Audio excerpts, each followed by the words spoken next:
This vessel was subjected to a large wake thrown by a large center console or sport fish type vessel heading northeast on the intercoastal waterway, while his boat and the other one were going through the channel in the vicinity of navigational marker 15, correct? You remember that? Yes, if that's what it says. And that in that area, it amplified the size of the wake of this other vessel, correct? That was the information that you were given to put into this pleading. Yes. And that the vessel left the scene and to date has not been identified, correct? That's an accurate statement. That's what he said, right? It's an accurate statement. We did not identify the vessel. What if there was no vessel? Then of course you didn't identify it, right? Presumably. Okay.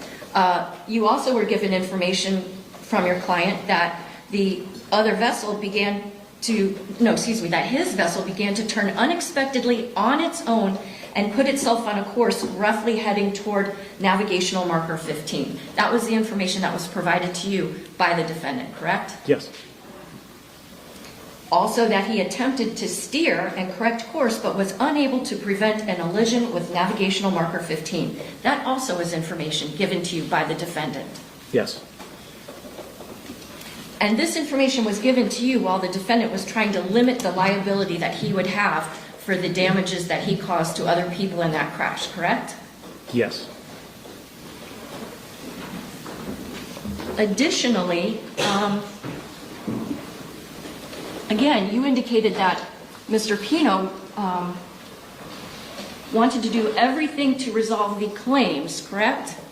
Now, right? Yes. Now, the interrogatories that we were talking about, those were signed on October the 19th of 2023, right? Correct. Now, in addition to having filed in March of 2023 a pleading to try to limit his liability, you also then on August 14th of 2023, you filed a motion to try to get the lawsuit dismissed, didn't you? We filed a motion to dismiss. So the answer to my question was yes, right? Well, the purpose of that motion was never to have the Puig's entire lawsuit dismissed. We were taking legal issue with certain claims that were brought against Mr. Pino and Mrs. Pino. Legal arguments about the viability of the claims. The purpose of a motion to dismiss is not wholly to knock out a whole case. It's also if you have issues with the claims that are being brought. We believe certain claims were legally insufficient. We filed a motion to dismiss. There was hearing before the judge, and it was granted in part and denied in part. So we received some relief, not all we asked for, and the lawsuit continued. Right, but that certainly is not necessarily indicative of a person who's trying to do everything that he can to resolve the claims. That's a person who's trying to limit what claims he has to have. No, by this point, the three claims that I mentioned before had already been settled or resolved, and we were litigating with the Puig family. In that situation, they brought a claim that could not be resolved at that time, and so we were required to do certain things to defend Mr. and Mrs. Pino's rights while working to try to resolve the Puig claim, which is what ultimately happened. Right, but it certainly hadn't happened. There was not an agreement by the defendant in this case to allow what the Puigs were seeking to go forward. At that point, he was saying, no, I'm not willing to do that which the Puigs are asking for. Isn't that true? No, that's not accurate. So he was ready to settle as of August of 2023. While the Puig claim had been mediated prior to them filing a lawsuit, so Mr. Pino and his wife attempted to resolve that case before litigation was ever filed. They continued to attempt to resolve that case throughout the entirety of the litigation. And it was only when we got to a certain point that a resolution was reached. So you simply have to do certain things to answer pleadings, respond to complaints, respond to discovery. All the while, efforts were underway behind the scenes to try to resolve these claims. Right, so mediation was attempted first. That was unsuccessful in there being your client being, or your then client being willing to do everything he could to resolve the claims. And then after that was unsuccessful, then a lawsuit was filed against him, correct? Yes, and then there were multiple other mediations between the Pinos, the Puigs, and all the other involved parties while the case was progressing. Right, and the other involved parties had nothing to do with George Pino. They had to do with other entities like, Ocean Reef Volunteer Fire Department, things of that nature, correct? Yes, the Puigs brought claims related to the treatment their daughter received after the accident. Right, but I'm not really focusing on those claims. I'm asking you about the claim between the Puig family and George and Cecilia Pino. So to the extent that during that litigation a motion to dismiss was filed, that's not necessarily indicative of a man who's trying to do everything he can to resolve the claims, is it? I would disagree with you. Okay. Now, in order to file that claim, once again, you had to rely on information from your client at the time, George Pino, right? In part.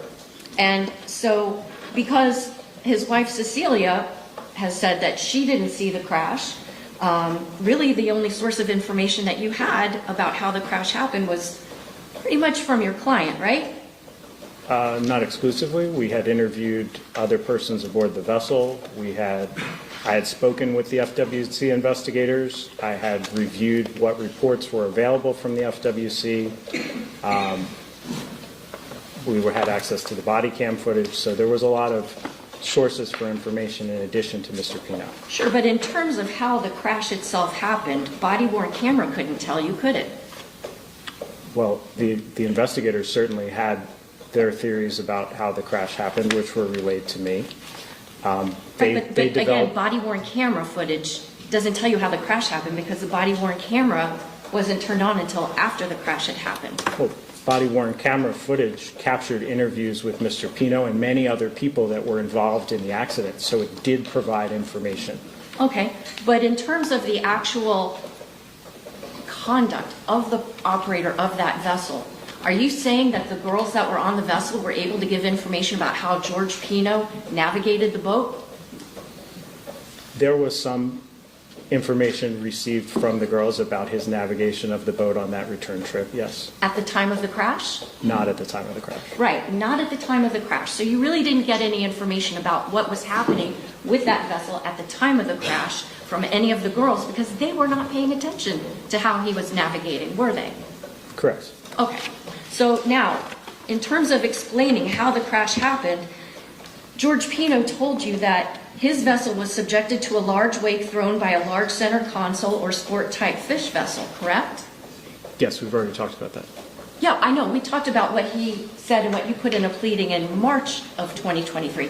I'm not asking about a pleading that was filed in August of 2023, about 5 months afterwards, correct?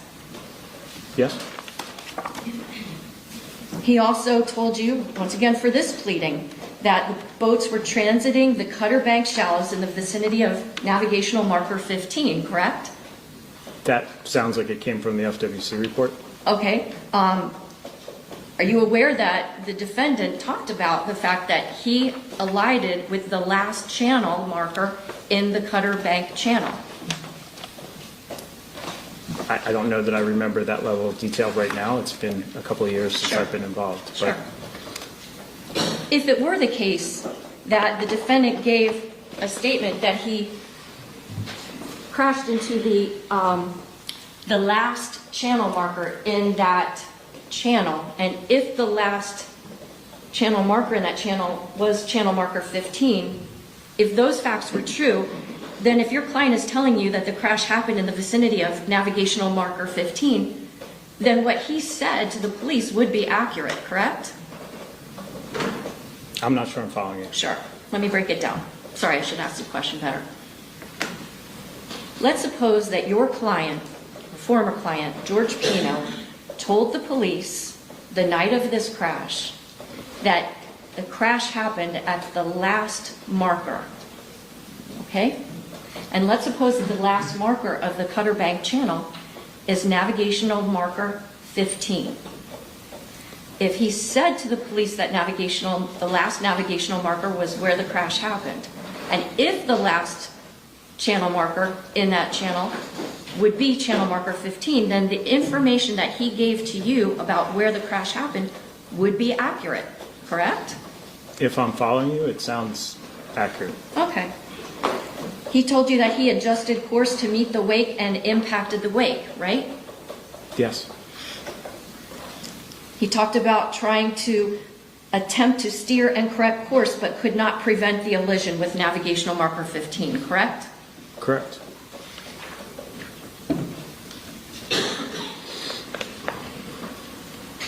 Now, probably a lot of people have heard of the so-called attorney-client privilege, right?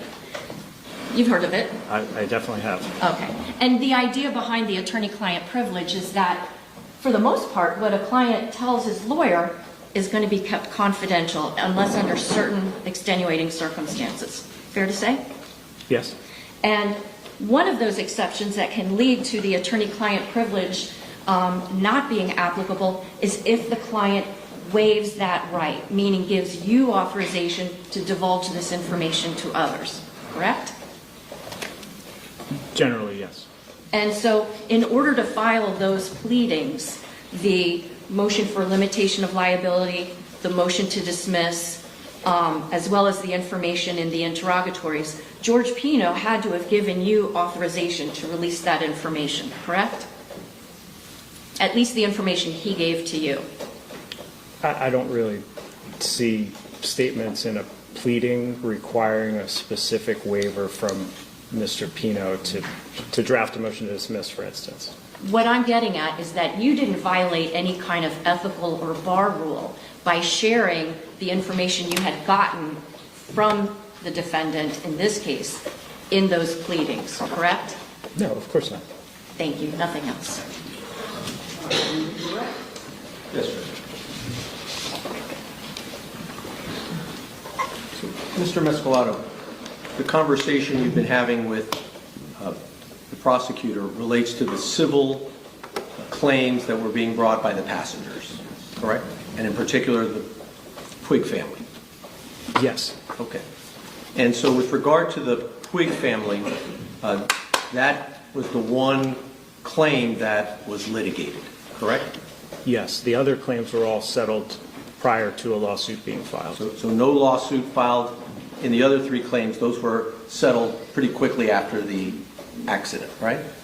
Within a period of months, yes. Okay. The Puig family, you tried to mediate, or you told us that there was mediation efforts, right? Correct. Now, the insurance was only $300,000 for this accident, right? Yes. And the claims being asserted by the Puigs and others well exceeded $300,000. Many millions of dollars were claimed. Okay. And by the time, well, there were three other families, the Fernandez families and two others, that was resolved. That would have, that without getting into the exact numbers, money was paid over to those families that was no longer available to the Puig family, correct? Correct. Mr. Pino paid out of his savings to resolve those claims. The Puig family had claims that they were filing not only against Mr. Pino, but also Mrs. Pino. Correct. She was not the operator of the vessel, was she? No, she was not. And she still was being sued in connection with the claims brought by the Puig family. Yes, they had a different theory of liability against Mrs. Pino. Okay. And you were representing both Mr. Pino and Mrs. Pino? Yes. Okay. And the theory of liability against Mrs. Pino, who was not the operator of the vessel, and was she the owner of the vessel? She was not. Okay. Were you, as part of this course of civil litigation, bringing to the court's attention whatever, I say, motions or legal issues with regard to a theory of trying to impose liability on Mrs. Pino? Objection, this is beyond the scope of cross. I'll allow it, but Will the court allow recross then? question or two, that's it. I couldn't hear you, Joe. Question or two, that's it. Okay.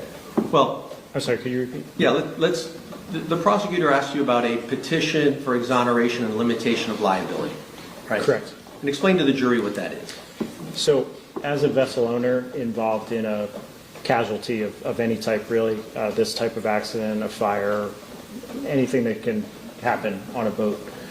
They have a right under federal maritime law to file this petition for exoneration from or limitation of liability. It's a type of lawsuit that's used in a situation where you're expecting multiple claims because it requires the claims to come into a federal court proceeding rather than having to defend multiple different lawsuits in state court. Like if each family had filed a lawsuit, Mr. Pino would be defending against 4 separate lawsuits. The limitation gives you a vehicle to be able to defend one lawsuit and have all the potential plaintiffs come into that case. It makes these cases easier to litigate. And the other thing about limitation is it's a use it or lose it type remedy. If you don't file that within 6 months of the first written notice of claim, you're barred from filing that lawsuit. So in these type of maritime accidents, it's standard procedure to file a limitation of liability action for this reason. Now, in this case, we didn't end up litigating in the federal case because the 3 other claims were resolved. There was only 1 claim left. And in a situation where there's only 1 claim against the vessel owner, you can't proceed in the federal case. It requires multiple claims. So if you looked at the docket of that case, eventually that case was dismissed voluntarily on Mr. Pino's behalf. So I don't want to lead you, but I want to make sure the jury understands. If there are 4 passengers making claims in 4 different places, even if they haven't even filed the lawsuit yet, if the Pinos want it all resolved in one forum, federal court, you as a lawyer would need to bring that to the federal court's attention within 6 months? Objection, it's leading. I'll try again. Let me start with this. Did Mr. and Mrs. Pino have anything to do with your decision to file that pleading? No. Did they even know you filed it? Objection calls for speculation. Excuse me. Yeah, how would they know? Go ahead, you can tell. Objection. No. I thought the court Forgive me. sustained the objection. Yeah, thank you. No I'm sorry. objections. I sustain. Next question. Sure. The decision to file that petition, is that your decision? I was directed by the insurance company to file that petition. Mr. Pino was made aware of it, but part of the relationship when you're being defended by an insurance company, they have the right to control what litigation is filed, how it's litigated, what money is spent, and how it's resolved. So some of these aspects were outside of Mr. Pino's control. And that's what I was getting at. Do you file something like this in virtually all the cases where an insurance company is involved? Well, yes, and specifically in the type of case where you have a marine accident and you're facing multiple claimants. And ultimately, I think you told us 3 out of the 4 passengers or their families you were able to resolve without ever having to go to court. Fair statement? Correct. And with regard to the Puigs, that case also resolved itself, but it wasn't through this federal court motion that we were talking about. Correct? No, if you look at the docket of the federal case, there was no litigation went on there. It was filed because we had to file it by a certain date, and when the other 3 claims were resolved by Mr. Pino and his wife, the need for the federal case went away. Okay. And then what happened to the case involving the Puigs claims? So there was some litigation, there was some discovery, which is common in complex situations like this. The case was mediated multiple times, and eventually the legal dispute between the Puigs and the Pino family was resolved, and then it's my understanding they also resolved with the other defendants. With the paramedics and the other claimants? Ocean Reef and those other parties. One moment.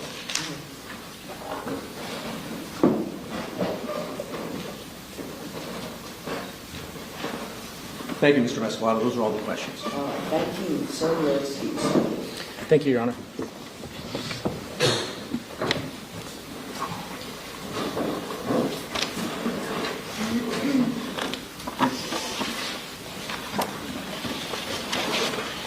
Judge, may we approach about the next steps?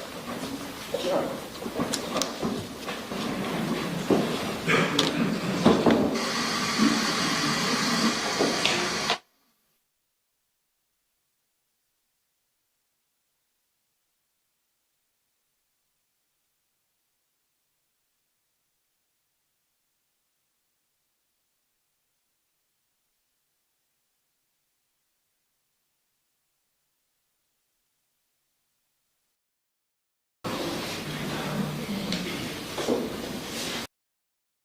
this morning. Also, we're just about at that point in the proceedings that while I think there might be another witness being called in your case, this would be the time that if you wish to testify, you are certainly entitled and permitted to do that. You remember that I had instructed the jury, even during jury selection, that every person who is accused of a crime, any person who is accused of a crime, has an absolute right to remain silent. At no time is the person accused required to make any statements or give any testimony at all.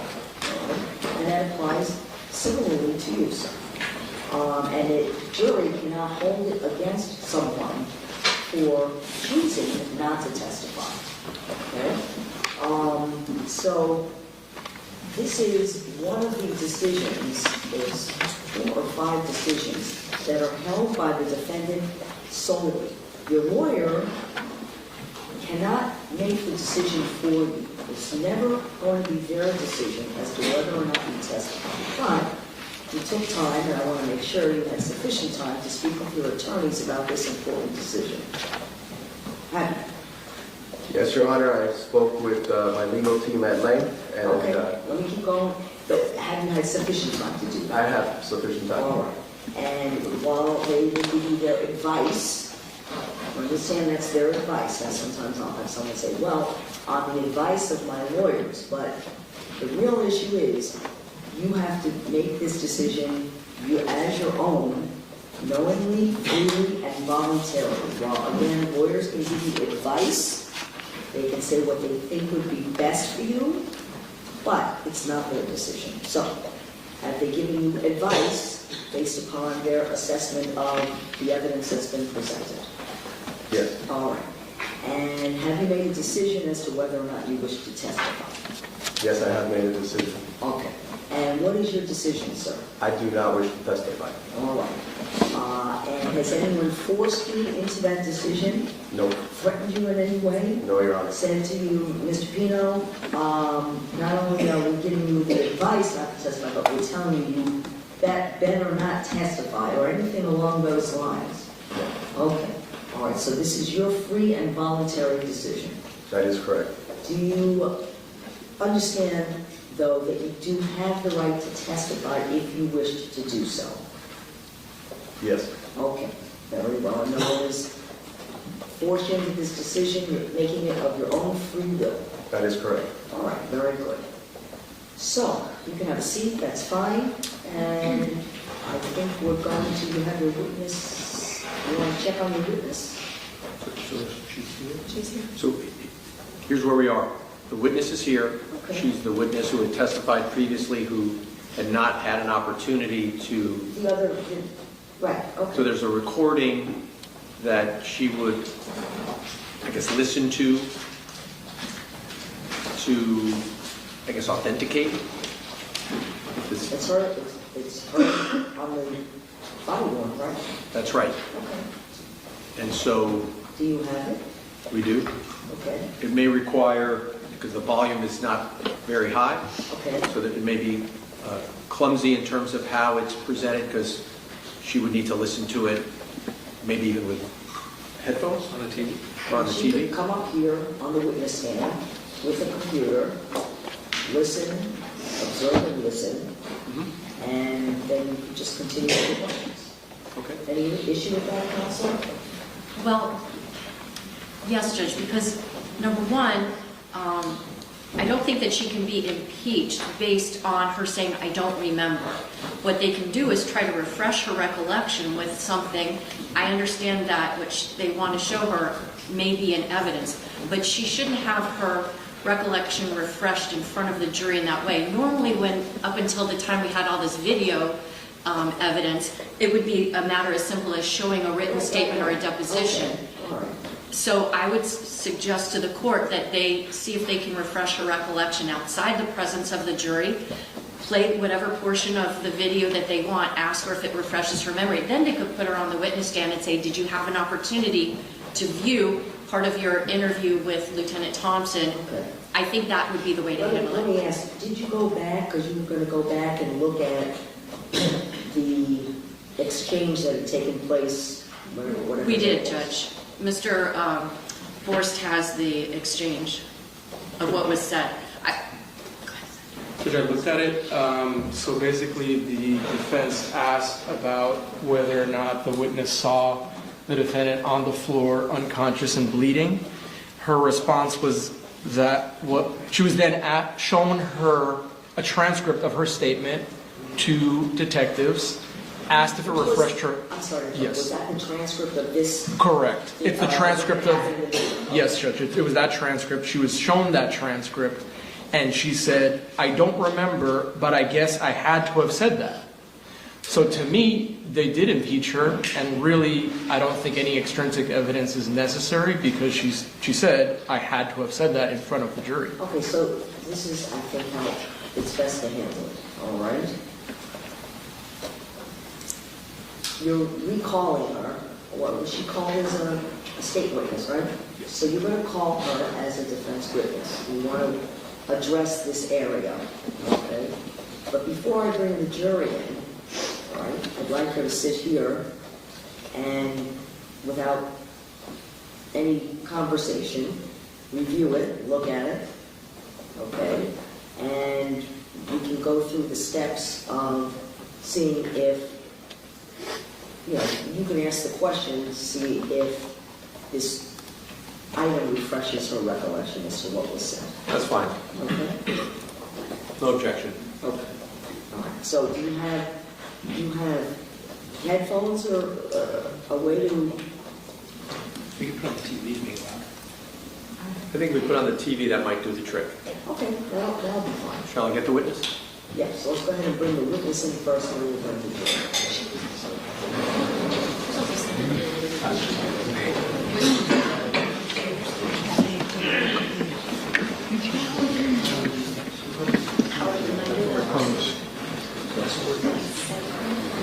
And then, counsel, you're calling the witness anyway, so you can...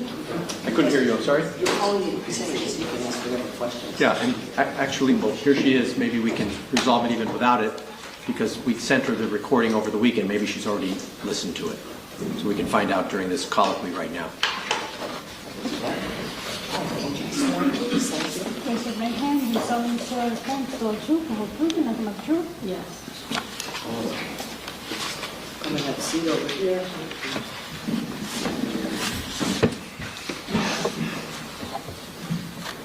Counsel, why don't you inquire? Okay, and good afternoon, Ms. Monterey. Good afternoon. When you were here last time, Ms. Gomez had asked you some questions about the statement you gave to Lieutenant Thompson in April of 2023. A recorded statement. Do you remember having given this statement to Lieutenant Thompson? Yes, I don't remember the date, but yes. Okay. And at that time, do you recall telling Lieutenant Thompson when he asked you about where George Pino was on the boat after the impact, that you had said he was on my right, like on the floor, yeah, and he was bleeding, he like unconscious, and then the boat was like sinking, so I jumped from my right, like I jumped to my right. I don't know, I didn't see George after. Like I saw him, like when I jumped, he was still on the floor. Yes. Okay. You recall telling that to Lieutenant Thompson? Yes, after listening to the recording.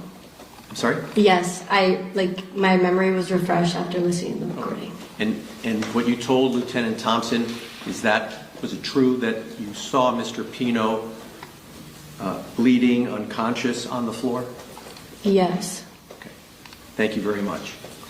So, Should I have the witness step outside now? I don't think it's necessary. I would then we don't need the recording if the witness is prepared to just testify to that. Those three questions will be done.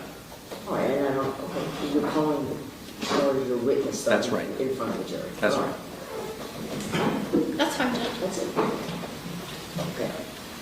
So, the jury's what, down the hall? Okay. Judge, before we proceed, may I just ask the witness one last question while we're before the jury gets here? Sure. So that we clarify. Last time you were here, You were asked some questions about who told you to jump from the boat. Now, do you have a recollection of who it was that told you to jump? George, Before he was unconscious, or after he was unconscious, or when? he told me to jump after he was unconscious. When he regained consciousness? He was in the water and told me to jump. So I'm guessing after he regained consciousness. That's your best recollection? Yes. Okay. All right, so if I could, please, I'm going to ask the witness to just sit right on the benches outside. We're going to call you back in when the jury is coming to courtroom, okay? All right, and just don't say anything as the jury's walking by, okay? Okay. All right, very good. So Renee will go up and bring the jury, and then we can proceed. And you'll call the witness as your next witness, okay?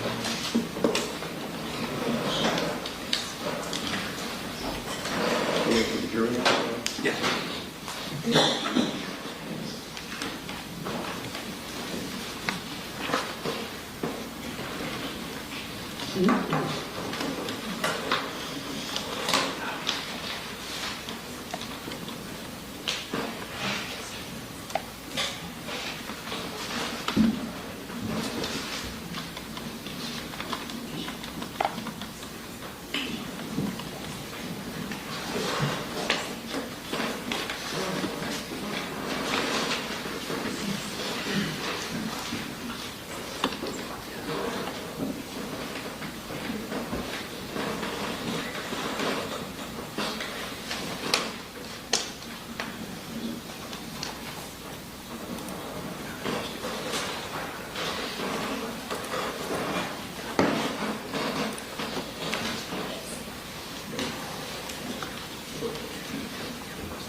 Your Honor, waiting for the court order. After the last witness, I would have a motion to make post-trial, a post-resting motion. How do you want to handle that before the state's rebuttal case? If they have one, I don't know if they have one. If you don't mind me asking, will this be the last witness? Right, Okay. yes.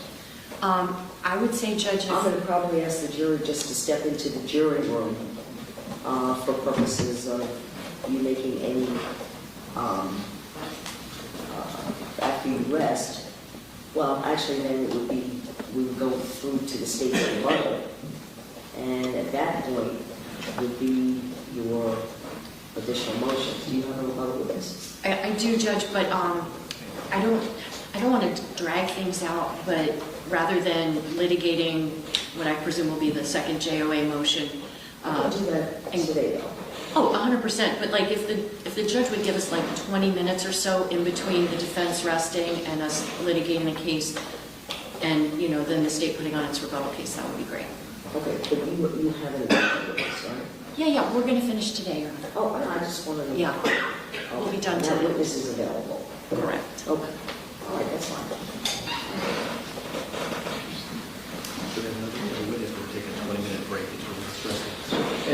And so we're going to rest after this witness with the understanding that we've offered the Thompson, Scolavino statements and the court has excluded them.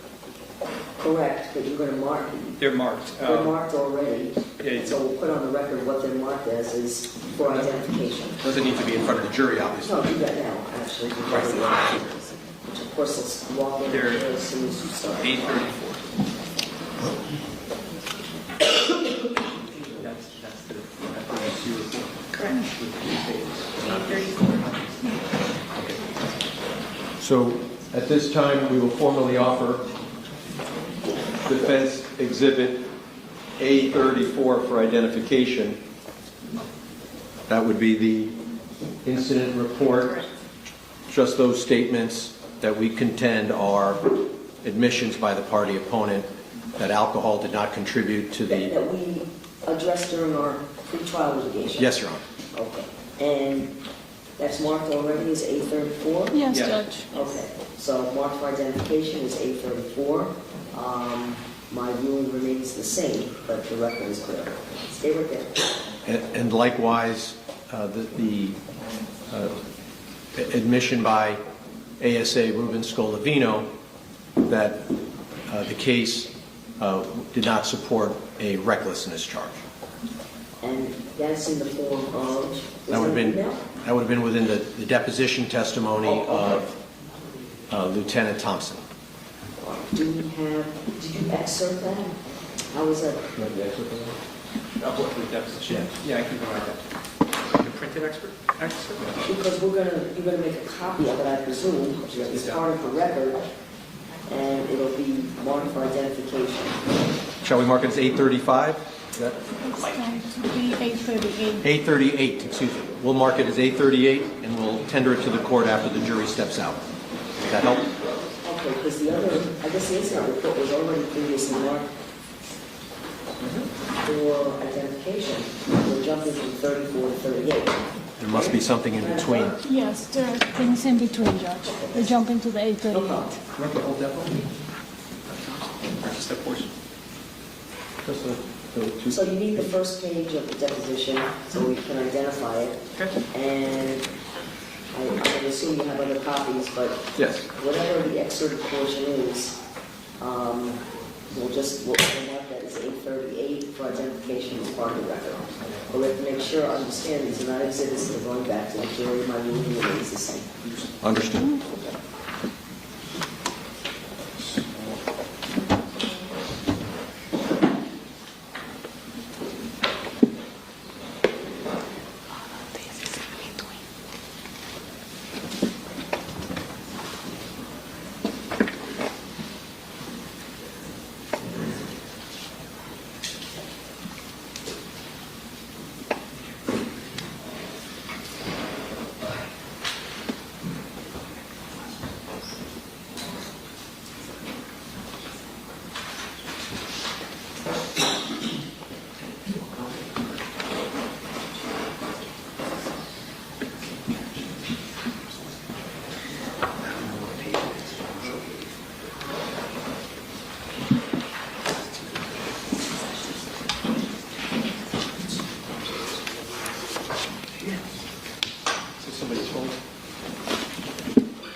Yes, and Ms. Gomez is going to do the examination. I can just mark this after, it's not a Let's do that. Okay. Let's go ahead and do the jury.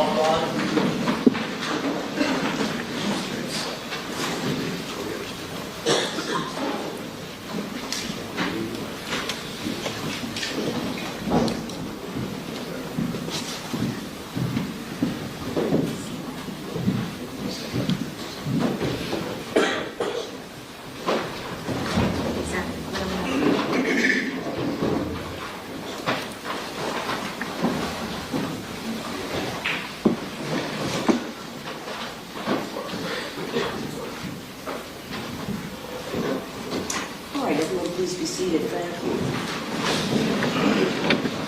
All right, defense, would you call the next witness? The defense calls Carolina Monterrey.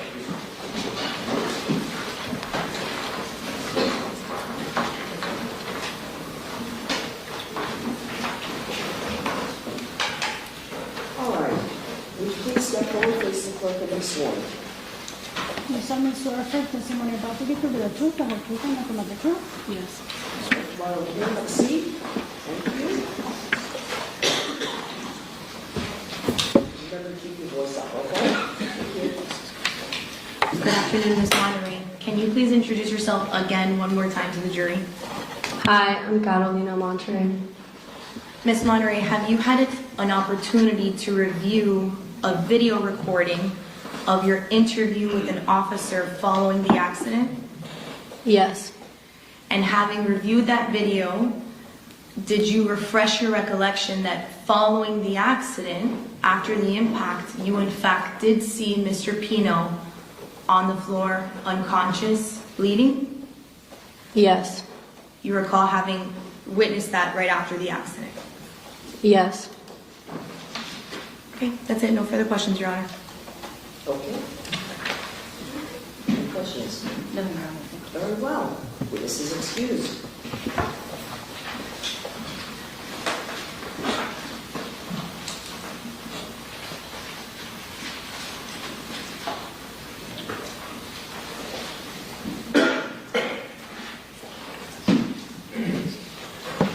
have no additional witnesses, Mr. Pino's case rests. Thank you.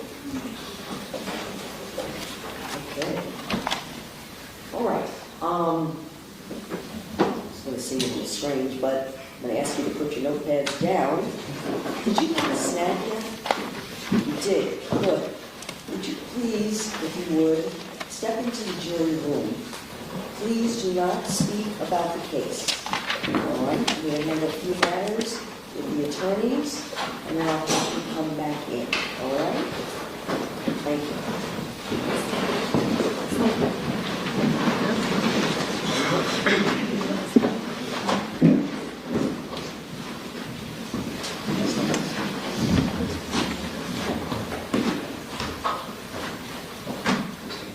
Watch your step as you step in.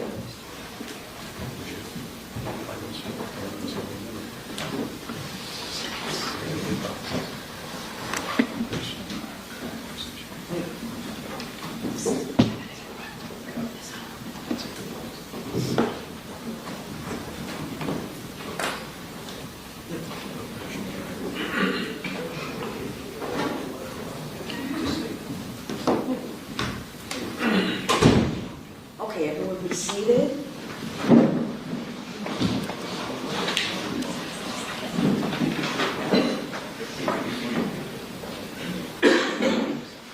Let me just give you a couple of minutes to gather your thoughts, and then I'll go ahead and take the motions, okay?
Whenever you're ready, Judge.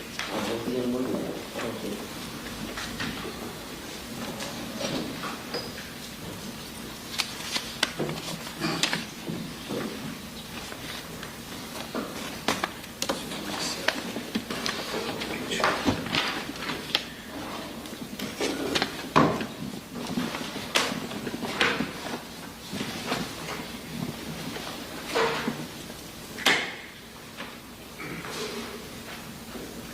All right. So, Your Honor, we're here again moving for a judgment of acquittal on both counts. We understand that the standard for Your Honor's review is taking the evidence in the light most favorable to the state. Could a rational jury find that the state has proven all the elements beyond a reasonable doubt? And so I'm going to try to read my audience, that being you. You've already ruled, at least through the state's case, that there was enough evidence. And so what I'm going to do is readopt the arguments I make, but ask you to focus now just on the culpable negligence manslaughter charge, because that is the more serious charge. Of course, both of them are very serious. As the prosecutor alerted you, the guideline sentences for vessel homicide, 9 years in prison. The guidelines for culpable negligence, I think, is 11 years. So we're talking about two very serious charges. But in terms of the government or state's burden of proof, there is a higher mens rea element with regard to culpable negligence. And so even if the court is going to allow the recklessness charge to go to the jury, and I've argued to you why that shouldn't happen, because there is no evidence of a course of conduct by Mr. Pino to drive in a reckless manner. For the state to establish culpable negligence, there needs to be, apparently under McCreary, recklessness plus. Something beyond just being reckless. It has to be something even more serious. And to be clear, even if you were to grant the motion just as to the manslaughter charge, we would still be facing this recklessness charge. And I'm inviting the court to give greater consideration to that, if for no other reason that to try to get a jury to understand the difference between the two. I think you're going to find, if you haven't already gone through the nuances of the jury instructions, it is going to be a nearly impossible task to explain to the jury the difference between the two, because the language for culpable negligence incorporates the word reckless. And so it is particularly confusing. And so we're quite confident in our position that mere elision coupled with catastrophic injuries does not establish recklessness. The evidence presented through Mr. Albert, the lieutenant who served as the government's expert, I think the takeaway from his testimony, the government's theory when we brought him back, is that Mr. Pino simply did not see the marker, whether it was because the passengers were seated in the designated bow seats and raising their arms and distracting Mr. Pino, approaching a marker that is 5 feet lower to the water level than the other markers in the channel at a time, high tide, when that marker was at 6 feet above the water line, and the passenger seated on the bow would necessarily have obstructed the view of that marker. The combination of those things, under Mr. Albert's theory, would have required that Mr. Pino take some action to have the passengers clear the way for him to see, and that his failure to do that was the cause of the accident. That is the takeaway from Mr. Albert's testimony, all of which adds up to, at best for the state, ordinary negligence. Failure of Mr. Pino to create a proper ability to see this marker that's lower in the water at high tide. It does not evidence some course of recklessness, given that Mr. Pino had navigated that channel that day, both going up to Billy's Point and returning back. His operation of the vessel put no one in danger. He was able to navigate through that channel, coming back at the speeds that the state contends were, in their view, excessive, but apparently not so, because you've heard it already from other witnesses, including law enforcement officers, including David Rodriguez, who was traveling upwards of 55, if not 80 miles an hour in Biscayne Bay. And so it was ideal conditions to operate a vessel at the speed at which Mr. Pino was operating the vessel. So all that the state has as a theory is that Mr. Pino, looking through a windshield with 7 girls sitting in a designated bow seating, some of whom were celebrating the birthday by waving their hands and singing, obstructed Mr. Pino's view. He did not see the marker as it approached in the last 9 seconds. There was plenty of time, if he had seen the marker, according to Agent Albert, or Lieutenant Albert, to avoid the marker. But of course, if he didn't see it, that explains why he hit it. And I say to the court, if you think that maybe there's recklessness there, we say not, based on all the cases we've cited, it certainly doesn't then elevate to culpable negligence. And so at a minimum, Judge, if for no other reason than to give the jury a simple question to answer, if they're going to have to decide this case because Your Honor is not prepared to grant a judgment of acquittal as to both charges, we submit that at a minimum, preserving our issues for appeal as to both counts, we suggest to you that the immediate option would be to grant a judgment of acquittal as to the manslaughter count. Thank you, Judge. Thank you, sir.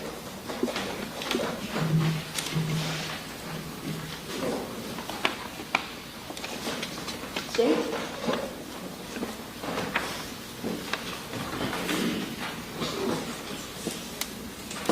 One moment, please, Judge.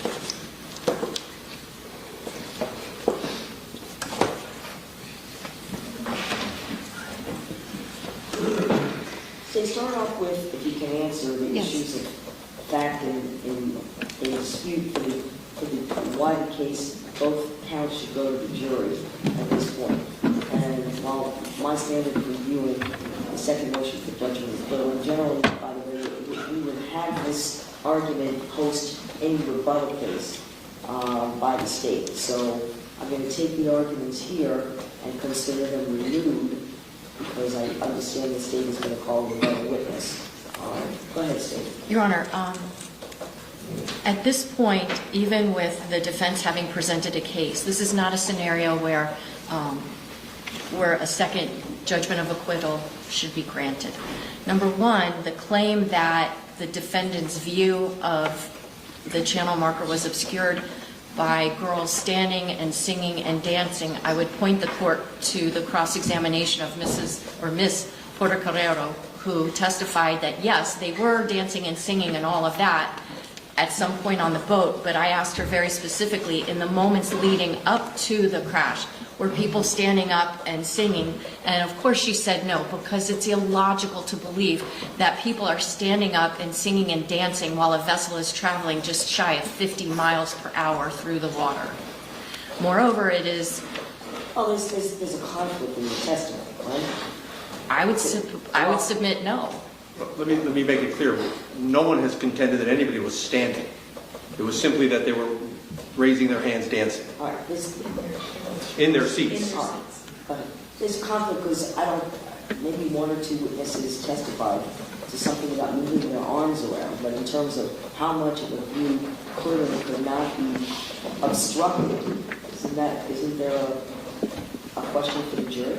No, because the only witness who said anything about that was Ms. Porter-Carrero, and I asked her, was that going on in the moments before the crash happened, and she said no.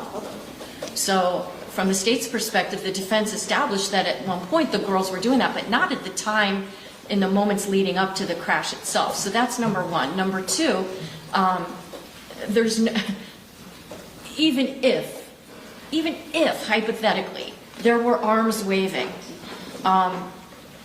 the seats, they're meant to be seats. It defies logic to think that this vessel, which the court had the opportunity to see, the jurors had the opportunity to see, that young women seated on those seats, just the mere waving of their arms, none of them are like, mixed martial arts fighters or something. There's no way that their arms would have obscured the view of that channel marker. Beyond that, the defendant himself confirms that he saw the channel marker when he's at Elliott Key and talking with Lieutenant Thompson about how the crash happened. He talks about the fact that we were approaching the last channel marker. So clearly he knew it was there. Clearly his view was not obscured by these young women's arms. Now his view may have been obscured because, I don't know, he closed his eyes for 9 seconds. He was looking at something else. He was looking down at a screen. I don't know what he was doing, but whatever it was he was doing, he did not see this for at least 9 seconds, which is a really long time when you're going that fast, or he did see it and just thought, I'm not going to do anything. Either way, when a hazard that you know exists is coming up rapidly to you and you have the ability to see it, if we just agreed in criminal courts that, well, as long as the person didn't see the hazard, then it's just negligence, that just does not make sense. And the law is supposed to make sense. Well, so counsel raised the argument, well, even if there's evidence of recklessness, certainly there's not the greater amount of evidence to rise to culpable negligence. Can you answer that? Well, I would submit to the court, as I did in our first JOA motion, Had there not been all these additional people on the vessel, had there not been all the alcohol that we know was consumed by the defendant as well as the girls that were on the boat, if under that set of circumstances, and if he wasn't even traveling as fast as he was, if he, pursuant to the GPS data that we have, ran headlong into that channel marker when he had ample time to avoid it, I would agree this would just be vessel homicide. But this is reckless plus, because he did have 12 minors on the boat, many of whom had been consuming alcohol. He himself admits that he had been consuming alcohol. Now, he claims it was 2 beers. The jury gets to apply to his statements the same type of evaluation as they would to anybody else. Did that witness, or did his statements come from a person that might have, I don't know, a motive not to tell the truth? If this defendant was so brain damaged that he's making up, claims of other boats that now the defense says, yes, they weren't there, then maybe also he forgot how many beers he actually had. Or the converse could be true. He deliberately knew there was no other vessel, but he wanted to blame someone else for his actions. And he knew that he'd had more alcohol than 2 beers, but he wanted to undermine his liability, culpability, what have you. So this is not just recklessness. This is recklessness plus, because not only were there all those minors on the vessel, but even if hypothetically each of them only weighed 100 pounds, you're talking about an extra 1,000 pounds on the bow of that vessel, which, as the court has already heard, is going to make the vessel more difficult to navigate, especially given that boats are steered not from the front, but from behind. Obviously, boats don't have brakes, but we have so much more here than just a man who runs into a channel. We have a man with alcohol on board, with minors on board, with many minors on board, who also has a long-standing knowledge of that channel and where that channel marker is. So in terms of culpable negligence, I think we have absolutely established culpable negligence, because it is such an entire want of care as to almost be a deliberate disregard for the safety of those that were on his vessel. How does the GPS at all play into this in terms of how the GPS was set or not set? Set or not set? In terms of the, assisting Mr. Pino, if at all, in the navigation. What was the only evidence is the GPS, right? Right. And well, it's not the only evidence, but in terms of the track of the vessel prior to impact, absolutely. Okay. But there was a change in that. The only change in the vessel's path right before impact was when he went further 5 degrees to port, which put him right on that path, which is why this is charged as manslaughter, not only on the culpable negligence theory, but also the state has pled that by intentional act he has committed manslaughter, because he may not have intended the death, which of course the jury instructions state, but he was the one deciding to go full throttle. He was the one deciding where to steer that ship. And he steered it, we know, 9 seconds prior to impact, right into the path where that was going to force him to hit the channel marker. I'm sorry? Also, it stayed on the original path without that change that was effectuated by the operator. Yes. Okay. Then the marker would not have been hit. I'm sorry, I didn't hear the first marker part. would not have been No, hit. I'm sorry, if the court could just back up. The premise... The operator maneuvers the vessel seconds before. 9 seconds before. 9 seconds. Prior to the maneuver, the vessel, if it had continued on the track without the interaction of the operator, would have not hit the marker. Of course. That's... Yes. It was his action that put him on that collision course, which I don't want to leave out the fact that, yes, for those 9 seconds, that channel marker was visible, but it was visible even prior to that. Okay, let me ask this. Again, you had pled in alternative theories under the manslaughter. Yes. So explain to me how, in terms of culpable negligence, how, if at all, or what the state would have to prove if you are proceeding under the alternate theory in culpable negligence. Culpable negligence being the alternate or the intentional act? There's two theories. Right. So if the state proceeds under the intentional act, Yes. there's the evidence of the claimed intentional act would be that change in direction. Yes. Okay. So culpable negligence would not be something that would need to be established by the state under the alternate theory as charged through the manslaughter. Right. It's kind of like kidnapping. You can charge somebody with that they've moved someone with an intent to harm or terrorize them, or that they moved them with an intent to commit another felony. Either theory can work. Here, there are two theories for manslaughter. Manslaughter by intentional act, by the act of him simply choosing to go on a path that put him on a collision course, and or manslaughter by culpable negligence, because the way that he was operating that vessel was so grossly and flagrantly dangerous as to almost invite a proof that it was like almost a conscious disregard for the safety of others. You know, quoting and that's based on more than speed alone? Of course. There's never speed alone.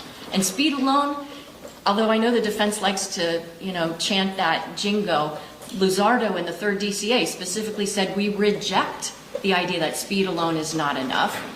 The 3rd DCA said speed alone is not enough until it is. But there's never only speed. There's speed plus the location, plus the weather conditions, plus, there are so many different variables. Well, the nature of this channel.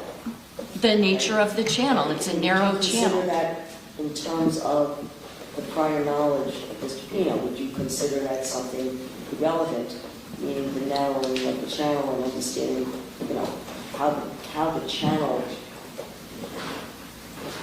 moves?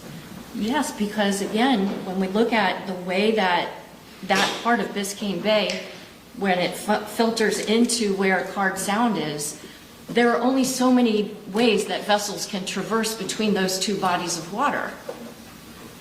And so by the defendant choosing to operate on the wrong side of the channel, maybe in and of itself doesn't create a danger, but if a person drives on the wrong side of the road just because they see nobody's coming in the opposite path, well, the problem is with the nature of traffic, it's always moving.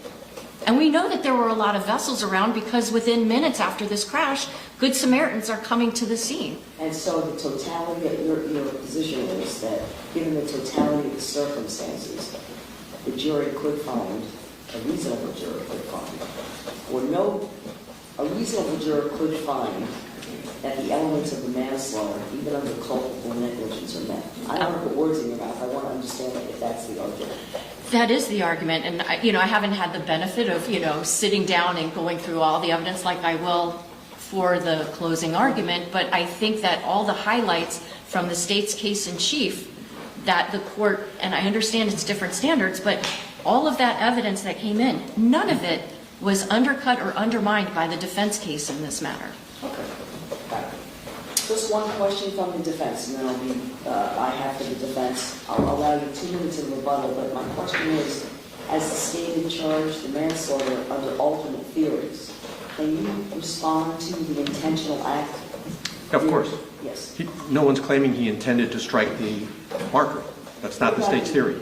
The intentional act of shifting the course, changing course. Changing course. Yeah. So the boat was on a path to clear channel marker 15. Right. Right? And so the GPS track shows the boat starts heading, changes heading, which the state says puts it on a collision course. Okay. So no one's denying that Mr. Pino was in control of the vessel. The state's theory is he's in control of the vessel, and the state's not contending that he was intending to ally with the marker.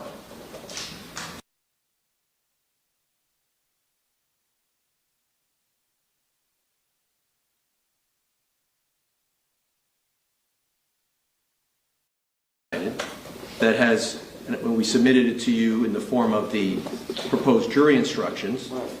And so, since there's no evidence of impairment, no evidence of intoxication, what we're left with is nothing that could elevate this from, if you find reckless to be sufficient for a jury to consider, taking it to the next level of manslaughter and culpable negligence.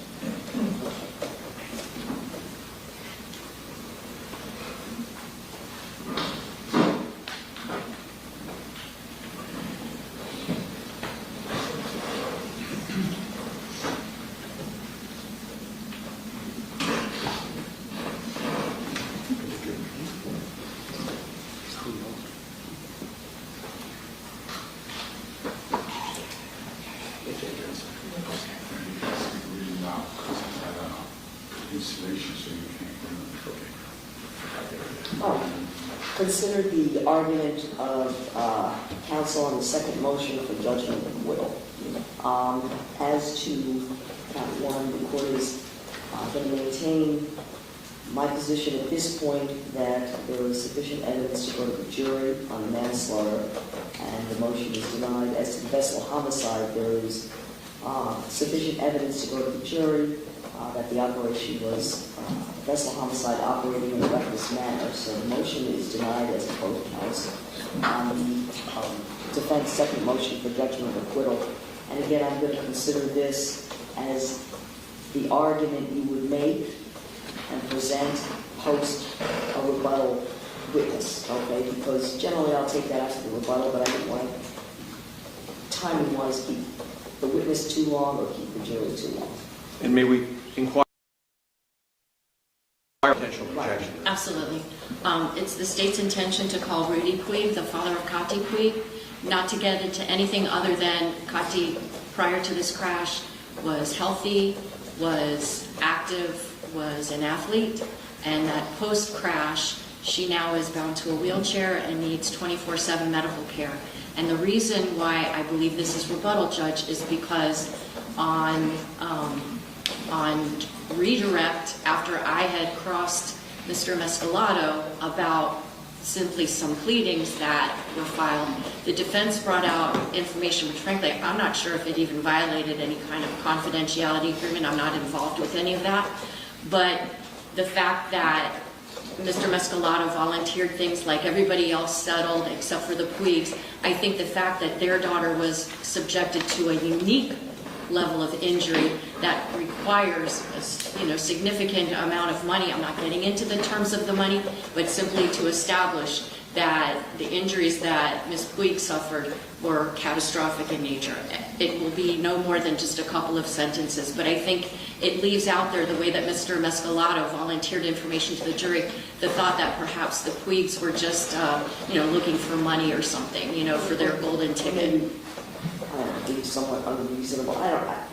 We started to go down a path with the additional questions about the Puig litigation that I'm going to allow very limited, imagine this field of defense objection. I don't want to speak for you. And I think in the questions in redirect, I didn't particularly expect it, but we got down a path. But again, this is not a feature of the case. Absolutely not, Judge. And I would, if the defense requested any kind of instruction, or I may be instructing the jury, I'd like to address that now, because we're, again, in this matter, in the criminal matter, the alleged victim is only Ms.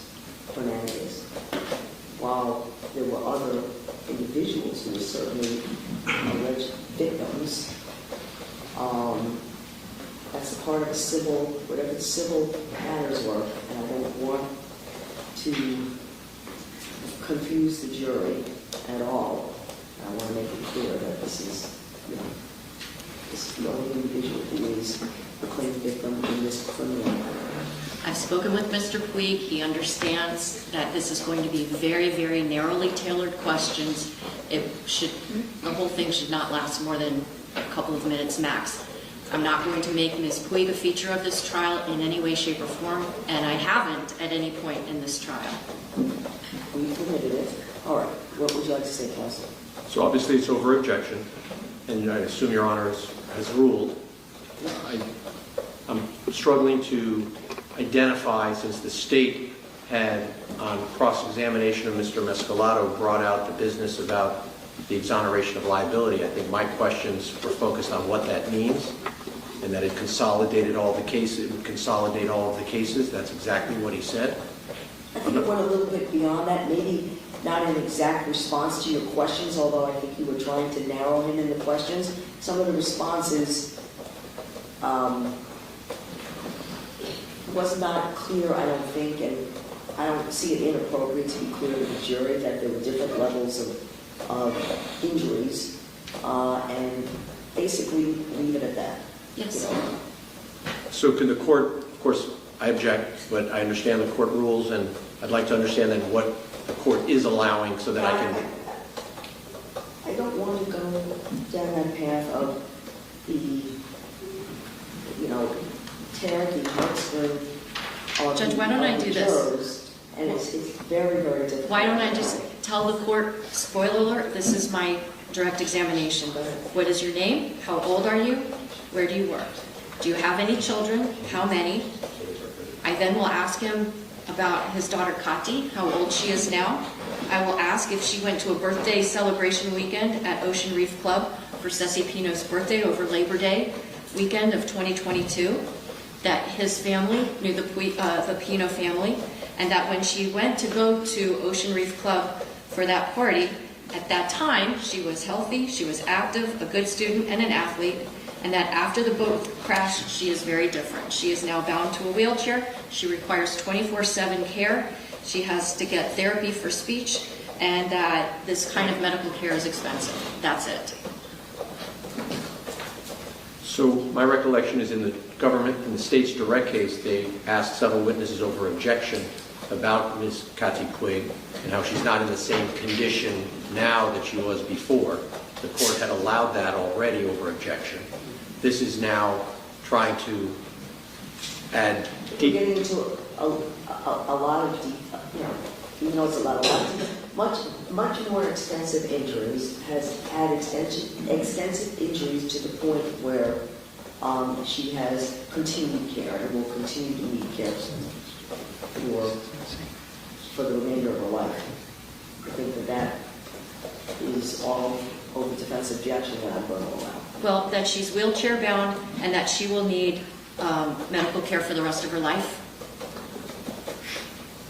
I think, Judge, you've established, you think it's relevant over our objection that she requires continued care. I think if that's what you're trying to accomplish, going into the details becomes unnecessarily inflammatory. That's not detailed. We could go into a host of other issues that Ms. Puig needs, but the fact that she is now wheelchair bound and requires 24/7 care is the most de minimis way to describe what has happened to what once was someone that was able to go on this journey. She was able to go on the trip as a healthy 17-year-old, and because of what transpired, her life has changed to the point where she will need continuous care for the rest of her life. Continuous medical care for the rest of her life. And counsel, let me tell you why I'm comfortable with that, okay? Is because the implication perhaps was that there was some unreasonable aspect of the Puig's remaining involved in litigation with the Pinos. I think that covers that issue, okay? Okay, Judge, that's fine. Issue, okay? Let me just make sure that I'm understanding. So Mr. Puig will be able to say now she has injuries that will require care for the rest of her life. Correct. Okay. All right, over defense objection, okay? I think that that's reasonable given Mr. Mescalato's responses that might have gone somewhat beyond the scope of your questions, but he perhaps left some type of impression that I think is fair to allow the state to clear up with the jury focusing again on, this is a criminal matter. This is not a matter involving civil, any kind of civil litigation. And so if you're going to allow that, then I would propose as a way to communicate to the jury that a stipulation to that effect. I remind everyone that the alleged victim in this case is Ms. Fernandez, and this is a criminal matter. What I mean to say is, I understand that the state would prefer to call the father so that the jury can see the father, but given that he is not the father of the technical victim of this case, if the court is going to allow the fact of the required continued care for life, it can come from a stipulation of fact rather than creating even more theater in the rebuttal case. Judge, I can assure the court that Mr. Puig will not cry anywhere near as much as Mrs. Pino did. That's fine, okay. We're not going to do that. I don't think there'll be anything more. I'm not going to, don't need to do this through a stipulation. We have the witness here, it's over defense objection for the jury. Judge, I do also plan on calling Mr. Fernandez as a final rebuttal witness.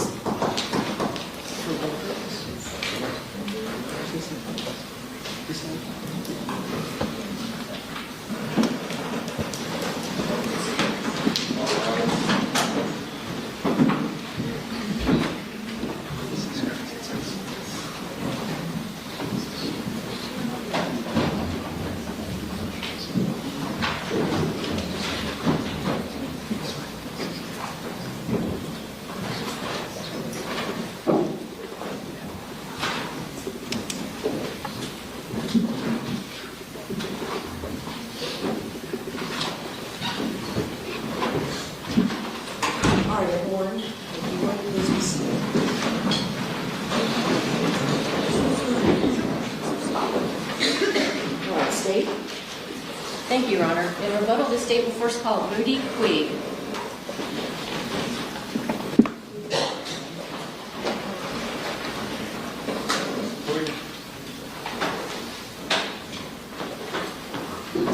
So would you please step forward, face the clerk, raise your right hand and be sworn. Do you solemnly swear affirm testimony about the truth, the truth, and the truth, and nothing but the truth? I do. Take a seat. No, we're not seeing any of this.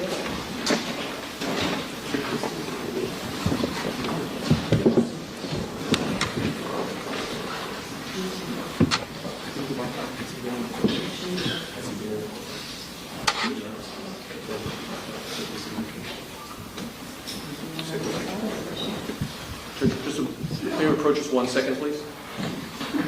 Sorry to the jury.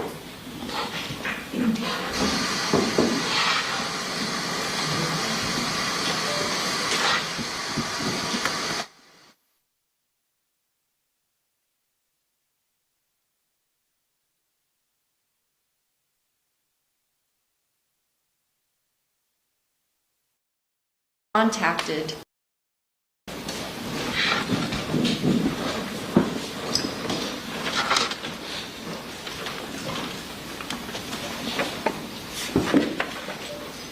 Good afternoon. Can you please tell the jurors your name? My name is Rudy Puig. How do you spell your last name? P like in Paul, U-I-G. Okay. As you probably know, this courtroom is large. The microphone, for some reason, was placed over there when the jurors are there. Okay. So please try to keep your voice up, okay? Yes, ma'am. How old are you? I'm 54. Do you work? Yes. What kind of work do you do? I'm a director of business for a security company. Okay.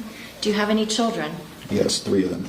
Okay. What's your oldest child's name? Amanda, And how old is she? she's 26. What's your second oldest child? Rudy Jr., he's 25. And your third child? Kathy Puig, who's now 21. Did your daughter, Kati Puig, go to Ocean Reef Club the weekend of Labor Day in 2022 for a birthday party for Ceci Pino, the daughter? Yes, ma'am. Okay. Does your family know the Pino family? Yes, we do. And do you, in fact, know George Pino? I do. Do you see him in court today? Yes. What's he wearing, just for the record? He's wearing a blue suit with a light blue tie. For the record. Stipulate. So reflected. When your daughter Kati went to go to that birthday party, was she an athlete? She was an incredible athlete. Did she go to school? Yes, she did. Was she healthy? Yes, she was. Now, do you get contacted on the evening of September 4th, 2022 by a man named Hillary Candela? Yes. And you learned that your daughter was involved in a boat crash? Yes. Is your daughter in the same condition now that she was when she went to Ocean Reef Club? No, she's not. Does she now need 24/7 medical care? Yes. And is that expensive? Very expensive. No other questions? Thank you. Any questions? No questions. All right, thank you so much, sir. Thank you.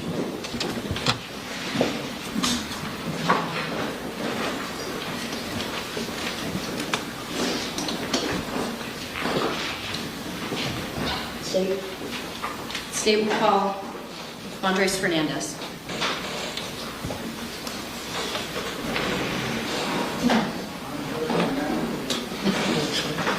One moment, sir. Please sit down. You solemnly swear affirm to tell the truth, the whole truth, and nothing but the truth. Yes, I do. Take a seat.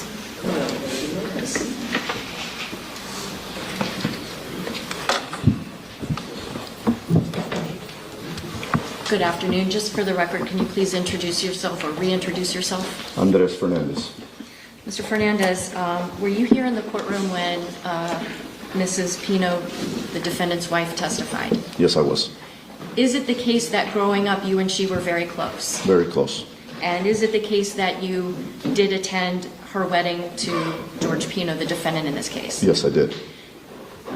Is it the case that in your early years of marriage and when your daughter was first born, your two families, the Pinos and your family, were very close? Yes.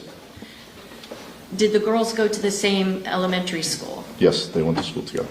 At some point, does your daughter wind up going to a different high school than the defendant's daughter goes to? They actually, in middle school, they began going to different schools. Even though they were going to different schools, were they still friends with each other? Absolutely.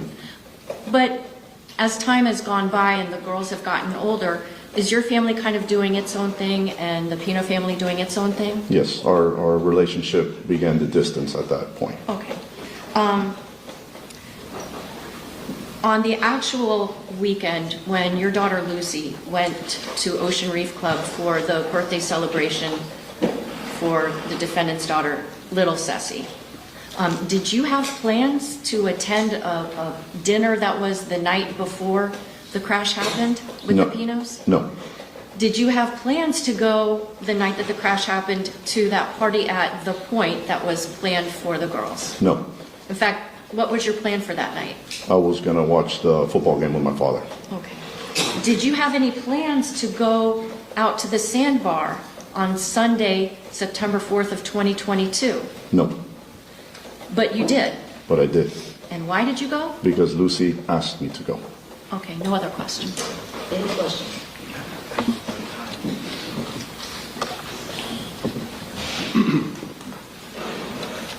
Hello again, Mr. Fernandez. Hello. Do you recall that you sent Mr. Pino a text message earlier before the sandbar event, actually telling him you planned to go to the sandbar? No, I actually sent him a text message the week before. And I had, established communications with him that we were also going to be down there that weekend. But talking about specifically going on Sunday, I don't think I made any concrete plans. You just hold on 1 second. No.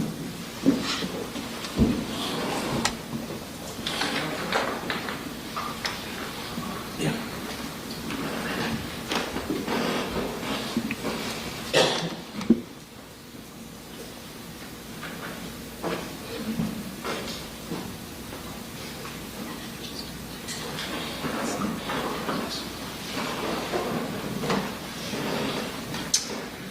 May I approach the witness to see if something refreshes his recollection?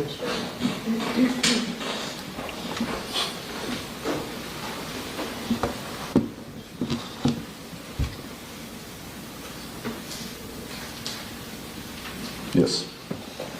Does that refresh your recollection that you were actually planning to go to the sandbar on Sunday after you played golf, that you'd be then tailgating. Let me start again.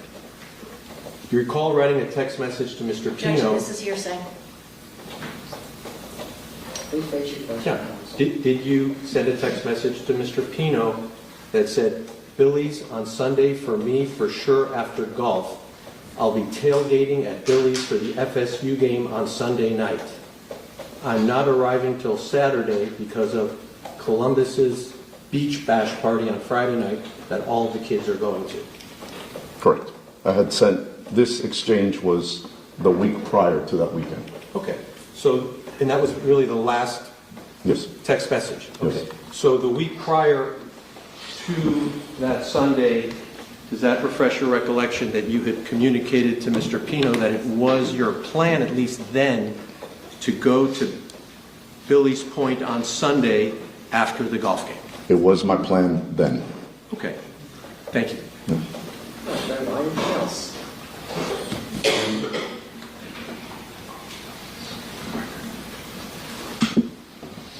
By the time Sunday afternoon of September 4th, 2022 came around,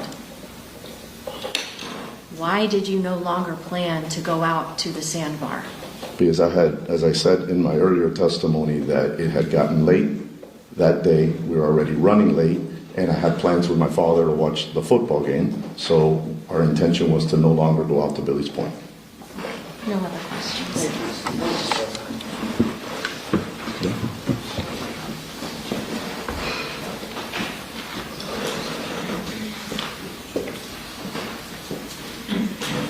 Your Honor, the state of Florida rests its case. All right. Can I see the papers? I want to be court reporter. 20 seconds on it.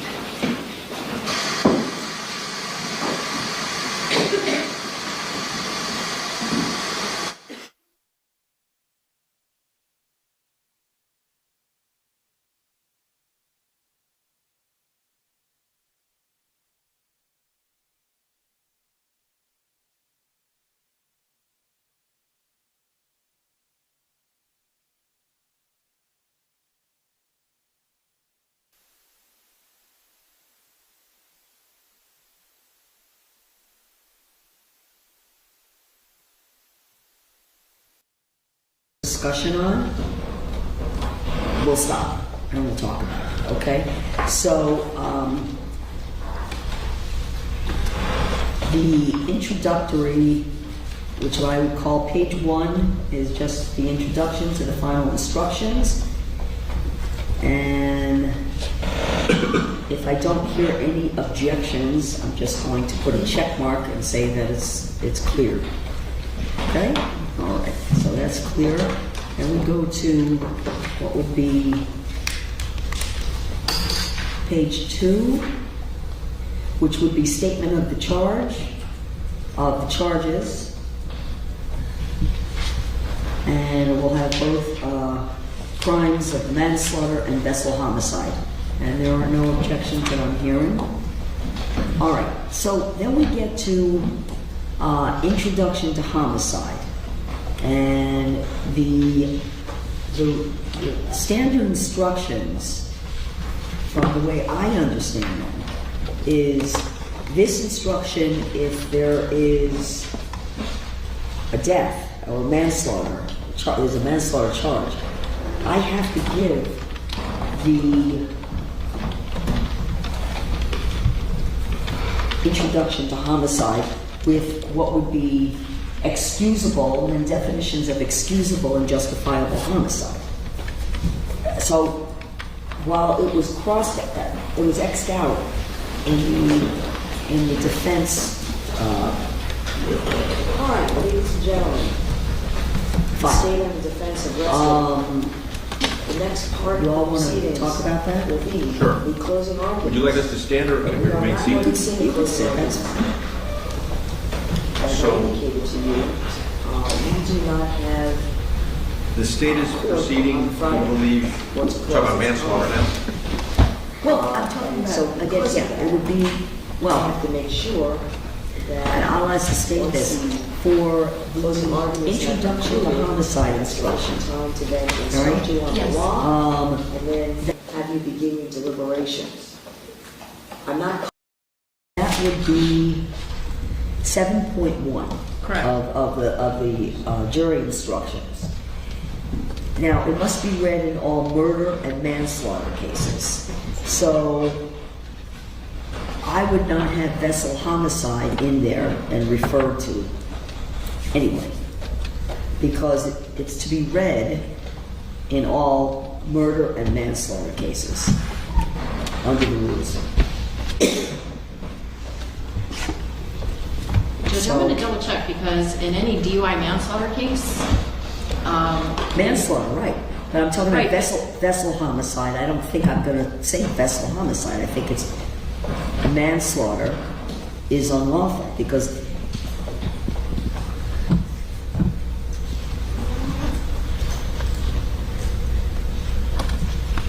you charge it as a DUI manslaughter, but what you have put as the vessel homicide is a separate, under a separate statute.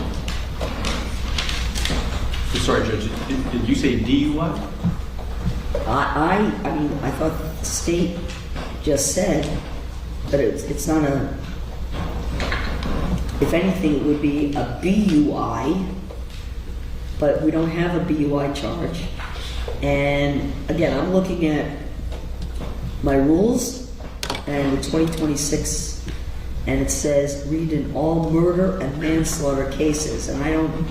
the reason why I'm going to try to find a case for Your Honor, but the reason why I think it's important to read as to both of the homicide charges is because the excusable homicide instruction that the court would give as a part of the introduction to homicide, I think applies both to vehicular and vessel homicide, because not every death, whether it's by a vehicle or a vessel, is necessarily going to be criminal. It can wind up that it is an excusable homicide. So if we can hold off on that, I just want to see if I can find a case that substantiates that. But I think it's important that the jury understands that if they find that this was an excusable homicide, whether it's as to vessel homicide or to manslaughter, that the elements of excusable are applicable to any of those charges. Okay, and I think the defense, I don't want to speak for you. It seems to me that your position is that you don't think it should be given at all. No, I think, just give me 1 second. Because it was crossed out on your Yeah, pleadings. So we agree that excusable homicide should be explained to the jury, but think that justifiable is not relevant to the case.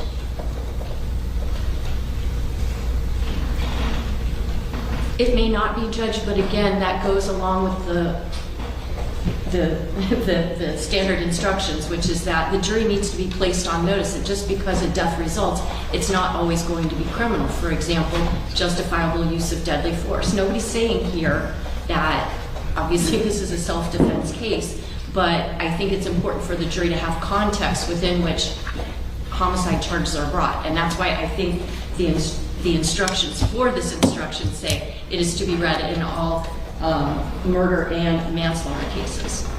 Well, I think that then the question is whether or not it's anything that could be waived. It may not be. I don't know if it is something that. I think it goes together with the entire introduction to homicide instructions. When you look under 7.1.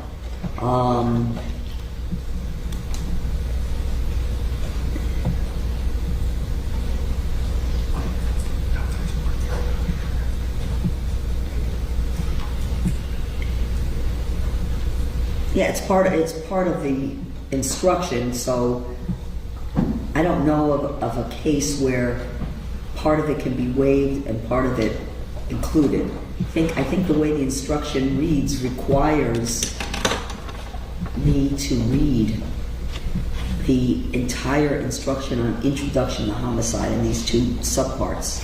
So I don't understand why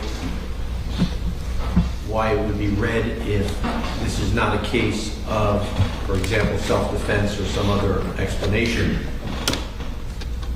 And it would, I think it's just going to confuse the jury on the issues that are before it. Because justifiable homicide is actually an affirmative defense, I believe. So now we're raising, it sort of implies that the defendant has to show justification in a case that has nothing to do with that.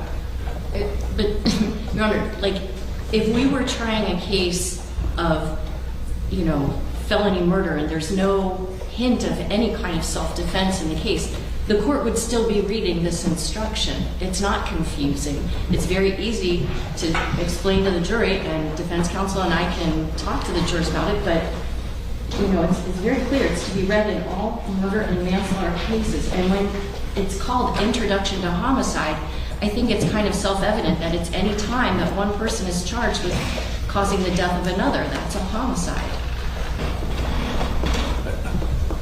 When the prosecutor is talking about, is that what the book says that it's supposed to be done, or the Supreme Court is saying it's supposed to be done? I'm not sure. But what is it that the jury is supposed to do with that instruction? When they're deliberating, what are they supposed to do with it? Why would they even refer to it? We're giving them information that is supposed to be useful to them. How is that information to be used in the jury room?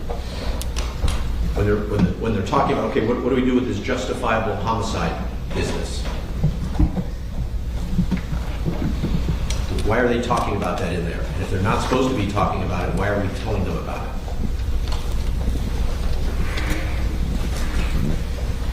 Okay, I have to reserve on that aspect.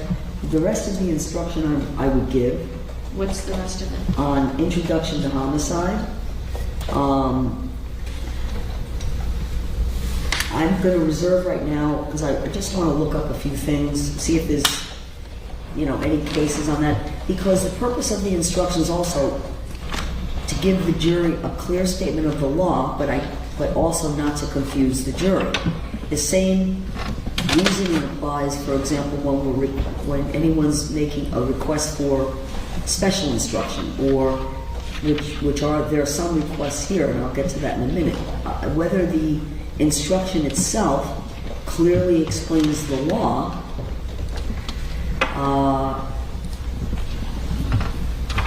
but if it's something that is particularly not applicable given the facts of the case, are we putting the jury in a situation where it might be confusing? Yeah.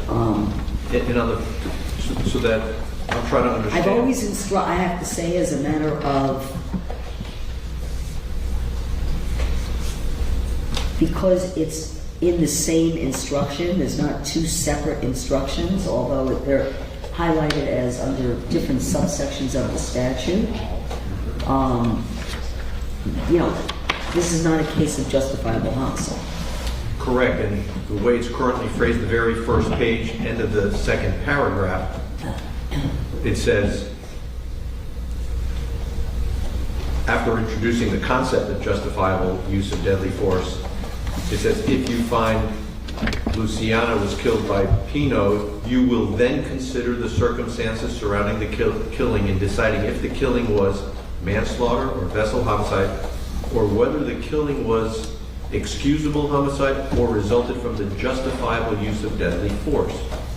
Now, why are they going to be thinking about that at all? Why are we telling them? I understand your point. Good. And I am going to give consideration to excising it out because, again, the instructions, they're the standard instructions, but also not to confuse the jury.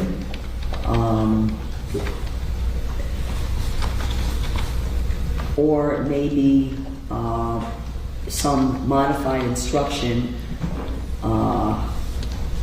that, you know, this is not a case of, or reading the instruction and telling the jury this is not a case for you to consider any kind of justifiable homicide. But I think that makes it more confusing and brings up matters that are irrelevant for their consideration. So I'm going to think about that. Okay? Excusable homicide, that will stay in. And if I could address that one, because there may be some cause for confusion. So I'm reading the state's proposed instruction where it says the killing of a human being is excusable homicide and therefore lawful under any one of the following 3 circumstances. Okay. Okay. 2 and 3 do not apply in this case because this is not a heat of passion case and it's not sudden combat. Okay. So, Well, again, I'm not going to get to the point where I'm then carving up what the standard instructions are. In argument, in your final arguments to the jury, you'll have a copy of the instructions, and it would be an opportunity to, if you felt it necessary, to just explain that there's no, none of this applies. Something wrong. so you understand my objection and you'll rule on that. But let's go back to number 1. Okay. When the killing is committed by accident and misfortune in doing any lawful act by lawful means with usual ordinary caution and without any unlawful intent. The phrase usual ordinary caution implies not negligent. That's ordinary caution, I believe. It's implying that something beyond that failure to, let me say that again, negligence would render the homicide unlawful. That is, that the person, Mr. Pino, did not exercise usual ordinary caution. That's, as I understand it. Well, that's your argument in terms of the defense to, whether the conduct rises to the level of culpable negligence. I agree, that's my argument. I'm afraid that this jury instruction is suggesting that if he did not act with usual ordinary caution, he's guilty. The state has to prove that he did not act. They have to prove he acted culpably negligent or, in vessel homicide, reckless. Right. Right? And so the way paragraph 1 of the excusable homicide instruction reads, as I read it, is that it's a defense so long as he was doing a lawful act by lawful means with usual ordinary caution. Right? So he has to prove he was not negligent. When it's committed by accident and misfortune. Yes, but an accident can be mere negligence. Yeah. Right? Okay. Okay. So I'm not sure what the issue is.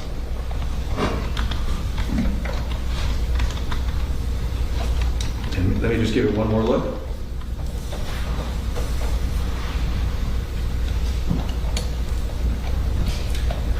It's because mere negligence is not enough to convict. Okay. And this is implying that he has to be not negligent in order to benefit from excusable homicide. Am I right? Yeah, negligence is the failure to use ordinary caution. Okay. So unless I'm misreading it, I think what this is telling the jury is that to have the defense of excusable homicide, you must be acting with usual ordinary caution. That means you, Mr. Pino, must not be negligent to be excused. It's implying that if he was negligent, he's guilty. No, but he's not, your theory of defense is not that he should be excused, but rather he wasn't culpably negligent and or reckless. Yes, but this instruction seems to say otherwise. It seems to say that excusal, meaning excusal requires that he use ordinary caution, which conflicts with the theory that the state has to prove culpable negligence or recklessness. But aren't these affirmative defenses, reading in the context of what would be an affirmative defense? I don't know, but it shouldn't be an affirmative defense. It's the state's burden to prove he acted with culpable negligence or recklessness. It's not our burden to prove that Mr. Pino No, this acted is just, but in the definition of homicide, and where a homicide, when a death occurs in a homicide, okay, the individual accused would be excused from any kind of criminal liability if the killing was done by accident and misfortune while not being negligent. while using ordinary caution. That term, ordinary caution, means not negligent. And without any unlawful intent. You have to have no unlawful intent. So it's putting the burden on us, Mr. Pino, to prove he was acting with ordinary caution, meaning he was not negligent. I don't think it shifts the burden. Well, it says. Your Honor, if I can just interject, this instruction comes straight from Florida Statute 782.03. So maybe the defense wants to look at that statute because this instruction just mirrors what the statute is. So I don't know. It's exactly what is in the statute. Review that. I hear your argument that this instruction, your contention is, shifts the burden to the defense to do something, but I don't read it that way. While I understand what your point is, I don't read it that way. This is just, defining what homicide and what would be, again, I'm using the word excusable. It's in the definition, and that's the definition of what would be considered an excusable death. I don't think it shifts the burden or puts any responsibility. And so maybe I should ask, what is an example of an excusable homicide that's not, let's say, a justifiable homicide? An excusable homicide might be a person is driving their car down the street in a lawful manner, and a kid runs out in front of the car, and the person runs the kid over, and unfortunately the child dies. That would be considered an excusable homicide. If for some reason a prosecutor wanted to bring charges, then the defense would arguably be able to say, no, this is an excusable homicide because my client, this was an accident, this is misfortune, he was doing a lawful act by lawful means with ordinary caution without any unlawful intent. That's exactly what 782.03 envisions, and this statute, this instruction simply puts words to that statute. If there's a presentation of an affirmative defense, there's no requirement on the defense to, there's still no requirement on the defense to present any affirmative evidence. So if the court, hang on 1 second.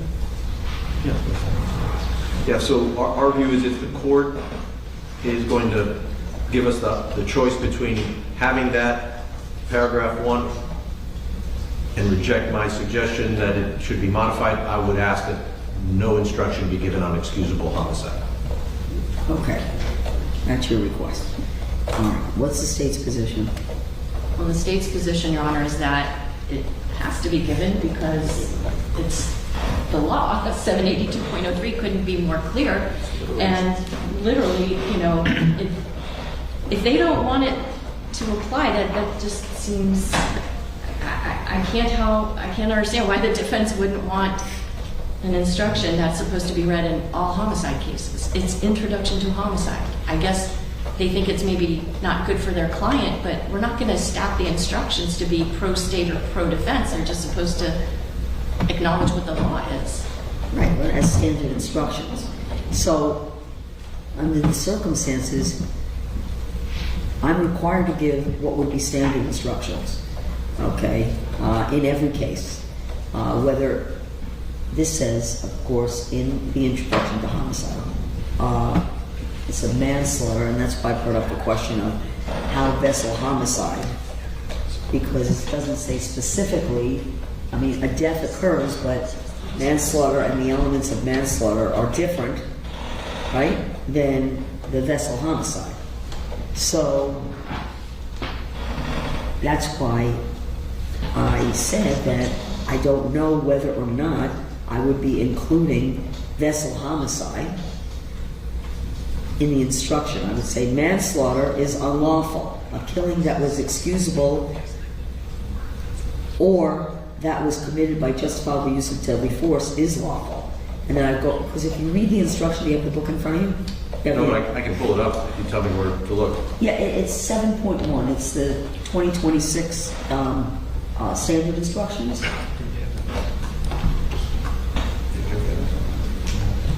7.1. So if you go through the 7.1 instruction, it'll be read in all murder and manslaughter cases. Okay, there's a manslaughter charge here. So I have to object, and just as a point of reference, in the 11th Circuit, I had argued a case that the pattern instructions were mistaken, and the case resulted in a reversal, a case called United States versus Tackalaw, and the standard instructions were then changed because they were wrong. I don't think these instructions are that you must give them if they conflict with another instruction. So let's ask, how is the state going to use that instruction in its closing argument, and how is the jury supposed to use that phrase that we just talked about, where it says it's an excuse if the defendant is acting with ordinary caution? It implies that it's no excuse if he's acting negligently.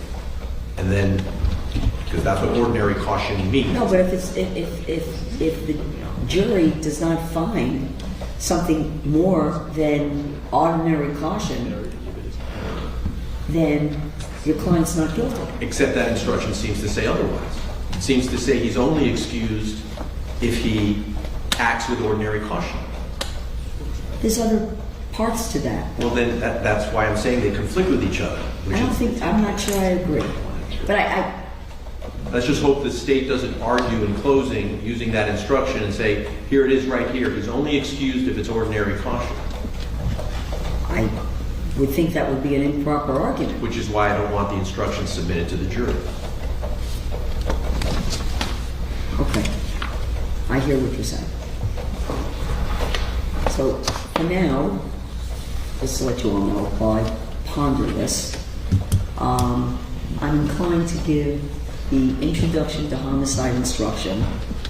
I'm considering whether or not I would excise out justifiable homicide, because under no circumstances do I see that even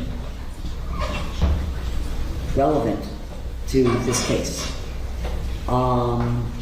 And in terms of the definition and excusable homicide, at this point I'm inclined to give the instruction as it appears in the standard instructions.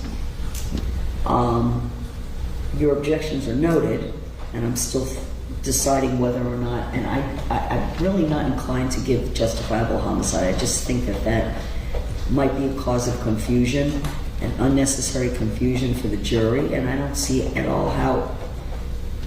I think it's worse to put the onus on either party to argue to the jury in closing, by the way, you see these are the instructions, but disregard this, rather than just not have it there.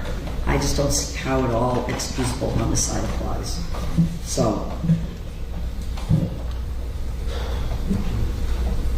I mean justifiable homicide. Okay? So, for now, excusable will stay in. I'm going to excise out justifiable homicide and then give the rest of the instruction. Okay. Objection noted, Your Honor. Let's go to the instruction on manslaughter.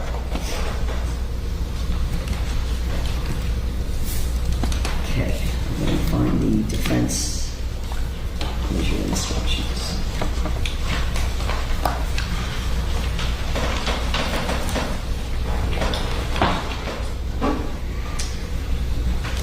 So are you there, Judge? I'm right here. Okay. Actually, I was going to propose, if it's the same to you, to start with vessel homicide, since manslaughter is supposed to be the instruction that has additional burdens on the state.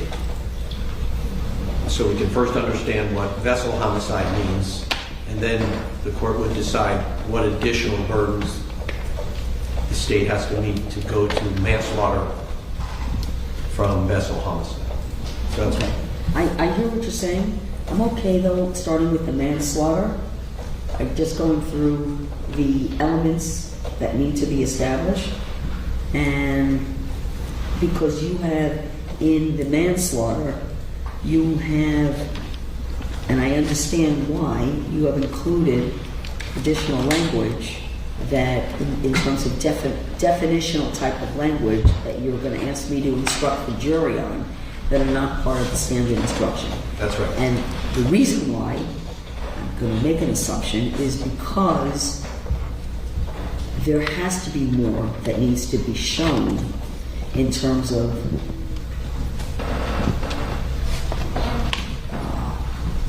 culpability. It's a greater amount of evidence in terms of culpability.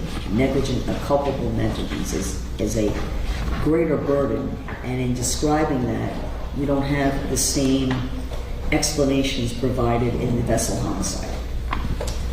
So that's in theory correct, although, as I've indicated throughout the proceedings, there's, in my view, tremendous confusion, indeed vagueness, associated with these two different charges. I understand the Supreme Court of Florida in a case called McCreary, and then a subsequent case over dissenting justices' opinions. There's this, I would say, at a minimum, confusion over the differences. If nothing else, it's hopelessly vague, but we'll get to that. And so, yes, I agree with you with that caveat.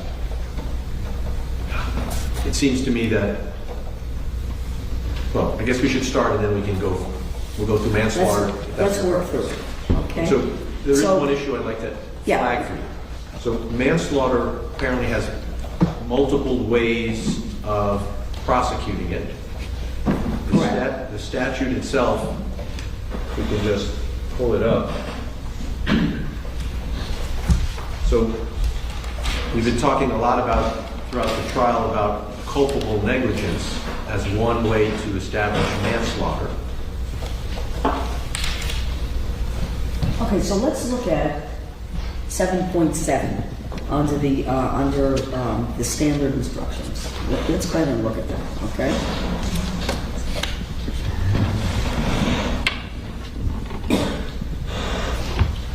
Are you looking at 7.7 in the pattern? Yes. Okay. 2026 standard instructions.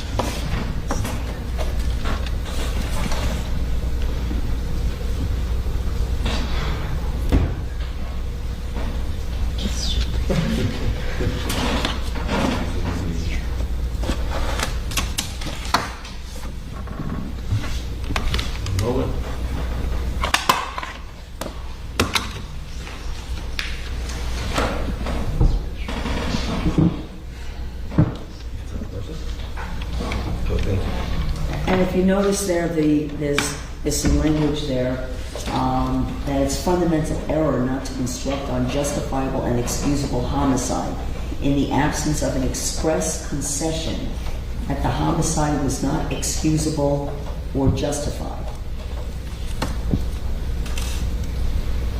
That sounds to me like it can be waived, so that it's not required to be given. Well, express concession, how I interpret that, right? Does the state have an objection to my excising out the portion of the instruction that I really think raises unnecessary points that are not applicable in this case? No, I don't mind. Okay. So, But I would object to not including excusable homicide. Sorry? I would object to not including excusable homicide. Right. But if the defense is affirmatively saying they do not want justifiable use of deadly force to be instructed, then okay, that's fine with me. Okay. So I consider that a sufficient express concession by both parties on that. On justifiable use, yes. Unjustifiable. Okay? So Is the defense... You agree on justifiable? Yes, I agree on justifiable homicide. okay. Good. And beyond that, because the defendant is not here, I'm going to have to readdress this with Mr. Pino present before I'll put everything in kind of the best final form, and we're going to convene, I think probably 9:30 on Monday, and 9:45 even. I think, having that express concession I'm going to have duplicates prepared for either way, just because I'm neurotic like that. So in the event that Mr. Pino doesn't agree, then I have the instructions completed. I'd like to have them completed, and we're going to complete our charge conference today, is my plan, all right? Whatever is outstanding, throughout the course of the weekend, you'll hear from me, and I'm going to have prepared what I consider to be the final instructions. I'll put anything else on the record. And so they should be available to you as you're giving your closing argument. The state's going to start, and I guess you'll reserve time for a rebuttal argument anyway. I'm just wondering if it's possible that the defendant could at least join us by Zoom or something so that the defense can consult with their client. These are really fundamental issues that might be a little bit boring for people that aren't in law, but this is the crux of the case. I don't understand what he's doing. I think the court excused him. I didn't realize the court had done that, which of course is within Your Honor's discretion, but...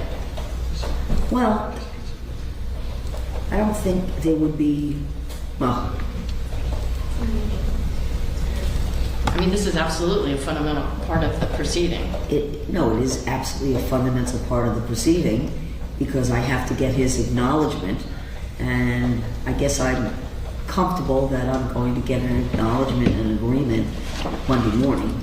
I'm certain that Mr. Pino is going to rely on our advice on these issues, without a doubt.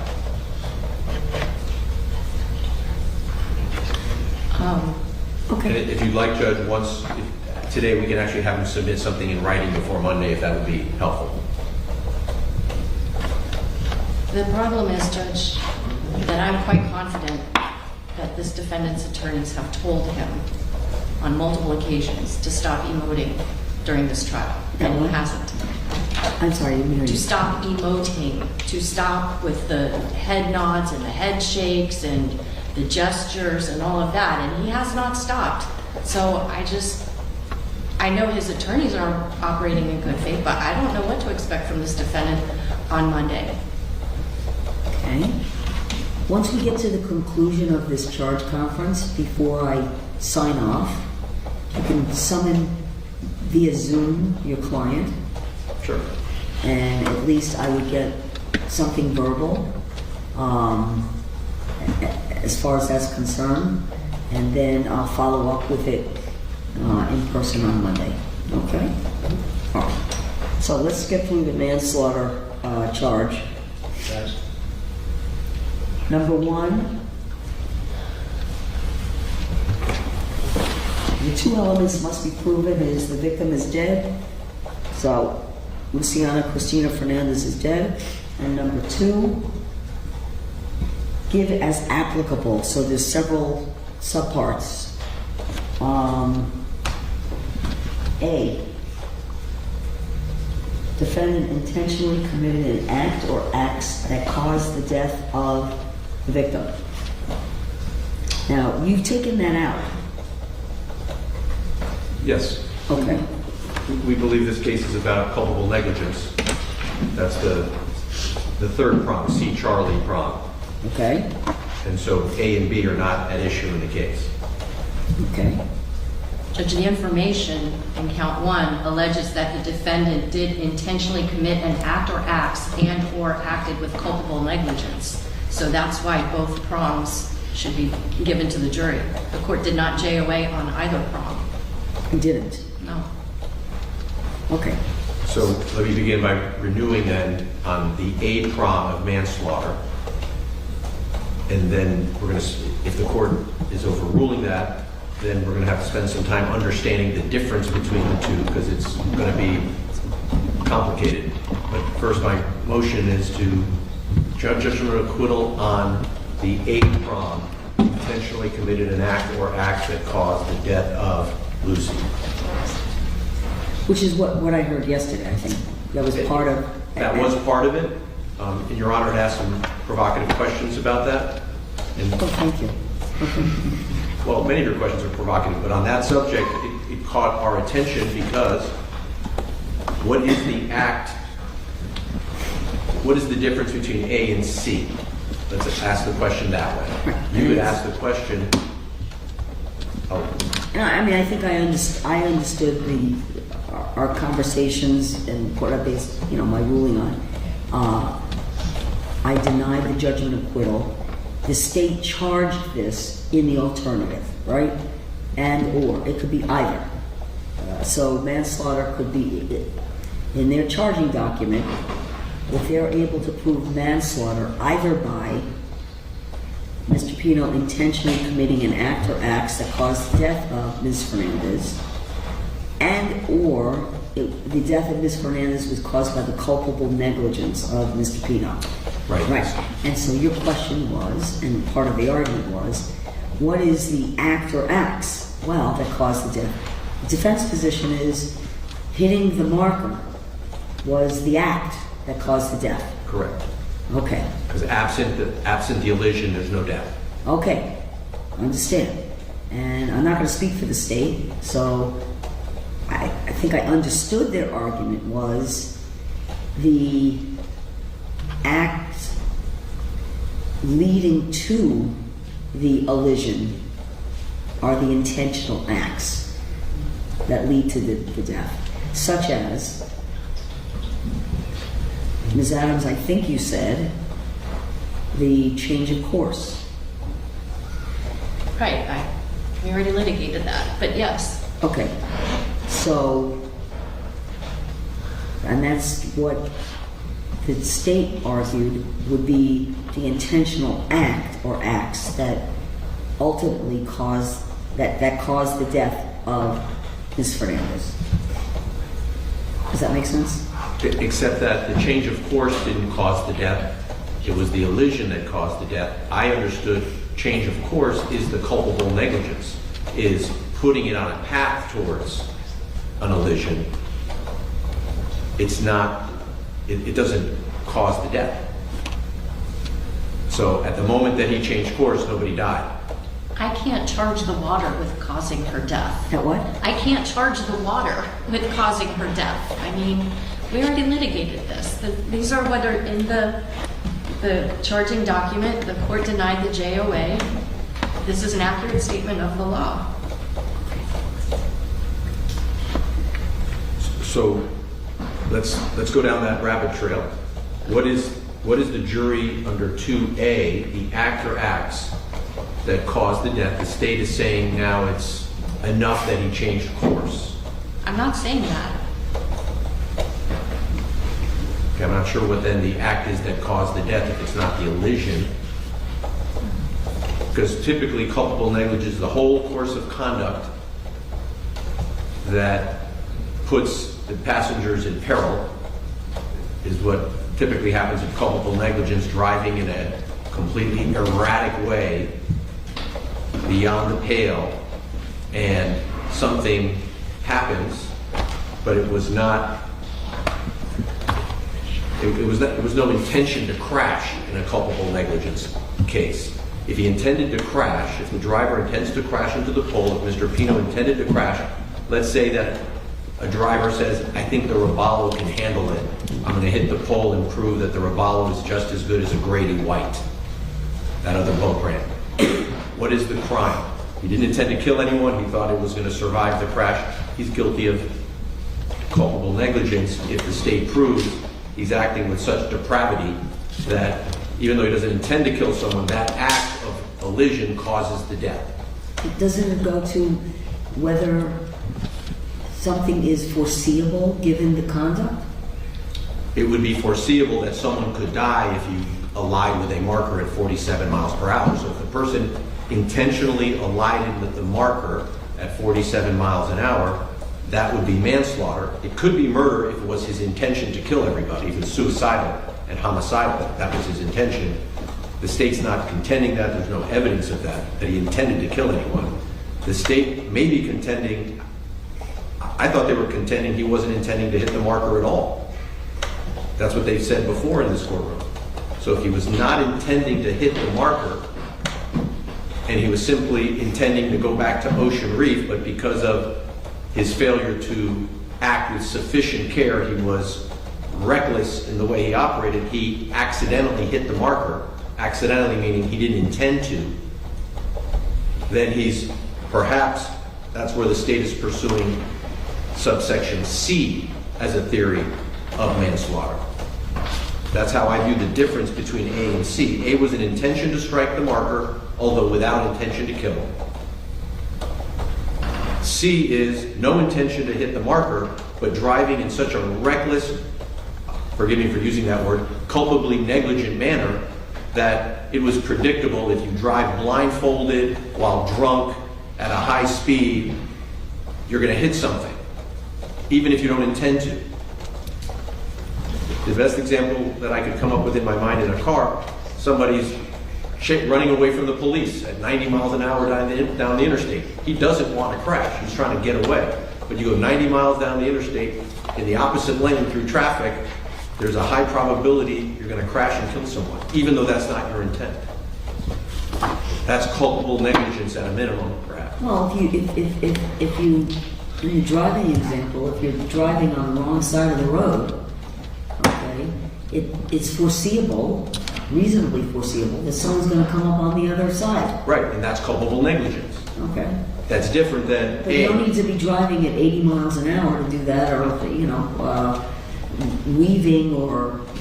You may be right about just how reckless one has to be, but in either scenario, it was not the driver's intention to have a crash.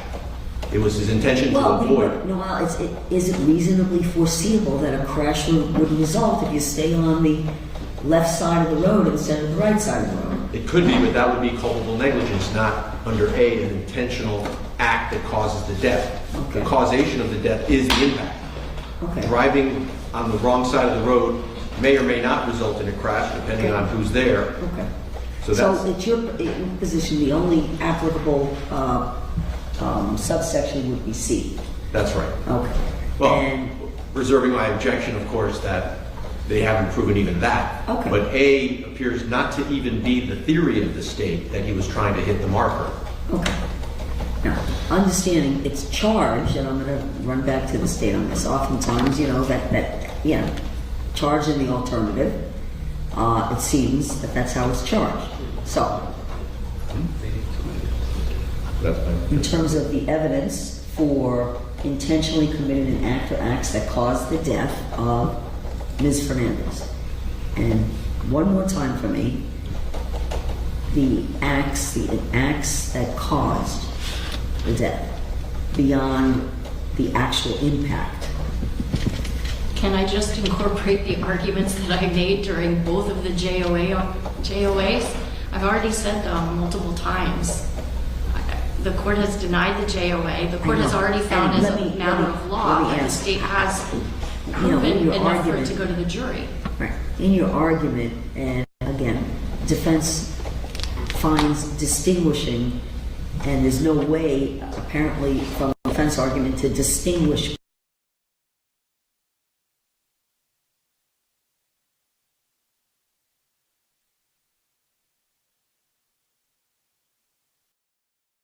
Maybe we should, if we move How down... about this? If Mr. Pino, from the evidence, didn't change course, would there have been an elision? No. You're saying at the 9-second mark, if he had stayed on the path before the 9-second mark? I think before that, wasn't it? Wasn't there a change of course at like 30-something seconds? I think the state's theory is that at about 9 seconds to impact, there was a change of course that put him on a collision course. That's the state's theory. So that's the question, right? That's my question. If there was no change of course, at 9 seconds, he would have there would be avoided. no elision. That's correct. Okay, so I suspect what's going to be argued is that the act itself of changing course resulted in the elision. Except, Okay, we're gonna keep going back and forth on that. I certainly get your point. Over objection, I'm going to give subpart 2A and subpart, which would be C, but I'm going to call it B, because subpart B here does not apply. Okay? We agree Your that- objection is We agree that B doesn't apply, preserving the objection is stated. absolutely. Okay. Go to the next paragraph.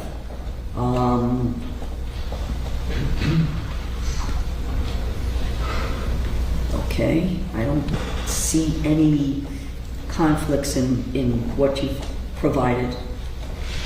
Then the paragraph that starts with to convict of manslaughter.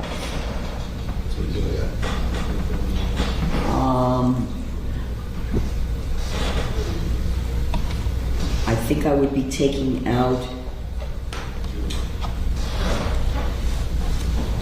let's see, I'd be taking out justifiable, okay? Yes. We agree to that, but here's where the conflict then arises Okay. with excusable homicide. Okay.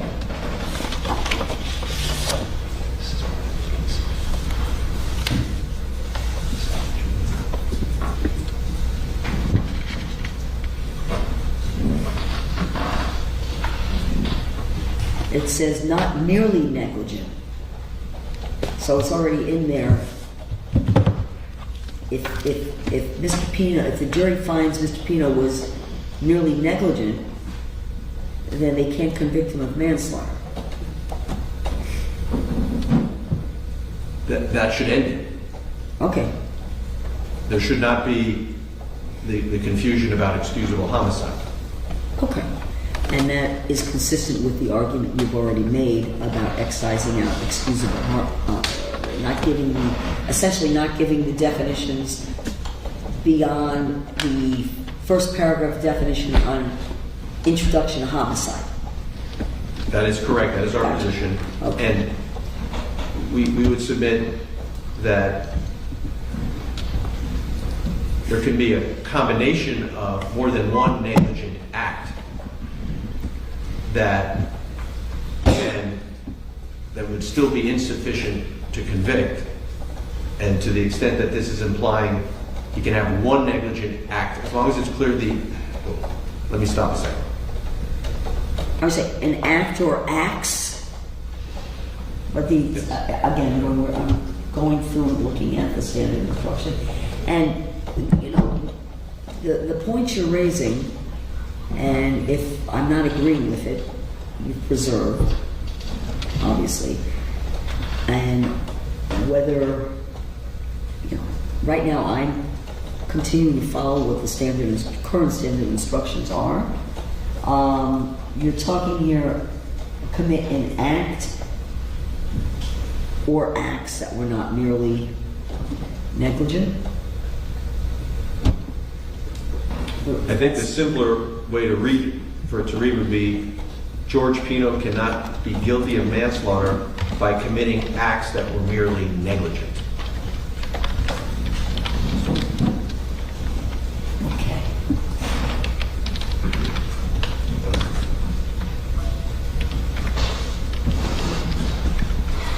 Well, that's kind of an interesting point, right?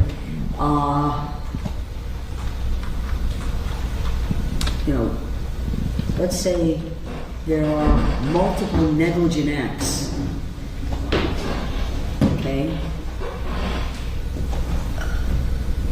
Does it become the case that multiple negligent acts, maybe individually in and of themselves, would not rise to the level of the type of culpable negligence that would need to be proven for there to be a manslaughter conviction? But the cumulative nature of multiple negligent acts combine to establish the level of culpability necessary to establish culpable negligence in manslaughter.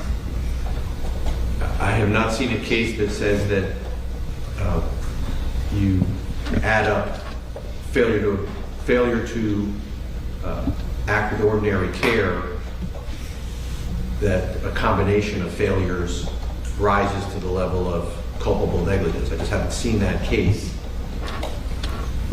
I'm just, this is kind of a Yep. mental exercise. Because what we're getting back to is it one act or is it multiple acts? Is it the operation of the vessel as one act? Or is it speed plus X plus Y plus Z, none of which per se rise to the level of culpable negligence? Well, isn't that what a lot of the cases that when you're talking, the cases that you've cited?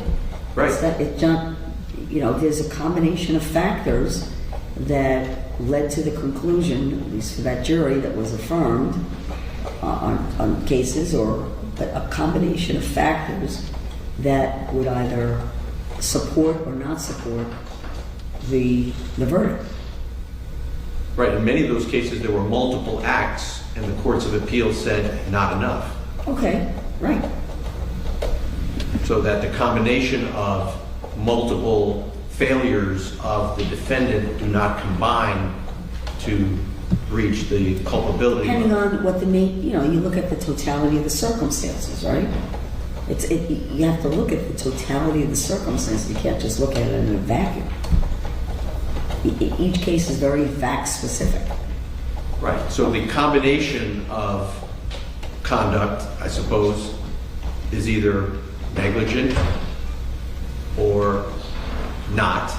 And if it's negligent, then is it culpably negligent? Meaning it's not mere negligence, it's got to rise to the level of that willful, wanton, because by definition, mere negligence is not an affirmative decision one makes. It's a failure to exercise care.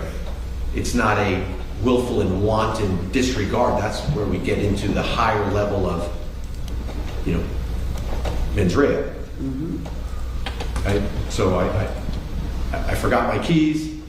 I did a whole bunch of things where I was not paying attention, and I still didn't act with, mens rea. It was again, depends on the circumstances that you place yourself in or that are created, right? So I think that's the whole point of one of the points of this case, isn't it? So we can just go through we can do our sort of closing argument in deciding how to evaluate this, but ultimately the event that, as we've said already, the event that causes death is the elision. Anything short of that won't, as you pointed out, if you stayed on course at that speed with those life preservers, with everything else the state is focusing on, there's no death. So that's why I'm struggling with the theory that the state is advancing, and it can't be enough that the state is going to say the flares you should consider that he had expired flares on his boat in deciding whether he was acting with wantonness or willfulness in his operation of the motor vessel, that he forgot to update his flares, and you should consider that. It has nothing to do with the cause of death. Nothing. Zero. He doesn't use a kill switch. He could have been more careful. All of these arguments that the state is trying to advance, none of which contribute to the cause of death. Okay.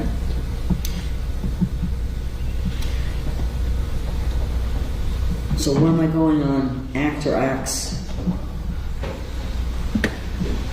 We propose the language. If you're going to overrule it, then it just remains the pattern. Any comment from the state? Well, I just want to make sure of the standard instruction after Your Honor reads the two elements of manslaughter. Mm-hmm. Every person has a duty to react reasonably toward others. Are we in agreement with that sentence? Yep.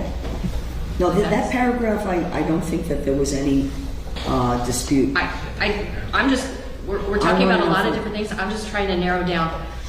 Are we in agreement with that first sentence? If so, then let's go to the next sentence if we're in agreement on that, because otherwise we'll be here until, really late trying to get standard instructions on two relatively simple counts of manslaughter and vessel homicide. All right, I understood then in the first paragraph, the defense believes that it should just be a merely negligent act, and then and not have anything about if the killing was either justifiable or excusable homicide, as I had previously instructed you.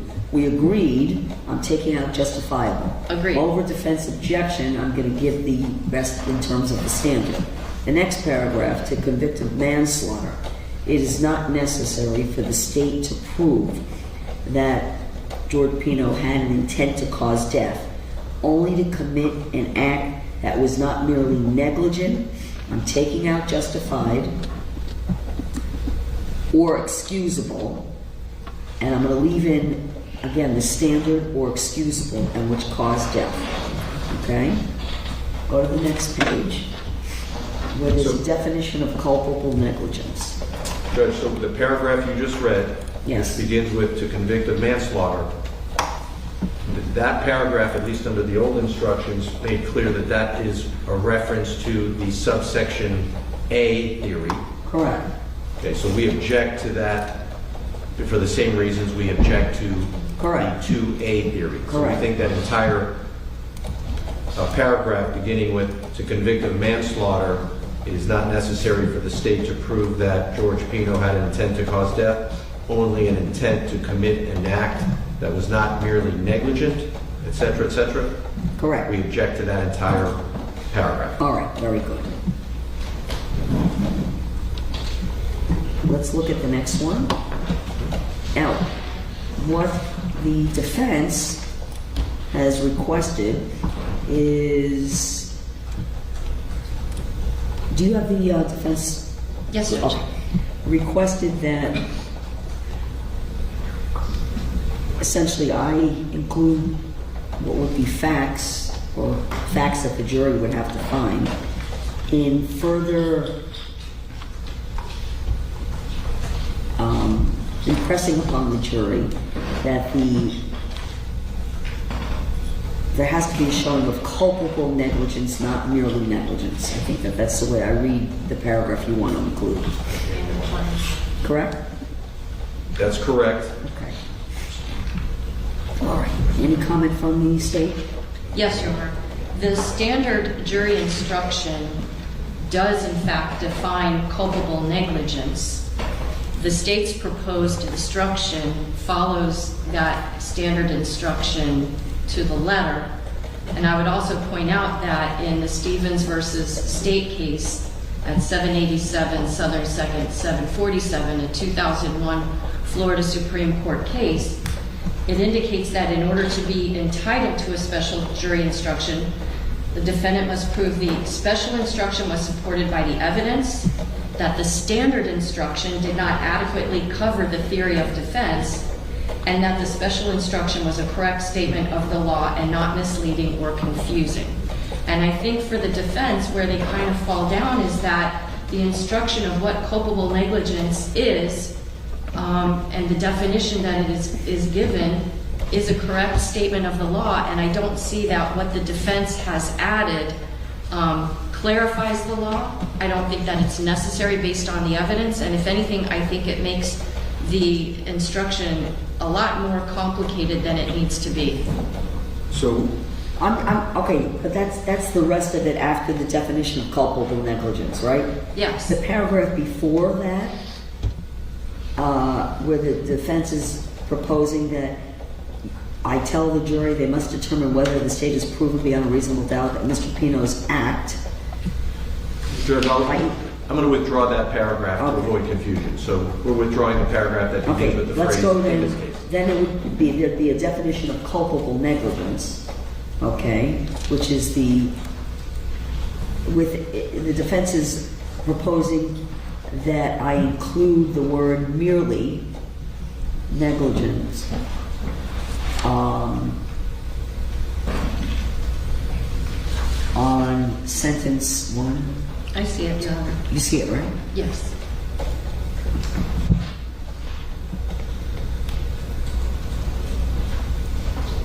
Okay. Any comment from the state?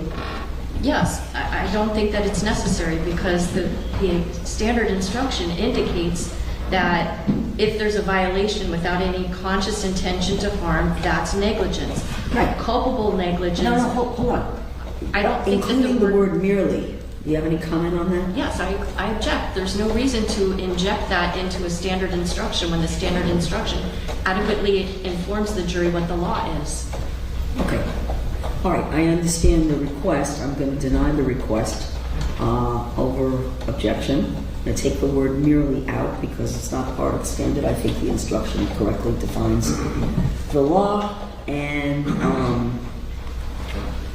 again, I think that's for argument that the defense can make, but I'm going to instruct the jury consistent in this paragraph with what the standard is.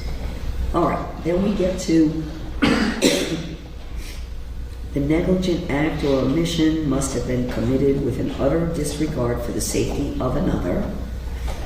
Culpable negligence is consciously doing an act or following a course of conduct that the defendant knew or reasonably should have known was likely to cause death or great bodily injury. So you both agree on that. There's been no change there. Agreed, Your Honor. Then that would, now in terms of the standard, that's the conclusion of the standard. What the defense has asked, I guess as part of it would be a special instruction, would be additional language and additional definition. Okay? And you're making a reference to 8.9, which is the proof of the crime of culpable negligence.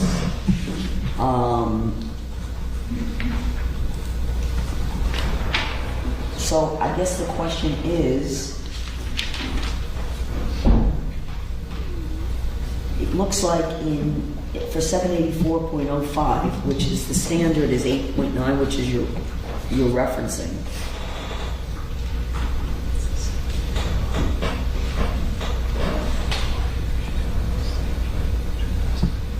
The definition of culpable negligence seems to be a different, more expansive in the 8.9 instruction than 7.7 under manslaughter. Okay.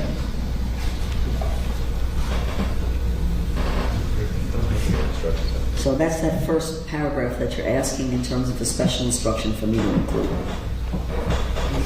Judge, could you read the first sentence that you're referring to so I'm following along? Okay, so you're asking me to include culpable negligence is a course of conduct showing reckless disregard for human life or for the safety of persons exposed to its dangerous effects, or such an entire want of care as to raise a presumption of a conscious indifference to consequences, or which shows wantonness or recklessness or grossly careless disregard for the safety and welfare of the public, or shows, you know where I am now, right? Yes. Okay. And you're referring back to 784.05 under the standard instructions 8.9. All right. So let me ask the state.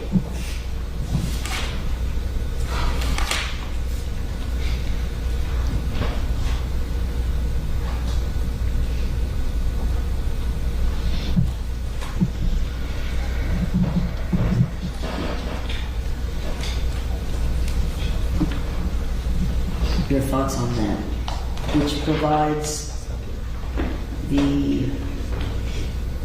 incorporates essentially 8.9 into 7.7,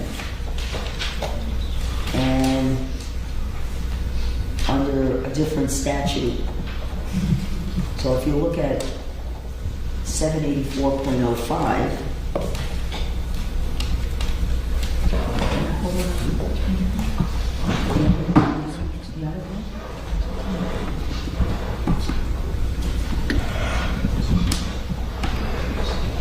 784.05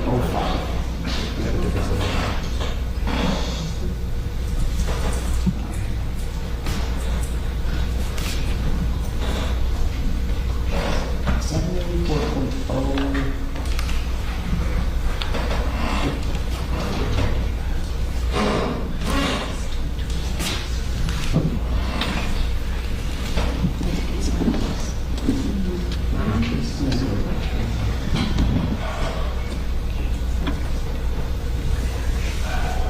All right, this is the culpable negligence, the second-degree misdemeanor.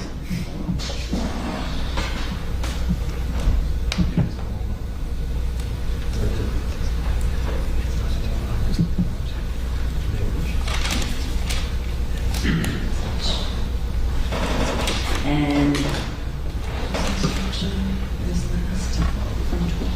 culpable negligence is a lesser included offense, category 2, lesser included offense of manslaughter.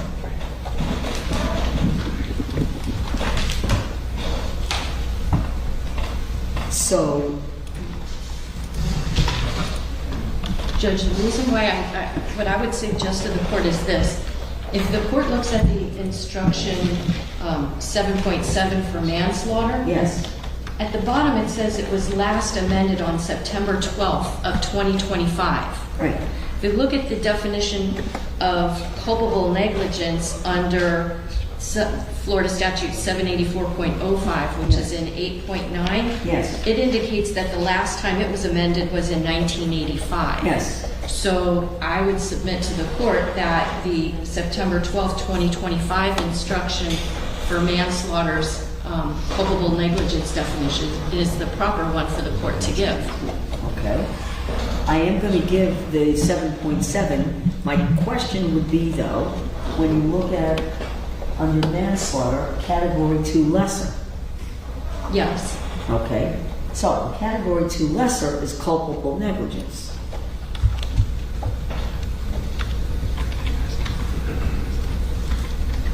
However, the non-homicide lesser included offenses do not need to be given if the parties agree that causation is not in dispute and that the victim is dead. And that's from Carver v. State. Do not have to be given, right, under Carver.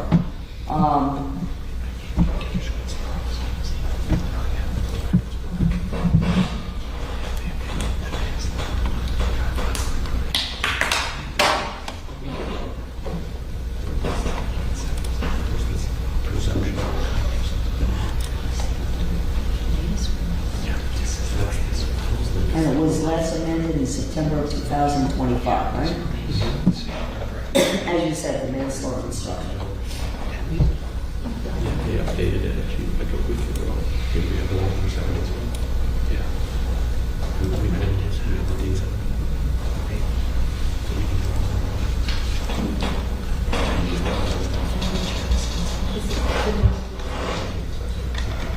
So I guess the question is causation an issue? And whether the defense would be seeking culpable negligence as a category 2 lesser.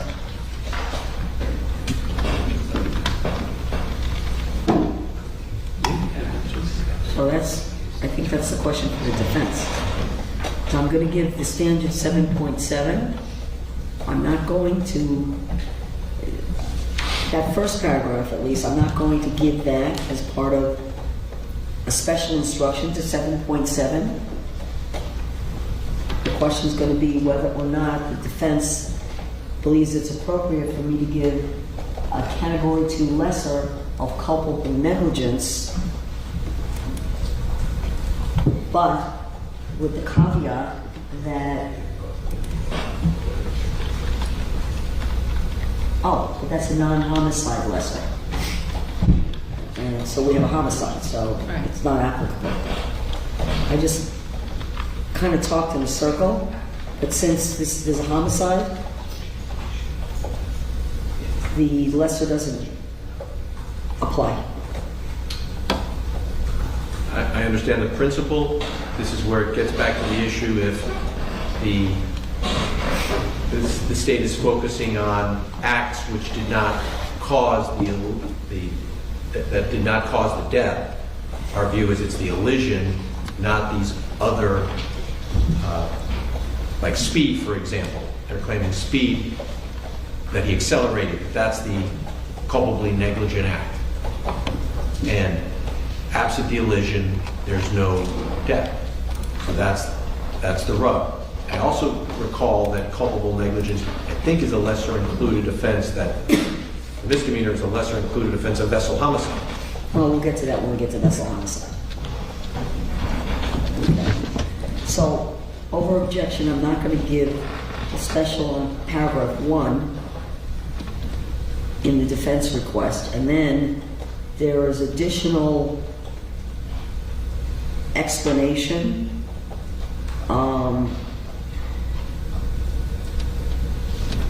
that you cite to the Jackson case from 1958, and also to, it's the same, okay, on, definition of the speed, it's about the operator drinking or some degree under the influence. It's not proof of itself of culpable negligence, and the state must prove under Miller, 1954 case, that the act was not the result of a momentary lapse of memory, inattention, or mistake of judgment. Okay. All right, any response from the state? Yes, Judge, I don't believe that those should be given. Okay. All right.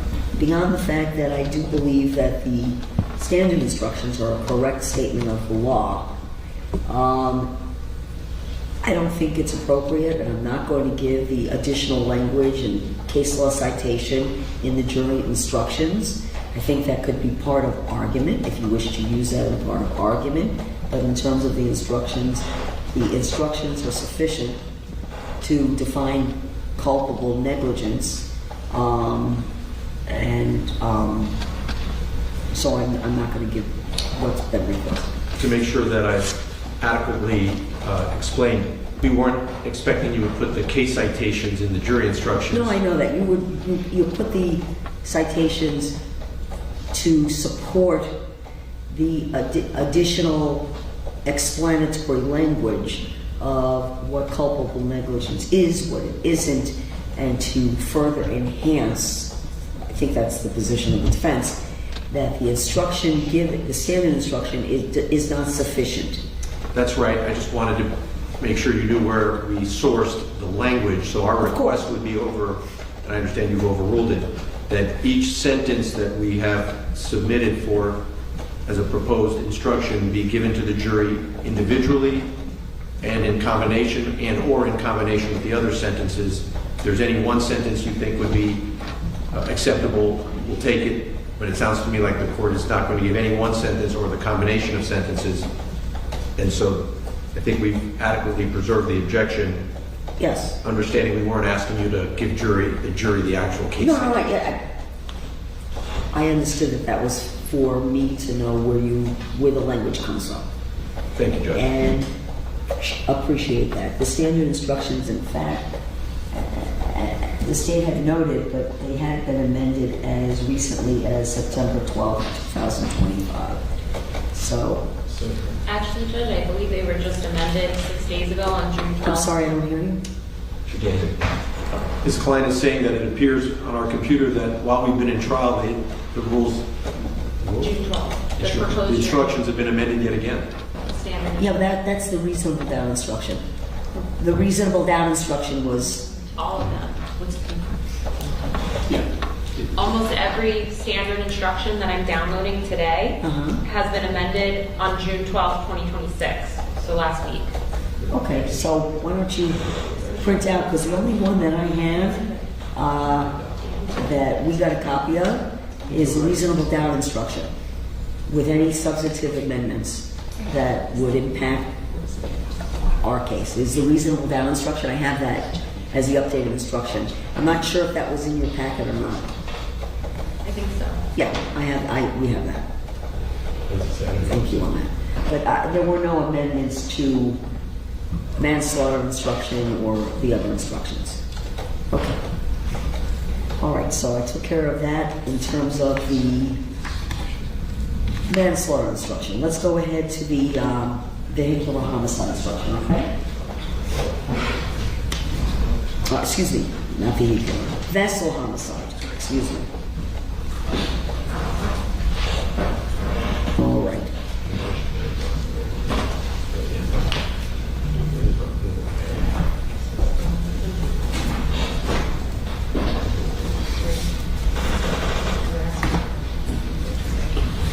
Okay.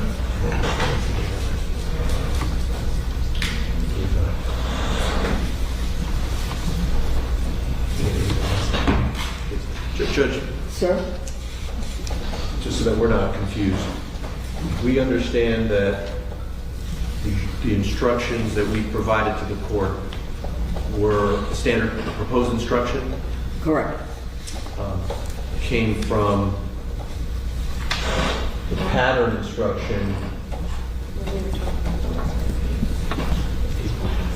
8.9. 8.9 regarding culpable negligence. It's not clear to us when it was amended. We think it was amended recently, but in any event, you have the benefit of the language that we took from what was at least at some point in time the pattern instruction, and over our objection, the court is going to Well, yes, a different subsection, which was 8.9.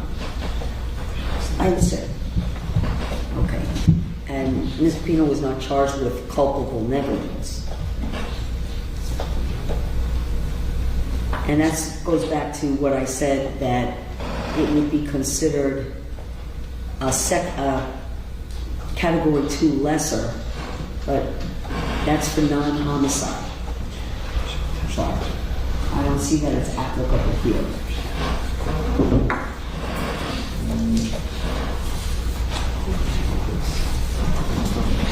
Okay, so let's go ahead and look at vessel homicide.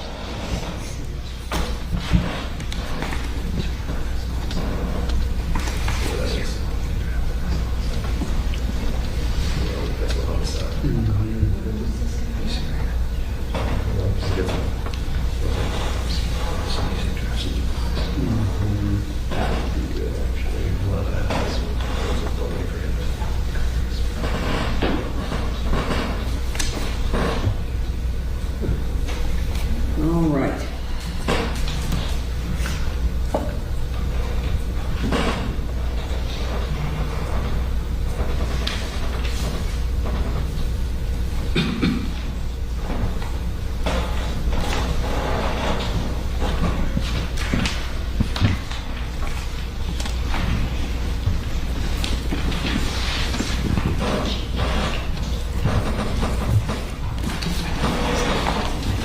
Prove the crime of vessel homicide, which is 7.9.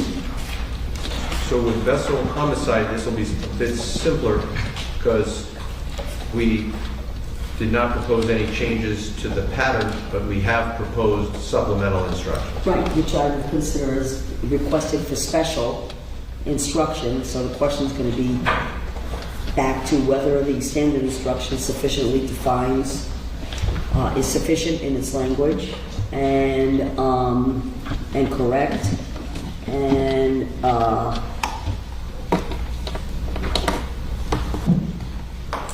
the standard adequately conveys the theory of defense. So let's go ahead and look at it.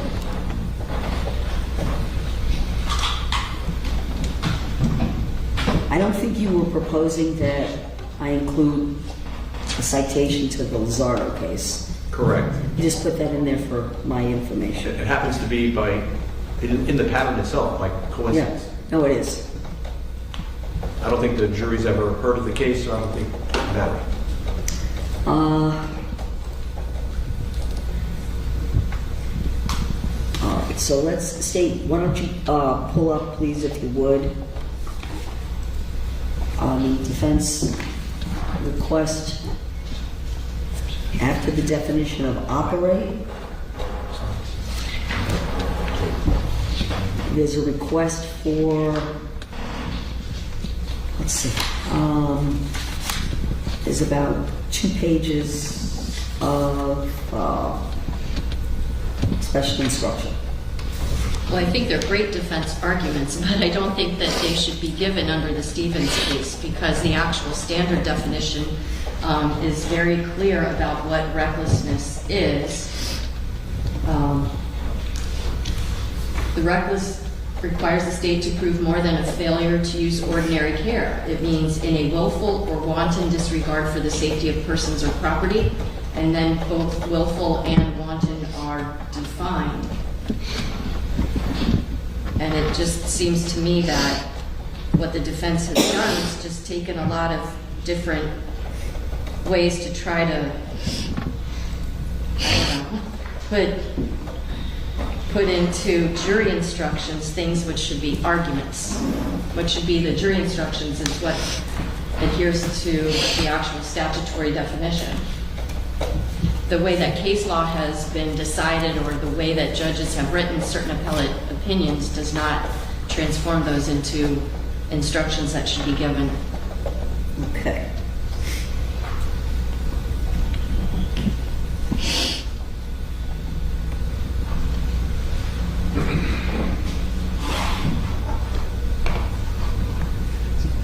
Do you have anything you want to tell me? I mean, I've read, you further define in terms of argument also, citing to an 11th Circuit case and Black's Law Dictionary what reckless means. And then the next paragraph,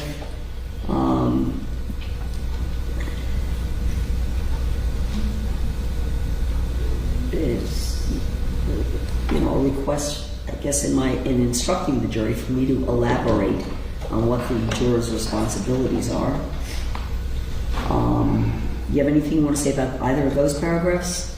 Nothing additional. Okay, all right. I'm going to decline to include the special request, but they are included as part of the record in your special requested instruction.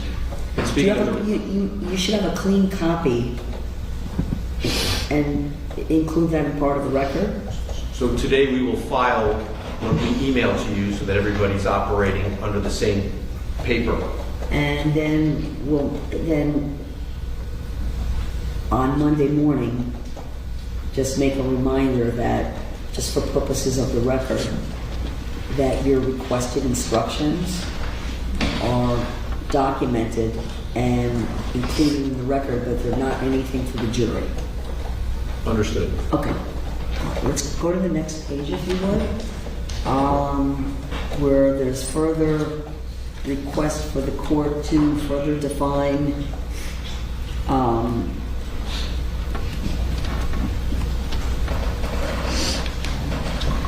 what is sufficient for the state to be able to sustain a conviction for vessel homicide.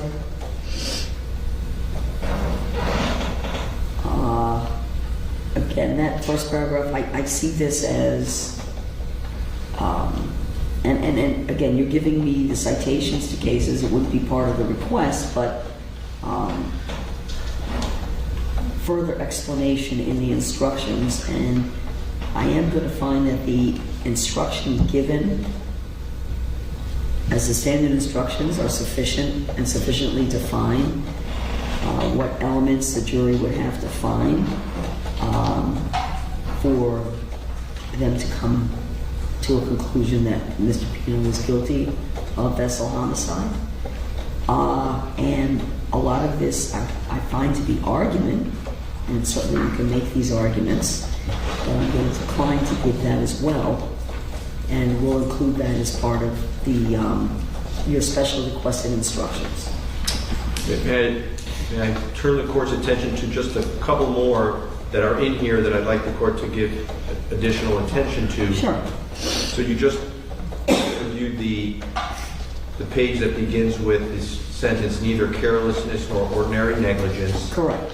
That cites to Lizardo, it cites to Warehan, W-E-R-H-A-N, and it cites to Esposito, and I understand the court's overruled our request. Then the next one I'd like the court to look at with additional attention is the citation is Strackar versus State, where it reads, the state must prove that George Pino, quote, in an intentional, knowing, and purposeful manner was operating the vessel at the time of the incident in a manner demonstrating a conscious and intentional indifference to consequences and with knowledge that damage is likely to be done to persons or property. I'd also like the court to consider the instruction that we took from Santisteban versus State, Santisteban, and this one says, speed alone does not constitute reckless conduct unless the speed is shown to be grossly excessive. Let me stop there, Judge, because that's an important issue for this case, since the state is focusing on speed and there is no speed limit posted.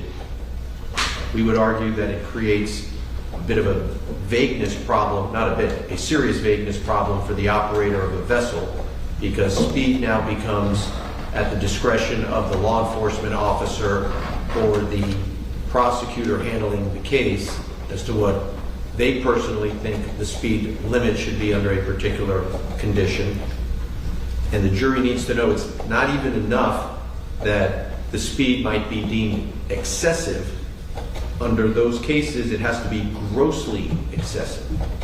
Well, let me ask you, sorry to interrupt.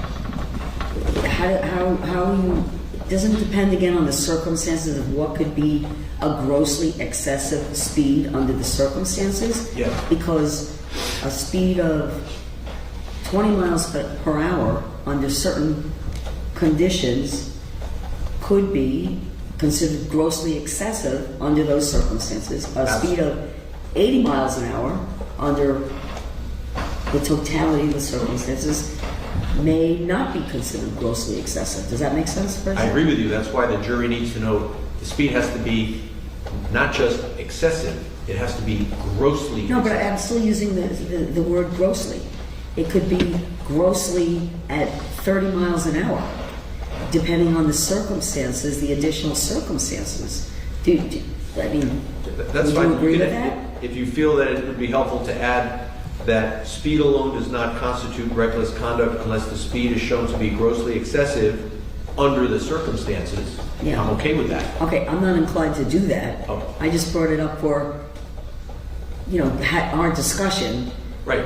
And the reason I'm addressing it is because the state is arguing the speed was excessive. The rule that was presented to the jury, the safe speed rule, implies that there is a particular threshold for safe speed above which a speed would be excessive. And yet that's still not enough to convict under the case law. It would have to be grossly excessive. Okay. And the jury needs to know excessive speed alone is not enough. It's got to be grossly excessive. And because there is no posted speed limit or any legislative finding on what is an appropriate speed, we're now turning this over to 6 people to decide what an appropriate speed would have been. But they need to know it's not enough that it's an inappropriate speed. It needs to be grossly excessive. Lizardo was the case where the driver was doing 83.9 miles down, I think, Cayocho, and that didn't give the driver enough time to avoid colliding with a car. And the court said even that speed, which was, I forget, 30-something miles above the speed limit, did not support a finding of vehicular homicide. So that's why we need to make sure the jury understands the speed by law needs to be grossly excessive to support a conviction. Okay. Do you have anything you want to respond to? Of course, I object to that. I don't think that that is a proper statement of the law because, first off, Lizardo's just said on these particular facts, and there weren't many facts other than there was only the speeding. We have a lot more than that here. And beyond that, the definitions of wanton and willful more than sufficiently cover the concepts that defense counsel is trying to somehow, have this court instruct the jury. The jury I is don't the one think that's that supposed to decide. And I'm going to decline the request, to look at, well, speed, well, the weather conditions, well, this, that, the other thing. I don't think it's appropriate for me to include that as part of what would be the standard instructions. I think the instructions is given properly define what the law is, and this is part of argument. So while I understand why you're requesting it, I'm going to decline to give that. And also there's something about, I think the next paragraph as well. So the next alcohol. The next paragraph, we just took a direct quote from a case. What we would like is either just an instruction that consumption of alcohol, absent impairment, does not constitute recklessness or culpable negligence. That's what we're requesting. Because obviously the state is presenting evidence of the 2 beers, and I assume they'll be arguing that that somehow is relevant to the analysis of recklessness and or culpable negligence. I think the jury's entitled to know that the courts of appeals, they don't need to know it came from there, but that the law allows alcohol to be consumed, and that the mere consumption of the alcohol, absent some impairment, does not establish recklessness or culpable negligence. Okay. Anything to respond to? I would object. Okay. I am going to decline to give the special requested instruction, but again, it's included as part of the record. Okay. And I think that would, looking at simple inattentiveness, citing to the Esposito case, I think that was your next request. That's right. So, inattentiveness is insufficient to establish reckless driving. That's what we're asking for. That is what we believe the state is going to argue caused the accident. Mr. Pino was not paying attention in those last 9 seconds as the vessel was approaching and then ultimately collided with the marker. And just as a small footnote, we were talking earlier, we were asking about how the boat with 9 seconds to impact made that veer southbound. 9 seconds later there was the impact, but roughly 1 second before impact there was another apparently data point drop. I believe the expert, Mr. Albert, said that there was some effort there was a change of course, that apparently the inference would be that Mr. Pino, with a second to go, realized the marker was there, tried to take evasive action, and was unable to avoid the marker. That's what I understood him to say. Okay. And so it's clear to me that the state's theory is that Mr. Pino was inattentive in the last 9 seconds. And the case law seems to be clear that lack of attention in and of itself is not sufficient to establish recklessness, much less culpable negligence. And so we'd like the court to instruct on that. It comes right from the case law, and so we would ask that the court give an instruction. Okay. Do you have any comments on that? Yes, Judge, I think it's a great argument for counsel to make, but it's not the law that the court should be giving. Judge, may I ask this, isn't that what courts of appeals do? They write the law as it applies under facts similar to those that are before the trial courts. And so we know from all the cases, Lizardo onward, many courts have said speed alone, unless it's grossly excessive, doesn't support recklessness or gross negligence. Alcohol consumption alone, absent impairment, does not support recklessness or culpable negligence. Mere inattentiveness does not support recklessness or culpable negligence. Those are principles of law. That's what the court is supposed to explain to the jury. How otherwise will they understand what to look for in the evidence, if not by instructing them that the law says those matters of evidence that that have been presented to them under the law do not suffice. If you don't tell them that, you're leaving it to lawyers to tell them that, but the courts of appeals have said that when lawyers have tried to argue that, it's led to wrongful convictions. So I'm asking you to instruct the jury to avoid a wrongful conviction, as was the case in these 14 cases plus that we have cited to the court.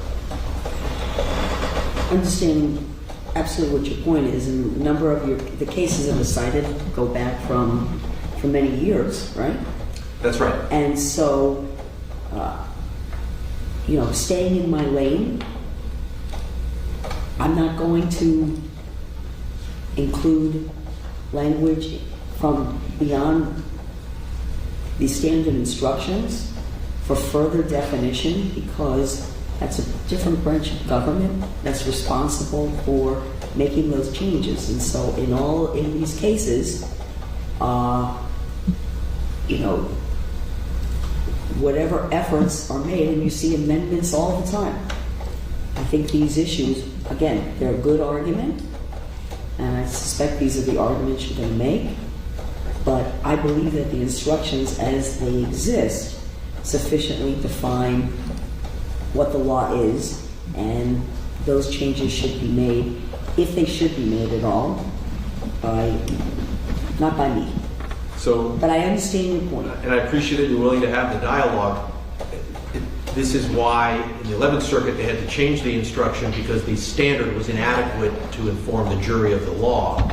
That's why I believe there were 14 wrongful convictions, because the then instructions were insufficient to guide the jury. Jury instructions come from case law. That's where whoever writes those instructions, they get them from the judges who have ruled on cases. Sure, and they change, and things change constantly. And let me reveal my ignorance. Who actually writes the state jury instructions, if I may ask? Is it which branch? Committees that are designated by the Florida Supreme Court, they promulgate the rules and then the court adopts them. So it is the judicial branch after all. Well, it's not actually now. Actually, the Florida Bar, the Florida Supreme Court does not engage in the creation of, make the committee recommendations. It goes through the Florida Bar Committee on jury instructions, and that's how.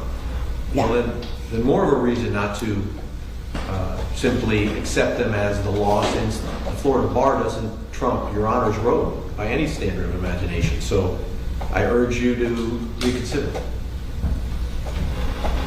I appreciate that, but I'm gonna decline the invitation.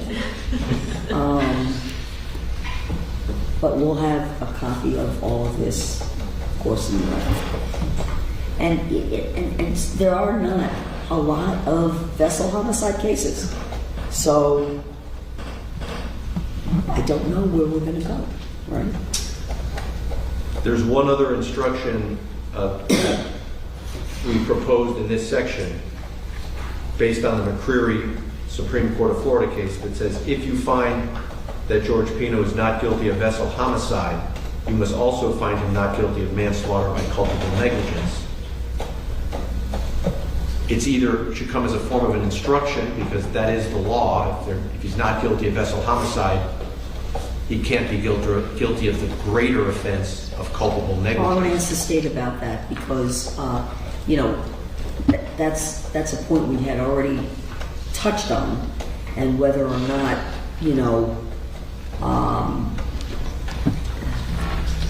there would be potential for an inconsistent verdict.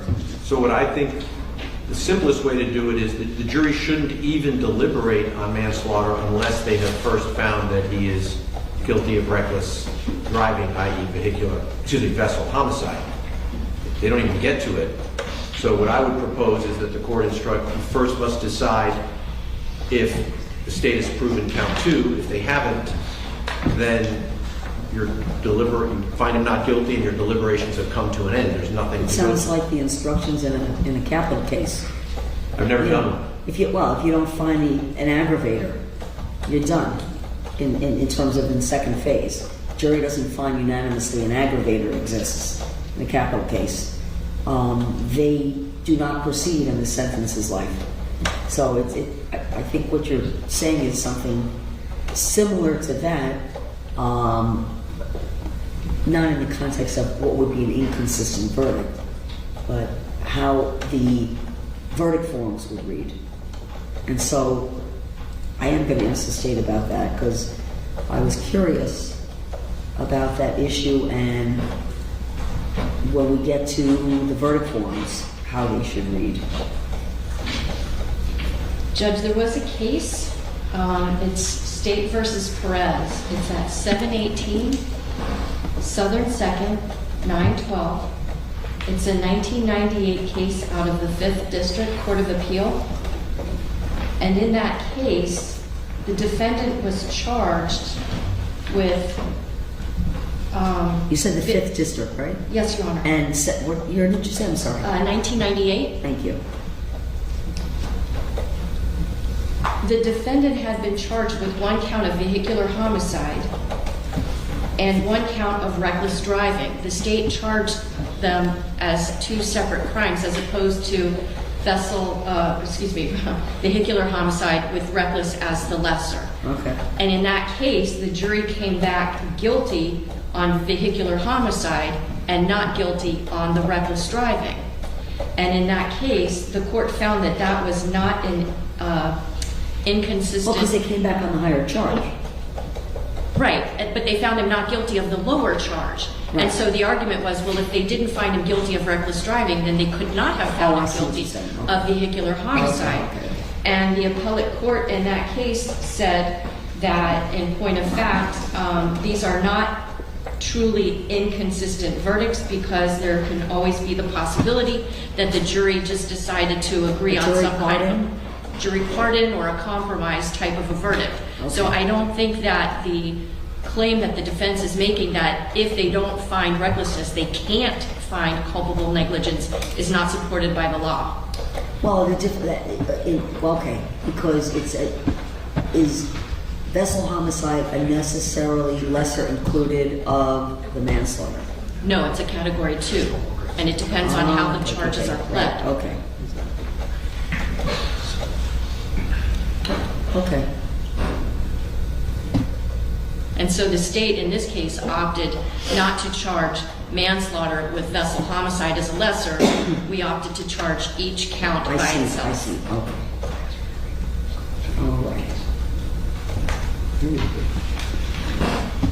I haven't read the case. We'll read it maybe if we can take a few minutes, but I'm guessing that that's a case that deals with the principle of law that on appeal the courts do not reverse convictions where there appears to have been an inconsistency in the verdict form, and the courts have said they'll ascribe that inconsistency to some jury nullification, some other reason other than an actual inconsistency. What we're proposing is to even avoid that possibility.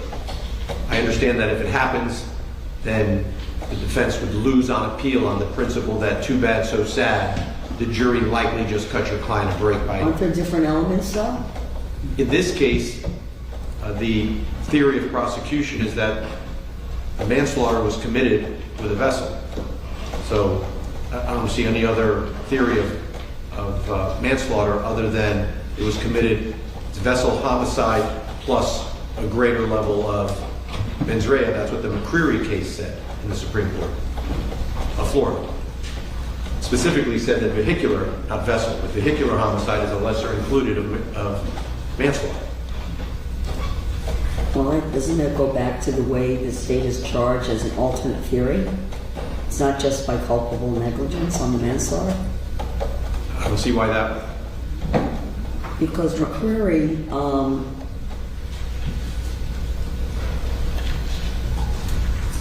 is it McCreary just a culpable negligence, manslaughter by culpable negligence charge?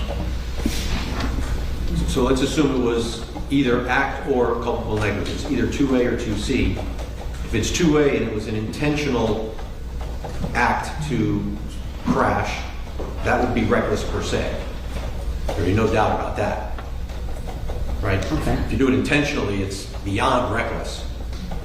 So manslaughter, as I have an understanding it, you've got culpable negligence and then you've got outright intent to.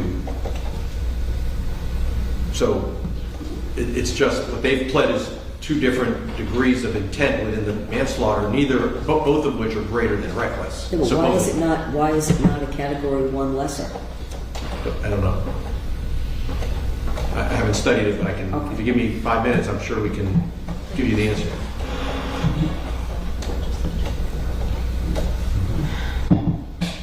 Because this is going to go to also my verdict forms, our verdict forms, how I think it would be appropriate. And I mean, we have count 1, the manslaughter verdict form, and then we have count 2, the vessel homicide. I'm sorry. Can you please repeat that? The verdict forms. I don't have a draft of the verdict form, but we would be. I sent one to the court. I can send did one you to send Norman them? now. I'm sorry. Why did I not print them out? Okay. I'll send them to everybody again. That's great. Jessica, can you? Where am I finding here?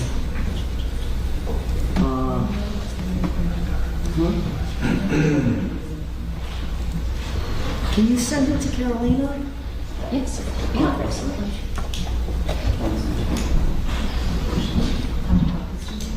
What's that? No, I just need a copy from me. All right, I'm going to pass on the rest of this right now, so we can let's finish up the, what we have in terms of the instructions.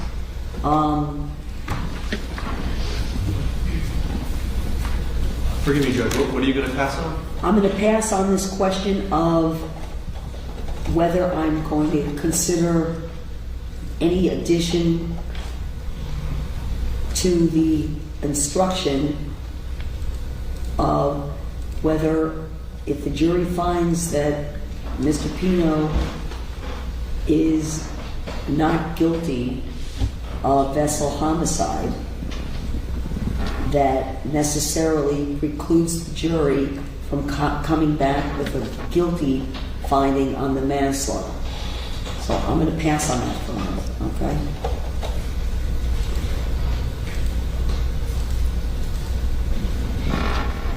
Then you're making a request for my further explaining what ordinary negligence is. I'm taking this as a separate special instruction. Like, yes. Apart from the vessel homicide, the language you included, apart from the manslaughter language that you included, this is now another separate special instruction request. Yes, please. Okay. That ordinary negligence is not sufficient for a criminal conviction. Okay. That's the title of our section. That's the title of the special instruction. Okay. And then I'll jump back. To be clear, we're not asking you to put the title in front of the jury. It's just to guide your review. It's the page that is titled "Ordinary Negligence is not sufficient for criminal conviction." Okay, so as a special instruction, you don't want a heading. If you'll give it to us, we'll take it. Okay. Yeah. All right. State, do you know where I am on this? Yes, Judge. Oh. And I would object to that instruction, Your Honor, because the standard instructions talk about that recklessness requires the state to prove more than a failure to use ordinary care. So the jury instruction for vessel homicide, just like the jury instruction for manslaughter, makes it very clear that neither recklessness nor culpable negligence can be proven with simple negligence. Cannot be proven. Correct. Okay. I'm going to decline to give the additional special instruction on further explanation of that ordinary negligence is insufficient to support a criminal conviction. Understood. And to be clear, we would ask for each sentence to be considered alone and in combination, or, let me rephrase. Correct. That each be considered alone. We prefer that they be given in combination, but we'll take as few or as many as the court will give us. Look at criminal cases are different from civil trials.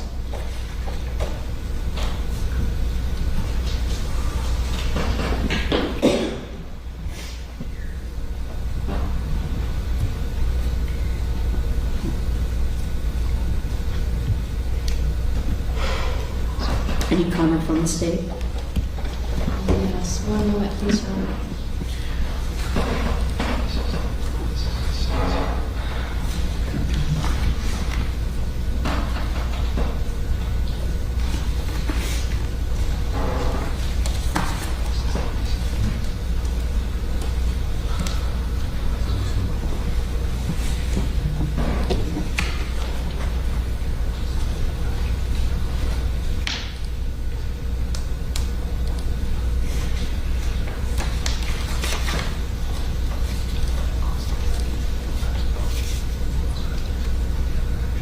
Your Honor, that instruction is part of the instructions that are given at the commencement of a civil trial. And that instruction is from Florida Standard Jury Instructions for civil cases. I think the court has already gone over with the jury during jury selection that this is not a civil case. And it seemed to me that there was nobody on the jury that was confused about that. All right. I'm not going to give that instruction, but it's preserved and is part of your record. Thank you, Judge. Oh. Same, let me just have a standing statement. Yes, that I ask the court to consider each sentence If I alone. decline to give it. Sorry? If I decline your request, it's still over your objection. Right, and that I've asked you to consider each sentence alone. Correct. Yes, you have it paragraph by paragraph. So individually and cumulatively for the subsection on criminal cases are different from civil trials. I'm not going to give that. Failure to exercise every possible precaution does not constitute recklessness or culpable negligence. And then we have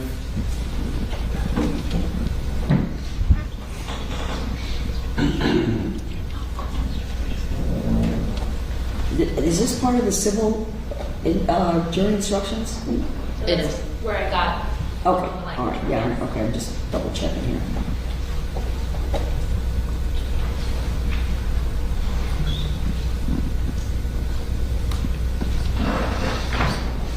All right, I'm going to decline to give the requested civil instruction on failure to exercise every possible precaution does not constitute recklessness or culpable negligence. And Judge, the court I just want to remind the court that the state has introduced evidence of all the things that George Pino could have done, even if not required by rule or regulation. For example, he could have had passengers wear life-saving devices. That's going to be the next one. He could have had them sit somewhere else on the boat. He could have had the flares that are not expired. That's going to be a theme throughout, I believe, of the closing argument. And I think you're going to make objections that you think are appropriate, if that's part of the closing arguments. But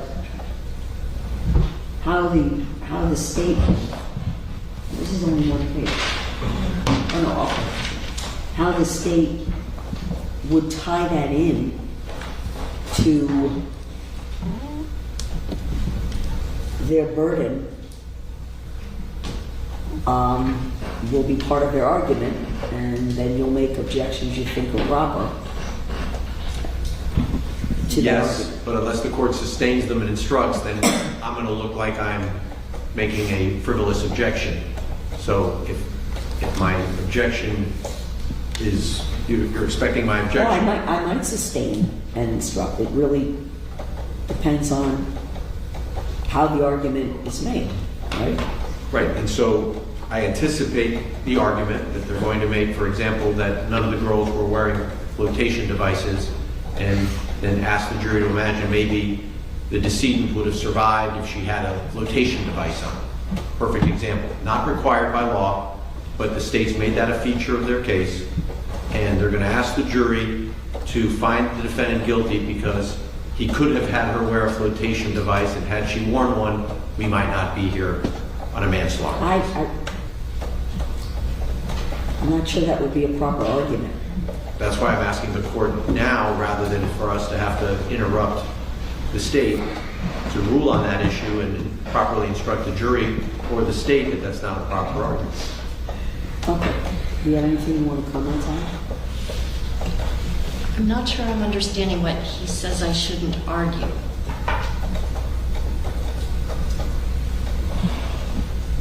We're trying to kind of anticipate what closing arguments are going to be. No, I understand that, but I'm not sure what he's saying that I can't say about a life jacket. I'm certainly not going to ask them to convict him of these homicide charges because the girls on the boat were not wearing life jackets. I think, like many other factors in this case, that's a factor that the jury can take into account. There's evidence of it. I could take into account to determine what? To determine if the defendant was either reckless and or culpably negligent. Reckless in or culpably negligent in the operation of the vessel? Yes, because he's got a vessel that has passengers on it, that if something terrible were to happen, they're not wearing life preservers. Okay. So how is that? If you have a crash and you've got a baby that's not in a car seat and the baby dies, would the prosecution be prohibited from talking about the fact that the baby wasn't in a car seat? No. And, the state's not even permitted in a situation like that to say, oh, well, he violated that law, so you convict. But it's a factor that goes into the mix, just like it's a factor if the defendant had alcohol on board. Just like it's a factor how fast he was going. It's a factor of how much weight was on his vessel, what direction he was heading, what speed he was traveling at. All those things, the conditions of his passengers that were, some of them, by their own testimony, were at a minimum buzzed. I think all of those things are factors in the way that this vessel is being operated, because it's not just where you're steering, it's who you're steering and who you're endangering. That all factors into whether or not you're reckless.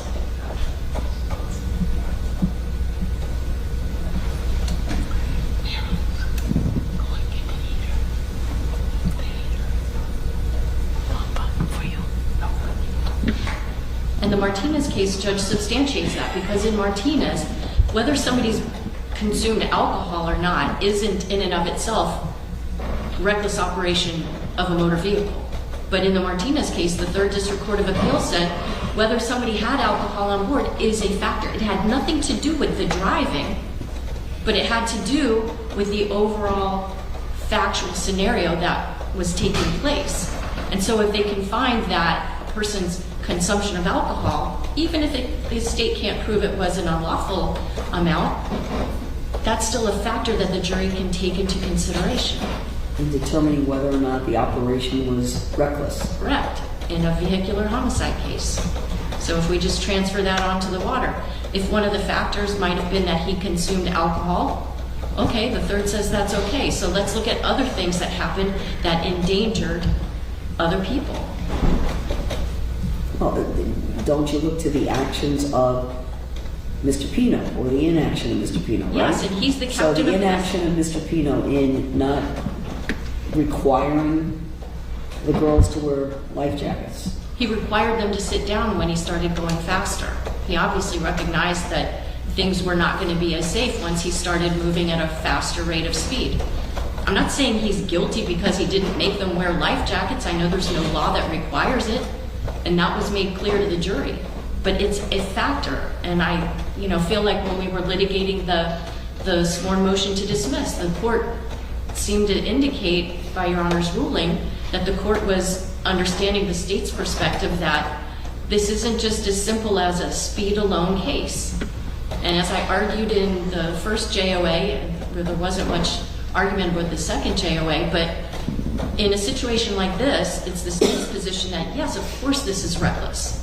If there weren't all those girls on the boat, if the defendant didn't even have any alcohol on board, if all he did was operate his vessel at that rate of speed in that direction, where unless he deviated course, he was going to slam into that channel marker, and he didn't do anything, if his wife had died, if she was the only one on the vessel, if Lucy was the only one on the vessel, he would be guilty of vessel homicide, no two ways about it. But you have all these added factors that endangered so many people that, to me, it didn't seem appropriate to only charge the vehicular homicide, because this isn't just reckless. This is something more than reckless. It's in the level of culpable negligence. And the jury can make a decision if they agree with my decision on how to charge it or not. But, in terms of the arguments that go into the mix of what's reckless, what's culpably negligent, those were arguments that were made that it seemed the court was sustaining when it denied the motion to dismiss and denied both of the JOAs. Judge, may I just make sure that we're distinguishing between, I think the state's conflating conduct that affects the operation of the vessel versus inaction that could, had it been done, might have mitigated the consequences of the elision. So a life preservers, by way of example, has absolutely nothing to do with whether there would be an elision or not. But it has to do with whether or not there could be a potential for death, and remembering that the instruction is that the operation means an intentional, wanton means with a conscious and intentional difference to the consequences, and with the knowledge that damage is likely to be done to persons or property. So the consequences of that recklessness also means if your passengers, if you're not prepared, or you have your passengers prepared for the what would be a foreseeable consequence of the conduct, and that is, from the state's argument, ties into viable evidence that the jury can consider. That is their position, and that's just not a correct statement of the law, because but now that they're imposing upon Mr. Pino a duty of extraordinary care, the law doesn't require a life preserver. That's the simple example. No, I don't think it's extraordinary. I don't see it. I'm not sure I agree with that. Given all of the circumstances, choosing a course of conduct, in this case in particular, to go from point A to point B, there were certain decisions made, and the jury can find or not find that these were conscious, intentional, not in an evil way, but in intentional conduct, that it would be foreseeable that death or great bodily harm could result because of the actions or inactions of Mr. Pino. So, I think that's what I understood the argument to be. So, you can't compare consumption of alcohol, which, if enough of it is consumed, it would impair the driver and affect the operation of the vessel, to, for example, failing to go beyond what the law requires and force the passengers to wear a life preserver, by way of example. The law doesn't require it. You'll see that's our next instruction. But the state will argue to the jury, apparently, that he acted recklessly by not having the passengers all wear life preservers. Had he not alighted, the life preservers would have had no relevance to this at all. At all. Of course. Okay, I'm not sure I understand what you're saying. I'm not sure that I'm not going to speak for, and I've already heard just a general summary of what the argument is. I'm sure there's going to be much more to the state's argument, and we're not, previewing closing arguments here, but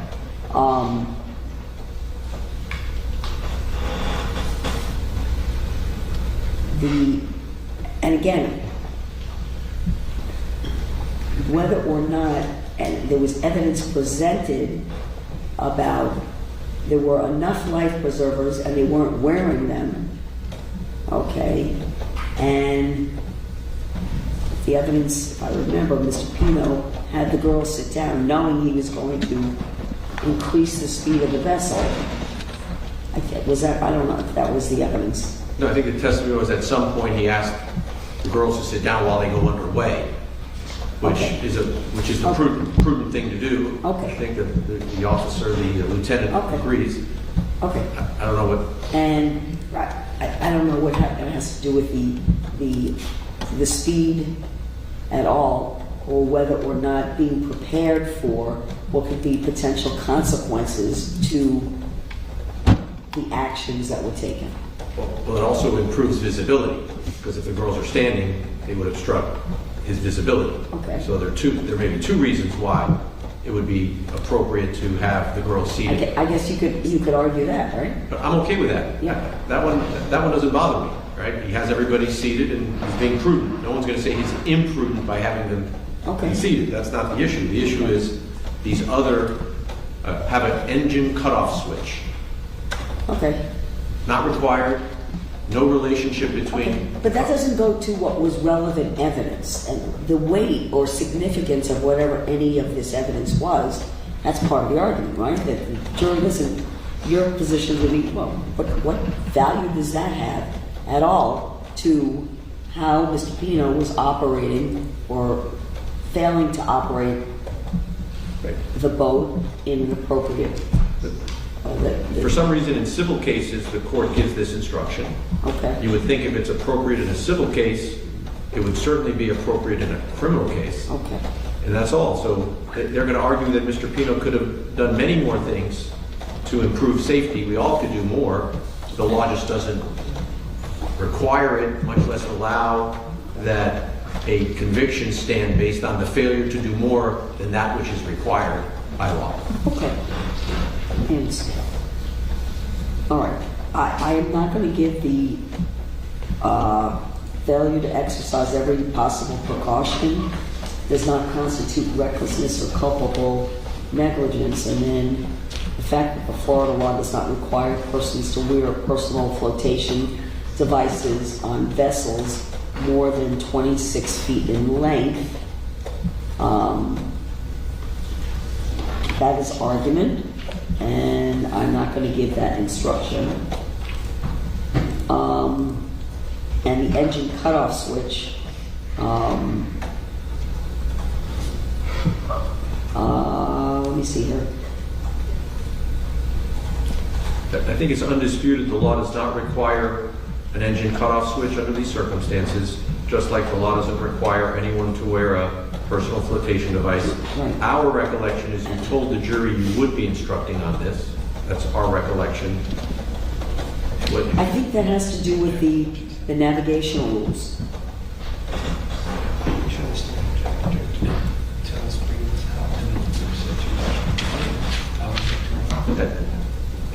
My recollection is not as good as my colleague. They recall that there was a point in the examination where I was trying to extract these points of law, and the court told the jury that you would instruct on those points of law. I think I would tell the jury that I would instruct on the law. I don't know if it meant that on whatever you were discussing, I was going to instruct on what you were discussing. I sustained an objection, and I'll instruct them on whatever the law is.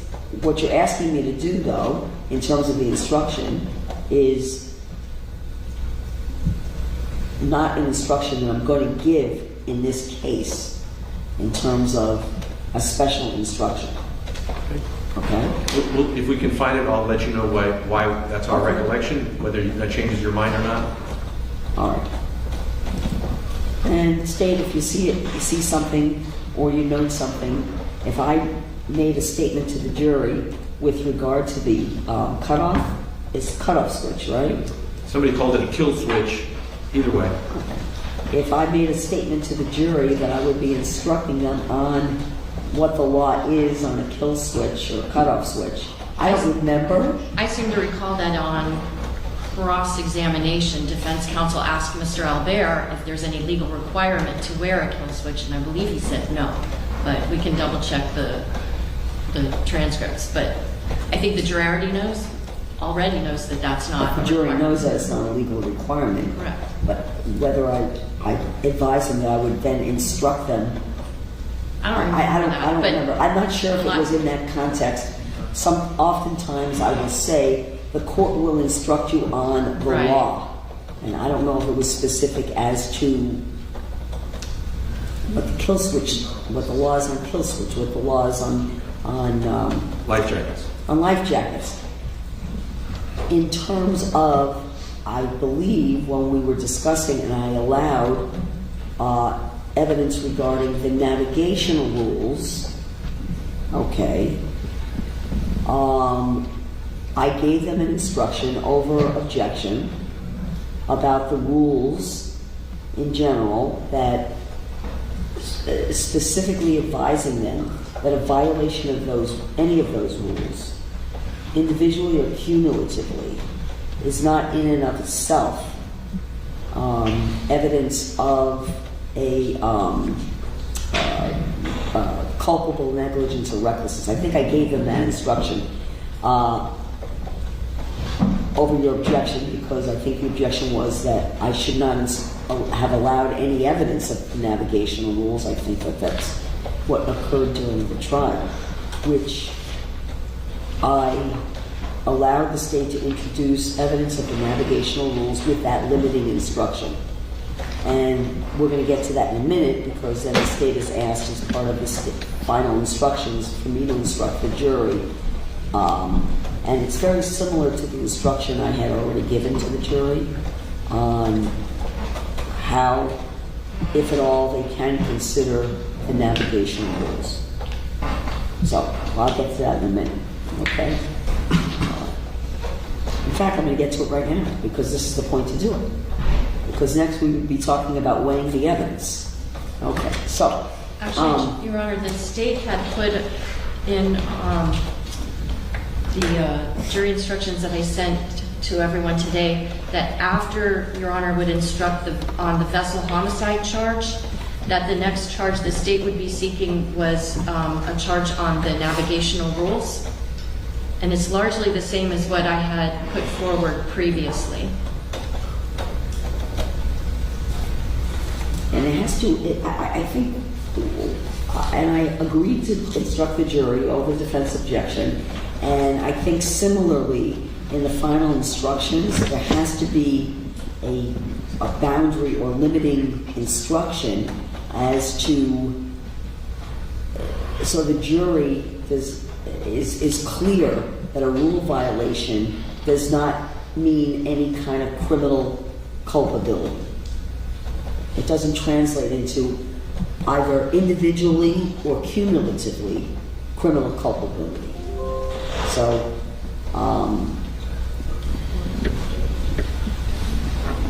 so on page 9 of the proposed instructions that I sent, I think is an accurate reflection of the case of Logan, which is at 592 Southern 2nd 295.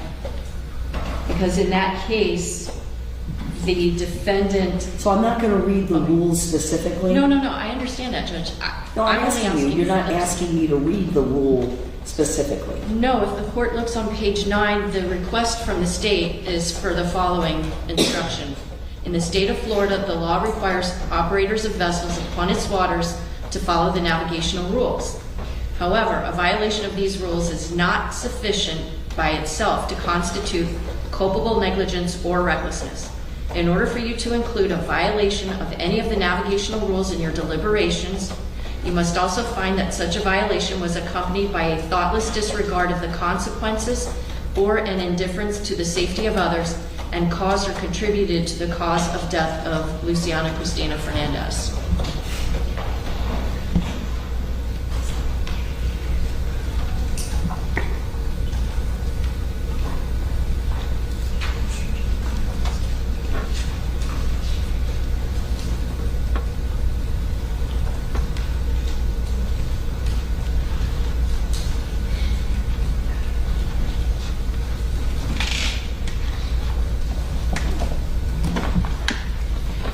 All right, now you've already objected, but can you look at the language that's proposed and,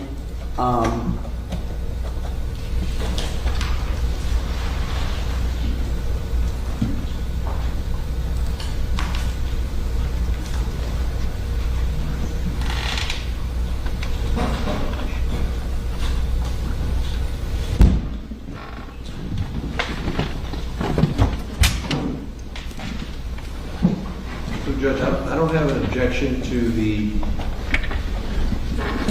first two sentences, but then I do object to the remainder of the paragraph, because that's now the court telling them how to use these rules in their deliberation. And if the court is not inclined to rely on Third District Court of Appeal and other courts of appeal case law when we propose instructions on how to guide deliberations on the important elements in the case, and so too. yeah, I'm going to modify the language a little bit there. If the court would prefer that, and the defense would prefer in order for you to include a violation, if both parties, I know the defense is going to object under any circumstances, but if it makes it less objectionable to remove that final sentence, I'm happy to do that, and the court just advised that although the law requires operators to follow navigational rules, a violation of these rules is not sufficient by itself to constitute culpable negligence or recklessness. Sorry, then that's fine. I'll take that out.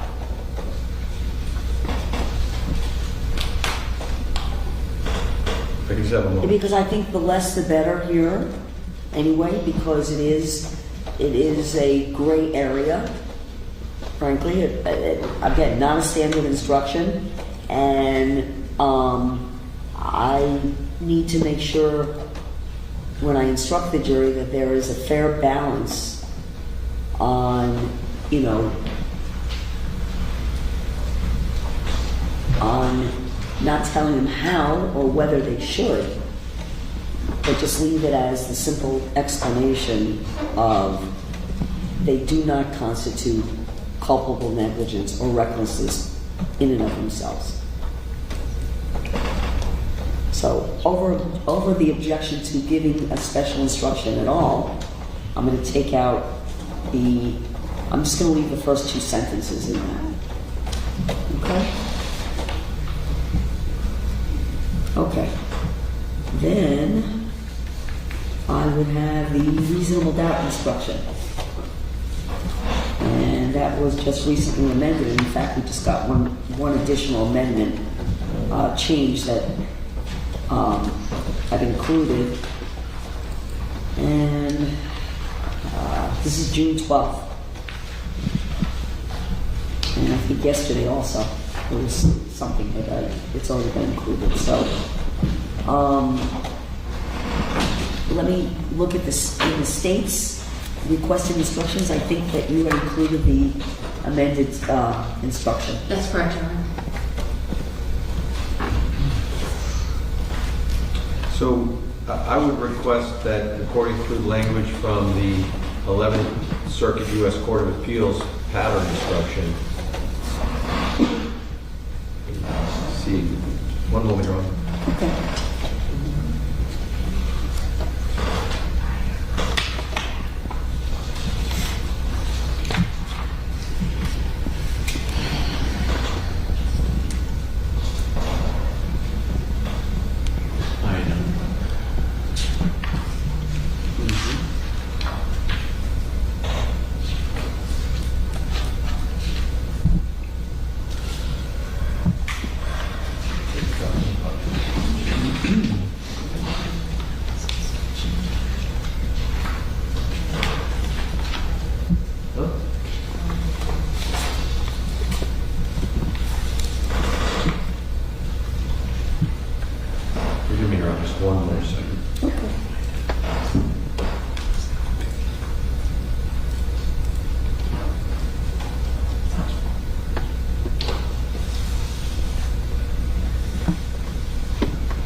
the 11th Circuit U.S. Court of Appeals instruction says proof beyond a reasonable doubt is proof so convincing that you would be willing to rely and act on it without hesitation in the most important of your own affairs. I would ask that that language be included in the instructions to this jury.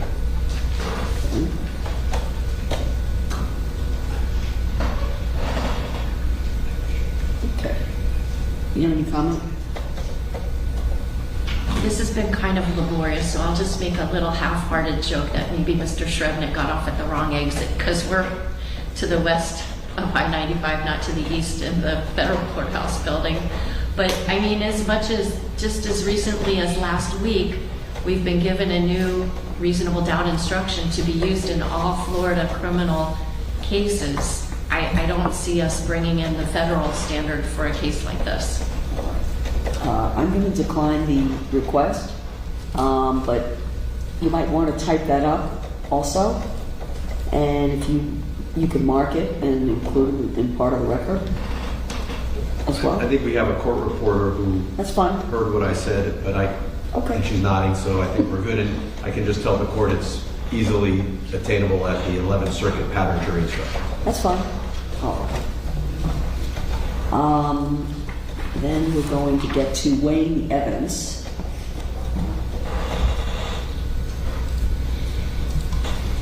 And again, this as part of the standard, I took out,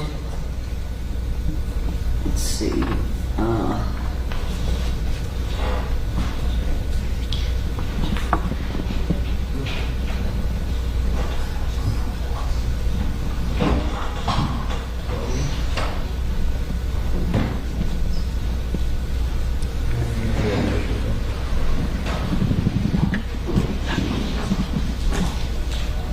let me see, did the witness seem to have an opportunity to see and know the things about which the witness testified? Did the witness seem to have an accurate memory? Number 2. Number 3, was the witness honest and straightforward in answering the attorney's questions? Number 4, did the witness have some interest in how the case should be decided? Number 5,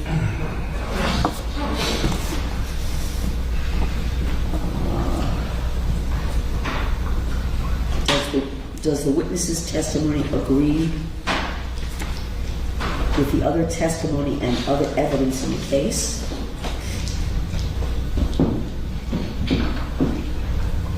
Number 6, has the witness been offered or received any money, preferred treatment, or other benefit in order to get the witness to testify? The state wants that in. It looks like the defense wants it. Sorry?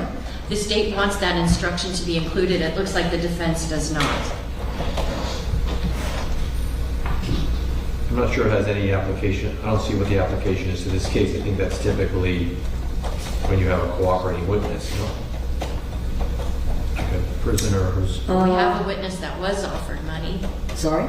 We did have a witness that testified for the defense that was offered money, so I think that that should be a factor that the jury can take into account.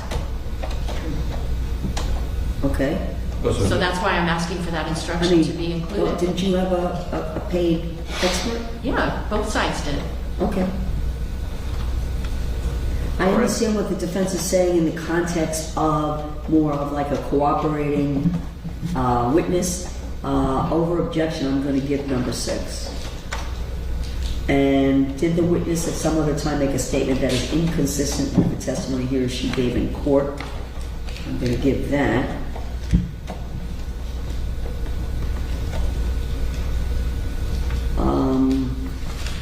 I think that's it. Okay. Just stick to me. And I'm going to, I'll give the expert witness instruction. I don't see any changes in terms of, from the language of the standard. I'm sorry, where are we now? Page, I've just finished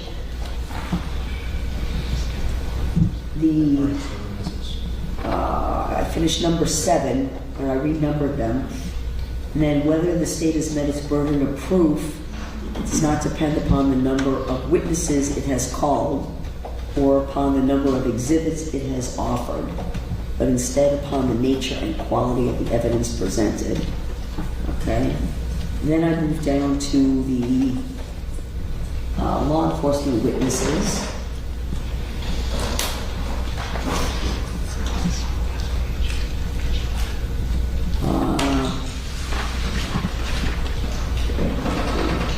Were there any female law enforcement witnesses that testified?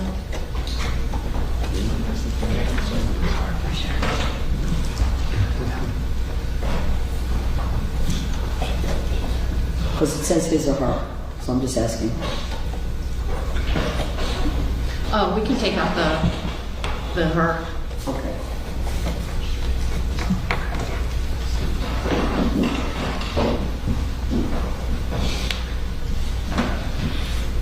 Expert witnesses, I'm going to give that instruction.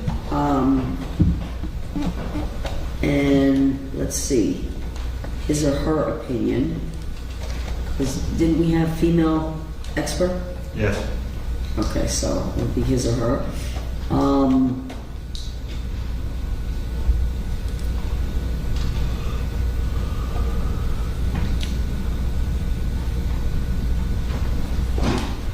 And the next paragraph, it's okay for a lawyer to talk to a witness. I don't see any changes there. And the last paragraph, there's been no changes there. So we'll leave that. Then the next instruction is defendant not testifying.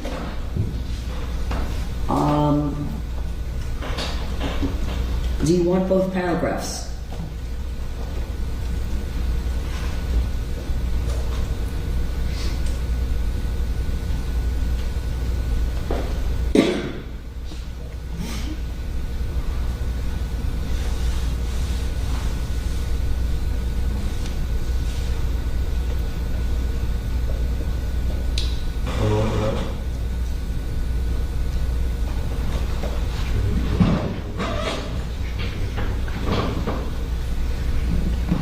Judge, I would ask that in the second paragraph, second to last line, after the name George Pino, the two words did or should be removed because in this case, Mr. Pino did not take the witness stand.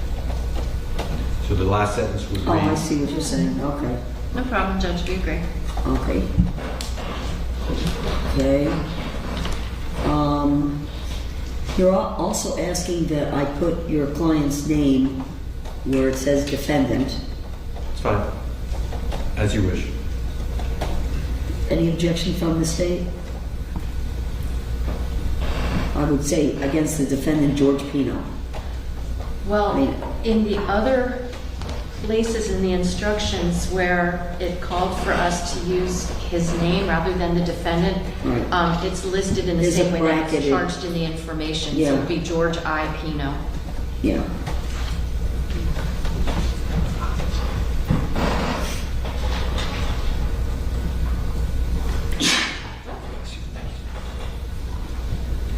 So it's highlighted in the other standard instructions that you should actually put the specific name, but in this instruction, It does not. 3.9, just so we're clear, and let me double check that.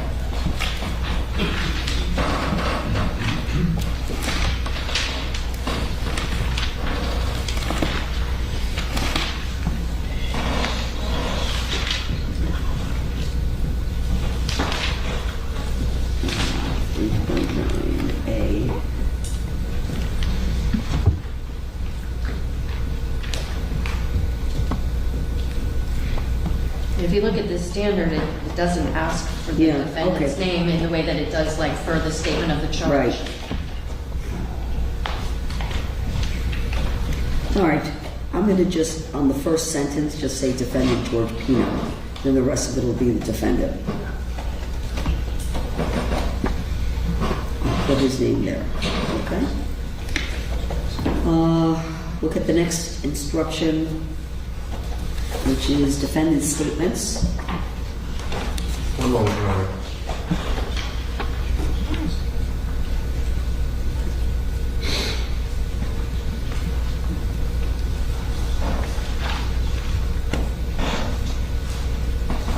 I think that's the standard, and I think you agree with the standard from what I'm reading in your requested instructions.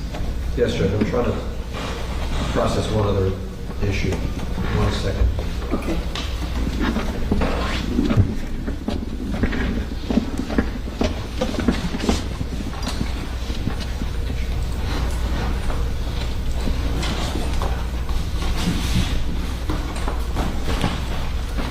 Mr. you okay? You need a break? You want to take a minute? We're almost done, right? I think we are, but you want to, you need a... I'm sorry. We're almost done. I'm good. Okay, whatever. Okay.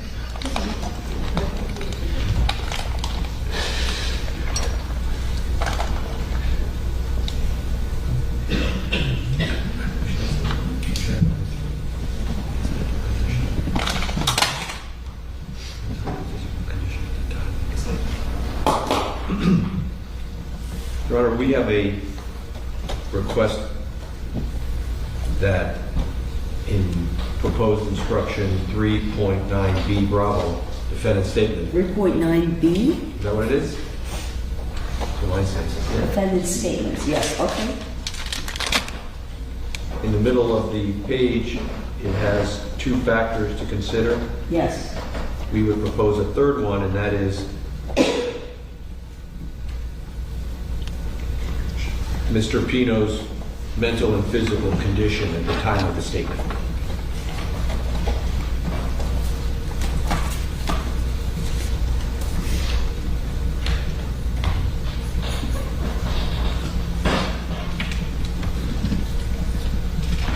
Your Honor, the state would object to that. The purpose of 3.9b is to ensure that the statement was freely and voluntarily made, not that it was also necessarily intelligently made. Okay. Or that it was made by a person, you know, that had a particular physical condition or non-condition. It talks about to make sure that it was freely and voluntarily made. That's the issue. There's no allegation. Part of the argument, part of your argument is going to be it wasn't freely or voluntarily made because Mr. Pino was suffering the effects of a medical event, a concussion, or right? Okay. The instruction says, though, whether they were freely and voluntarily made. So, including but not limited to. So, I am going to decline your request. But certainly that goes into the argument of whether it was freely or voluntarily made. And other things that, you know, and you, you know, this is in the context of where you see these instructions is when there is a statement against interest, when there's a confession, when there's, so, yeah, I'm not going to add a third paragraph to the standard, but that'll be part of your argument as to why it was not freely and voluntarily made. Okay.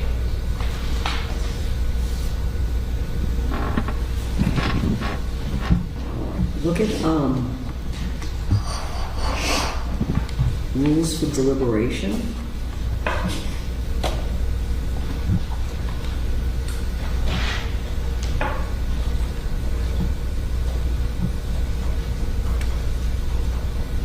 And I think we agree that since this is not a penalty phase, a capital case, that there were certain paragraphs that are taken out.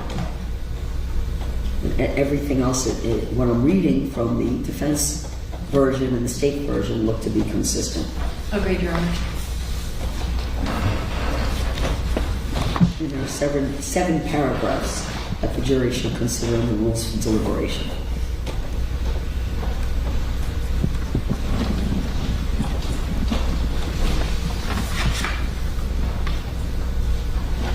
me know when you're ready. I'm ready. Okay. Cautionary instruction. I think it's consistent with the state and the defense with the standard instruction, and there were no special requested instructions. Verdict.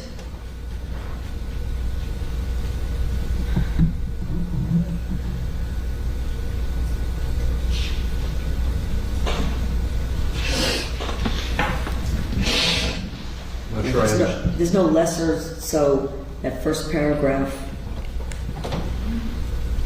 it is out on what would have been the standard, because I'm not instructing them on any lesser, so I'm going to take that paragraph. That was in your draft? Yes, but Except that vessel homicide is a lesser. All right, then I have the verdict form, which I'll go over in a minute. Let's just keep finishing up with the instructions here. with regard to the verdict instruction, Yes. you have under consideration the issue that we raised earlier about that if the jury were to find Mr. Pino not guilty of vessel homicide, that would necessarily end the deliberations, because vessel homicide is the lesser offense than manslaughter. So you still have that under consideration. Right, so, and I think that if there's going to be, if I'm going to make any changes or amendments to the standard, it would be at this point, because I still haven't decided that yet. Okay? Okay.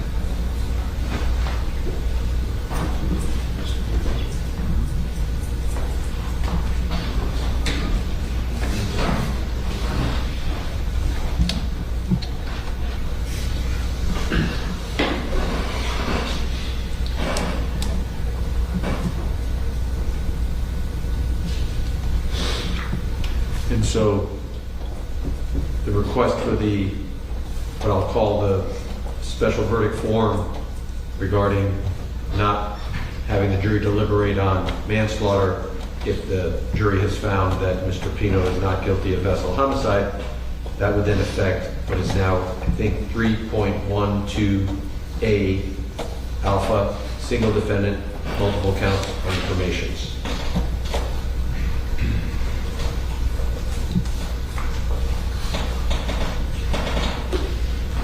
Yes. I see, yes, I agree. If I'm going to add any language, it would impact that as well. And then you'll see our next proposed instruction, 3.12D delta, legally interlocking counts.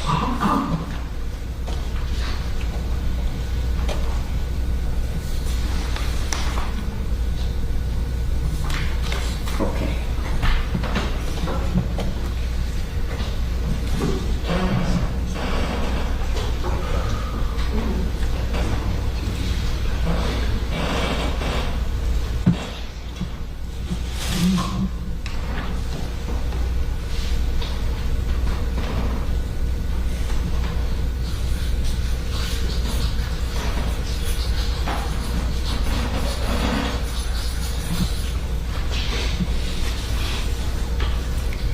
All right. Say, have you had a chance at all, because I don't know if you have, to look at the request on the 3.12 legally interlocking counts? Yes, and it's not a correct statement of the law for a variety of reasons. First of all, even if the jury finds the defendant not guilty of vessel homicide, they still could find him guilty of manslaughter because, number one, they are not considered truly inconsistent under the Perez case, and number two, the state has charged the defendant with manslaughter under both the culpable negligence and intentional act theory. So telling the jury that they cannot find the defendant guilty of the crime of manslaughter if he is found not guilty of vehicular homicide is an inaccurate statement of the law. Okay, so this actually then boils down to, when we go back to how the state charged the manslaughter with alternative theories. I don't agree. I think whether it's alternative A or B, the state cannot achieve a manslaughter conviction if the jury finds that the defendant was not guilty of vessel homicide, because a finding of not guilty on vessel homicide is that the defendant did not act recklessly, much less culpably negligent, much less intentionally. Your Honor, I know that only in today's discussion about the jury instructions have I made reference to the State versus Perez case. But I think if we, just even broke for 5 minutes, it's a very, short opinion. But there the defendant was charged both with reckless driving and vehicular homicide.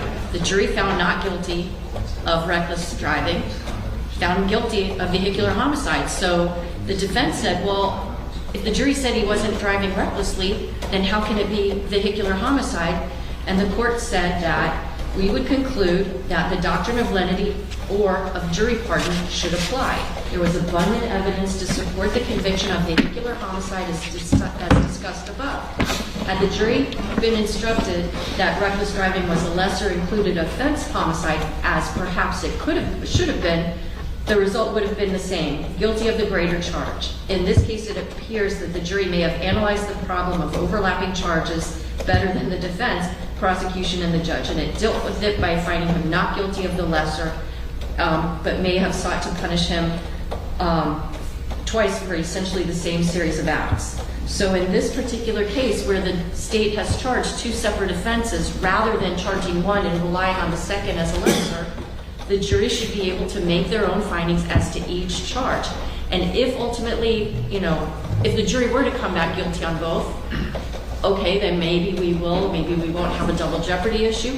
If they come back guilty on manslaughter but not on vehicular homicide, I would cite to the Perez case saying it's not an inconsistent verdict. If they came back guilty on vessel homicide but not guilty on manslaughter, okay, and obviously if they come back not guilty on everything, we got nothing to discuss. Do you think that this should be a special verdict as to either theory on manslaughter?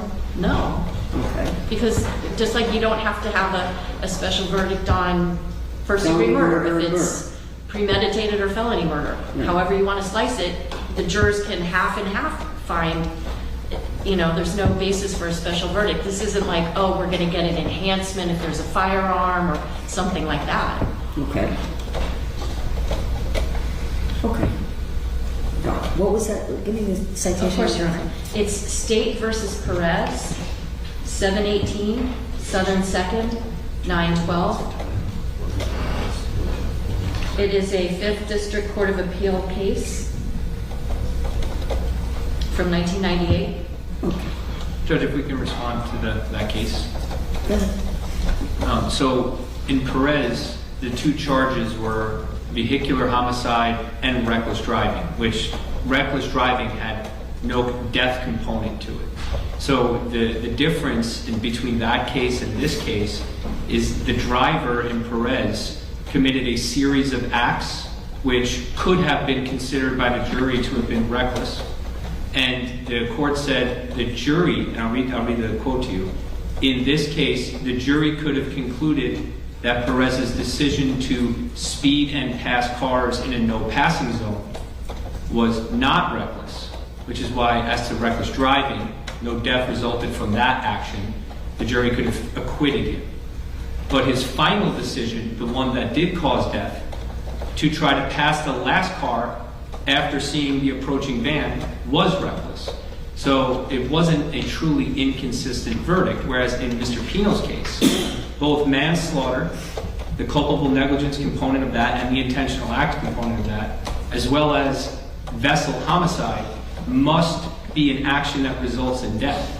So if the jury finds Mr. Pino was not reckless, and therefore his quote-unquote reckless conduct did not cause death, they necessarily are finding that a higher mens rea did not cause death. It's different. It's not as if he's charged with manslaughter on count 1 and culpable negligence generally on count 2, whereas they could find, an action of his along the way was or was not culpable negligence, but did not cause death. Does that make sense?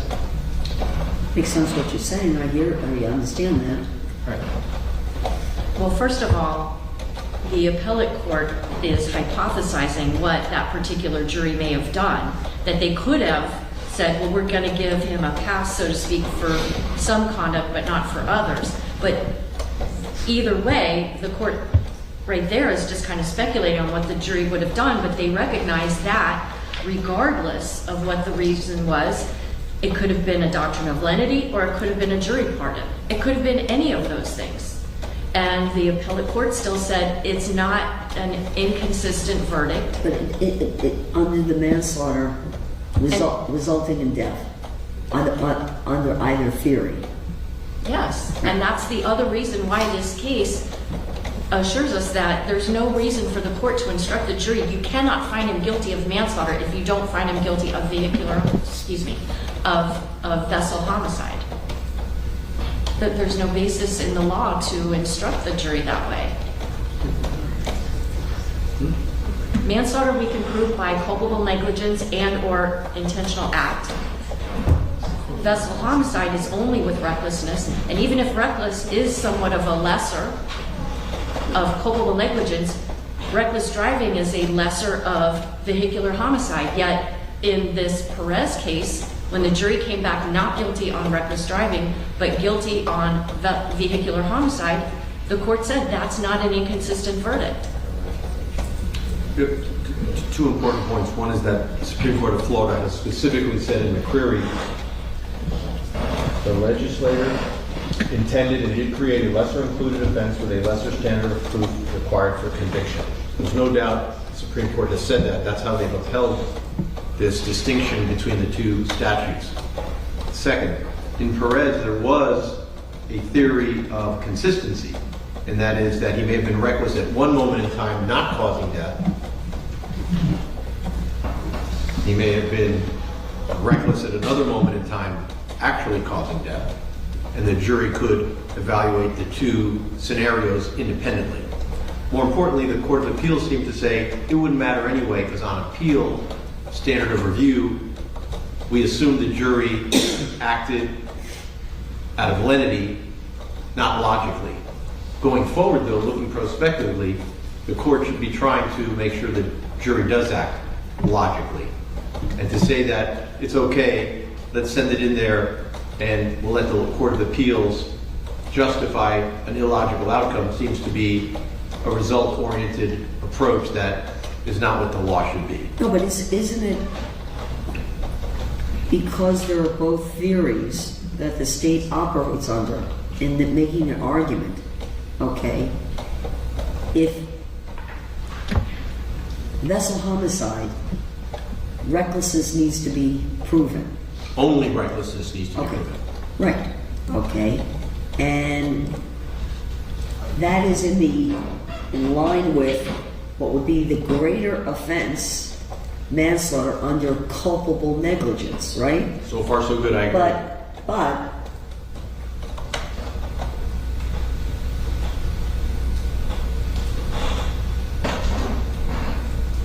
if the jury does not find vessel homicide under only recklessness, yep. Okay, that line, why couldn't a jury still find manslaughter under intentional act? Because intentional is even more serious than reckless and culpable negligence. It's intentional. It was an intentional act to strike the marker, not as a result of just driving culpably negligent or recklessly. So that's should be the absolute highest level of mens rea. It's like voluntary manslaughter as opposed to involuntary manslaughter. It makes no logical sense. It's not a possibility logically or legally that a court of appeals will sustain it and forgive the jury for acting illogically. But intentionally committed an act or acts that caused the death. Again, I think is the difference in the intentional acts being the intentional act of speeding or going fast. The intentional act of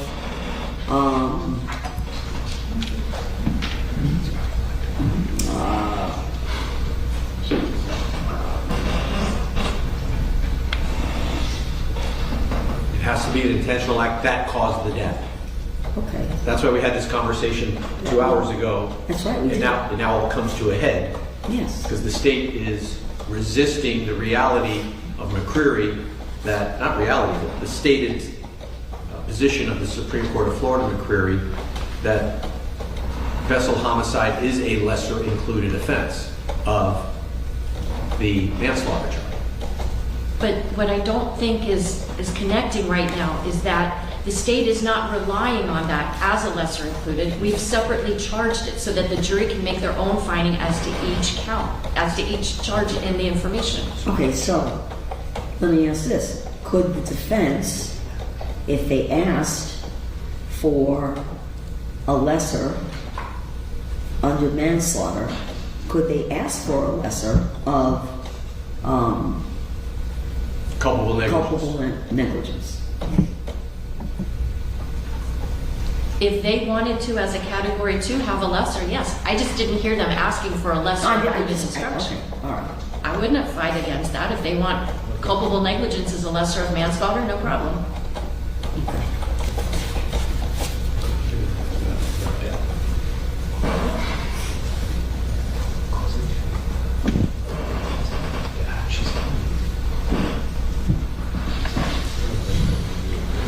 But that would go back to the instruction that you had proposed as a special rather than a separate lesser crime. Could you please repeat that? I'm sorry. And it wouldn't apply because the lesser one isn't included when it's not to be used unless there's a death here, so it can't be a lesser. But speaking of lessers, there is the original misdemeanor charge that was brought against Mr. Pino, that failure to abide by the navigation rules resulting in an accident or in a boat crash that causes death. We would submit, particularly given now that the jury is hearing navigation rules, that lesser included offense be made available to Mr. Pino.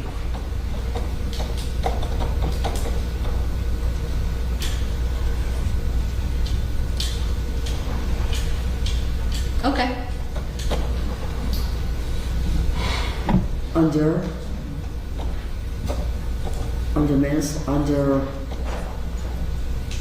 manslaughter as a lesser?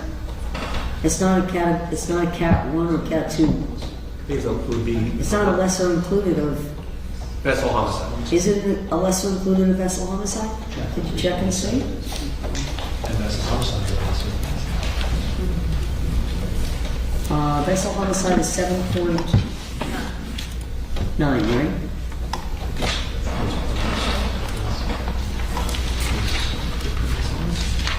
I think it's characterized as a permissive lesser included.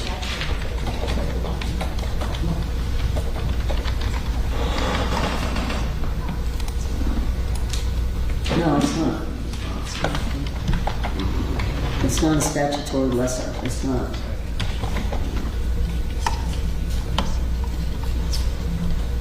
Well, Judge, the statute is 327.33. What's that? I'm sorry? The statute is 327.33. Right.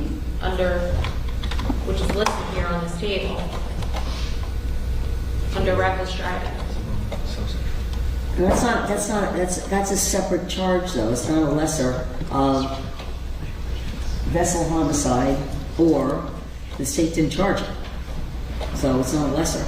It's not a lesser of vessel homicide. No, but counsel's right, Judge. 327.33 is the statute that provides the misdemeanor that if a defendant violates a navigational rule without operating the vessel recklessly and death or serious bodily injury results, that is a violation of 327.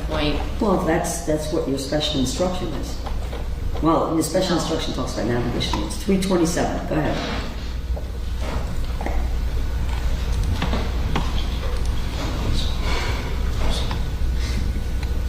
Oh, I see what you're saying.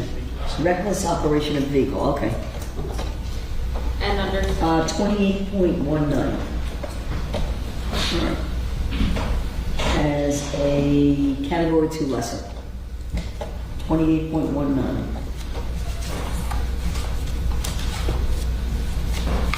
I don't think I've ever used this. Let's find it. 2819.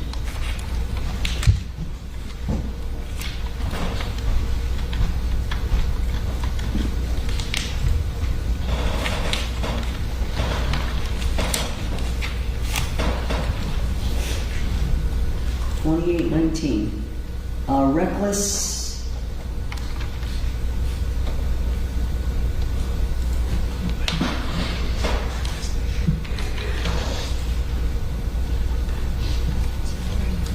Okay. Do you want? Are you requesting that as a lesser?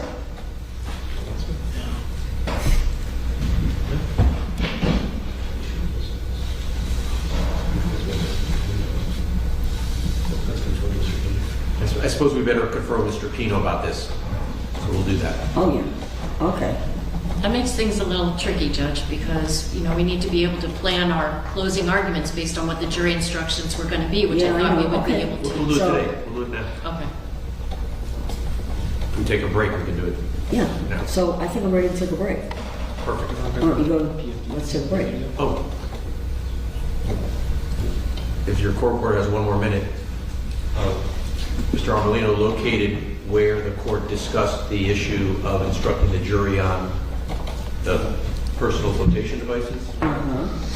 Yeah, if you want, I can play the video for you from court. Sure.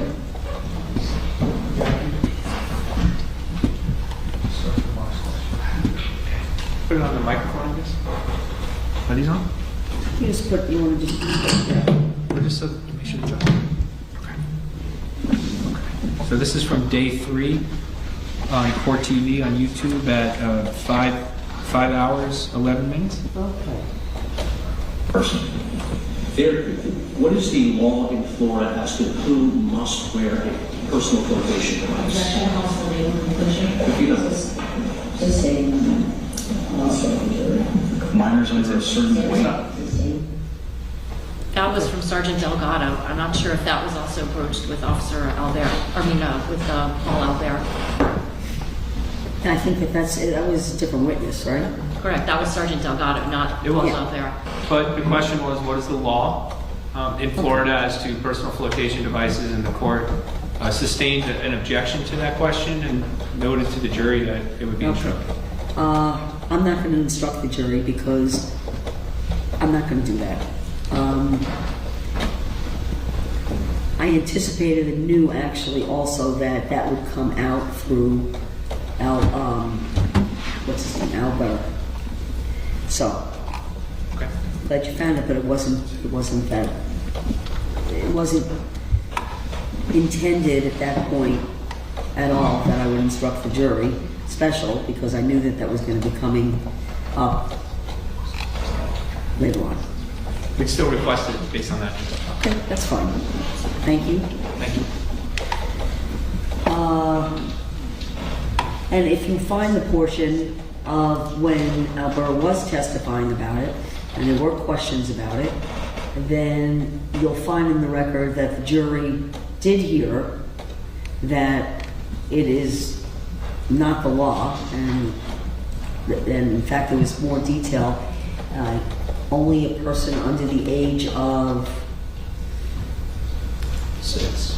Whatever details he went into are required to wear a personal flotation device. So the jury heard it without objection through the witness, and so I don't need to instruct them specifically. Thank you.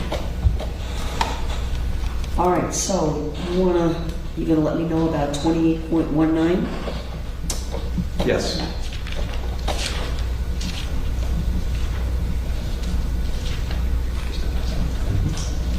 Can we recess for 15 minutes? Sure. Because we're pretty much finished with the instructions. At this point, I think other than whether, well, I need to know that I need to have him on the Zoom basically to let me know about everything in terms of what we discussed on the instruction charge conference today, and specifically on the lesser. Your Honor, the instruction 28.19 Yes. is as to 327.33 subsection 1. Okay. But the provision that they're talking about is 327.33 subsection 3. Oh. And so I don't think that there is a standard jury instruction for that offense. I mean, certainly we can craft one if the defense wants that as a lesser. But the 28.19 is reckless operation of a vessel, which is not the same as violating a navigational rule, but not operating recklessly, and a death or serious bodily injury results. Yeah, that's the only one that actually makes reference, but it's a different subsection of the statute. But again, if you craft one, and we'll review it, if your client wants that to be included as a category 2 lesser, I guess the question's going to be, I guess I'll consider that down the road. You know, what a potential punishment would be if a jury came back on a crafted lesser. Well, it would be a second-degree misdemeanor. That particular subsection is a second-degree misdemeanor. Okay. Well, that's what it was originally charged as, right? Yes, Your Honor. Okay.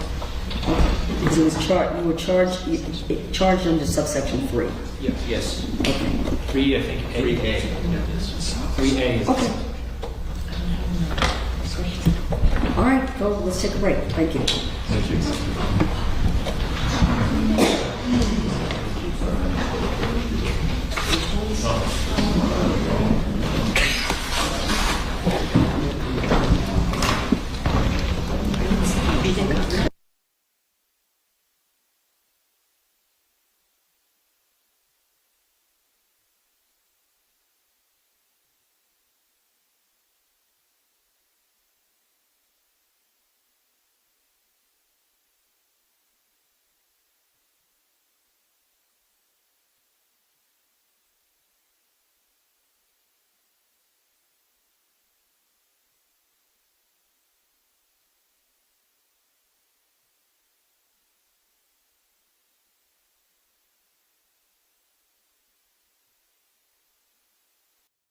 Do what the instructions tell the court to do, which is to give in all promise. I mean,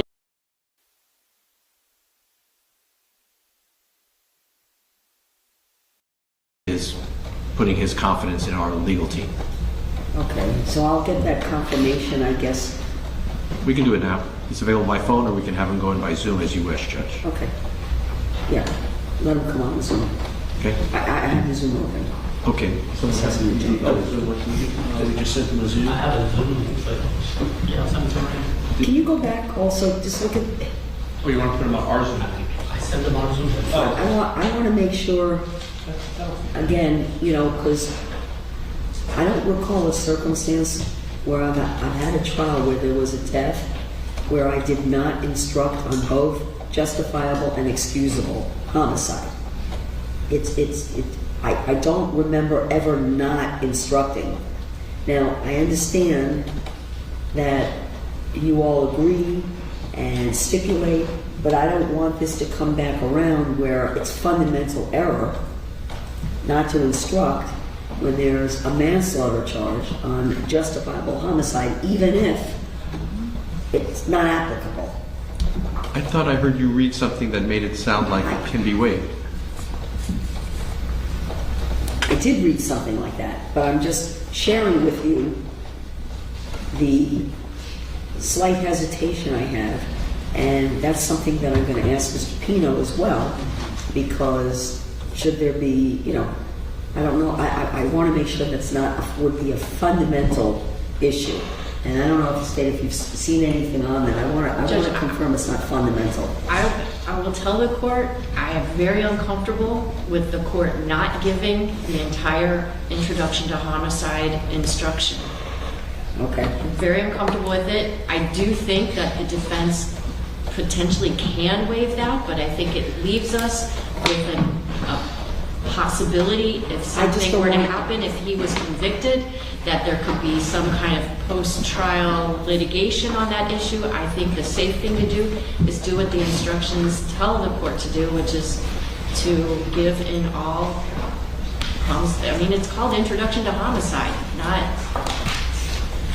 Okay, I'm gonna probably continue to mull that over. I don't think it's gonna necessarily cause impact anyone's closing argument. Other than if I choose to give the full instruction as part of the standard, I don't want to be in a position where there's potential fundamental error. That's where my issue, that's where I was thinking about while we took a break, even if there's a waiver. And even if I did read something, because it made it seem like it can be done, but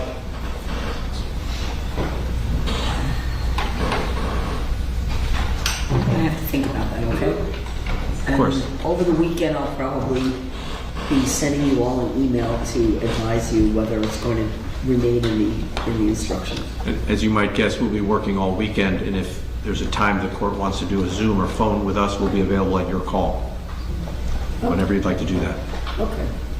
All right. And we're getting Mr. Pino on the Zoom. Oh, okay, good.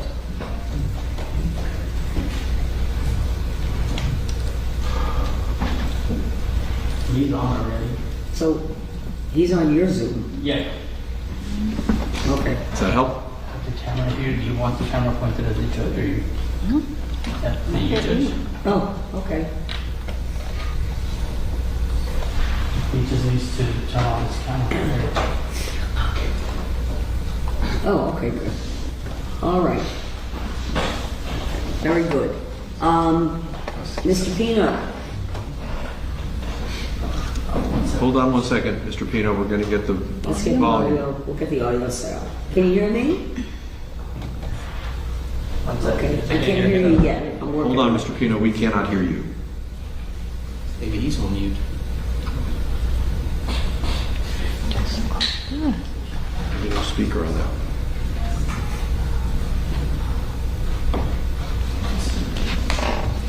You know, if Mr. Pino wants to come into my Zoom, he can come into my Zoom. And then... Can we send Mr. Pino the Zoom address for the judge? What's that, Phil? Put the volume up. Might just be easier to do that. Maybe he hears it, Mr. Pino, you can hear me, but we can't hear you, so I'm trying to make this easier. Hold one more second. Make sure you're not on mute, Mr. Pino. He's not. No, he's not. He's not.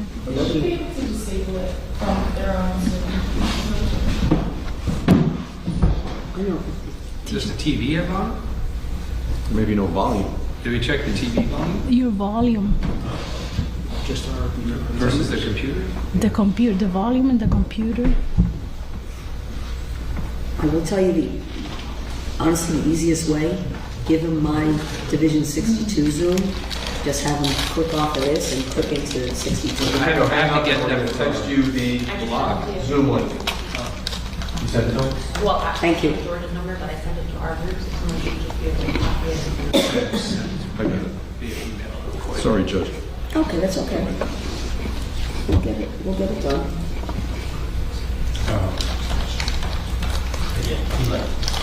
Okay, I got it.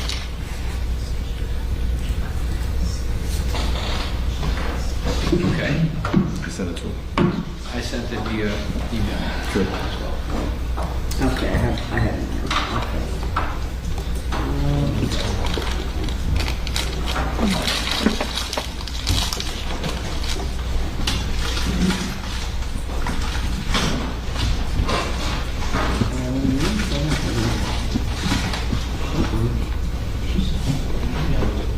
I just emailed it to his business address.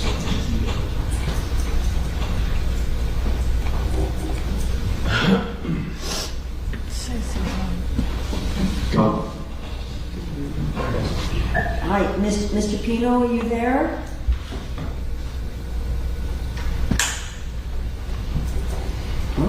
Keeps coming in and out. Bad Signed out? connection. Yeah, exactly. Keeps signing in and signing out.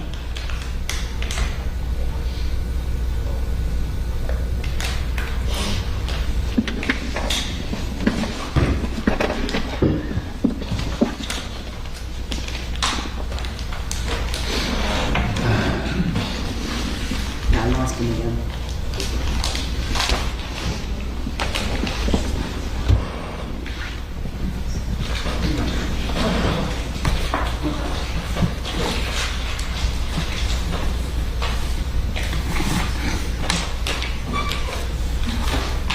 Let's try it again.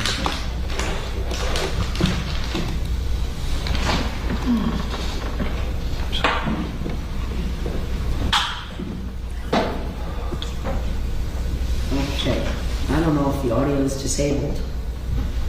Mr. Pino, can you hear me? Hi, Your Honor. Hi, okay, good. All right, so I see Mr. Pino, he's on my Zoom, and just gonna ask a couple of questions. Can you raise your right hand, sir? You swear from any testimony you will be the truth, whole truth, nothing but the truth?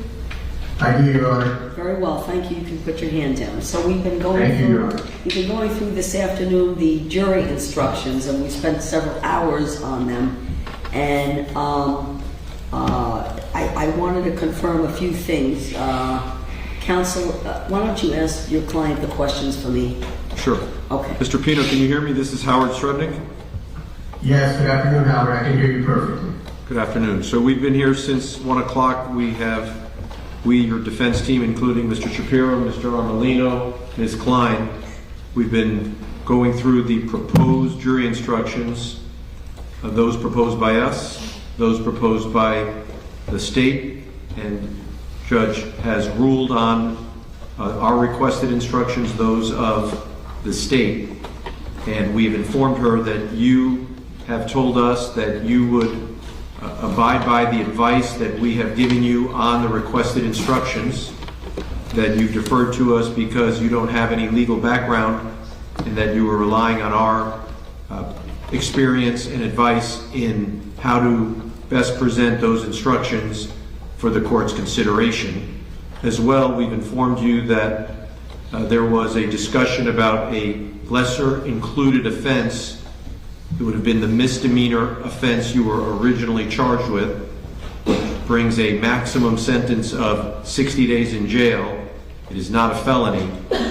We discussed with you that option, and that you had advised us that you would not be seeking this lesser included offense at this time, which means that it won't be presented to the jury as an option for them to deliberate about. Did you understand everything I said, Mr. Pino? I did, Howard. And do you continue to prefer to follow the advice that we gave you, including declining the lesser included offense instruction? Yes, I do. Is there anything else, Judge, you'd like me to ask Mr. Pino? No, I think that, so the instructions, in terms of any objections you made, any special instructions, they're all adopted by Mr. Pino, and I want to be clear that this would satisfy as a necessary part of the proceedings, an essential part that Mr. Pino actually needs to be present for, even though I did accept a waiver of his presence, because this is a critical part of the proceedings. I wanted to make sure that Mr. Pino understood why we have reached out to him today, so that down the road we have a clear record that Mr. Pino is considered to have participated in this critical part of the proceedings. Mr. Pino, did you hear the judge? I heard everything very clearly. And you recall that yesterday we spoke about the option of you either attending or not attending today's conference, that I explained to you these were legal matters, that the jury would not be here, and we discussed and you preferred to allow the lawyers to appear on your behalf so that you need not attend the proceedings even though you had the option to attend. Is that right? That is correct. Okay, yeah, and when we talk about this again, it just, I don't know what the future will hold. So there could not be a claim later on that, that something so important and fundamental that you were not present for, that there was, you couldn't object to it later on, basically, if there was any issues that came up. I understand, Your Honor. Okay, all right. Okay, I think I covered everything. State, do you have anything that that you feel I needed to ask Mr. Pino? I just want to verify, are there any lesser includeds at all that the defense is seeking in this case? Okay, so there are no lesser included instructions that the defense is seeking.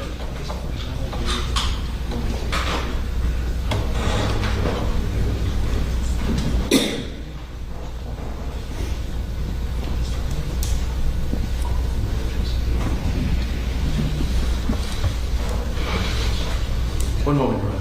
All right. Just stay with us if you would, Mr. Pino. Thank you. Of course, anything you need, Your Honor. Okay.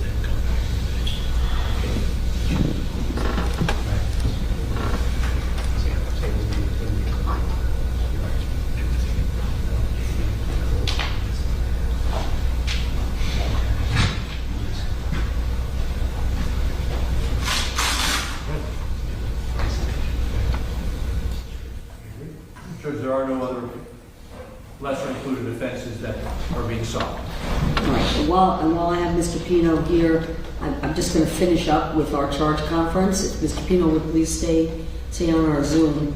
And I think I had left off with the one question on whether 3.12D, the legally interlocking counts instruction, would be given.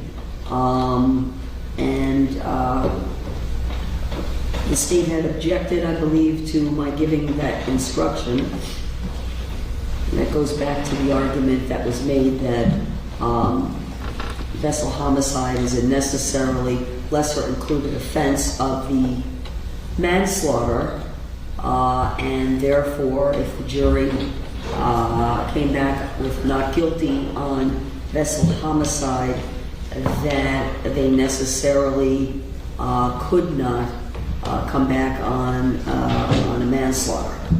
And Ms. Adams, if you had anything further on that, I don't know if you found any other cases or anything else you wanted to address. I'm going to go ahead and.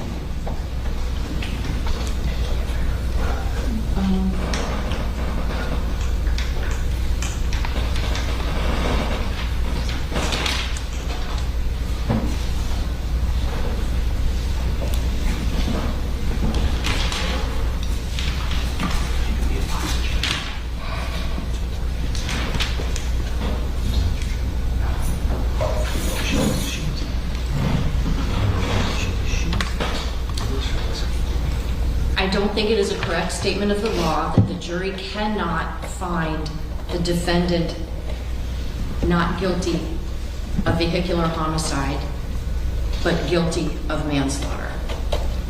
They are not mutually exclusive crimes.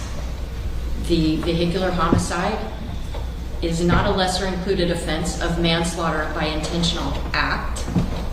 Moreover, the state has opted to charge them as two separate counts. So the jury should make a separate finding as to each crime, and even if, under the Perez case, they made a finding or they decided to acquit the defendant of the charge of vessel homicide, they still could lawfully find him guilty. I cannot hear you, Your Honor.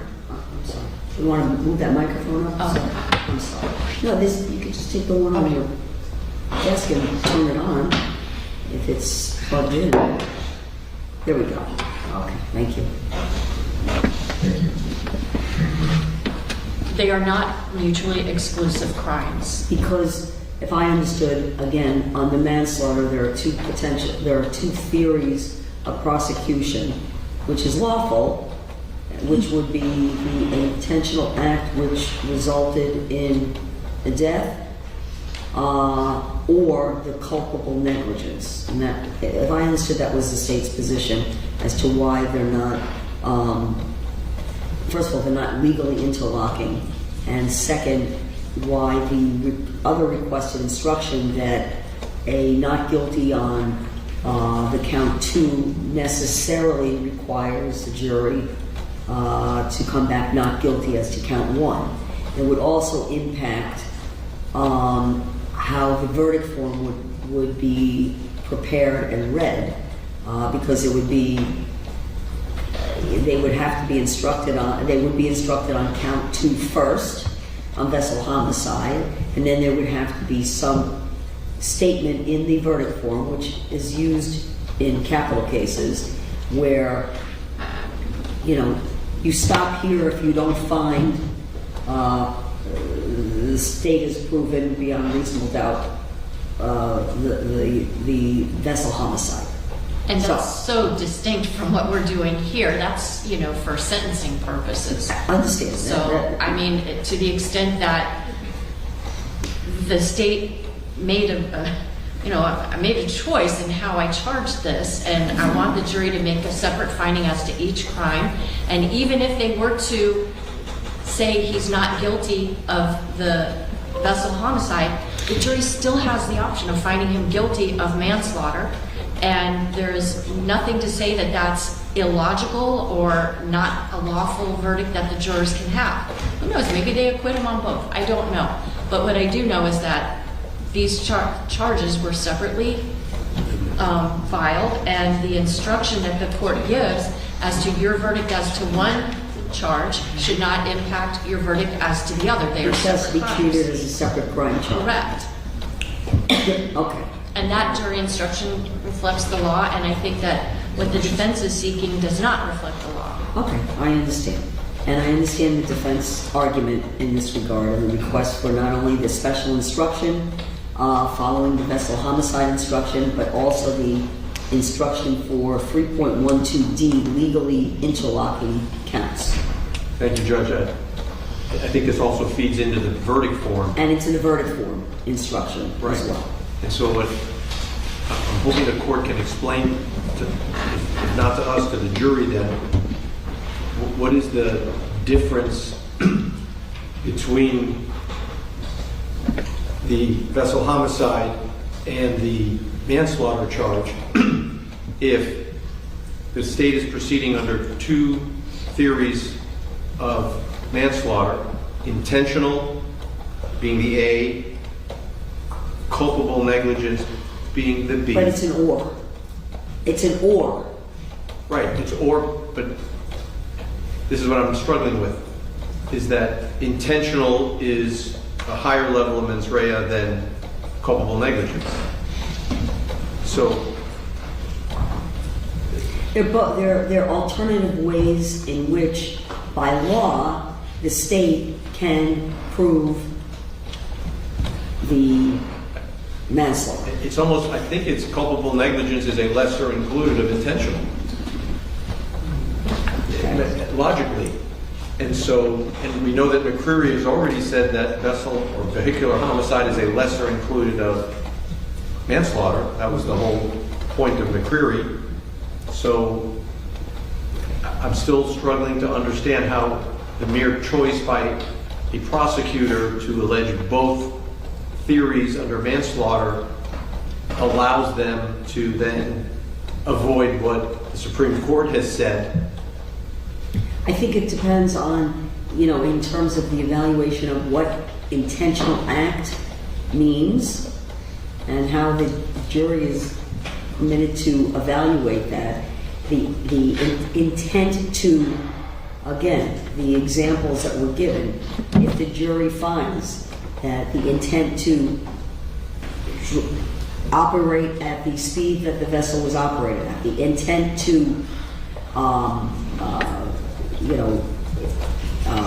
go through a point in the channel on,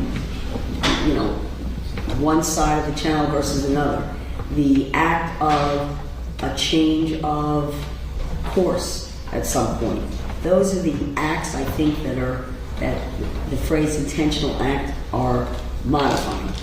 That's their theory, but it can either be... That's the state's theory, of course. So they define, however, they want to define the acts, whatever that group of acts are. Then the question, was it done intentionally or culpably negligently? It's still the same acts. They can't, I don't think one count can charge different acts within it. Okay. They have to... I hear your argument. I understand it. I'm not agreeing with it. I'm going to instruct the jury as requested by the standard instructions. I'm not going to give a legally interlocking count instruction, and I'm also not going to give a special instruction advising the jury that a not guilty, if they should find not guilty on the vessel homicide, that necessarily requires them to find not guilty on the manslaughter. I understand your ruling over objection. What I think the court has done at the state's invitation is said that vessel homicide and vehicular homicide are not lesser included offenses of the manslaughter by intentional act. That would be the logical conclusion, which I believe is inconsistent with McCreary, having said that that's exactly what the legislature intended by passing the vessel homicide statute. Okay. So that's our difference of interpretation of McCreary. Absolutely fine to do that, of course, and we have a good record. And so, can I then, before we call it a day, bring us back to where I began? I still would like to be able to understand how the jury is going to differentiate between the two crimes if the difference under McCreary is that manslaughter has a greater degree of mens rea. It seems to me that the instructions don't accomplish that because they both deal with this conscious indifference.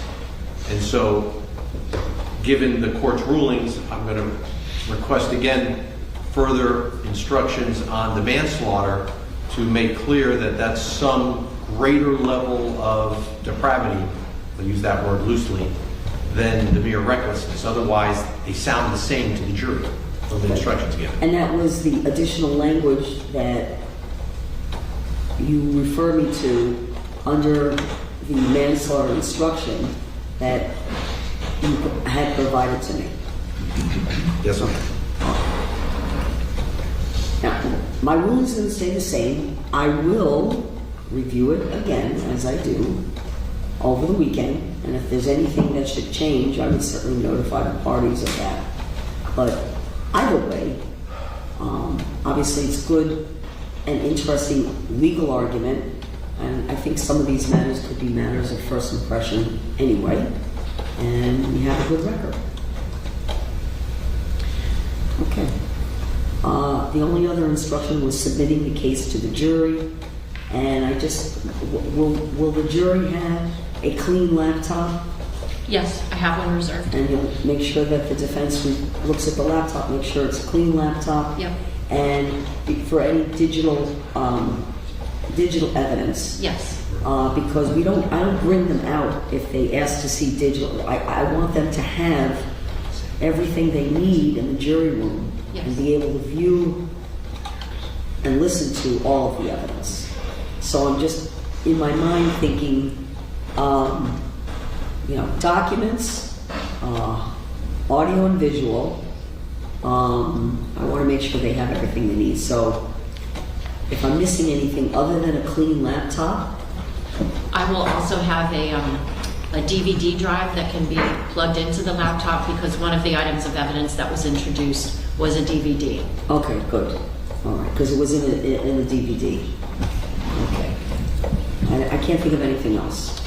There may be one other issue that now we have to address, which is unanimity as to the theory of manslaughter. Okay. Right, the state is proceeding under two different theories.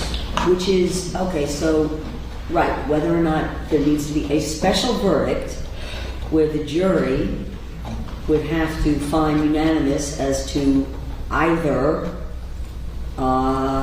manslaughter by an intentional act leading to the death, or culpable negligence. Similar to if we have, I guess, a first-degree murder with premeditation, right? I've never done a first-degree murder. Okay, premeditation or felony murder. I think I'm going to think of this as an argument along the same lines, because I haven't researched the issue of whether or not with a manslaughter, with the alternate theories, whether or not a special verdict is necessitated.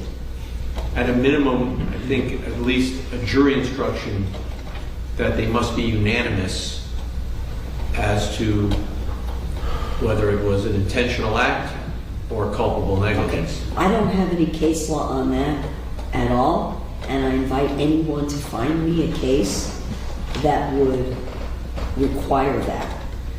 In fact, for the request, I'm going to leave it at that.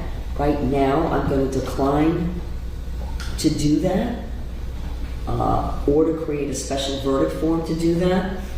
But if anyone, state or defense, should find any kind of legal authority that would require a special verdict, I would love to see that. You'll see this now in the context of, enhancements. It comes in for the purpose of sentencing. In the cases that you're going to find where there are special verdicts, it has to do with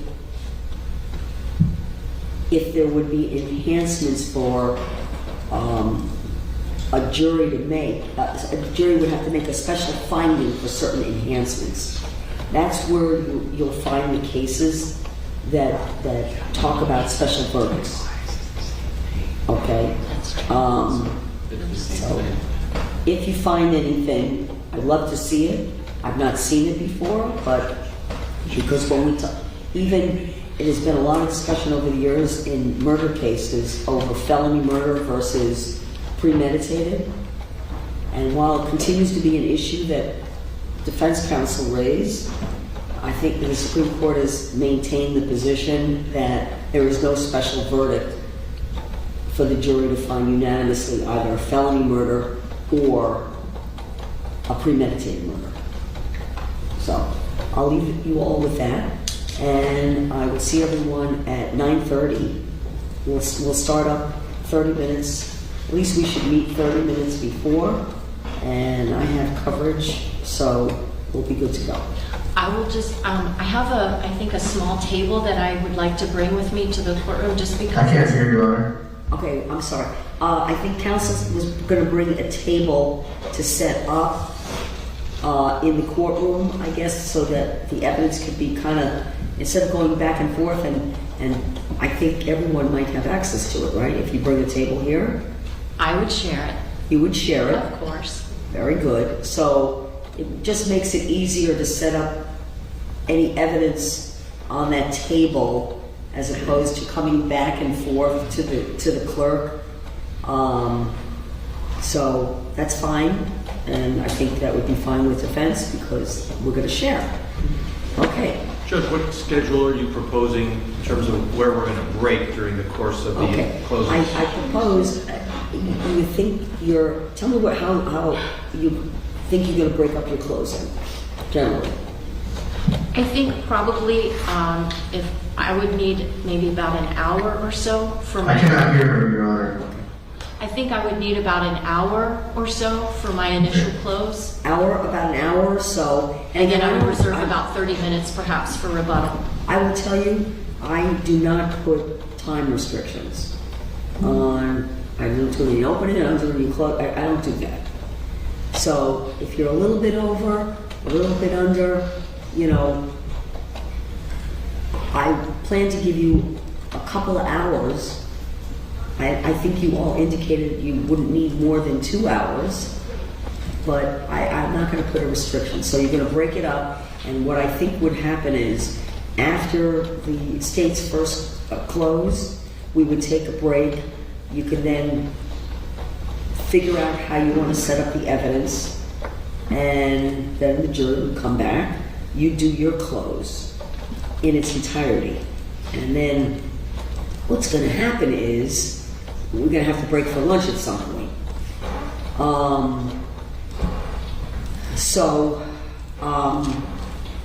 That's probably when we're going to break for lunch, okay? And after you finish your close, we're going to come back, and the state, I'd like to see if we could finish the state's rebuttal close before I break for lunch, but I don't know that that's going to happen. If the state is about an hour, I think I'll be about an hour, in which case I think we can get them all done. If that's the case, that's fine, you know, but I don't want to break too late for lunch because I have to have a break for lunch and then instruct the jury. And I need to get them out and instructed, I would say, you know, no later than 2:30, 3 o'clock, and get them working. And I don't tell them this, but I'll keep them working. I'll order them dinner and not interrupt their working until they're going to turn the lights out on us, which is about 8:30 or so. Okay? And at that point, if we don't have a verdict, they come in, I instruct them, and they come back, and they go right back into the jury room the next day. They don't even see us. They're just taken right back into the jury room by Renee. And this, in fact, this courtroom is, while the jury is in the jury room, no one's permitted in the courtroom, except for Renee. And the clerk could sit here, and Vanessa could sit here, but no parties, no spectators. The room is clear. And so, you know, once they start deliberating, we're not going to have anyone in this courtroom unless there's a question, and then we'll all be in the courtroom, and or we have a verdict. Okay, so no one is in this courtroom at all. So if you're going to have, we'll talk about that, but you'll take things out with you that you need to take out with you because you're not going to have access to come back in. Judge, I've got a question with the essentially equal time being provided to both sides in the closing arguments. So I appreciate, as a litigator, that the court does not impose a hard cutoff, but I just want to be clear for our purposes, for our planning purposes. If, for example, Ms. Adams were to take an hour for her close, and then we took an hour, 15 minutes or so,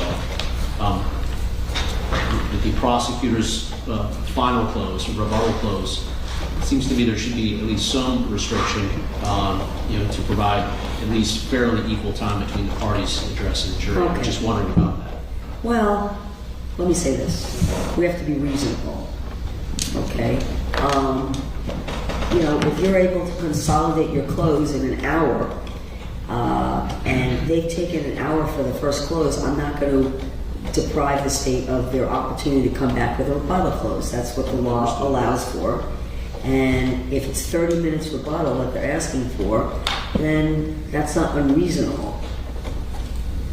Well, I agree that as long as the rebuttal is, you know, not more than, let's say, 50% of their opening, I'm not going to complain that they've exceeded how much time I use. But Listen, I understand, but I play it by ear also, and I give the state a fair chance to rebut because the rules allow for it, and they get the last word because it's their burden.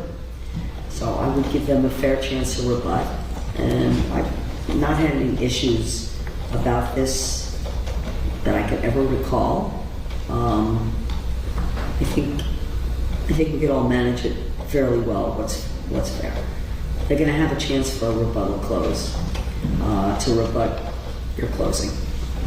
So, and if you have any concern, then you should raise an objection, and I will handle it accordingly. I will either say sustain the objection, or I will overrule and let whoever's doing the rebuttal close, know that you have, start to wrap it up, or whatever my comments might be, because I'm obviously going to listen very carefully that it's truly a rebuttal close, right? So, I think we're good on that. All right. Last question, just yes, sir. Logistically. Once the jury begins its deliberations, is the court going to require that the parties remain here in the courthouse, or will they go? Just you're going to give me all your information, and you're going to be on call. And for questions, you have to be accessible. I've done it at times where we've done it via Zoom. I don't. The questions, I don't bring the jury in generally to answer questions. They'll come in a note. I'll get the parties together. We'll decide what I'm going to respond and how I'm going to respond in the note, in a handwritten response, and that goes back to the jury. Kind of have to play it by ear depending on what their question or concern might be, if there is one. You're free to do what you need to do. Just you want to be within a reasonable time to be able to access either the courthouse or Zoom to answer questions. Thank you, Judge. Okay. You all have a good couple of days, and I'm sure we'll be in communication. See you 9:30. Thank you. Thank you, Your Honor. I truly hope you have a nice weekend. Okay, you too. Thank you. Thank you.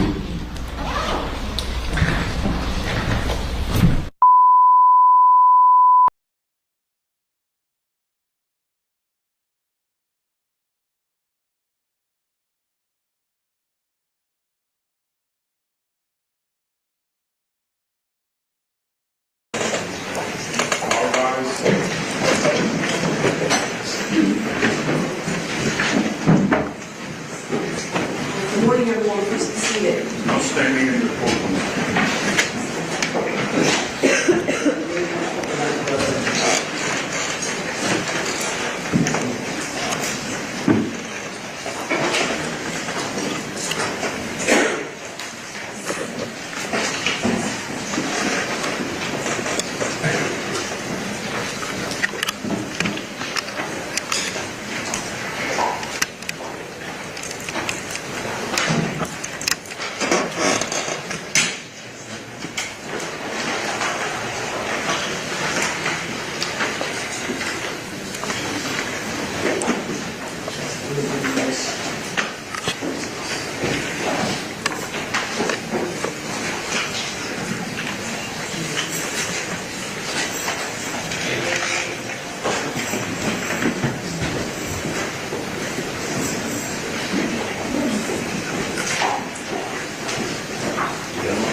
Is that a new thing, the table in here?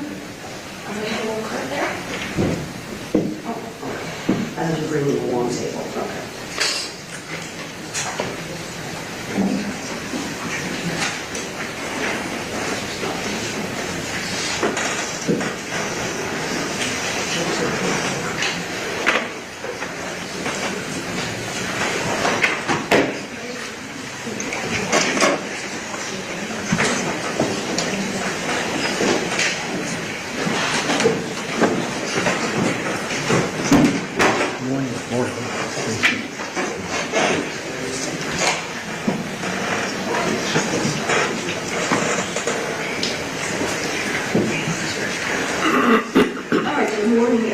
State of Florida versus George Pino. Parties announced, please. Good morning, Honor. Laura Adams, county divorce on behalf of the state.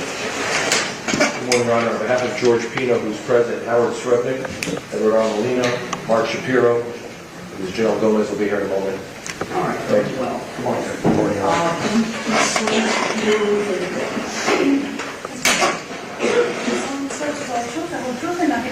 I do. Thank you. All right, very well. The jury should be here shortly. Just want to take up and I'm going to address the final instructions that were, although we had our charge conference last week,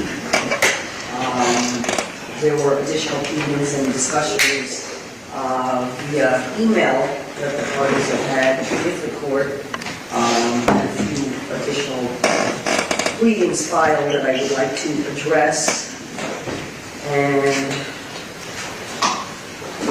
again, I believe we addressed them during the course of the charge conference, but for purposes of the record, I'd like to go over some of these special jury instruction requests. So, defense filed yesterday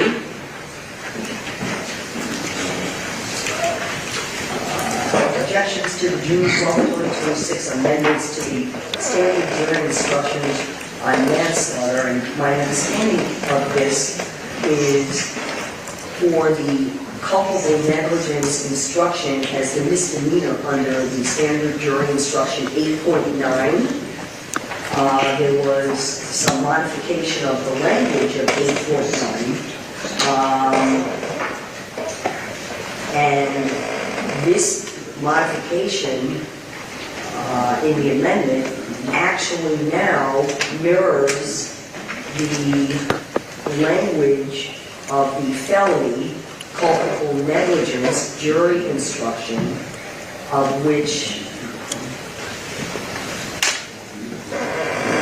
you had last week in the charge conference, requested this court to include additional language in the standard of the felony. You requested that the language of the misdemeanor culpable negligence instruction be included. Correct. Okay. So, I'm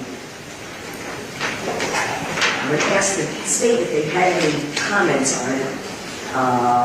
I mean, I've read the pleadings, I understand the issue and the argument and the basis for the argument that we're making. And again, it was something we addressed, but, excuse me,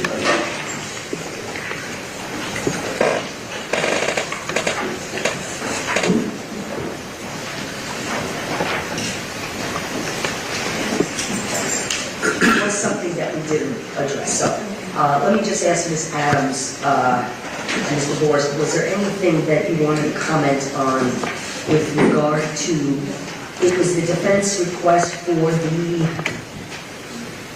I guess, pre-amendment language of the misdemeanor jury instruction under 8.9 to incorporate that into the standard manslaughter instruction 7.7.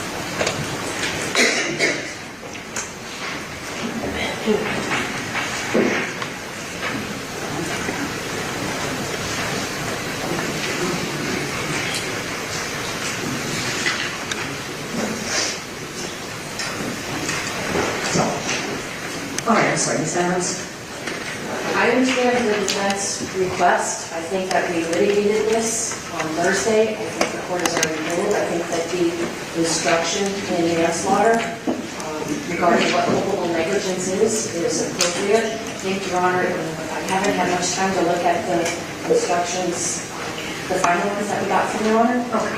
But in reviewing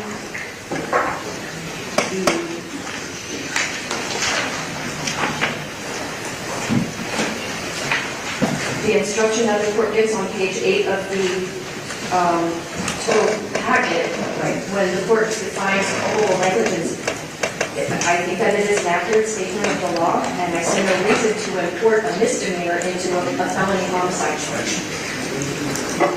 I think that was, if we kind of break it down and try to simplify it, if we can simplify it, I think that that was the intention of the defense, and I don't want to misspeak, to have the definition of the culpable negligence for the misdemeanor added, that language added to.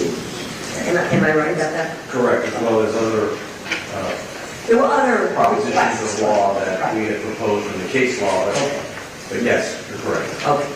So, having reviewed this again, and I did a little additional research, and I am comfortable that the instructions as they exist currently under 7.7, as the current standard instructions for manslaughter 782.07, they are appropriate without the inclusion, because there's a separate, again, jury instruction. 8.9 is the separate jury instruction for misdemeanor culpable negligence in misdemeanor sense. So, which would be a charge under 784.05, which would be the culpable negligence, but as a misdemeanor charge, not as a felony charge. So for those reasons, I am not going to, and I understand also, we'll get to this when we talk about the reasonable doubt, because everyone I think is agreed on that, but I am going to decline to include additional language to extend the instruction, which would be the former definition of culpable negligence as a misdemeanor. So, for the record though, your objections and your amendment and your requested special instruction is part of the record. And so that is, we decline from doing that. And then there was the, and I think this goes again to discussions we had last Thursday during the charge conference on the two different theories under manslaughter for where the jury could come back under either the intentionally committing an act or acts that led to, that caused the death of your Lucy Fernandez, or and the death of Lucy Fernandez was caused by the culpable negligence of Ms. Keith. Okay, so, and I heard all the argument, and I understand the defense position is you submit that the intentional act under that theory is actually the striking of the marker. And I don't know, I think the state has responded on that. I reviewed that. I don't believe, after I've read additional case law, I don't believe that that is the intentional act. So I was declining to give any additional instruction in that regard. And then you also had requested, though, I see here, to, so that was there anything else on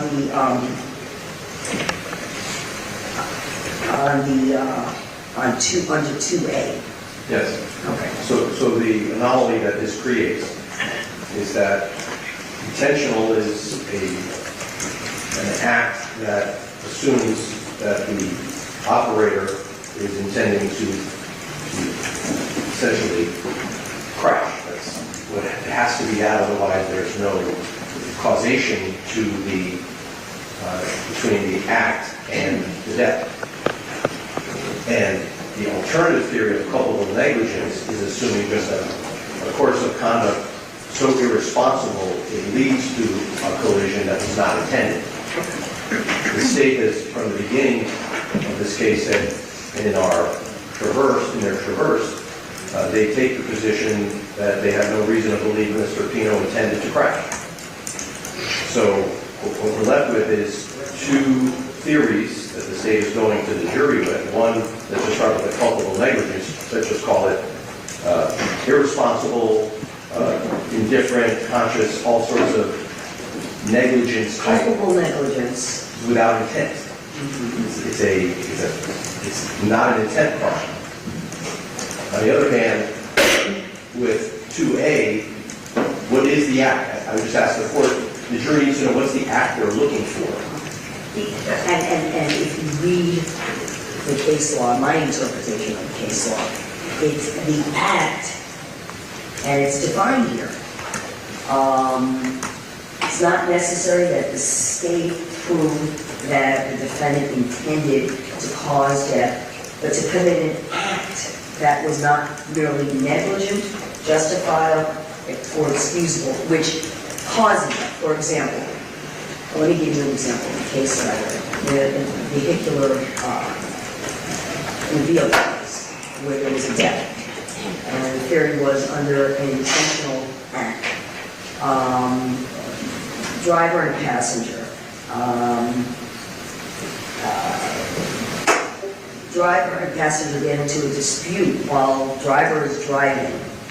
And passenger reaches for and jerks the wheel of the vehicle and commits an act intentionally, which is the jerking of the wheel, which then ultimately results in the car veering off and hitting a tree and killing the driver of the vehicle. Okay? You can see it the other way around. But my point is the act under those circumstances, and again, this is my interpretation of reading the cases, as to why there are two theories under the manslaughter. The act was the grabbing of the wheel, not the plowing into the tree. So that's the way I'm interpreting. And I didn't ask for the state to, we had responses on Thursday, and the state made the responses, but I went back and I did a little more work on that over the weekend. So while I absolutely understand your position on 2A, intentional act, that it creates an odd situation. And it could never be, but that's why there are the higher crimes when a death occurs of second-degree murder and first-degree murder. So that's my understanding. And your argument? It sounds like by analogy that you're suggesting that the intentional act from 2A is... I'm not suggesting anything. I'm just giving you my interpretation of why there are two theories as charged by the state here, and two theories under which whether or not the state can sustain their verdict under either theory of manslaughter is a whole different thing. So for example, in our case, the intentional act, if you do it broadly, operating the motor vessel, just broadly, that Mr. Pino intended to drive or operate the motor vessel. That's so broad that the argument is that he intended to drive the motor vessel, and that eventually led to a... I'm not sure I agree with that. That shouldn't be that, right? Well, I'm not sure I agree with the example you're giving. I don't want to, what I am not going to do is, I'm not the jury. The state and yourself are going to be closing arguments to explain to the jury what you believe the evidence was and how the jury could apply the law or not apply the law, or even applying the law, the evidence either reaches the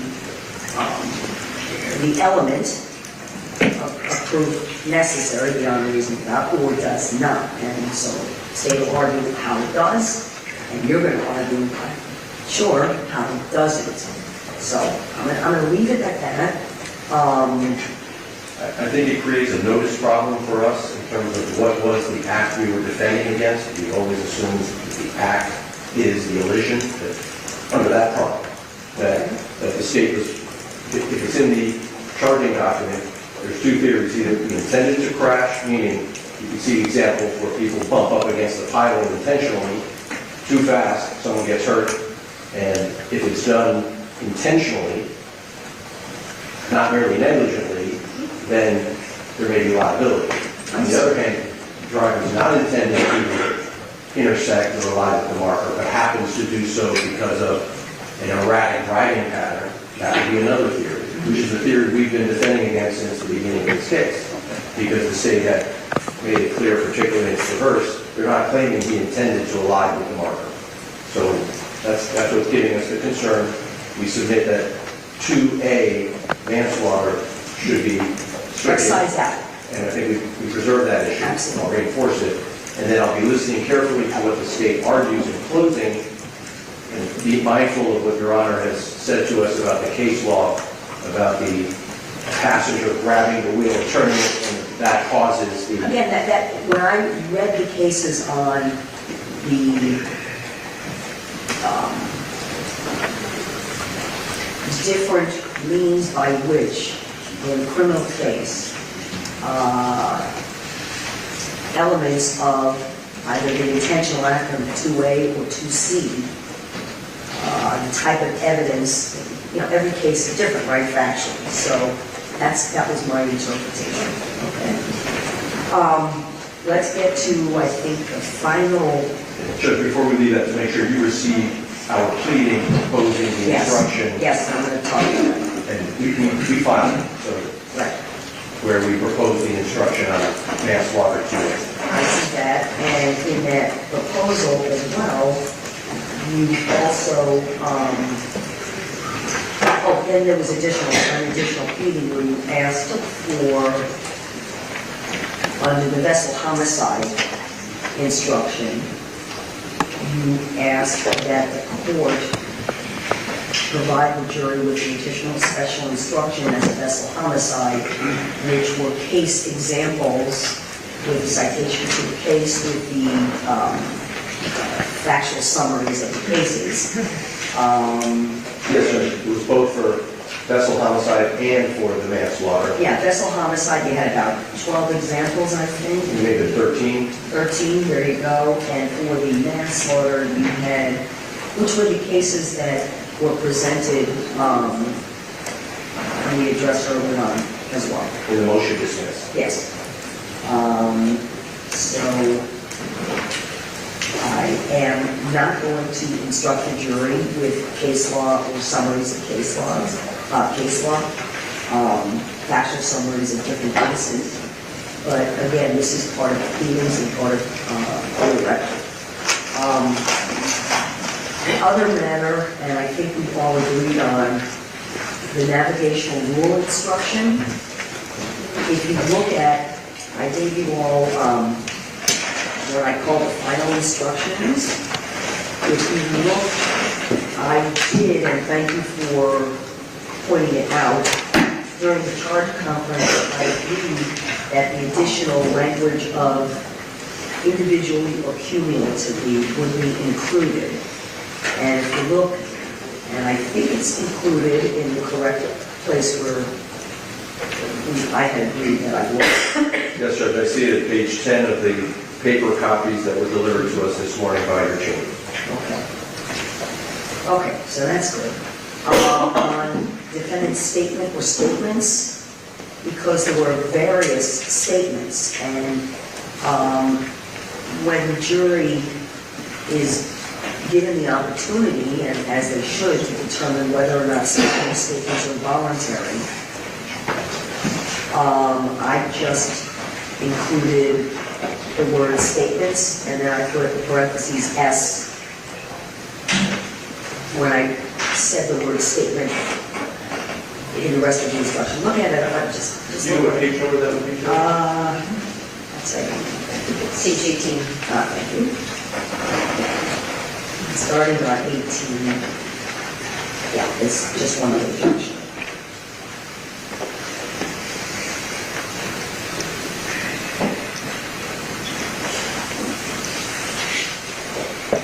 So the first sentence, if you read, I said statement or statements. And then from thereafter, I just put the parentheses S. So, because again, there are separate statements and the jury should be instructed, each statement has to be considered individuals. You see it was fine. Okay. The only other matter was the reasonable doubt instruction.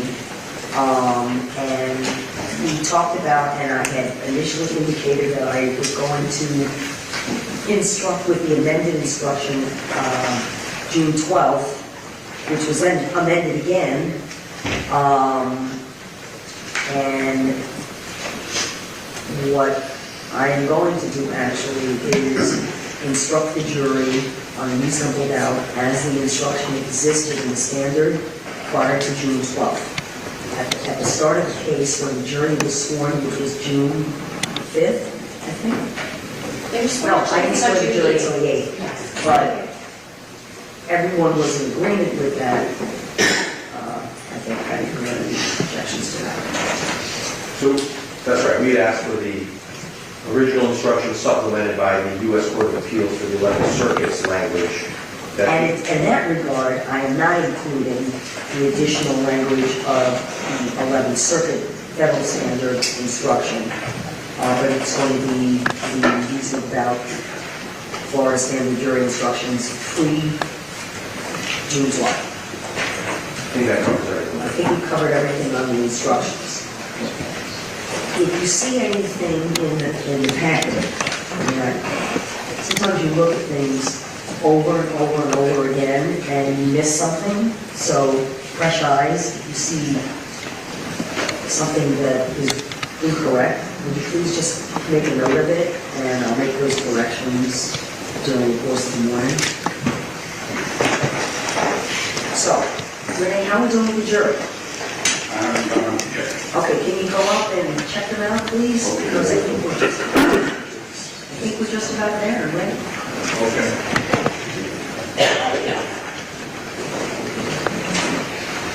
I just left my water bottle and there's some more. I can actually, please don't sit it up.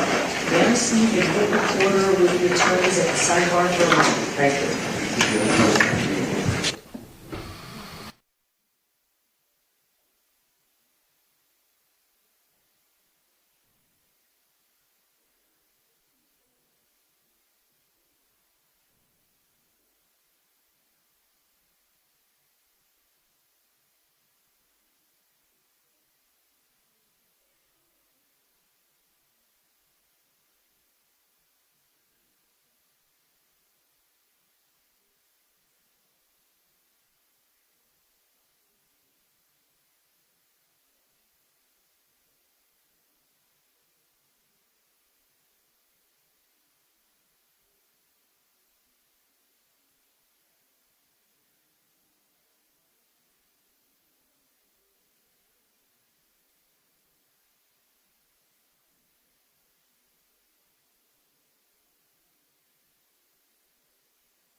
Process without any idea what kind of a case. I'm waiting for the jurors. And while we are waiting, I'm going to ask if anyone is in the courtroom who is an intern, not either a close friend or family member, I'm going to ask you please to vacate this courtroom. We have an overflow courtroom in 4-6. To please go over to 4-6 so that we can make space here because I can't have anyone standing in the courtroom. So if you are not a close family friend or member of the family, you're going to need to please vacate your seats. Thank you so much. and if everyone else can please fill in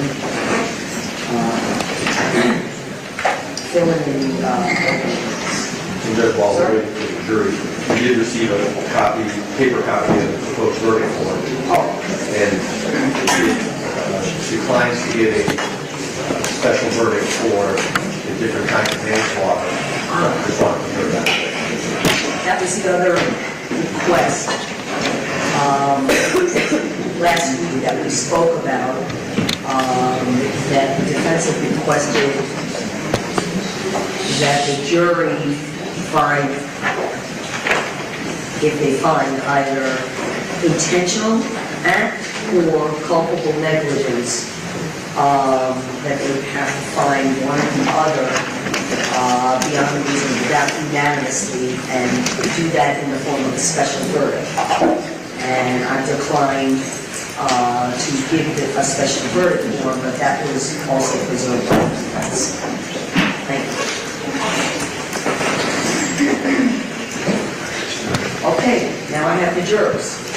So they are coming down. Very good. Judge, we'll take a break after the state Yes, summation, so I can organize things. You ready? I am. All right.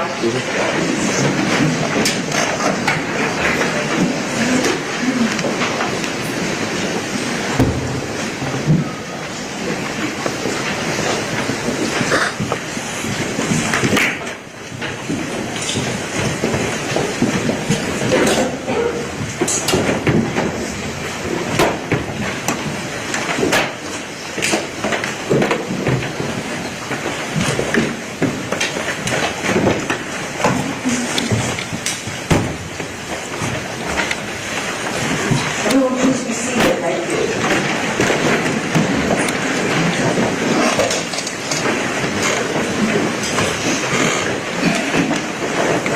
Good morning, ladies and gentlemen. Good morning. How are you all doing? Now, a couple of days off, and I have important questions of you. Have any of you engaged in any independent investigation or research to try to gather information to be used in this matter? Have you spoken to anyone about this case? No. Have you been speaking with each other about this case? Has anyone attempted to speak with you or in your presence about this case? No. Have you seen anything in the newspaper, any articles, anything on television, social media that you think has to do with this case? No. All right, very well. You all have your notepads, I see. We're ready to proceed. Members of the jury, both the state and the defense have rested this case. The attorneys will now present their final arguments. Please remember, what the lawyers say is not evidence. However, do listen closely to their arguments. They are intended to aid you in understanding the case. Each side will have equal time, but the state is entitled to divide this time between an opening argument and a rebuttal argument after the opponent has spoken. To the state. Thank you.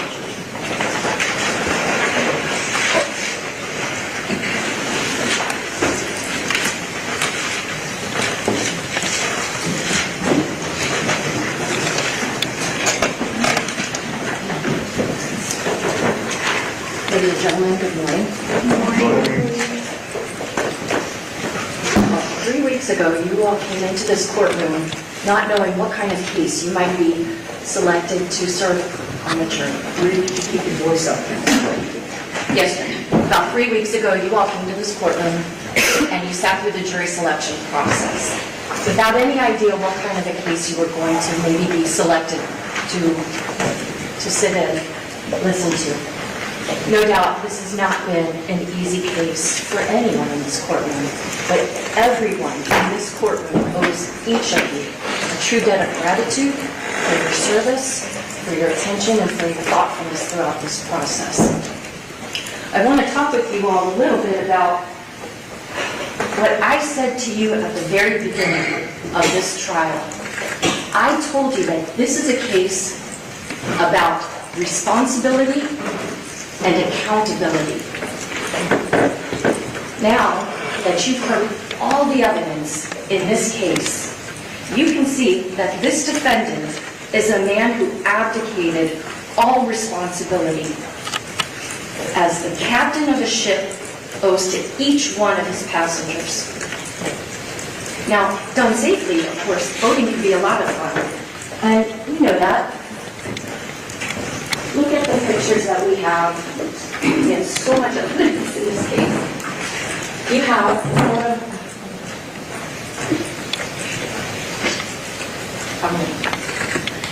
you all saw the photograph that Andy Fernandez took from his boat, looking across to the defendant's boat, where the teenagers are on the boat, they're in the water. What a great time. What a special day. That photograph was taken because Andy Fernandez was taken with how special it was that his teenage daughter said, "Mom, Dad, come on out to the sandbar." He really didn't want to. Thank God he did. Thank God he did. When boating is done safely, what a wonderful thing to do. But when people like this defendant do not take seriously their responsibility to their own passengers and to other boaters and passengers that might be in the area, disaster and catastrophe can happen. And though it may seem obvious, I wanted to highlight for you in this trial that boat crashes are a lot different than car crashes. When you're on a boat, you're basically like someone in the back of a pickup truck. On boats, you don't have the benefit of brakes, not even anti-lock brakes. You don't have seat belts. You don't have a steel cage surrounding you to protect you from impacting other objects. There's no airbags.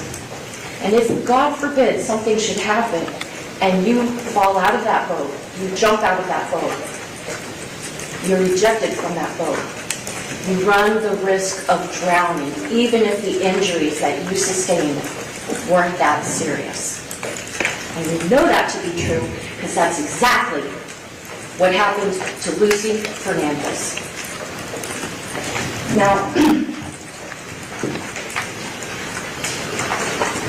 in this case, you have evidence beyond any reasonable doubt that this defendant disregarded basic navigational rules and concepts of safety, and he did so in a manner that made it a near certainty that tragedy would result. This tragedy, the death of Lacy Fernandez, was completely preventable.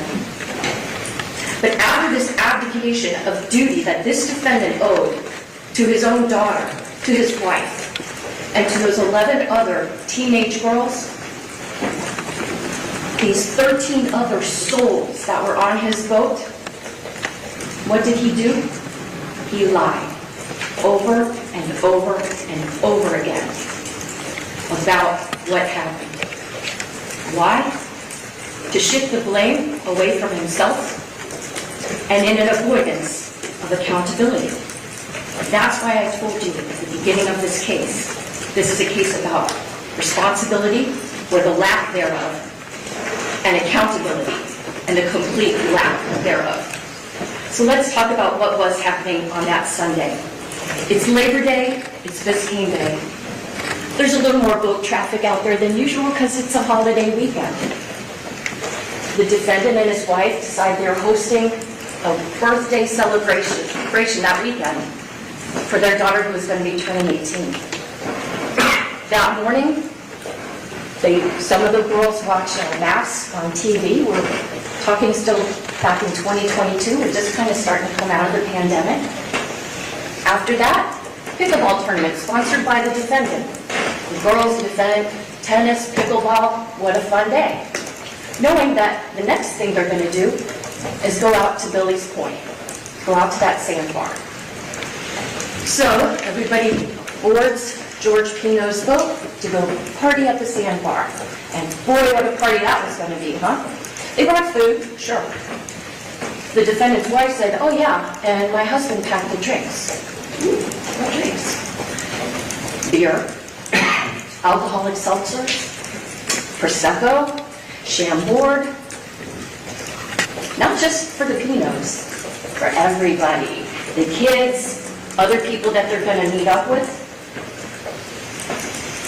What a great time for these teens, huh?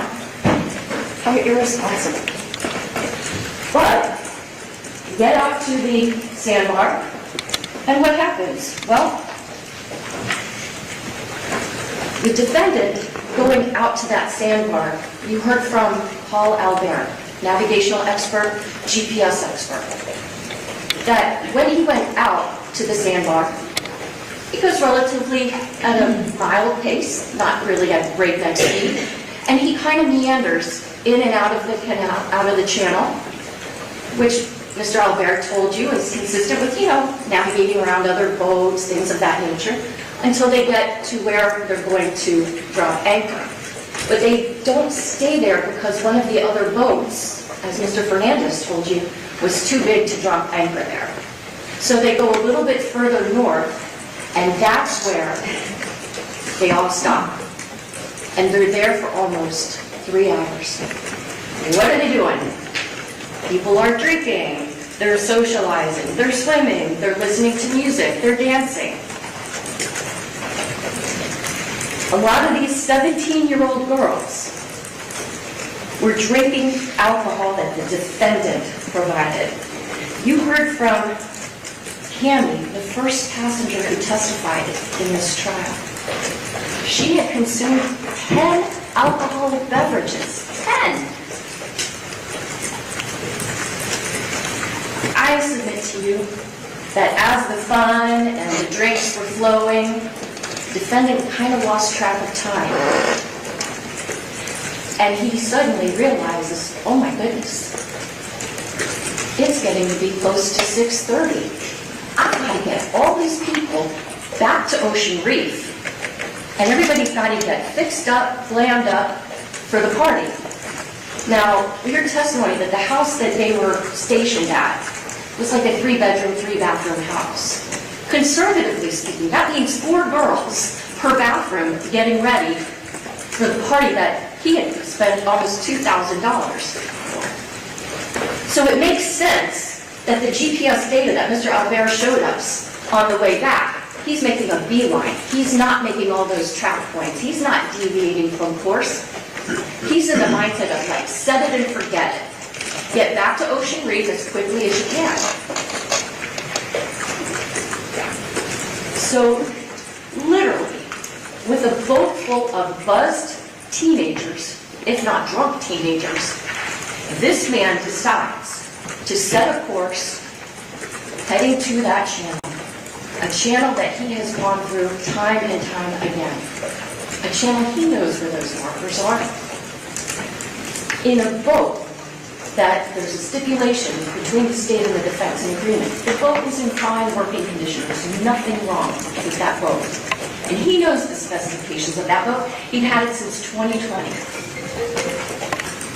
So, with that boat, with those 10 girls at the bow of that boat, with an extra 1,000. So, literally, with a boat full of buzzed teenagers, if not drunk teenagers, this man decides to set a course heading to that channel. A channel that he has gone through time and time again. A channel he knows where those markers are. In a boat that there's a stipulation between the state and the defense, an agreement. The boat is in fine working condition. There's nothing wrong with that boat.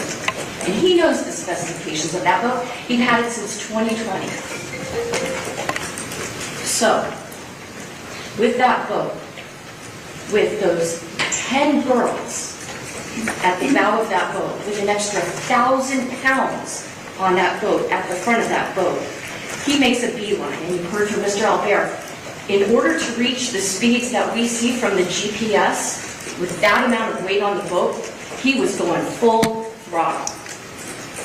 Full throttle, with all these teenagers on board that had been consuming alcohol as fast as he can through a narrow channel. Because if other boats want to go through that channel, if he's in the wrong way, then they've got nowhere to go. Because if they go outside the channel, they'll run aground. So with all of that going on, he decides to travel down the wrong side of the channel as fast as he can. We know that right before impact, he's going 47 miles per hour. Now, it's kind of a silly thing, but I think most people have seen folks, driving the cars and put their hand out the windshield or out the window and kind of feel the air over your arms. We take for granted in driving that it's not that fast because we have windshields, but if you didn't have that windshield, if you were on a nice paved road, if you were on a bumpy road, 47 miles an hour is lightning fast. And the reason why you saw those reenactments is because we wanted you, in as safe a way, but as realistic a way as possible, to understand the manner in which that man decided to operate his boat. Now, I talked about the teens that were buzzed. The defendant, for sure, consumed alcohol. The defense would have you believe that it was only the 2 beers that the defendant told Lieutenant Thompson. I'm going to submit to you that maybe the evidence suggests that just as he wasn't exactly truthful about how the crash happened, maybe he also wasn't so truthful about how much alcohol he had consumed.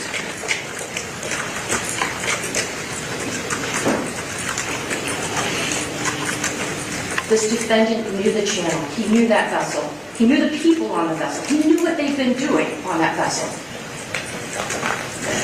Yet he chose, before this impact happened, to put his vessel on a heading 5 degrees to port, 5 degrees to the east. And that put him on a collision course with channel marker 15.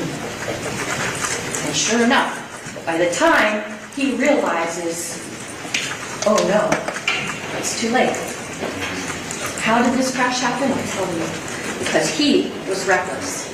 He was criminally negligent.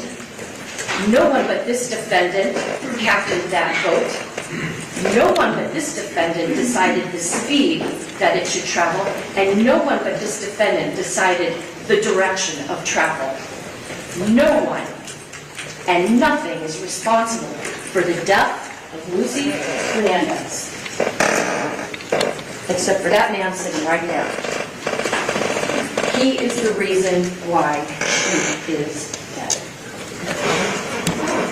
Let's talk about that journey a little bit more.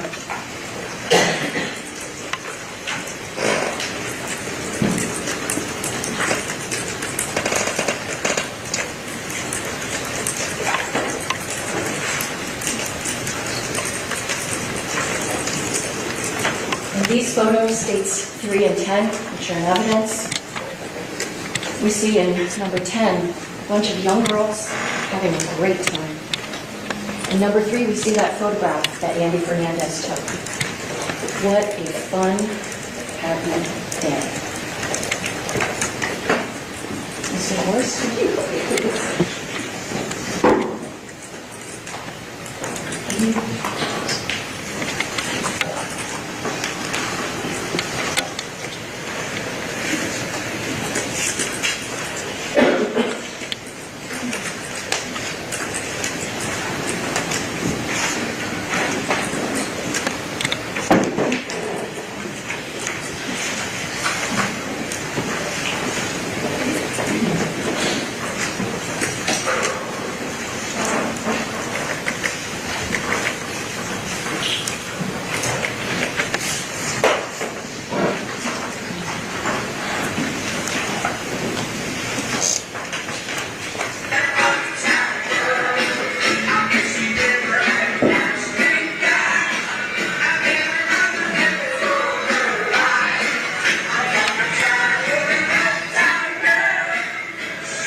person right here in the white bathing suit with the little flowers?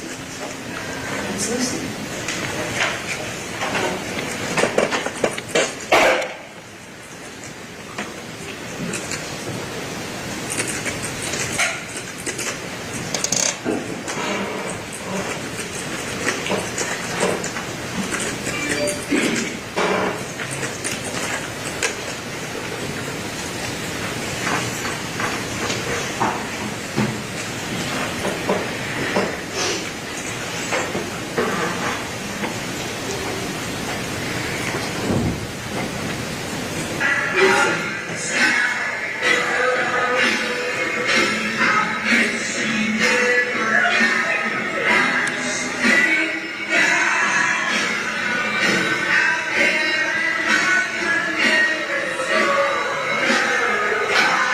Birthday girl. Yeti tumbler. Lucy's necklace.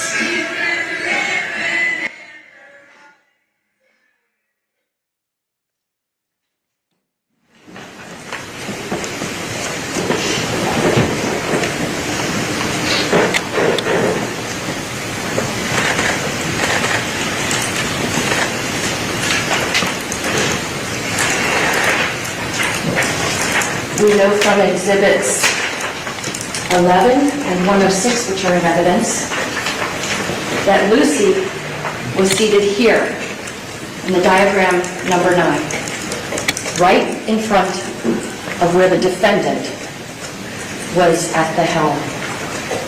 And we know that this is the seat that Lucy sat in, where it has her name. You all saw it for yourselves. You all had the opportunity to go on that vessel, the vessel that turned out to be almost a gravesite for a 17-year-old little girl, because she was still a kid. That's where she sat. And that's where, when this recreation was done with FWC, with the assistance of Mr. Albert, someone sat in that very seat and filmed the route that that man took.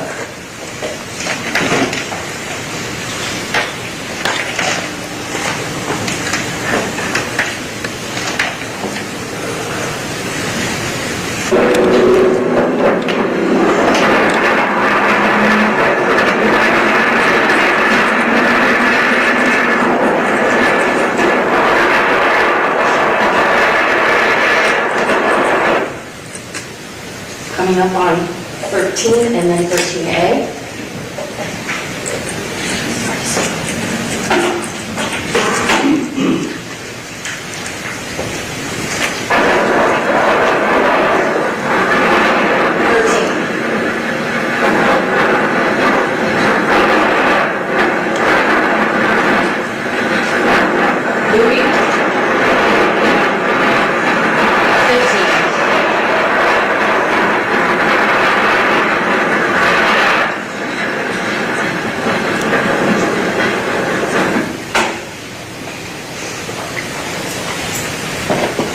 That's traveling at about the same speed that we know this defendant was traveling through that channel. Let's look at something again. You may remember that when I played these videos for you during the trial, I would stop the video just about at the point where it looks like the vessel is going to impact that channel marker. And then I asked Mr. Albert, who's sitting here, okay, so if that impact is, let's say we have 4 seconds left. What's 4 plus 9? Oh, no, that would be 13. Why was I asking that? Because what we know from the GPS reconstruction of this crash, that 9 seconds prior to impact, the defendant chose to change the heading of his vessel slightly to the left, or in nautical terms, to the right. And when he made that choice, that's when he put himself and all of those teenagers on a path toward near certain tragedy. He was the one that made that choice. And for 9 seconds, they were on that path. And, You say, oh, 9 seconds, how long do you have to? Well, we can use technology to tell us just how long 9 seconds is. I have my iPhone here set for 9 seconds. Ready, set, go.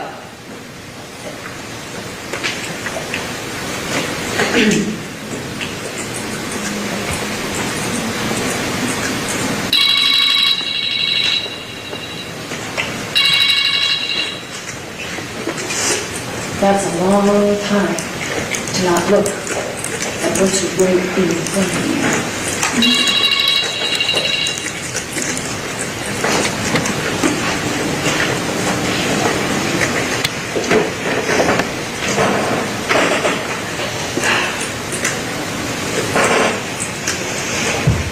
So let's look at this again.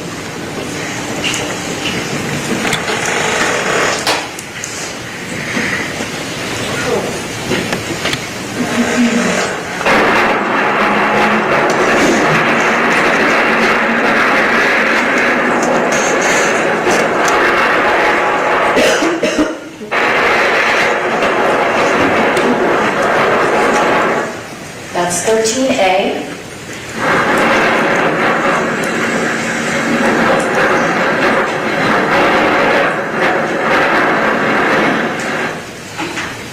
There's the buoy. The one that Mr. Albert explained, that he put that buoy in place using his GPS device to replicate the location where the second to last track mark is. That tells us that this is the location where the defendant decides to change heading slightly to the left, to the outside part of the channel where it is not supposed to be, and then continue straight dead on until right before impact.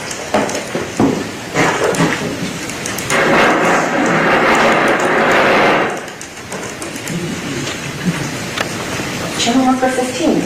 This is a little bit of a ways away from you. All of the evidence that was introduced in this trial, you will have available during your deliberations to watch if you wish. You'll have a laptop where you can watch any of this video on. But look, right now we still have 41 seconds left in this video. Let's see how long it takes to get to that channel marker.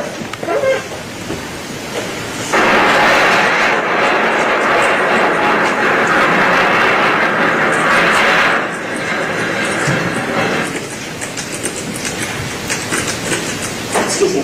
So, do you not see how long he had the ability to see that channel marker and adjust course? But because he didn't, because he was operating with such complete disregard for the kids that were on his boat, Lucy winds up like this in the hospital. Because of the way he operated that boat, this is what the police had to deal with.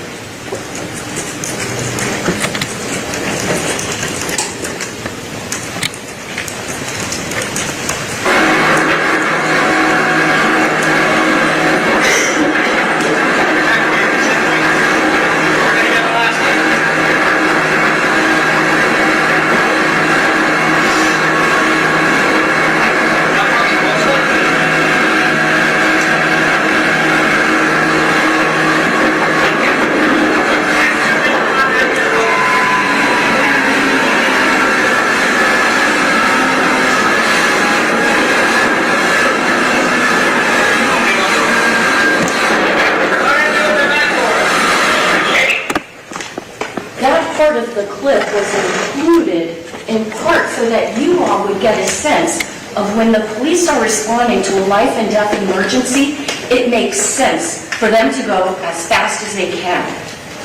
Not for dinner parties, for life and death emergencies. And you can see that these officers, even on Marine Patrol officers that are trained on a police boat, it's still bumpy. Even though we know that it was a clear day with calm seas, calm winds, you can see the officers, one of the flaps on his uniform is like waving in the breeze, because that's what it is to be on a boat.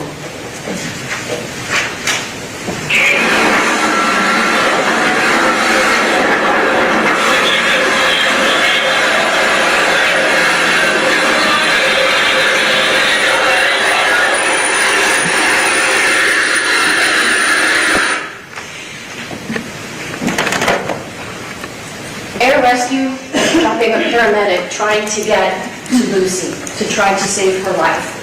But this is where you remember that Officer Bruto, well, he's not an officer anymore, he's retired, but he was the first police officer that testified in this case.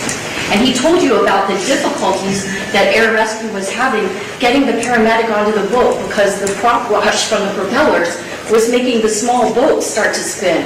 So Officer Bruto and another officer basically pinned that vessel between theirs so it can be stationary enough to safely drop the paramedic to try to save Lucy's life.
In the white bathing suit with little flowers, who just a little while earlier had been singing and dancing with her best friends.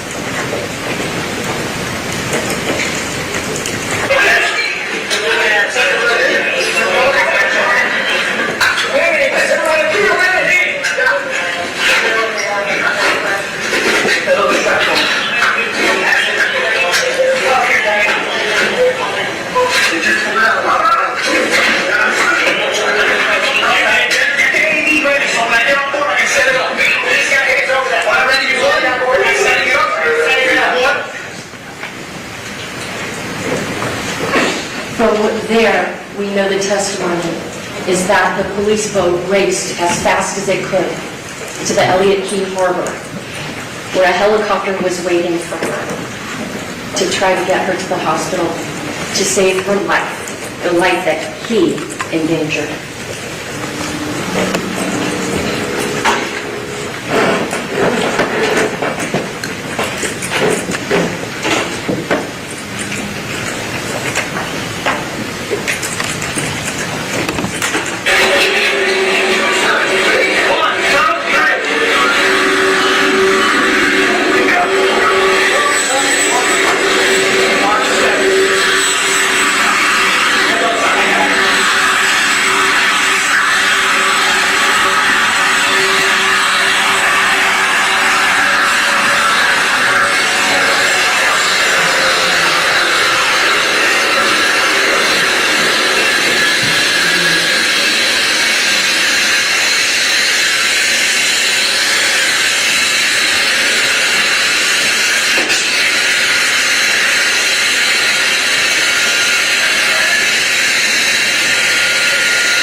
with you before about that final track mark. Now's a good time to talk about it again. On the way up, we see him going northbound. Here he is, coming south. Track point. Track point. From 6:37:19 to 6:37:28. 9 seconds. Straight. Had he not made the decision at 6:37:19 to make that turn to go to port side of the channel, number one, he wouldn't have been on the wrong side of the channel. Number two, he wouldn't have been on a collision course with channel marker 15, which you know, because you've seen it with your own eyes, is fully visible from where that track point is. This last track point is the one that really tells on the defendant. Because it is only here when the channel marker, which is 3 feet by 3 feet, painted day glow green at the top of a steel pole, that's the first time that he comes out of his stupor or whatever he's zoned out or checked out doing. That's when he realizes, oh my God. And that's when he tries to turn course. But he can't. He's going too fast. He has too many people on the boat. He can't turn because boats don't turn on a dime. He can't turn to avoid the collision because boats are steered from behind. So when he makes that turn, what happens? He slams the starboard side of his boat right into that channel marker. This tells you he's guilty. No responsible operator of a vessel would ever do this. And what's the result of the, I don't know, arrogance? The complete disregard? Nobody's saying he meant to hurt anyone. But just because you didn't mean to cause something terrible, if what you're doing is likely to cause something terrible to happen, the law says you're responsible. There are consequences for your actions. Sadly, beyond sadly, the consequences of those actions are in State's Exhibits 15 and 7. The healthy, happy, vivacious young woman with her whole life ahead of her.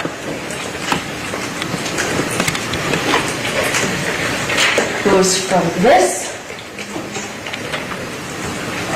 to this with her own father.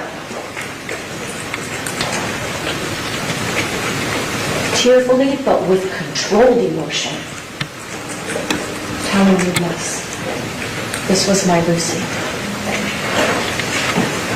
The defense would have you believe that the defendant was terribly broken up, and I have no doubt nobody would be happy about this.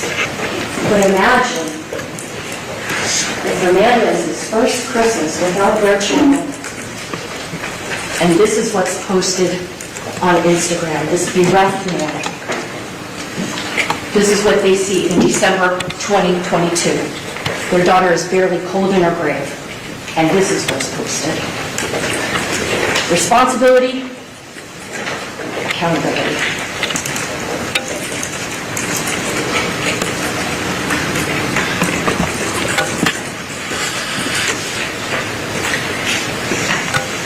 Mr. Andy Fernandez told you when I asked him what he saw of his daughter hooked up with all those tubes, and his answer was a parent's worst nightmare.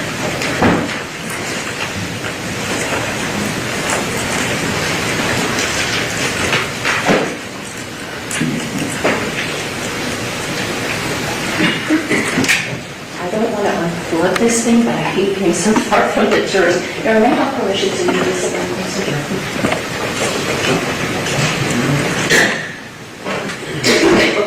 I'm covered. So, I want to say, first and foremost, this is not a a complicated case. The facts are not really difficult. And in fact, many of the facts in this case are not in dispute. But what is in dispute, for sure, is what level of accountability does this defendant have?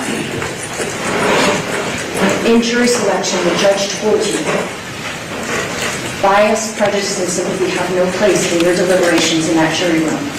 But your common sense, the evidence, photos, what the witnesses say, and the law, that belongs.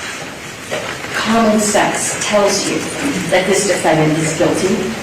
Now, the defense through this trial has tried to downplay the enormity of this defendant's recklessness and criminal negligence by saying, it's just an accident.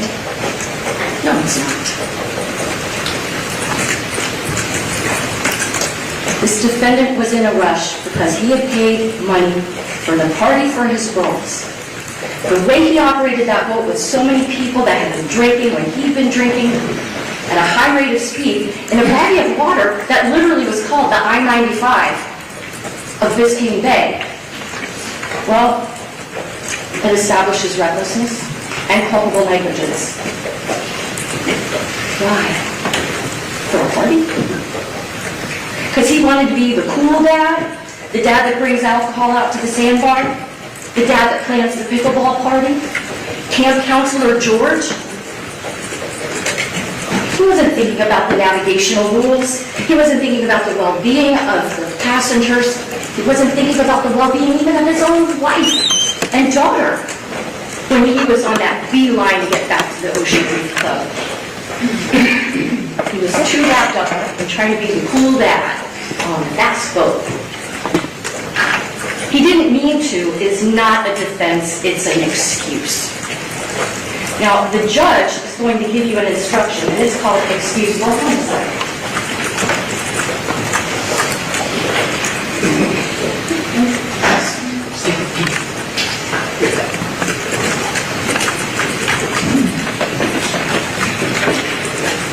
Common sense tells you that just because one person causes the death of another person, that in and of itself doesn't necessarily make it a criminal act.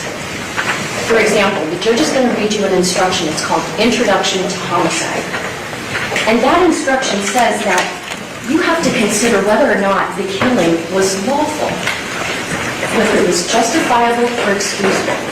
Now, of course, this is not a case of self-defense, but the law tells us that if there's a justified use of deadly force to defend a person, then that person will not be held criminally liable for that death.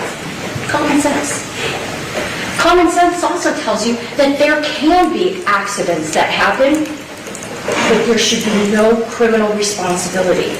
And let me tell you what that instruction is. Excusable homicide. If the killing is committed by accident and misfortune, which nobody's saying he intended this to happen, and obviously this is most unfortunate, but doing any lawful act, was he operating his vessel lawfully when he was on the wrong side of the channel, going so fast, not keeping a proper lookout? Was he operating it lawfully when he's not avoiding the risk of a collision, when he doesn't even avoid the collision? No.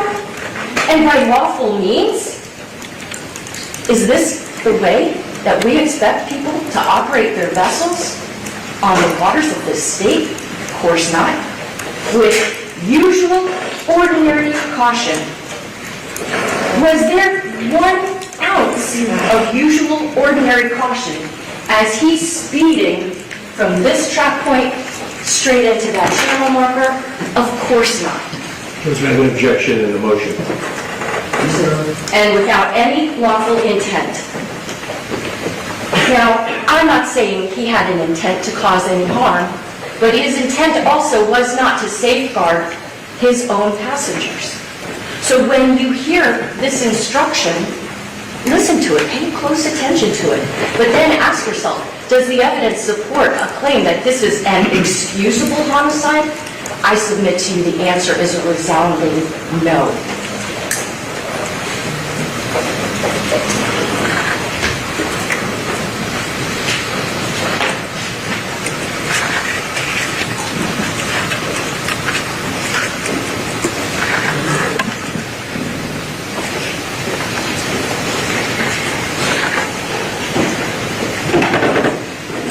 analogy that I could give for people that don't really go on the water too much would be this.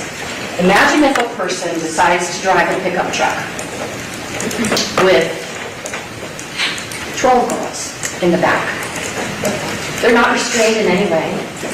And that person is going down a rather bumpy road, not a smoothly paved road. Because even on the water on clear days, you're still bumping along that water. And that person who's driving that pickup truck with all those people in the back on a bumpy road decides to drive on the wrong side of the road. And let's suppose that at the end of that road, it dead ends and there's a telephone pole at that dead end. And although that person who's driving the pickup truck can clearly see that telephone pole, at least if they're paying attention, for 9 seconds, that person driving that pickup truck slams into that telephone pole, and one or more of the girls is hurt badly, maybe even dies. Didn't mean to kill anybody, but are we really going to say that that is acceptable conduct? Are we really not going to hold somebody criminally liable when they have precious cargo on board and pay no attention to what's right in front of their face? Of course not. Your common sense tells you that's not the world that we live in. Those are not the laws that make sense.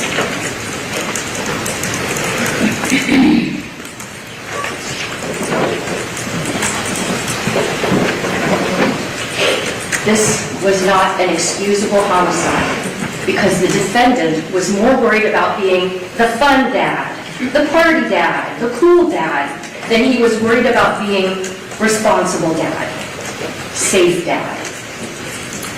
He created an environment by supplying that alcohol, by not managing how much those girls are drinking, and drinking himself out there on the water, having played pickleball earlier, been in the sun and the salt water. He created the scenario where this happened. And that's why Lacy is dead. I know that the defense will have an opportunity to address you when I'm finished. And I have no doubt that they will say that they are very sorry that Lacy is dead.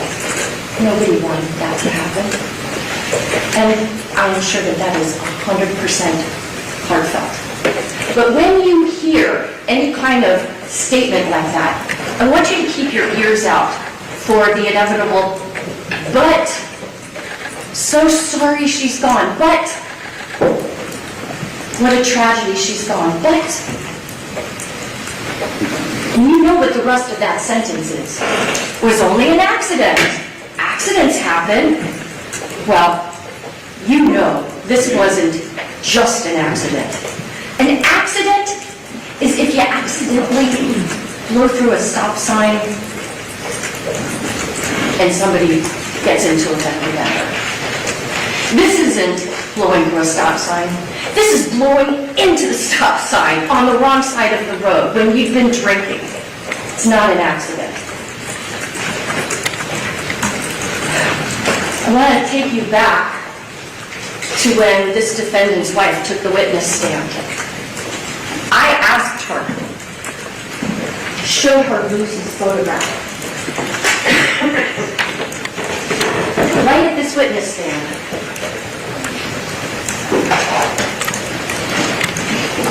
She's sitting here, and she's looking at this picture of a young person that she had known for Lucy's whole life.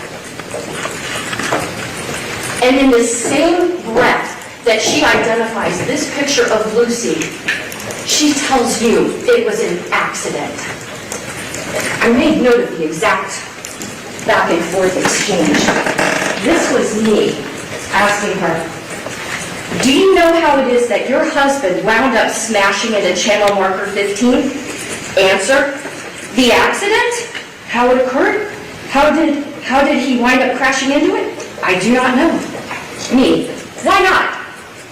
Her, I was looking at my phone and trying to send a text to the moms. A video of the video of the girls dancing. I was trying to send it to the moms, and I remember trying looking at the blue line and being upset that it wasn't going through the text. And I was looking at my phone. Me. I'm showing you a photo. Who is it? Her. Lucy. Me. And she died because your husband crashed into that channel marker, right? Her. With the same breath that she had just identified this young woman, she has this to say. She died because there was an accident. What? How do you know it was an accident? You were too busy watching your cell phone. You were too busy drinking your Prosecco's and your Chambord out of Yeti tumblers to know what happened that day. But you want to take this witness stand under oath and say that this was an accident?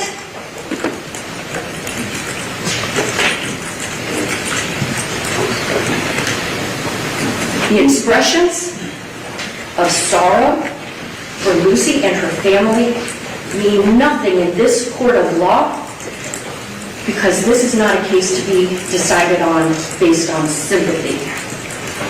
Not for Lucy, not for her family, not for the other girls who went through this horrible traumatic experience, not for the defendant's wife, and not for him either. It's not a case about who cried the loudest, who held back the tears. It's a case about what is the facts, what is the law.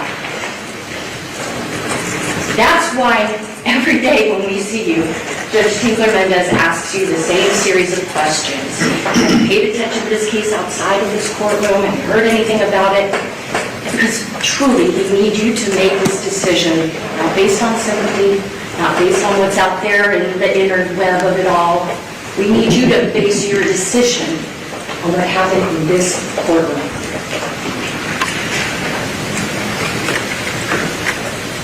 The defense seems to want you to believe that, well, if the defendant didn't see the channel marker, then he's not responsible. If you didn't see it, it's because you weren't looking. What were you doing? Were you watching your wife as she's trying to get these text messages out to the other parents? Were you looking at your own phone? Were you drinking something? What were you doing? You sure as heck weren't watching out for that neon green channel marker that you knew was there. And because of that inattention, his boat wound up upside down under the water. The defense also seems to be suggesting that, well, if he didn't mean for it to happen, he's not responsible. If he meant to kill Lucy, he'd be charged with murder. If he deliberately smashed into that channel marker, same thing. He'd be charged with murder. Why is the defense defending against a charge I never filed?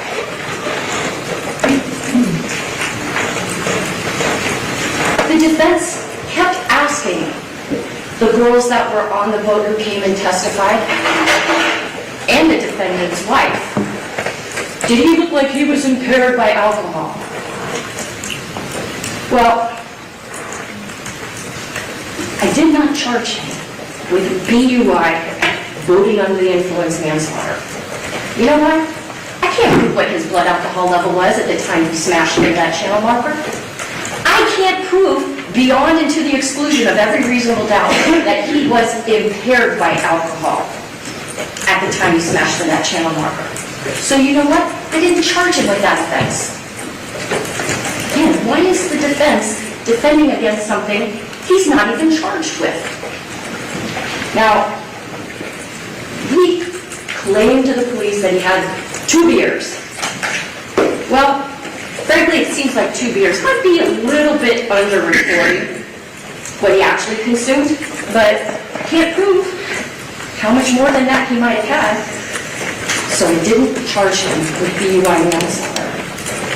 Think about how many times you may hear the defense say, he didn't look impaired, but who was it that was making this judgment, at least from the voting perspective. The teenagers and the defendant's own wife, all of whom had been drinking alcohol. You think maybe people that have been drinking alcohol are not in the best position to say who did or didn't look like they were a little bit buzzed or more? And then that brings up another question for you all to consider. Why even drink beer at all? When you're the captain, when you're responsible for all these lives. Gatorade, non-alcoholic seltzers, water, iced tea. Why did people drink beer? They drink it to get buzzed. And Lieutenant Thompson told the defendant, and this courtroom, it's not per se against the law to have a beer and operate a boat. But if you do drink and drive, or if you do drink and operate a boat, better be really mindful. Because I think it's common knowledge that before somebody looks like they're stumbling down drunk, alcohol's already playing games with your brain. We all know that alcohol can make people make maybe not such good decisions. It can maybe influence your ability to pay attention and to concentrate. But again, he's not charged with being lying. He's charged with being reckless. He's charged with being criminally negligent.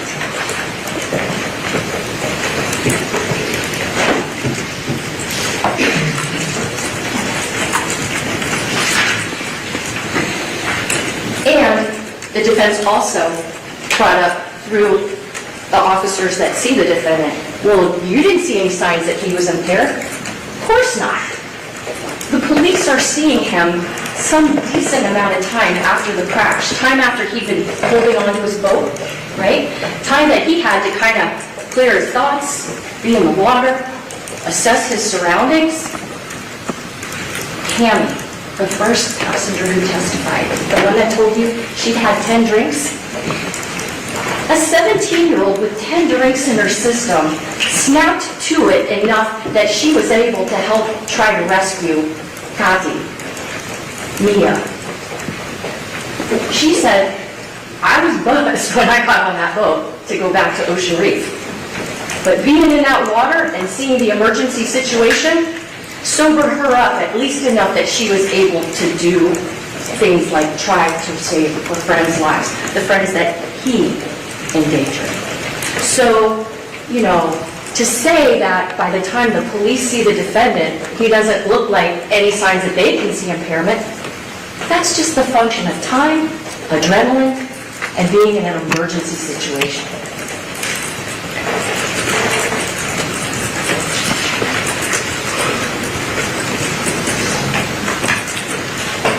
For sure, the defendant knew in the moments after this wreck,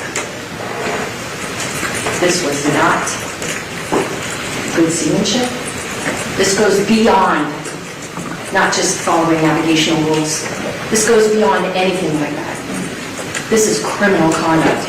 And that's why he couldn't wait when he's brought to Elliott Key Harbor and Lieutenant Thompson just wants to ask him about, hey, where do you keep your boat? Do you have a trailer for your boat? Because he's thinking, I have to get this boat out of the water. And what does the defendant do? He's so anxious to blame somebody else, that lack of accountability, that he starts answering, and you can listen to the tape yourselves, because you'll have the jump drive with all of this defendant's statements to Lieutenant Thompson.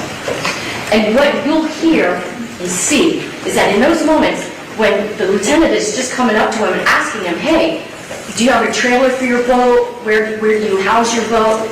He's talking about, oh, there was this other boat coming in the opposite direction. Thompson is not even listening to that. He's like, whatever. And he keeps going back and asking, where do you keep your boat? Then he finally gets the information that the lieutenant wants. But he's still yammering on about some other boat. Then, when he sits down with the lieutenant at that picnic table, he builds on that lie. And he starts giving more details about this phantom boat that came along. He's giving his Miranda rights. He's told anything you say can be used against you in court. He doesn't care. He still wants to get that lie out. And under oath, he signed a written statement. It was the other woman's fault. But he didn't stop that night.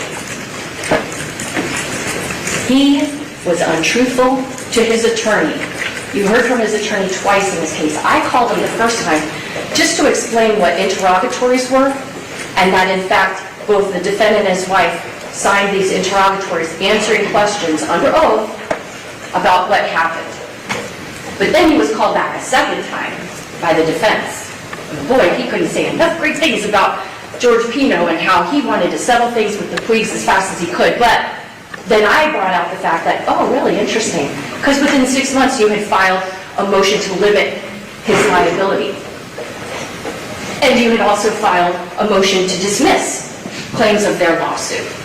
Okay, this is not a civil case. And the only reason why any of that is relevant is because it shows the persistence of the lie. That he not only lied to the police, he lied to his own lawyer, who then took those lies and incorporated them into legal pleadings. And he wasn't just lying to his lawyer.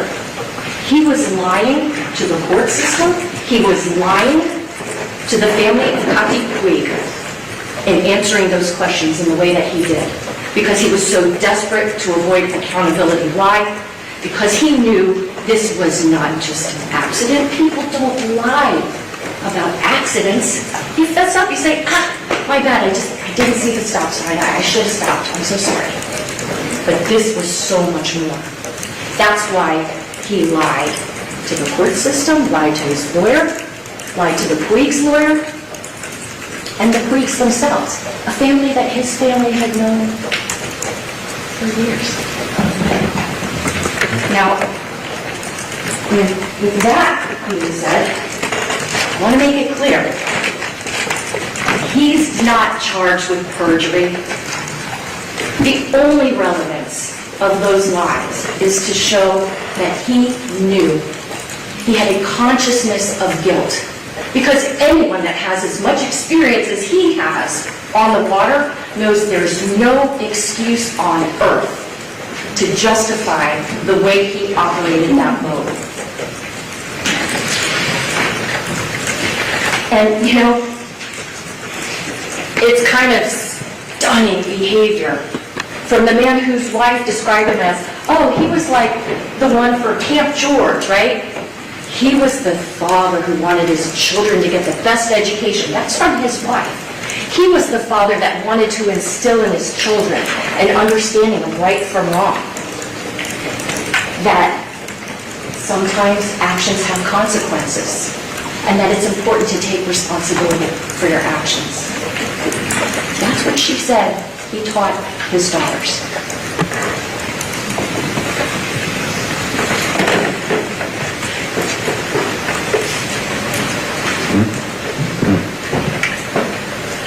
To try to explain away all these lies, the defense called Dr. Diana Barrett, a concierge neurologist who saw the defendant twice, watched a video of him, heard some things that he said, and did work to do one thing and one thing only: answer questions posed by the defense. Did he have a traumatic brain injury, a TBI? Could it have caused amnesia and or false memories without the intent to deceive? And how long would those false memories last? And she got about $30,000 to do that.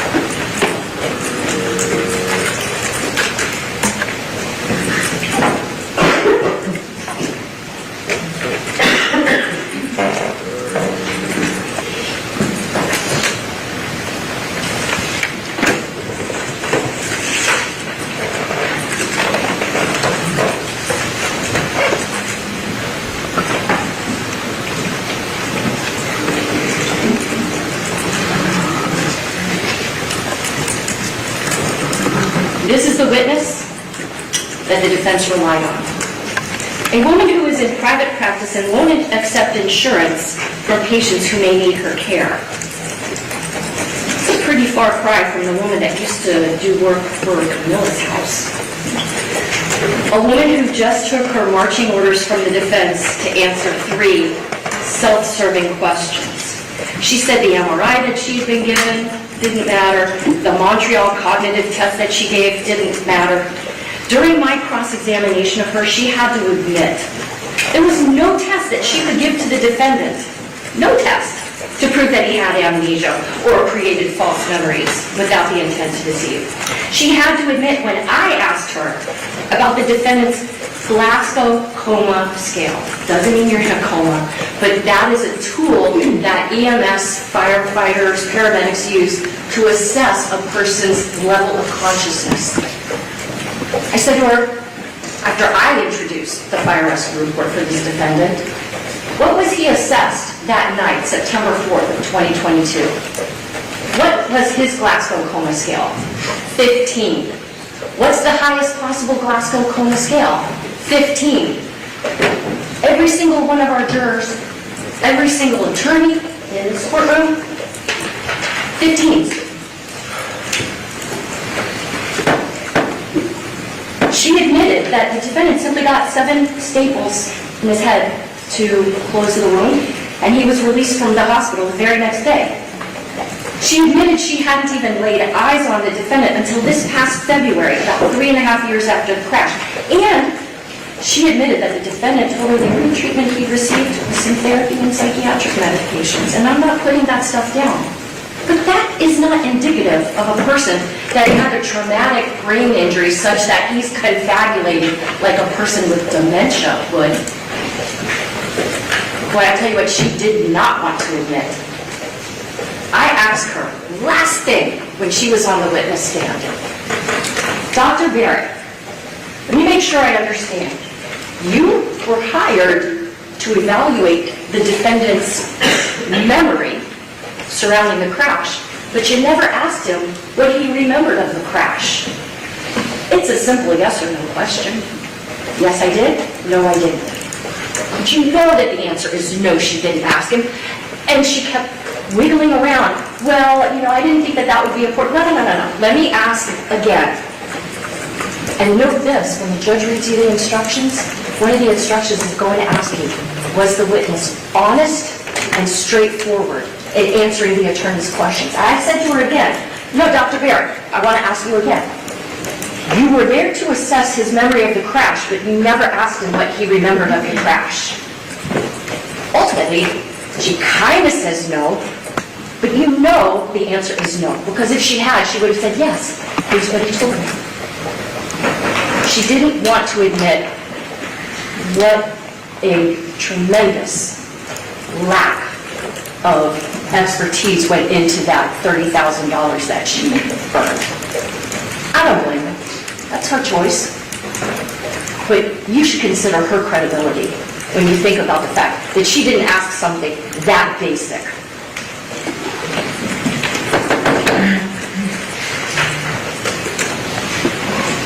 She told you she based her decision that he had amnesia and, how did she say it, false memories without the intent to deceive, based on just these 4 things. Who sat behind him? He couldn't remember which 2 girls were behind him. What the horsepower of his engines were, he said 225, they were 300. That he couldn't remember exactly what happened right after impact.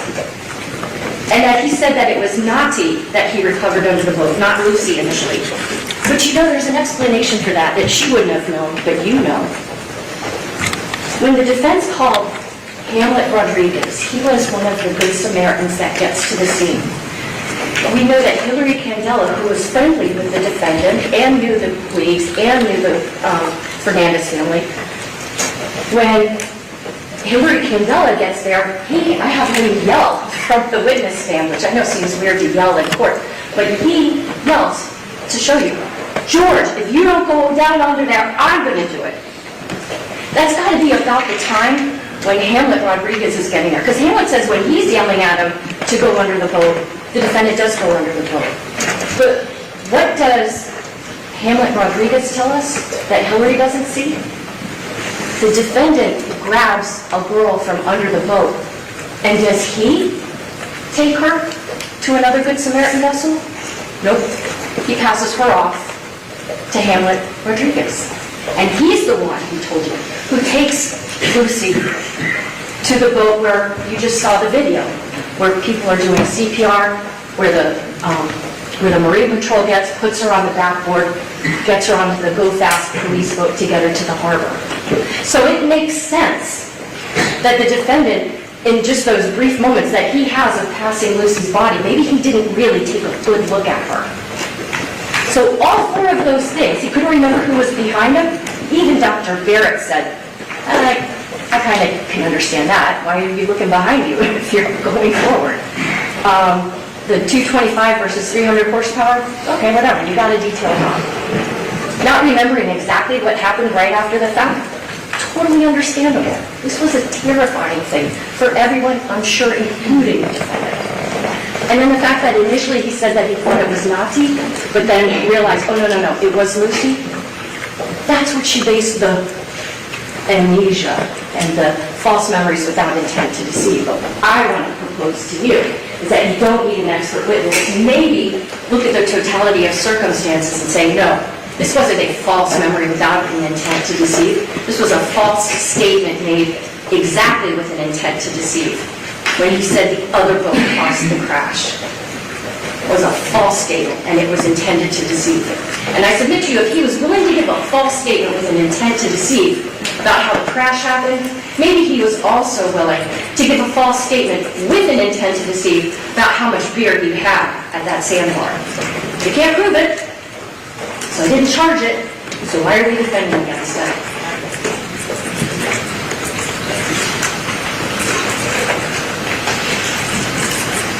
During this trial, you've heard the defense try to blame a number of different things in this case. Blame the sun, right? Maybe the sun kept him from being able to see the channel marker. But Mr. Albert told you that at the defense request, overnight, after he had testified and I had rested my case, he did some calculations, and he saw, based on the NOAA National Oceanic Atmospheric Administration, based on their data, he knew that at the time that second to last track point was, the sun would have been to the defendant's right-hand side.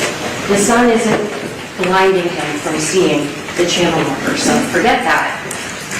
The defense attorney says to Detective Dow, the drone operator, oh, well, this photograph, the water looks green. The channel marker is green. Maybe the channel marker wasn't so visible.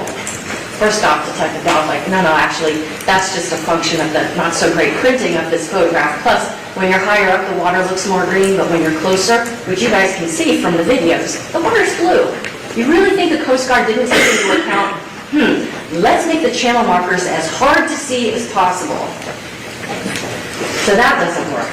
Oh, remember, they also asked, hey, could channel marker 13A, the one before channel marker 15, could have blocked the defendant's view of channel marker 15?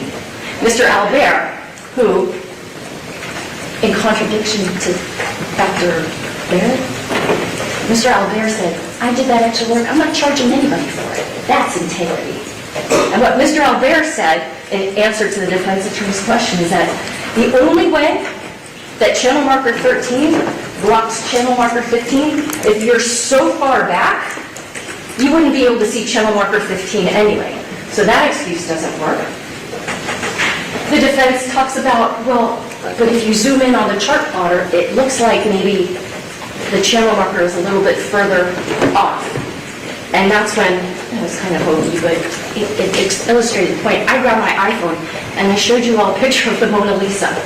And if you zoom in on the picture, it doesn't look like it's the Mona Lisa anymore, even though it is.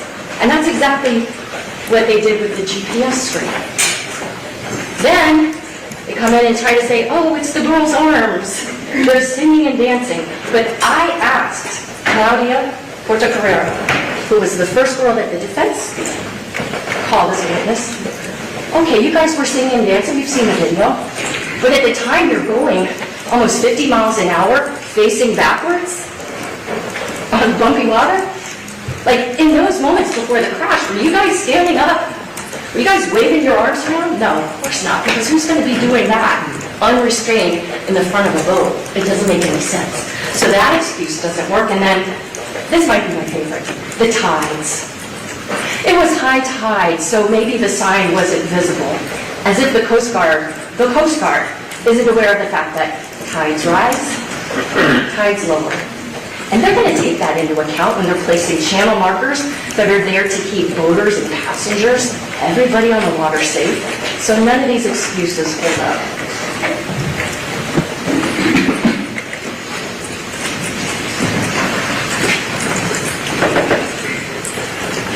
When this trial began with jury selection, you all were instructed by the judge that this defendant is presumed innocent.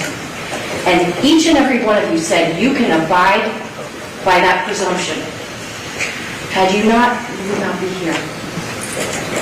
We live in a country, we are blessed to live in a country where people do not have to presume their innocence. That's not how it is everywhere in the world.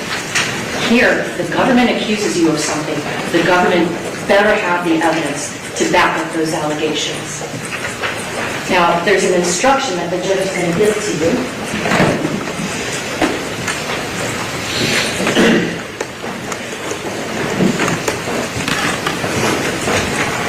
That while the defendant is presumed innocent at the beginning of the trial, that presumption of innocence can be overcome if the prosecution does two things. To overcome the defendant's presumption of innocence, the state must prove, one, that the crime or crimes that he's charged with were committed, and two, that the defendant committed those crimes. So I'm going to take a little bit of time now to go over those crimes, the evidence, and what the law is, to try to give you a roadmap for when you go back into the jury room that you can follow to come to the correct and legal and wise verdict. So first, the defendant committed the crimes. That's basically a way of saying, is the right person charged in this case? There's no testimony that anyone other than that defendant operated that boat. Cammie said it, Haro said it, Claudia said it, Nati said it, his own wife said it. He said it himself in the statements to Lieutenant Thompson. He said it in interrogatories. So there was nobody else operating that boat. So we're already basically halfway there. Same thing.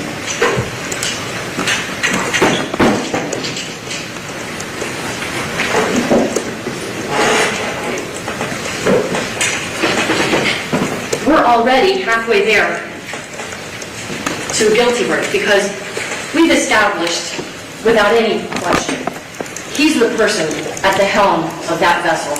He was the captain of that ship. So now we just got to look at, did I prove the crimes of manslaughter and vessel homicide? And although the judge is going to instruct you first about manslaughter and then vessel homicide, I just want to go over with you the crime of vessel homicide first.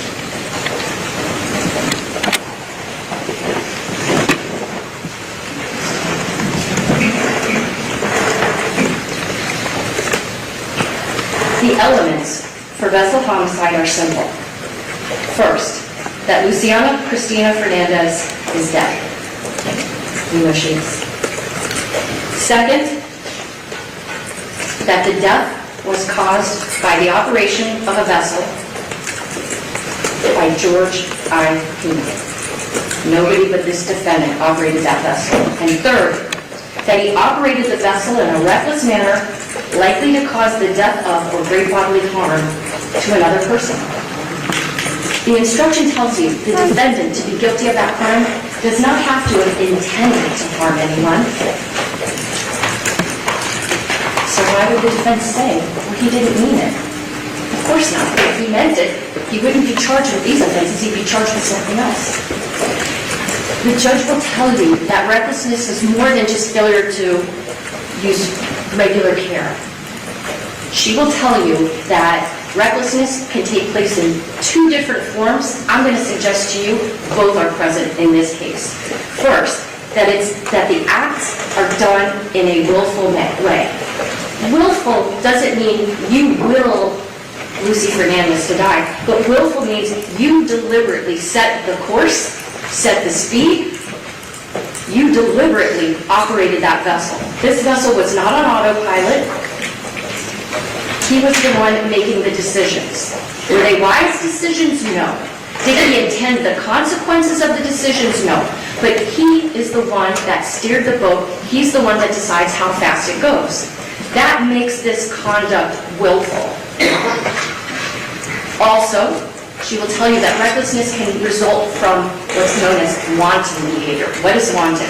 It is a conscious and intentional indifference to the consequences, right? Not that you want those consequences, but you're not paying attention to what the consequences might be. And that damage is likely to be done to persons or property. When you set your vessel on a course and then are basically flying blind for as long as 9 seconds into a channel marker that you know is there, that's a wanton disregard for the safety.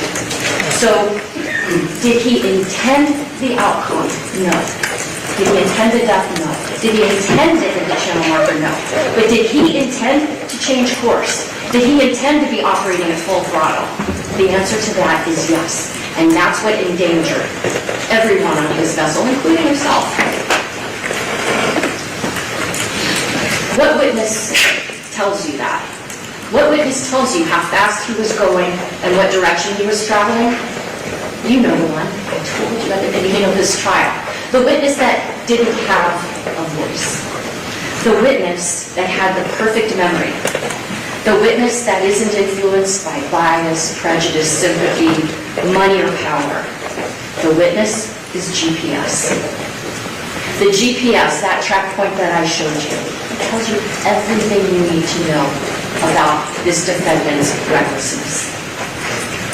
And the person who testified about that GPS data, Mr. Albert,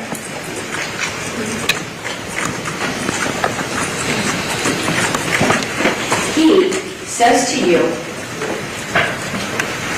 at great length, at my prompting, about his training and his experience, that his day job is a lieutenant in the Internal Affairs Division, the town of Palm Beach Police Department. He tells you about his years and years of experience in police work, both with that agency as well as with Florida Fish Wildlife Conservation Commission. He tells you about the years and years that he's been a boater since he was a kid. And he tells you about the years and years of experience and training he has in GPS, which ironically just stemmed from his love of fishing. If you recall, he told me I had to start learning how to use GPS so I could find my favorite fishing holes. And I know that testimony might have seemed a little bit dry. But it was really important for you all to understand the quality of the witness that he is. With all that law enforcement and personal experience in boating, with all the training and experience he's had in interpreting and analyzing GPS data to the point where now he's a senior trainer at the Nashville, I can't remember what it stands for, but that's how good he is at what he does. And it was important for you to understand that we're not getting you junk science.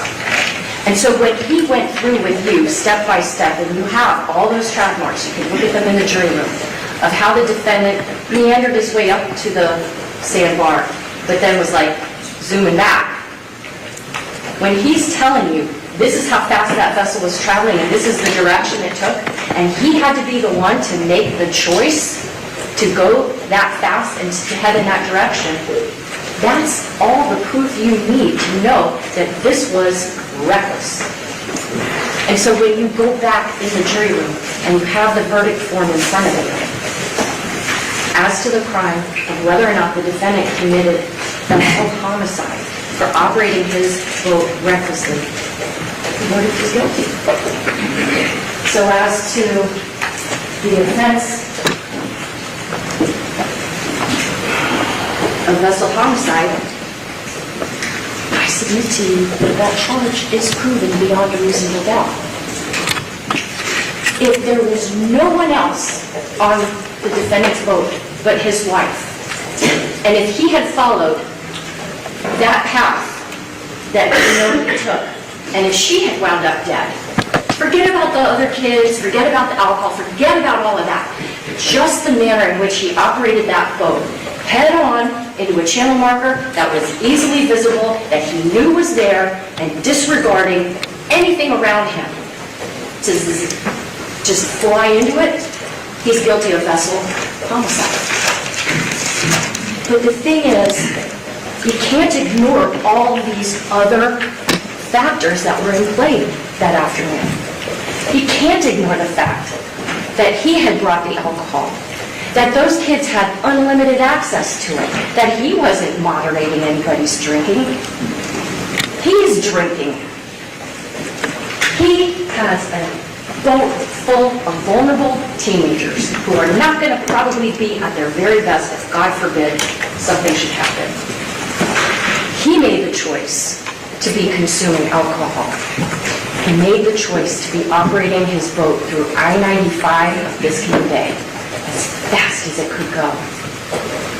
And so when the judge reads you the instruction for manslaughter, she's going to read you the definition of what culpable negligence is.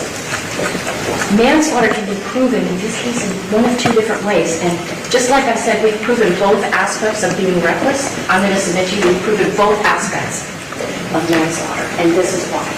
First, you can be guilty of manslaughter if you commit an intentional act, even if you don't mean to cause death, but your intentional act causes a death, that's manslaughter.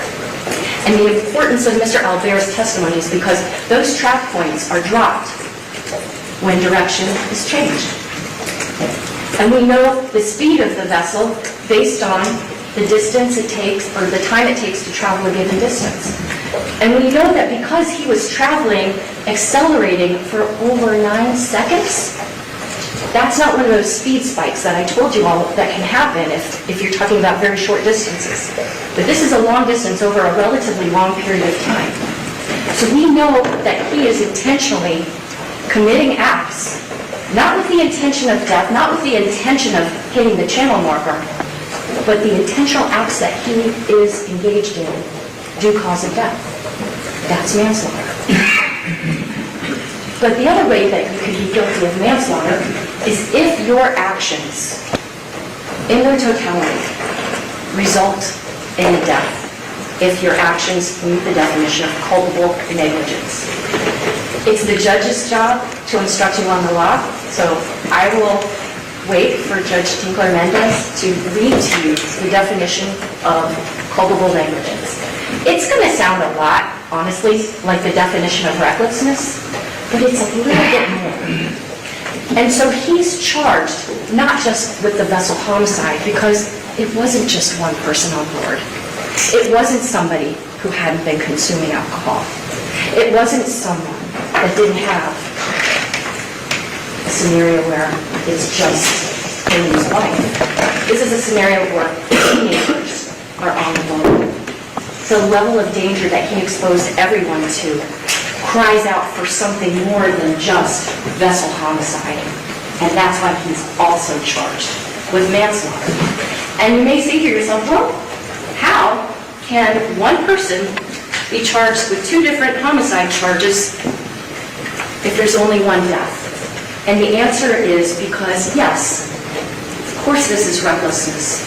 So you can find him guilty of vessel homicide. But it's also, he committed an intentional act and he acted with culpable negligence.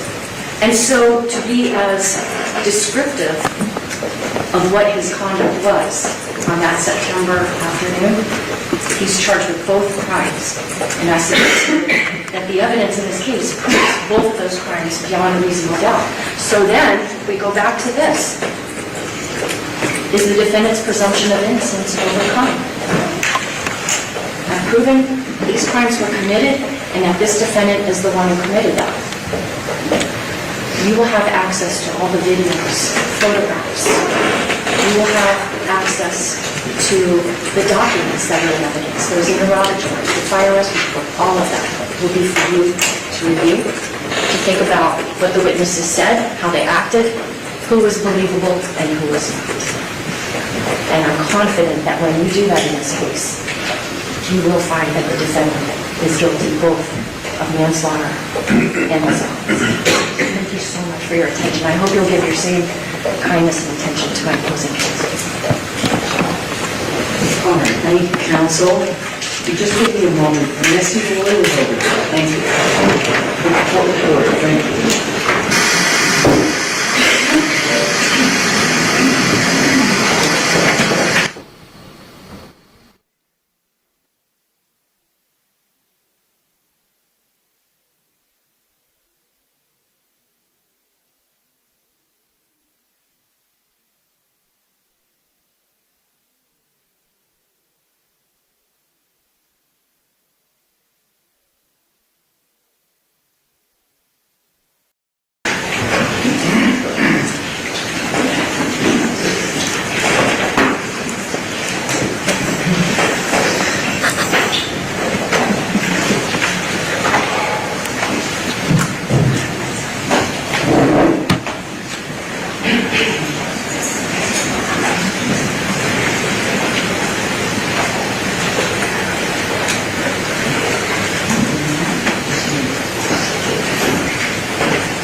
Pino was inattentive. George Pino. Thank you. Good afternoon. Please let me know. I heard the prosecutor say to you, theory.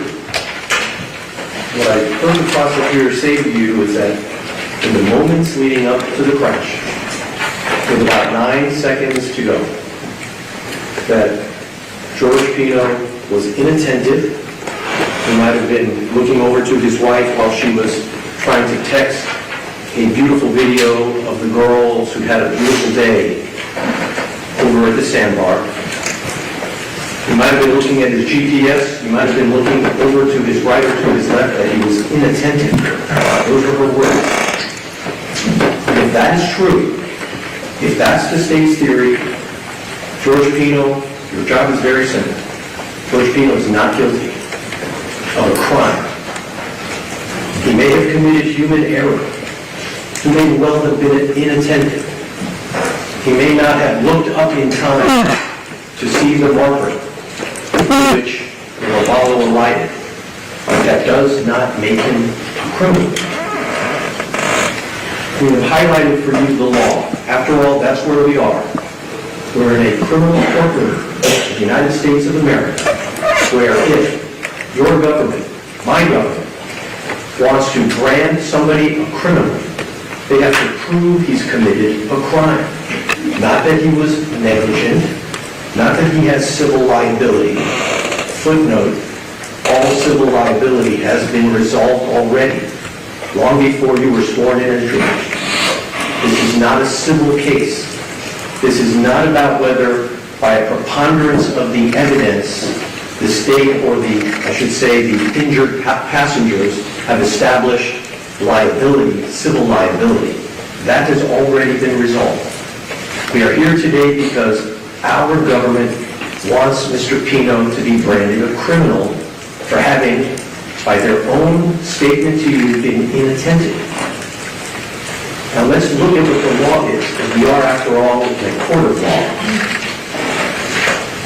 And what we've done is we've taken what we understand the judge's instructions of law to be before you on the screen. May not be so easy to read because of the distance.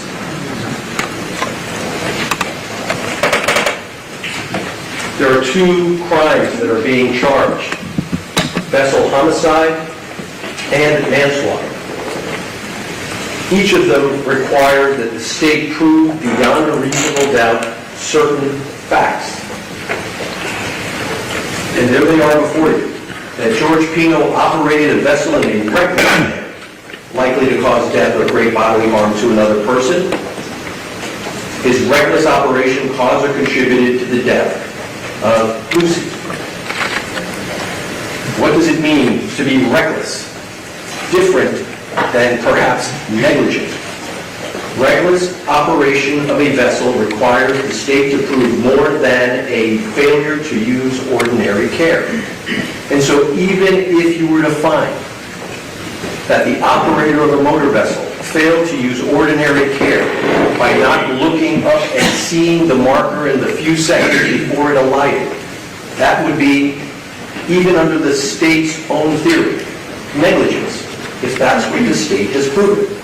Because to prove it to be a crime, it has to be so willful or wanton, a willful or wanton disregard for the safety of persons or property, intentional, knowing, and purposeful,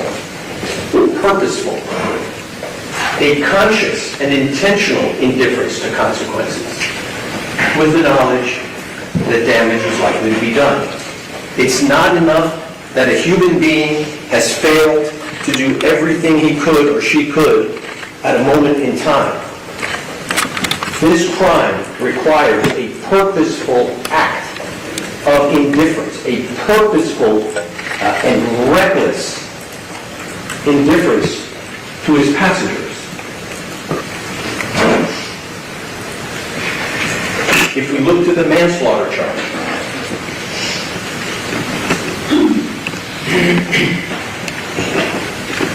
it's specifically tells you it has to be an act that's not merely negligent.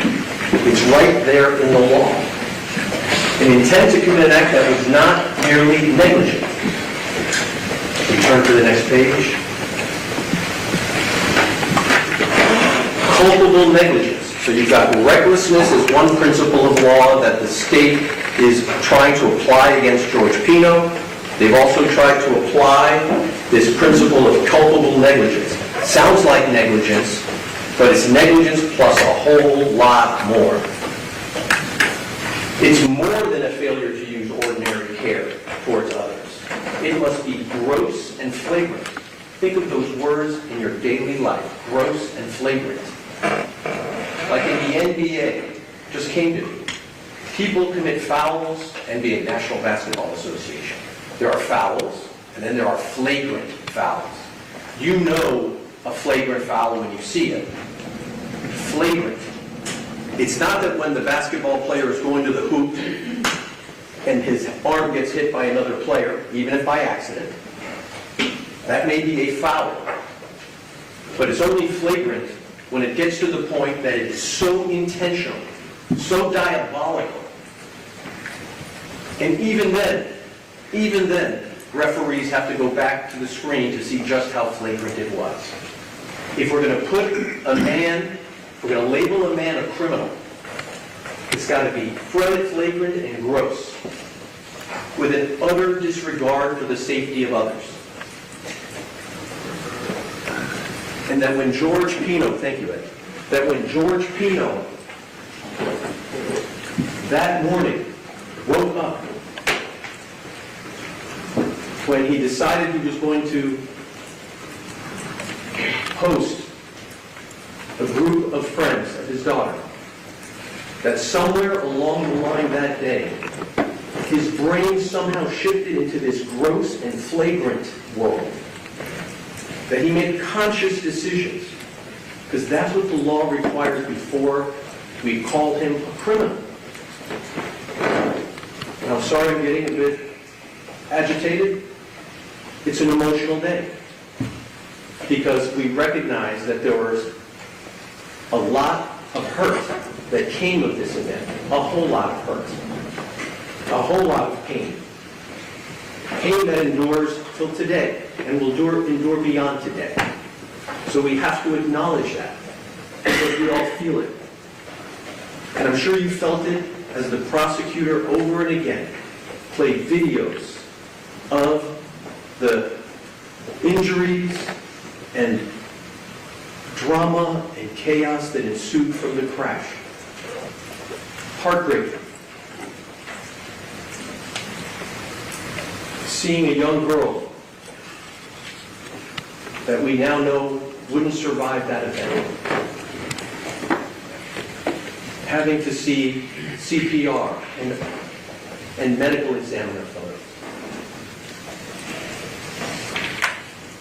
But the law says that we don't judge these events based on sympathy, because we all have sympathy for those that were injured, those that passed away, those whose injuries will continue on beyond today. But we don't judge someone in a criminal courtroom under these statutes based upon the injuries and the fatality to turn what would ordinarily be just an accident into a criminal homicide.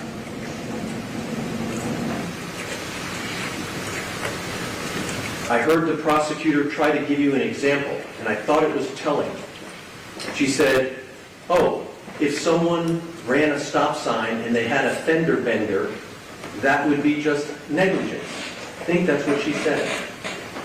But if that same car, same driver, ran the stop sign, but instead of a fender bender, a mother with a stroller was walking in the crosswalk and got hit and severely injured or worse, would that change the character of the manner in which the person who was driving the car operated that vehicle?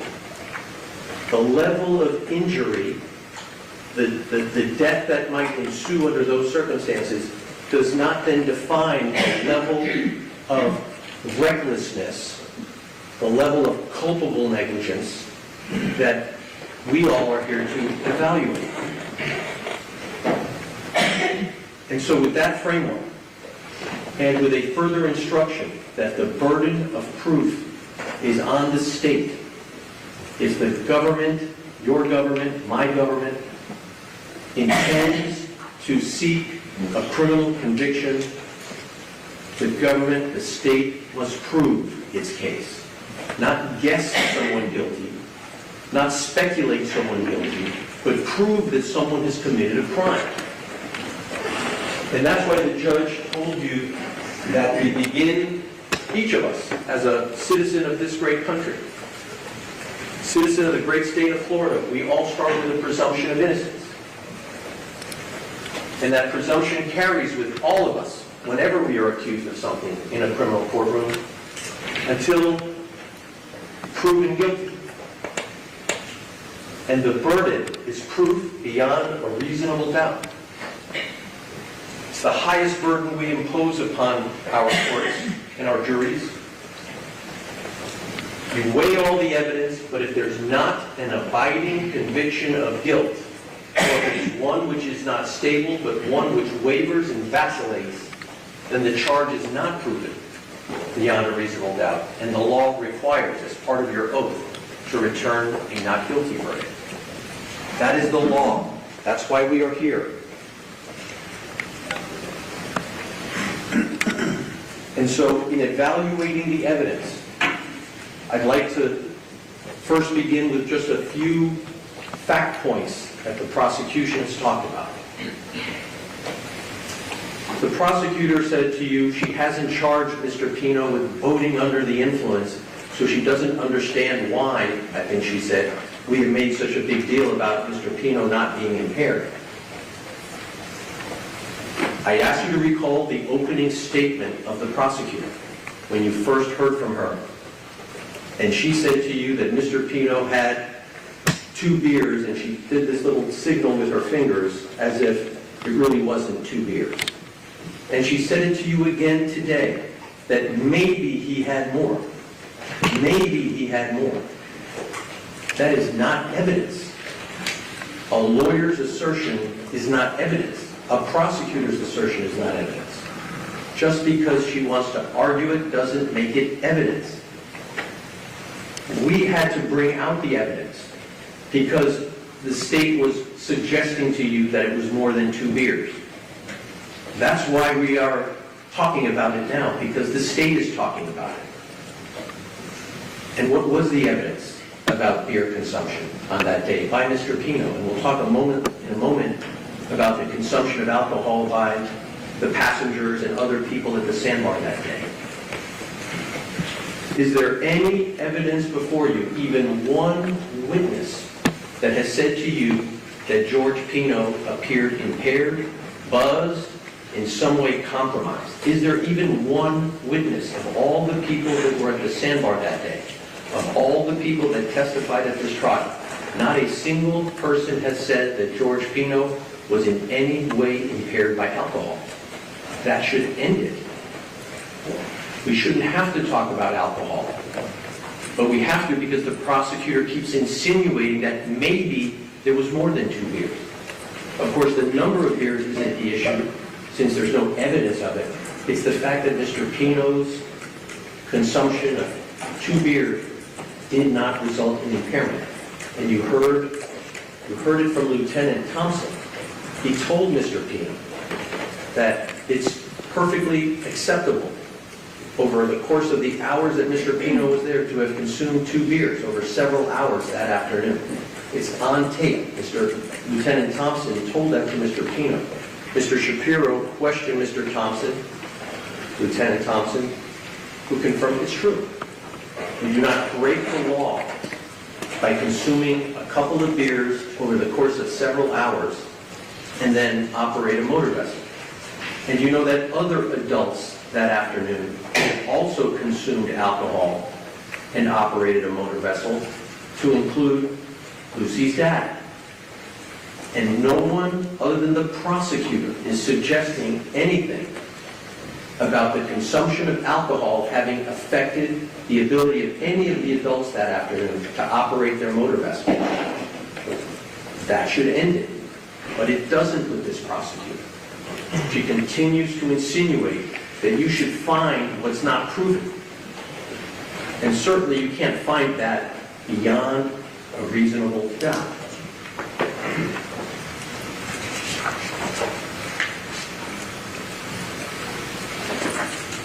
Later I'll go witness by witness to show you that this is not coming from me. I took notes of every witness's testimony on this and other subjects, and we'll talk about them. So that's the issue of impairment of alcohol. Let's talk about safety and speed. The prosecutor is emphasizing that Mr. Pino's motor vessel was traveling that day as fast as 47 miles per hour. Every single witness who testified that was on the boat, and I'm going to go through it one by one, felt the speed was safe. They'd been on his boat before. It felt no different. Nothing unusual about the way Mr. Pino was operating his vessel. He wasn't drag racing. He wasn't doing donuts in the water. He isn't like one of those jet skiers that's trying to jump weights and do all sorts of thrill-seeking activities. He was not, contrary to what the prosecutor said to you today, he was not trying to be the cool dad. I don't know where that came from. The cool dad. That Mr. Pino, according to the prosecutor, was in some great rush to get back to Ocean Reef because the party that he had planned for his daughter was going to start at 9 o'clock. It was then 6:37 when the accident happened, 2.5 hours to go until party time. As if to suggest Mr. Pino, in his mind, was worried that the girls wouldn't be ready on time and that he was then going to throw caution to the wind and drive the boat in a way that he had never driven before, because you've heard nothing. No evidence that Mr. Pino has ever had an issue with driving his motor vessel. And many of the passengers have been on Mr. Pino's boat before. That motor vessel, Robalo, is built to handle that speed. Actually, it's built to handle more speed.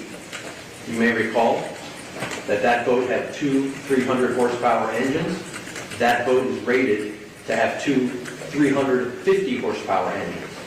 That boat is built to handle an additional 100 horsepower of speed. He equipped it with motors that would provide less speed than the motorboat is equipped to handle. The passengers were seated exactly where the manufacturer of that boat designates passengers to sit.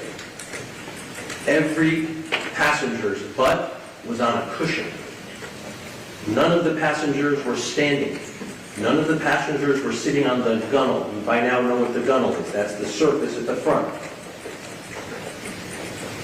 And to suggest that Mr. Pino, could we put the reckless homicide vessel? To suggest that he was being flagrant. Next thing, is better for me.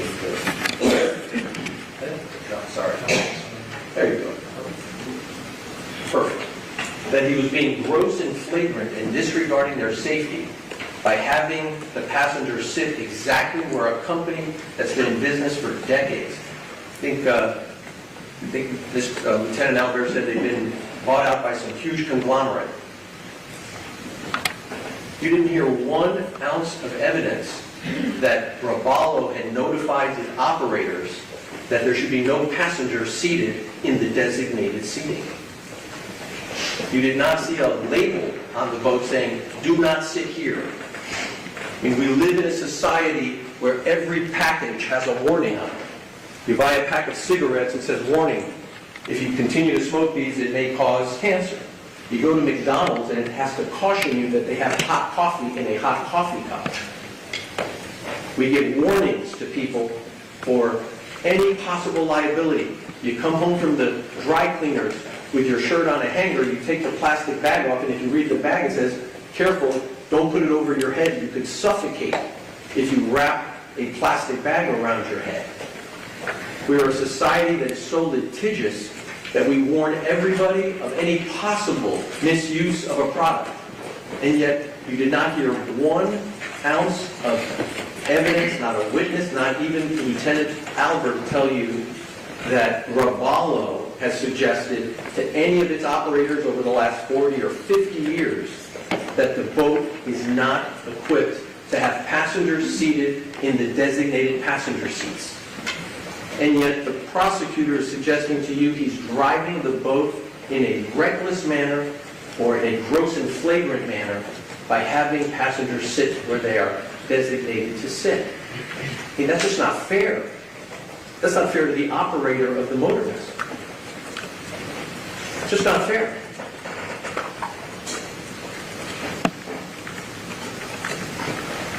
Let's talk about the speed. How many witnesses testified that the speed at which those witnesses were traveling, some of them law enforcement officers, others just ordinary boaters like David Rodriguez, whose boat can achieve 80 miles per hour, that he was doing 50 to 55 miles an hour that day? There was nothing about the speed at which the Ravallo was traveling that was at all excessive, gross, or flagrant. And let's say what we all know to be the absolute truth here. If George had not hit the piling, nothing bad would have happened. The conditions were ideal. The waters were calm. It was not a windy day. It was not raining. It was no lightning. There was no oncoming boat traffic. It was wide open bay. The speed had nothing to do with the injuries. What caused the injuries was the crash. Of course, the faster you go, the more likely someone's going to get hurt. Of course, he bumps it at 1 mile an hour, nobody gets hurt. But the speed in and of itself did not create the danger. Hitting the marker was the problem. So we all understand that, I hope. No one on the boat asked George Pino to slow down. No one said, hey, I'm scared, we're going too fast. Not Mr. Pino's wife, not his daughter, and not any of the other passengers.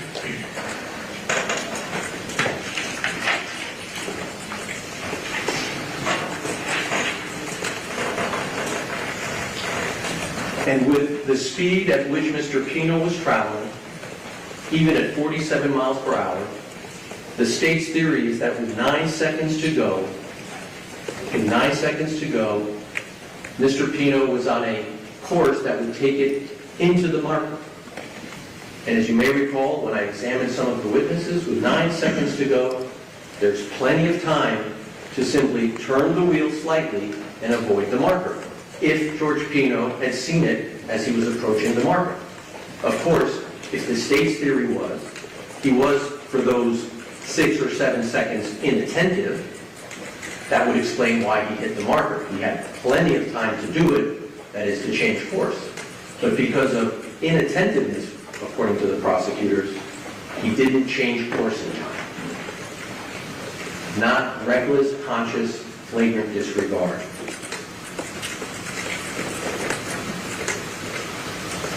This Ravallo boat is yacht certified. That means that it's built to take that many passengers. There is no weight limitation. This idea that 1,000 pounds of passengers is going to create a dangerous situation. No one has said that Ravallo warned George Pino or any of its other operators of the state's theory that they're advancing to you in this courtroom. So we dealt for the moment with the alcohol used by Mr. Pino. I'm talking to you now about the speed at which he was traveling and the way he was driving. And so I want to ask you to imagine on that day, if there was a drone watching Mr. Pino's operation of the vessel from Ocean Reef to Billy's Point to the sandbar and back. If any of us was watching, would someone have said, that boat traveling, that way it's traveling, that guy's driving like a lunatic? Because that's what this crime is basically suggesting. Because you know a reckless driver when you see it. It's the lunatic on I-95 cutting through cars, going 30, 40 miles over the speed limit. You know the reckless driver when you see that person. George Pino his boat was traveling on straight lines at speeds that Ravallo is designed it to travel at, in a zone where there is no speed limit. No posted speed limit, not then, in 2022, and not today. If it was so inherently dangerous to travel at speeds in the 40s, you have to ask why there is no speed limit posted there. You heard Lieutenant Albert when I questioned him. There are speed limits all through Biscayne Bay. On Miami Beach, on the Lloyd Channel, I spoke to him about that. Posted speed limits like you see on a street. And yet, this channel, Cutter Bay, had no speed limit in 2022 and none today. It's not fair, it's not right to tell George Pino after the fact that there should be a speed limit there.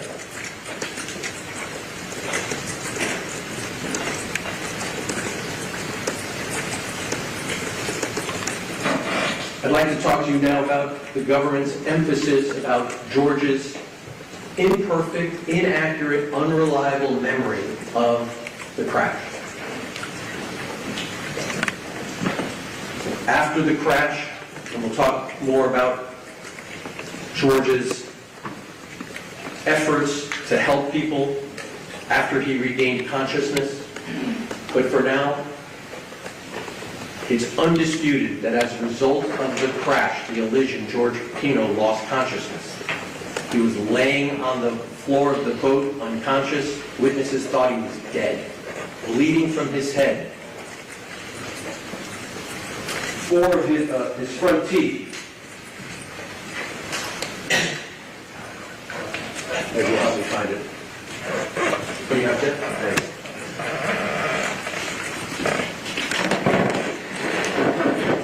The prosecutor said no big deal because the impact only shaved off part of his teeth. That we might have a better argument, I think the prosecutor was suggesting, if he lost the teeth completely. So George Pino, by all accounts, unconscious on the floor of the boat. He'd hit his face on the floor of the boat and then the back of his head hit the boat. He had 2 places of impact. He was knocked unconscious.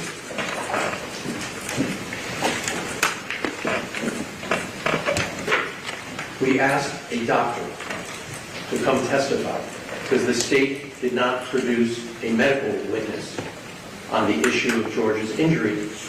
We brought you the only medical testimony about that, Dr. Barrett. And before we get into the substance of her testimony, let's talk about the cross-examination of Dr. Barrett to attack her because she charges for her time.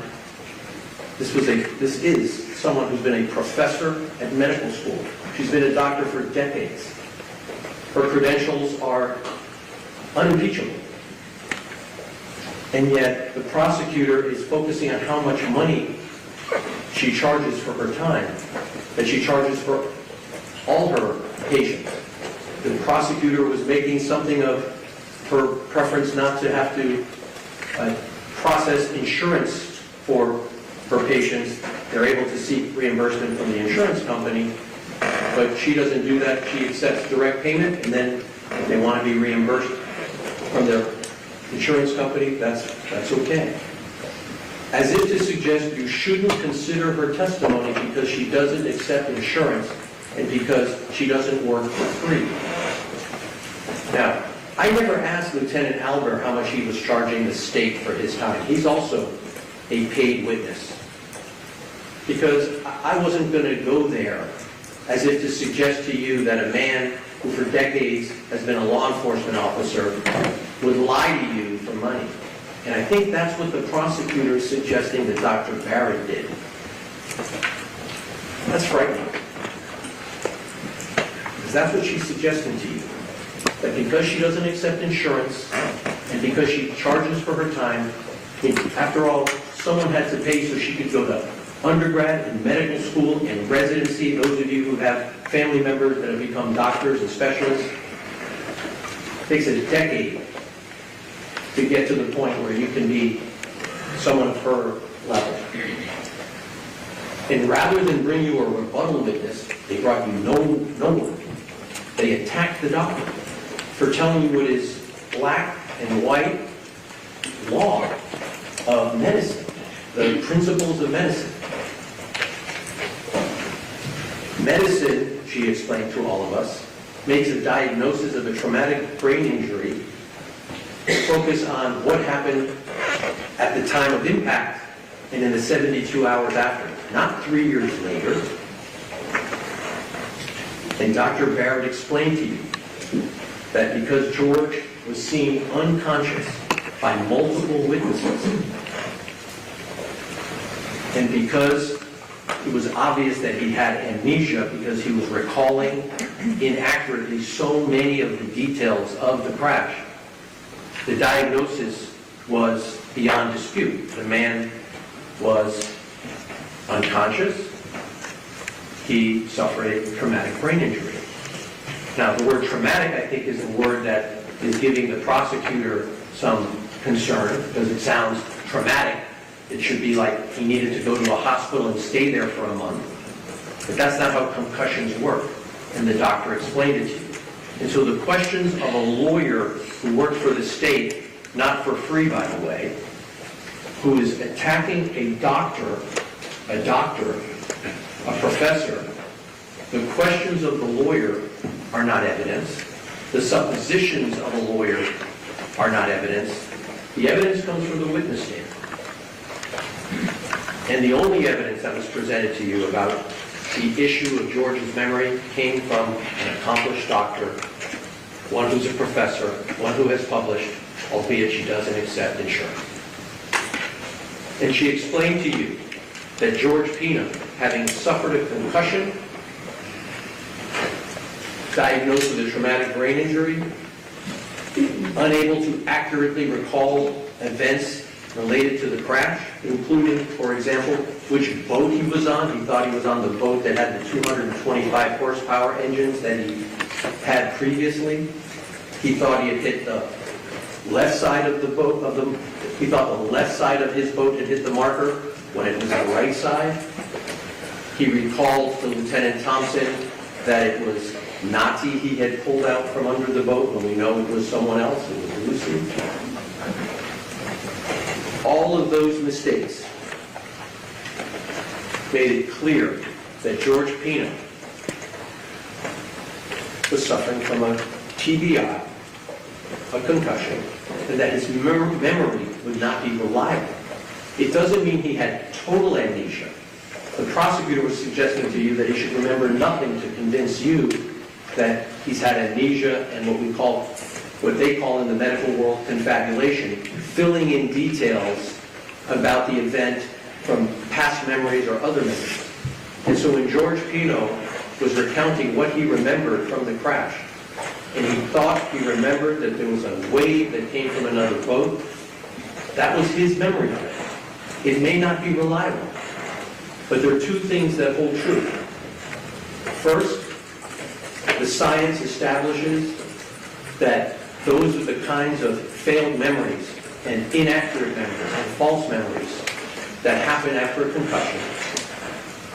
And second, it doesn't tell us, and we don't rely upon it, and you don't have to rely upon it in deciding what actually did cause the accident. Was there another boat with a wave? You can disregard it altogether.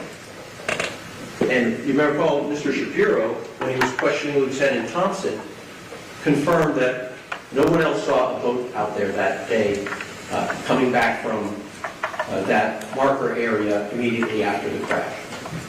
And so we assumed there was no other boat for purposes of deciding, and for you to decide, whether George Pino acted recklessly or conscious disregard for safety.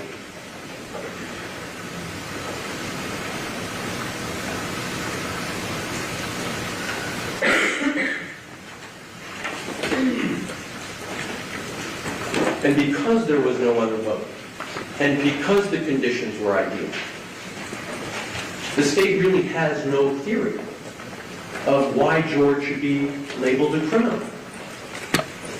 Because it's not like George was going and racing through incoming traffic, going zigzagging out of boats, and then hit the marker.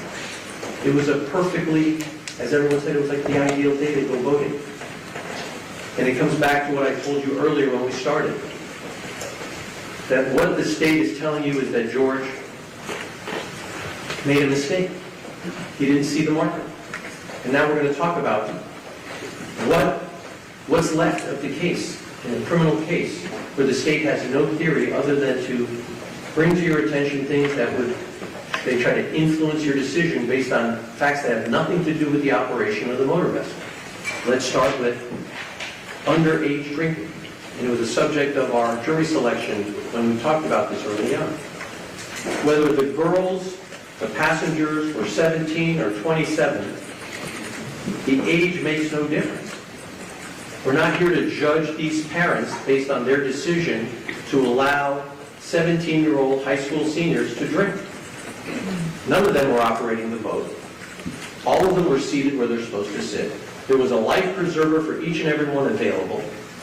True, none of them was wearing one, but the law doesn't require it. George complied with the law by having a life preserver available for every single passenger on that boat. Nothing more was required. And what the state is saying is to you is that every time someone comes on your boat and has drinks, and I don't know if it's limited by age, but now the operator of the motor vessel needs to put a life preserver on every drinking passenger. Now, I assume that doesn't apply on big cruise ships, which are famous for people going drinking, or big yachts, maybe. I don't know where the line is going to be drawn in the future. But beware if you're a boater. Beware. Because you take a group of people out on your boat, and they have a few drinks. Some prosecutor will say that because you didn't put a life preserver on that passenger, you are now a reckless boating operator. Because that's what she's saying. But she focuses on the age again, I think, to just sort of to do two things. It's really, of course, much more painful to know that a young person passed. And let me point out that I think the medical examiner told us that there was no evidence that Lucy had any blood alcohol in her system when they tested her. So I don't think there was any evidence that Lucy was drinking. I don't think there was any evidence about that at all. Some of the other girls were for sure. And nothing about Lucy drinking.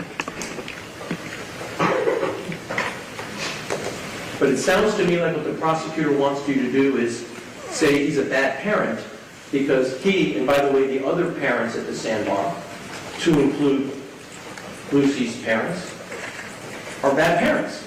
And so let's convict them of being irresponsible parents and call them reckless and callous. The underage or any age drinking of the passengers had nothing to do with why the boat hit the marker. I hope that's clear by now. Nor did the absence of a kill switch. Those of you that may not have been on a boat before, we try to explain it. It's this like string that you attach to a button on the console so that if the pilot, the operator, is dislodged or falls into the water, it automatically stops the engines.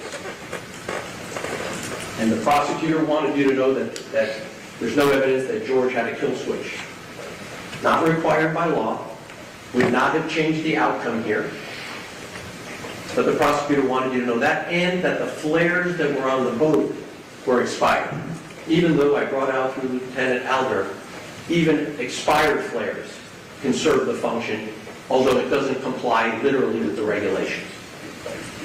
And of course, flares had nothing to do with this case, and having unexpired flares wouldn't have changed the outcome here.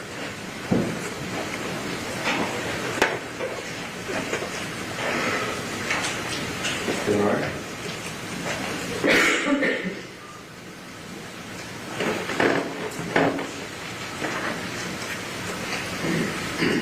So now I'd like to spend some time talking about the witnesses. That's the evidence, the people you heard from. So that you have no doubt that when I share something with you, I am doing my very best to rely on the evidence and not on my theory or my argument. I rather rely, and I want you to please rely, as is your oath, on the evidence. And I sequenced them differently than when, in the order that you heard them, to try to do it in a more organized fashion. I'm not particularly famous for being organized, but I've tried my best so that we can cover the subject together in a meaningful way. Everything starts at Ocean Reef. That's the place where the Pinos were celebrating their daughter's 18th birthday.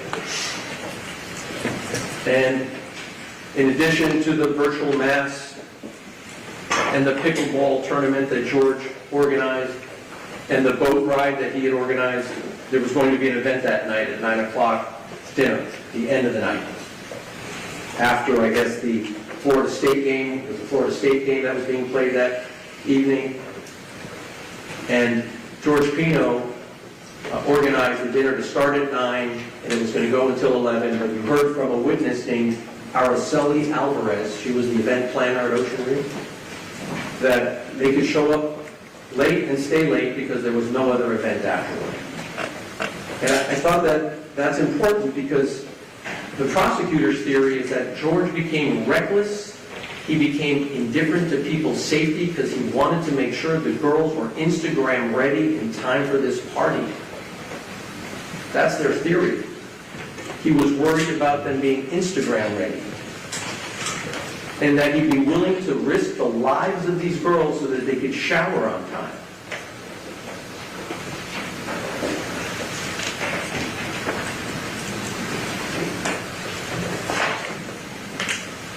Then we have the testimony of the people that attended the sandbar and the events of the day.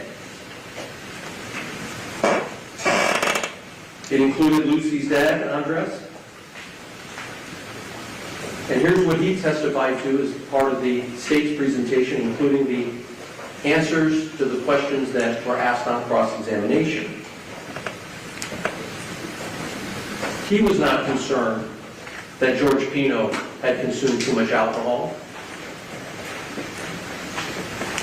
He himself had consumed alcohol. He felt he was able to operate his motor vessel. He did operate his motor vessel. He drove his motor vessel the exact same place that George Pino would drive his motor vessel. He allowed his daughter to drink. It was part of the so-called culture. He knew Ceci Pino almost his entire life. There was a loving relationship between these families.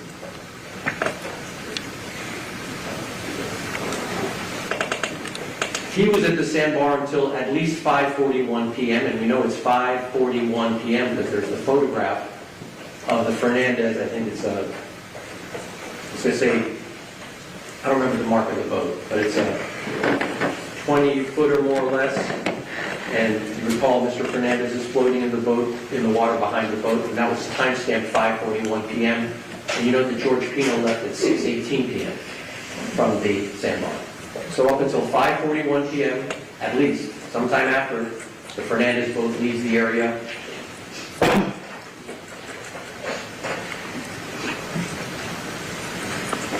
Mr. Fernandez had not remembered until we examined him the other day that actually he was planning to attend the sandbar, had changed his mind. We know that because we produced the text message where he told George, for sure I'll be at the sandbar. But then he changed his mind. That's fine. And he did come out.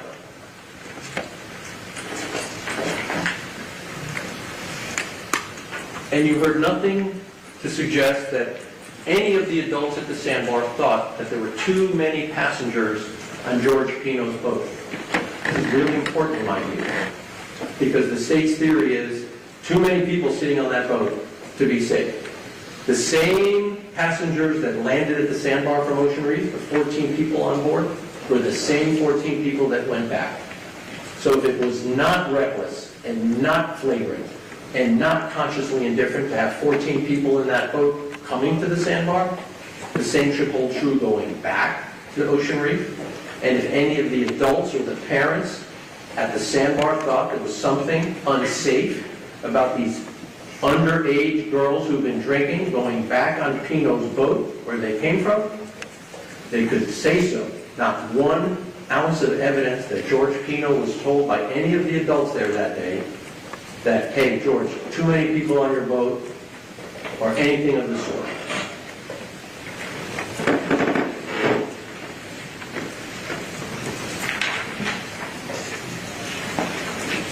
Four passengers testified. Tammy Alvarez, Carolina Monterrey, Claudia Portocarrero, and Natalia Reed. Tammy Alvarez testified that after the elision, she thought Pino was dead.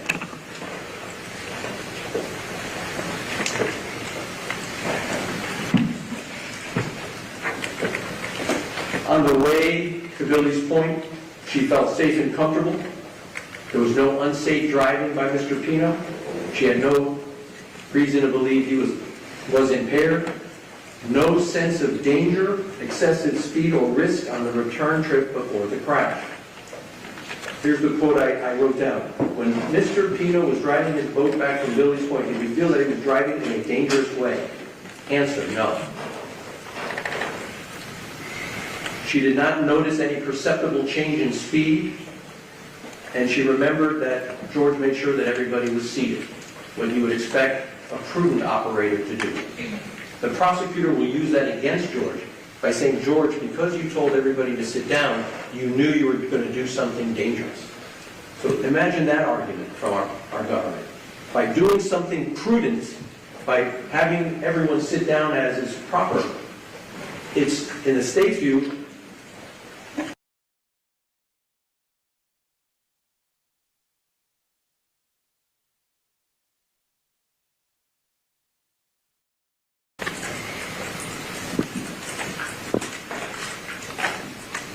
now, Cecilia Pino, the mom,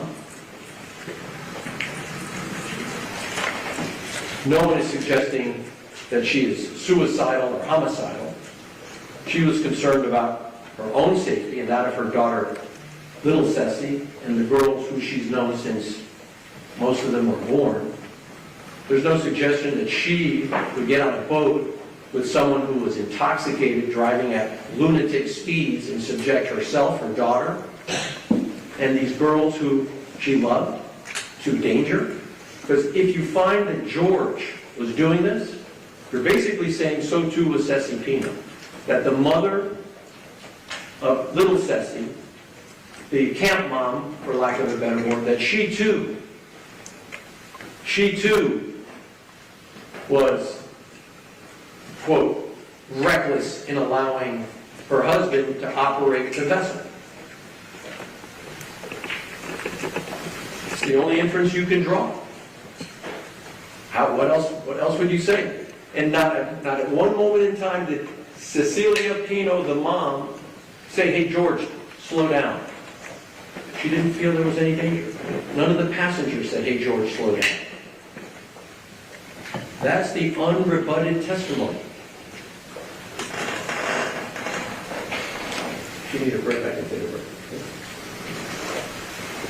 36 people at the sandbar, 15 of them adults, sharing an afternoon and sharing alcohol.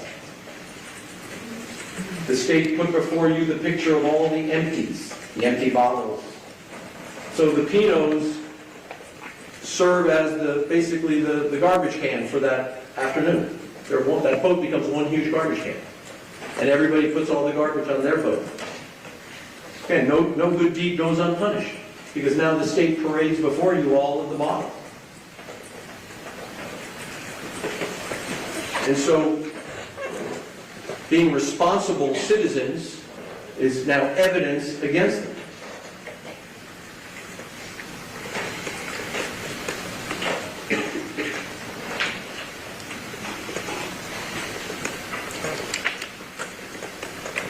Mrs. Pino she told you, I brought it up right at the beginning.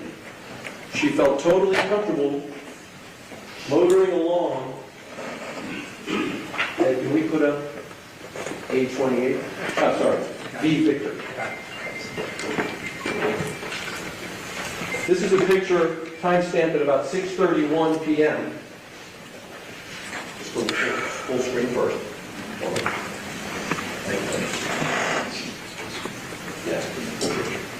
There you go, that's good. So, hoping everyone can see, this is a picture from the stern, that's a word we use in boating, the rear of the boat. That's George Pino with the hat, white hat, and Ceci, his wife, sitting next to him. You can actually see the sun catching the right side of his face, and he's staring into the sunset, so to speak, although it's about an hour and a half before sunset. And of course, the state is critical of questions that are asked by the defense about the sun and the tides and all of the circumstances. But of course, the reason why all of these questions are asked is to get the evidence out to you so you can evaluate the facts. And so, for example, if it was 8 in the morning, the sun would be to the east on his left.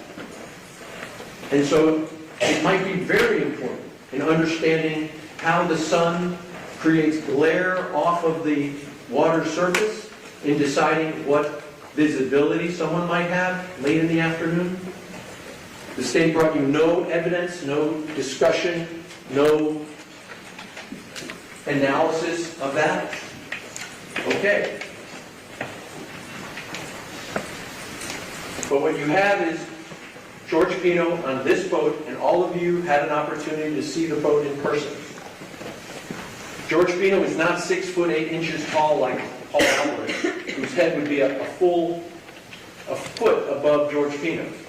And you can get a sense, because some of you stood on the boat, and you can see that the boat, when it's on plane, and I'm doing a profile, the boat's bow comes up. On plane means the boat has already accelerated, got over the hump, so to speak, and is now riding on a plane. That's what they call it. And so, this is the windshield. So the 47 mile per hour that the prosecutor was talking about, the wind, there's a windshield. For that reason exactly. It's not like a motorcycle, which has, some of them have no windshield. This one has a windshield. And on this boat, if we can put up C Charlie.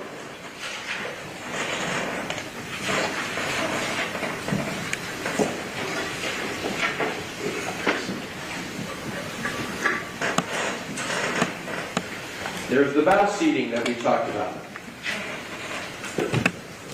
This one doesn't have cushions on it right now, because this is after the fact.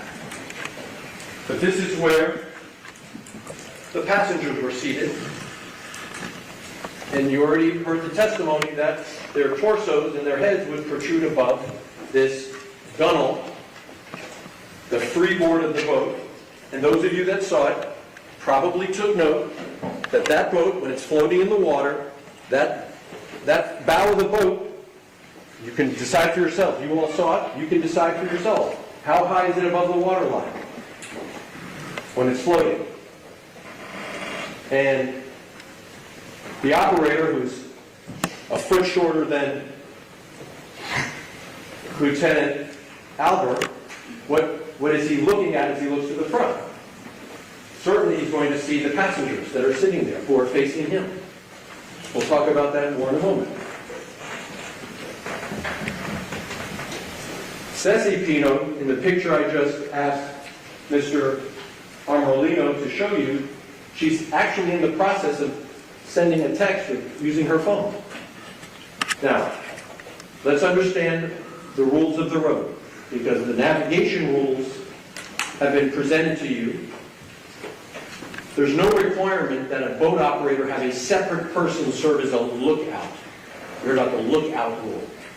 I can drive my boat all by myself, provided that I'm looking where I'm going and I'm serving as a lookout for my boat. Just want to be sure there's no confusion here. I asked the witness very clear. The operator can be the lookout. You can have more than one lookout if you'd like, for sure. And then you'll hear in a moment, or you'll see it when we talk about it, the operator's head is on a swivel. Because when one's operating a boat on the open bay, There are no traffic signals. There are no yellow lines and white lines. There are these markers from time to time. But for the most part, it's just open bay and potentially boat traffic. And so, no different than driving a car, you need to look where you're going. I remember that from when I was a kid. My dad would say, hey, son, look where you're going. And if you don't look where you're going because you're inattentive, you might fall. If you don't look where you're going because you're distracted, you might trip. Or, as might be the case according to the state, if you don't look where you're going at some point in time, you might hit something. That's what we call a crash, an accident. And if that's what happened here, it's not a crime. The judge will instruct you about those navigation rules.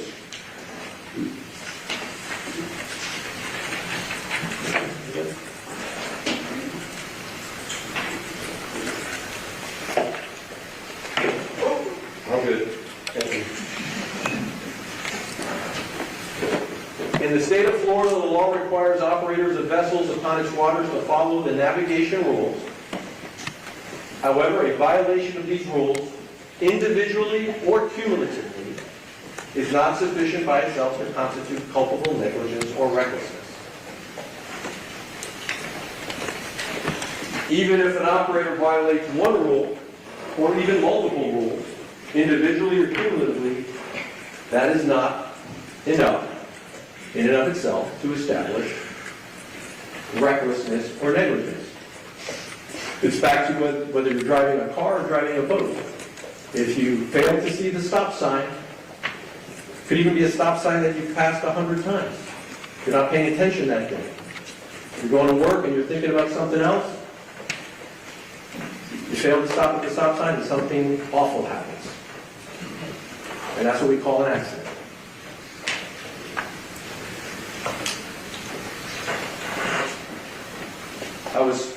Thank you. And like when you're driving to work every day, when you get into a routine, just draw on your own life experience. Each of you has life experience to bring to the courthouse. You've driven this path 100 times. Sometimes you leave your house, you get to work, and you don't remember passing half the places that you know are on the way. You just never noticed them. You were just daydreaming. Who knows what you're thinking about? Or, my wife will forgive me for saying this, she runs over that same pothole every time. That she should know by now there's a pothole down the street, don't run over the pothole. It doesn't make people criminals for being human and overlooking those things. Particularly when your brain is on autopilot. Not real autopilot like a boat, but you're just coming along doing your routine.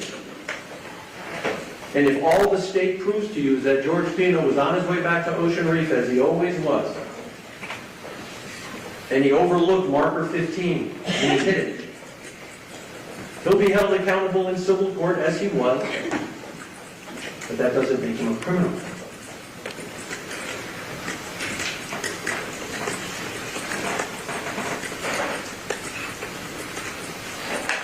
Mrs. Pino, to finish her testimony, corroborated what every other witness testified.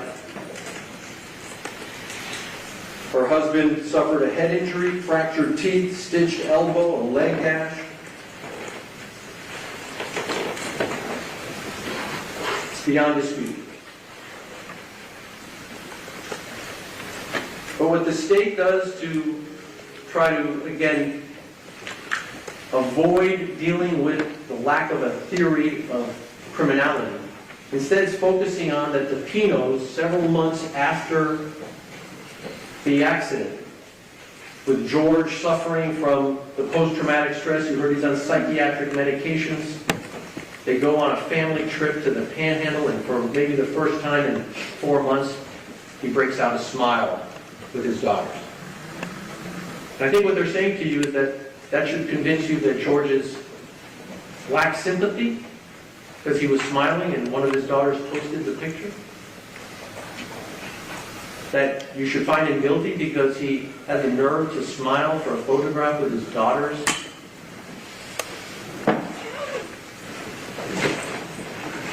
The first smile he might have mustered in many months and maybe very few since.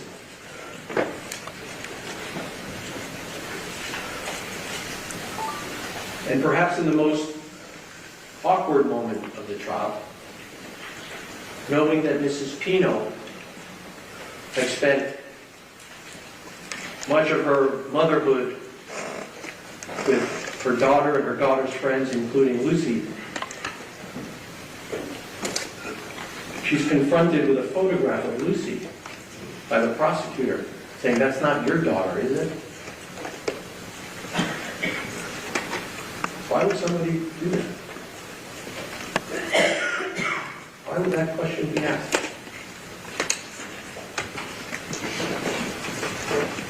Mrs. Pino explained to you she didn't see the accident, and that's why when she was in that civil case having to explain what she knew, she had to rely on her husband's memory, which we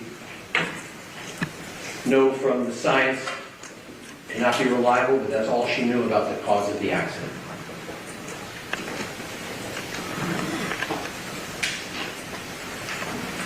You heard from several good Samaritans: Hillary Candela, Hamlet Rodriguez, and David Rodriguez. These were boaters who came upon the scene. Hillary Candela, a gentleman, he did know George Pino by coincidence. He remembers seeing George looking dazed and in shock. That when Hillary Candela screamed out to George, "Look under the boat," the first time George didn't seem to register the instruction. Second time he did, and George Pino went under the boat and brought Lucy back from underneath. Hamlet Rodriguez was the person to whom George Pino handed off Lucy so she could get to a boat.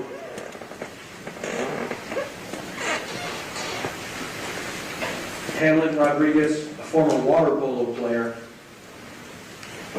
did everything he could to help her. He said he was swallowing water against a strong current until someone pulled him out. He left the scene around 7:05, Hamlet Rodriguez, which happens to coincide when David Rodriguez, unrelated to Hamlet, who had been cruising at 50 to 55 miles per hour, sped up to 70 miles per hour to get to the scene. Yes, of course, he sped up because it was an emergency situation, but he said it felt perfectly safe to travel at those speeds.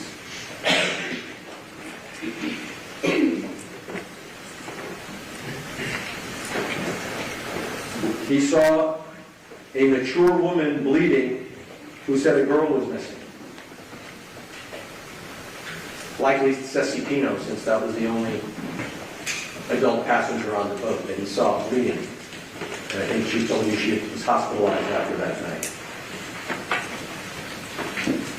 Mr. Pino, by then, was apparently hanging on to the capsized boat after he had passed Lucy off to Hamlet Rodriguez. David Rodriguez described Pino very in shock, crying, but did comprehend instructions. Pino kept asking David, "Are all the girls okay?" Pino would not get out of the water until he was assured that every girl was out of the water. That was 7:04 p.m., I believe, was the timestamp on that. He was asked to look at his camera, "What time did you photograph George Pino still in the water?" 7:04. The accident occurred, according to the GPS, at 6:37 p.m. 25 minutes, if my math is not wrong, that George Pino stayed with that boat until everybody was out of the water. And to get out of the water, George Pino had to negotiate a swim platform with a tie bar that David Rodriguez explained was no easy task. And David Rodriguez took the unusual step to put his face in George Pino's face.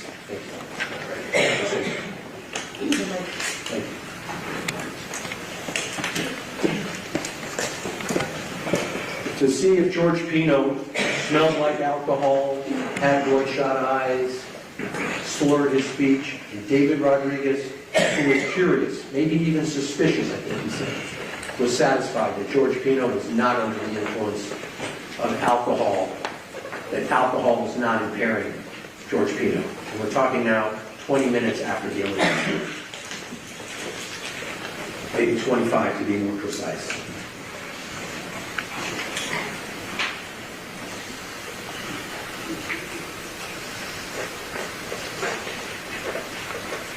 Then the first responders came to the scene. You heard about Officer Bruto, now retired. He was the first officer on the scene. He saw George Pino get out under his own power. No stumbling. Even Bruto was concerned about a concussion. He said safety first. George had a head injury.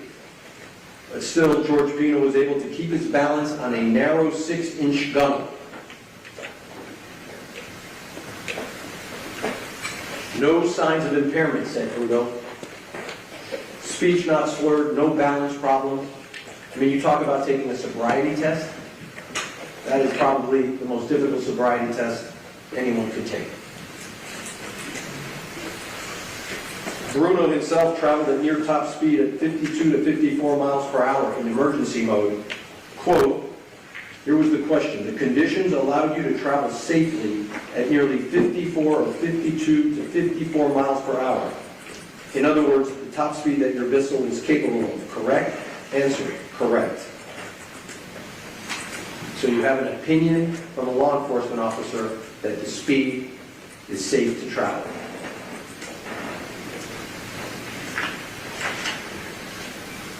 First responder Peter Delgado, a sergeant with the Miami-Dade Sheriff's Office. He triaged Mr. Pino, meaning he rendered first aid. He confirmed, of course, that no life-saving devices, personal flotation devices are required to be worn. The Pino vessel had the required PFDs, none are required to be worn. He's the officer who began talking to us about those markers, the staggered markers in Cutter Bank, and how staggering the markers, as I think you'll see in a few minutes, is less simple, let's say it that way, when the markers are staggered versus red, green, or depending on the side you're looking from. He could see that Pino was an injured passenger, bleeding from his head, and he told Pino do not go to sleep because he was concerned that Pino had a concussion, and going to sleep could be dangerous for someone with a concussion. He too observed no signs of impairment. And no other officer on the scene reported to Delgado or to any other person who's testified in the trial any signs of impairment. John Dalton with the Miami-Dade Sheriff's Office, he transported the girls from the accident scene to Elliott Key. He testified, and this is the best quote I have, about speed. Quote, no more than 40, 45, maybe at max, because they were panic-stricken and begged him not to drive fast, and it was getting dark. As an officer, saying 40 to 45 is not fast. The opposite of not fast, maybe it's not slow, but it's certainly, it's safe. Let's call it that. That's what the officer called it. The girls on Dalton's boat were sitting, I believe they were sitting, yes, seated on the floor and console at the bow, the front of the boat. By then it was nighttime, doing in the 40s at night. Question, and you felt in those conditions that was a safe speed for you to travel? Answer, yes, sir. He's the one who talked about keeping your head on a swivel, that the operator of the boat has to keep his head on a swivel. And what that means is, as someone's operating a boat, since there's no traffic lights, no stop signs, no yield signs, no turn signals, no turn signals, which means that if a boat is coming behind you faster, right, that boat could come up behind you, and so while you're operating a boat, you got to take a look from time to time. You got to swivel, look at your instruments, look at your passengers, and if it takes you more than 6 or 7 seconds to do all of that in one swivel, you might just hit the marker.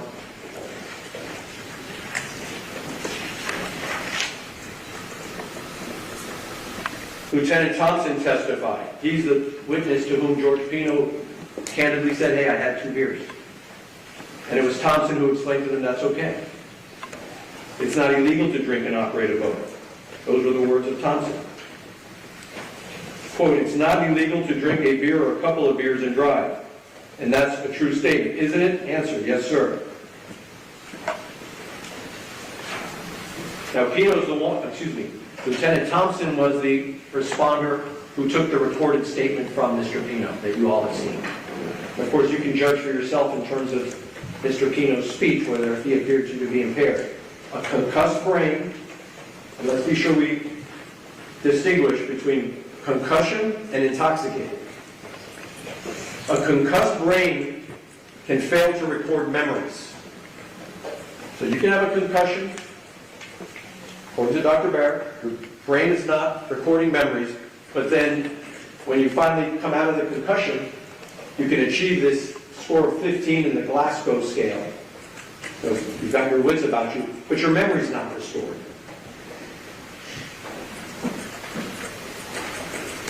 But when George Pino was recounting what his memory was to Lieutenant Thompson, which is recorded, George Pino did not accurately recall the details of the crash. I went through those with you already. And you'll see, if you decide to look at the videos, that the first responders had to wrap George's head in a gauze. And I heard the prosecutor said only 7 staples. Is there a number of staples after which you're convinced that someone's had a concussion? 7 staples on a man's head with the teeth getting bashed in, loose chipping teeth? That's not enough, according to our prosecutor.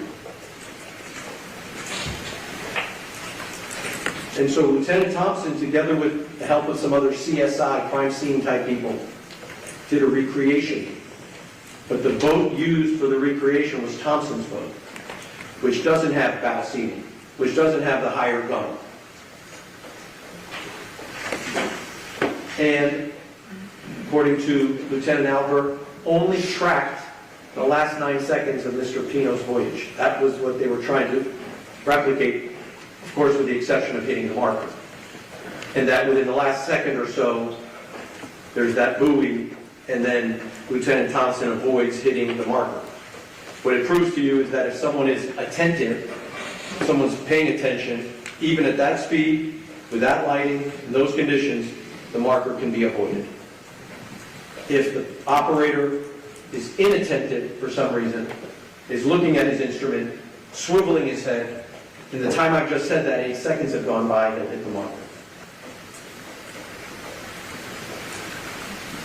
Now, we had a little back and forth. It's not going to be a huge point, but I thought it was important again to bring the facts to you. It was high tide when this accident happened. High tide. Thompson thought high tide was at 4:44 in the afternoon. He was wrong by 2 hours. Lieutenant Albert thought, according to his report, it was at 10:30 at night. So the two of them were completely at odds with each other in terms of what they thought high tide was. And I asked, and Lieutenant Albert complied. Let's get the right answer for this jury. Let's go look at the right answer. Let's not have the wrong answer, even if it only means a foot or a foot and a half of difference in terms of the tide. One witness says the tide shifted 3 feet. They presented evidence. Mr. Albert said it was about 1.75 feet above the normal mean of the water. All evidence is clear. It was high tide when this crash occurred.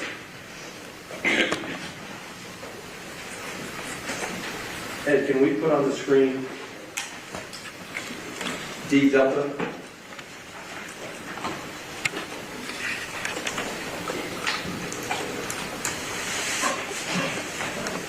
And you may recall I used the tape measure to establish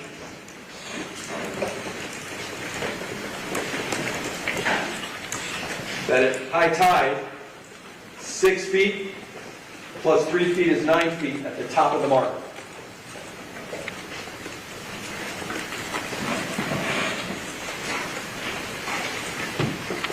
I believe this is what the state says is the size of the marker.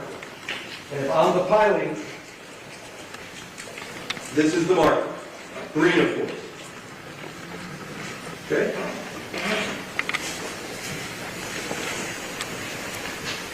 And so you have your experience of having gone to see the boat, where the gunnel of that boat would be relative to the piling that I represent right now. And whether someone sitting on that gunnel might obscure the operator's view. Of course, should the operator, under normal circumstances, if he recognizes that his view is obscured, request that the passengers make room? Of course. But that's not reckless and conscious and flagrant and gross to overlook that problem. Now, marker 13A, not 13, prosecutor said 13, let's be clear, there's a 13 and a 13A. Let's put 13A. The testimony is that 13A is 5 feet taller. Lieutenant Albert said it was 5 feet taller. So I brought a tape measure.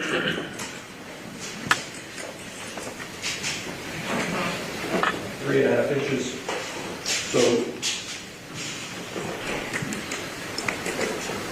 So 13A, the bottom of 13A, the bottom, would be 5 feet above my head. Okay? The top would be 3 feet tall. Okay? So 13A, that would be 8, 5 plus 3, 8 feet.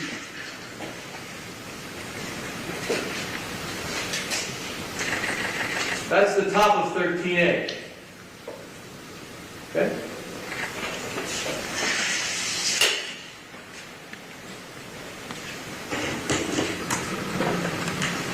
And you can see that quite clearly in Exhibit I, which is a photograph that we showed you through Lieutenant Albert. Hold that right there. Southbound, going back to Ocean Reef. There's 13A. Here's 13. So it's 12, 13, 13A, 14. They're staggered over there. And if we can zoom in,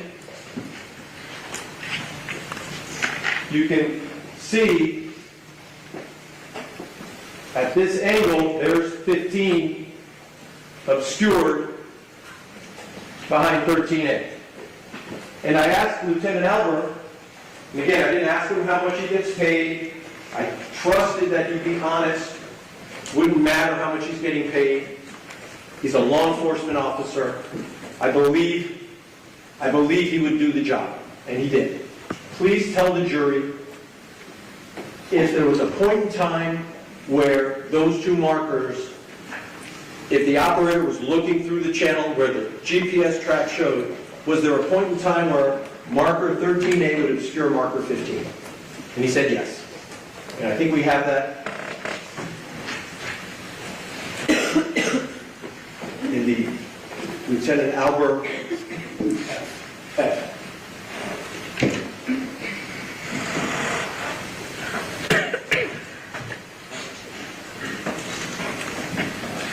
Next one.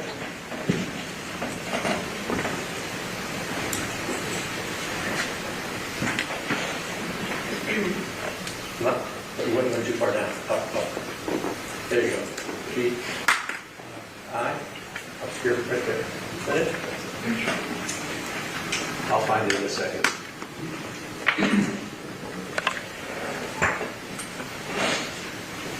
We'll find it in a second for you. But the testimony was that at 34 seconds to go, that's the number that he testified in Lieutenant Albert. 34 seconds to go, those pilings line up with the operator's view. Now let me be clear.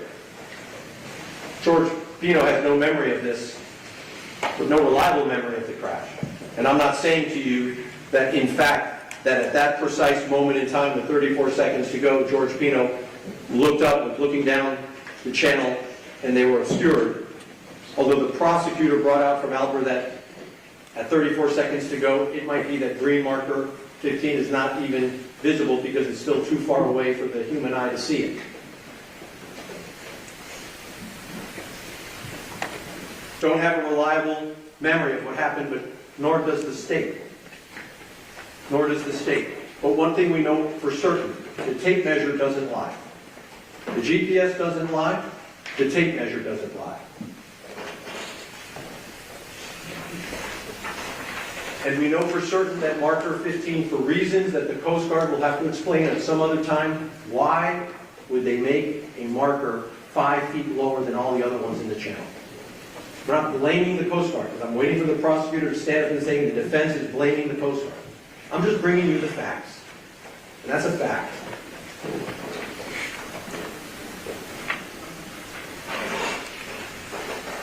And so when we saw the recreation of Lieutenant Thompson mimicking what the Robalo might have done, it did not give you a visual of what the operator of the boat of the Robalo was seeing in the last 9 seconds.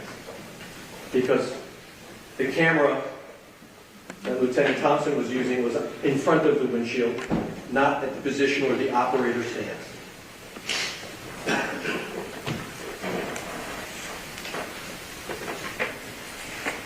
This exercise of crime scene investigation, you heard from Manuel Palmares.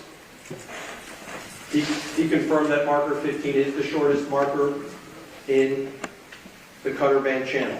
He talked about the green paint, that the green transfer onto the Robalo.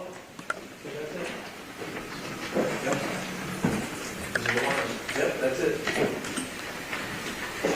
Right there. No problem.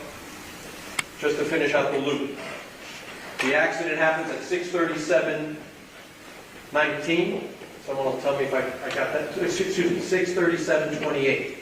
6:37:28.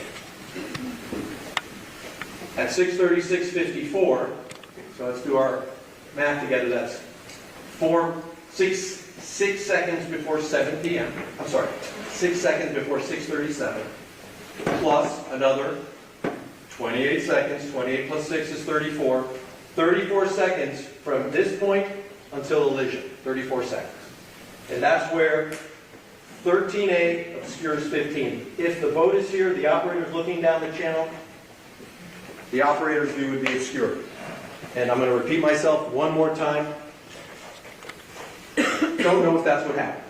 But it's not our burden to prove to you what happened. Our burden is nothing. Our burden is to appear here in court and answer, we're here. But we don't have to present any evidence. But we take the step to bring you all of the evidence for you to consider. If the operator is looking down the channel, could the operator have counted 2 green on the left, 2 red on the right, continues for 10, 15, 20 seconds, and when the operator passes marker 13A, having counted 2 green on the left, 2 red on the right, thought, I just passed the last marker, the last green marker in Cutter Bank Channel, veers towards the left to go to Angelfish Creek, and says, hi honey, what are you doing? I'm sending a text message. 8 seconds later, there's a collision.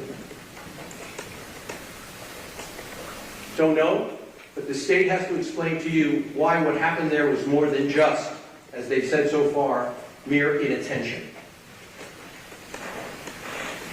That was Palmares. Bengal Dahl, Detective Miami-Dade Sheriff's Office. He was the one, I think he was photographing, he was the drone guy. He said that the operation by Lieutenant Thompson in recreating what the Robalo did was, quote, safe so long as you don't hit the channel marker. Well, we all agree. What George Pino was doing was safe, provided he sees the marker in time to avoid it.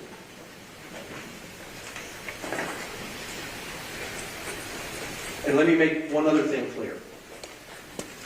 Green marker 15 is visible. To use the word as we understand it, it's visible. It's 3 by 3. If you're looking straight at it, you're going to see it. If it's like the pothole down the street, it doesn't, you can see it, but it's just not registering, you could miss it, even though you could see it. When I say miss it, I mean you could not recognize or not register that it's there. And if you do that, it means you're human. It happens to us as humans. It doesn't turn us into criminals. And Bagel Dahl, he testified that the exercise of having Lieutenant Thompson copy the path that the Roballo took showed a steady course. No beeping, no hot dogging, no thrill seeking. A slight turn at any of the last several seconds would have avoided the marker.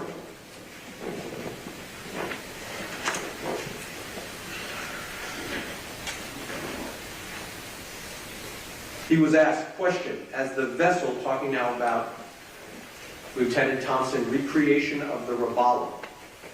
As the vessel was traveling in the path at that speed in these conditions, did it appear to be operating unsafely? Answer, no. The only thing that would create a problem is hitting the marker. Answer, correct. This is, as I tried to explain earlier, this is the car that's not driving on I-95 like a lunatic, but gets into an accident because, for example, the car forgot to hit its blinker, took a pass, changed lanes, gets hit, and people get hurt. Did they violate a rule of the road? Yeah, they didn't turn on their blinker. Did somebody get really badly hurt or worse? Yeah, but no one's going to jail for that.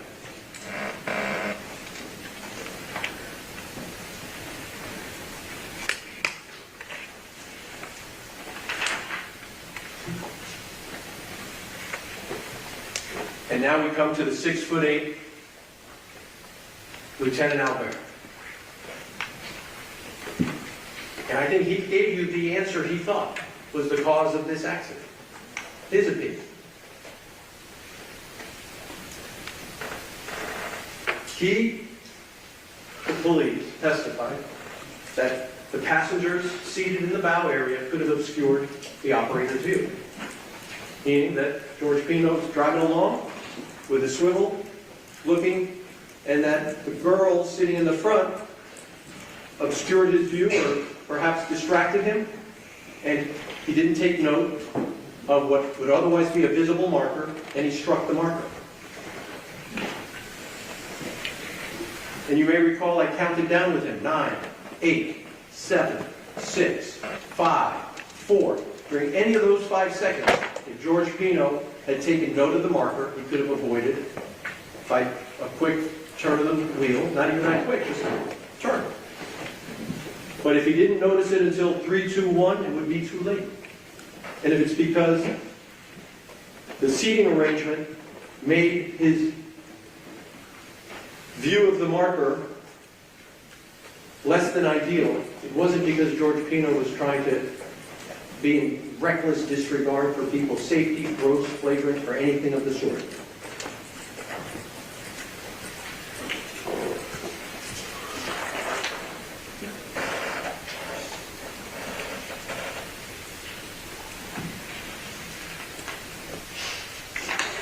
A few additional witnesses, the civil attorneys who testified, prosecutor,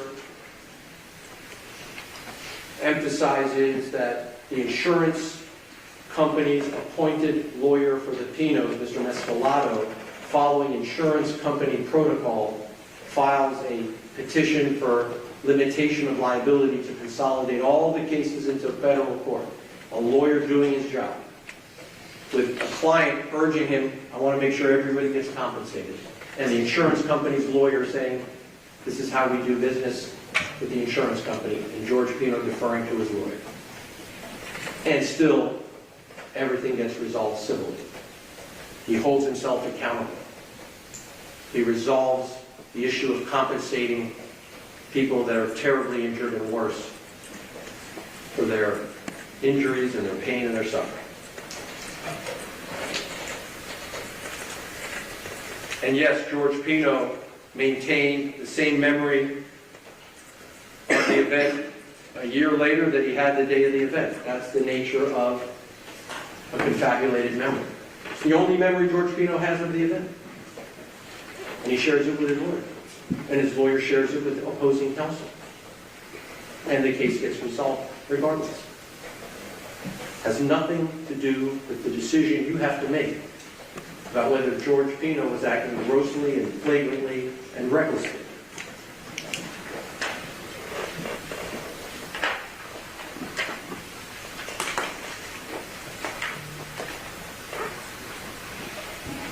If I could just have a second.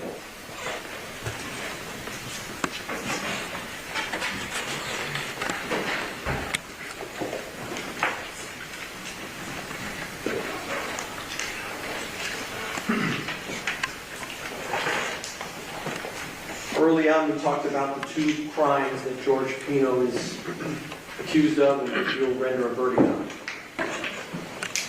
One of those crimes is manslaughter.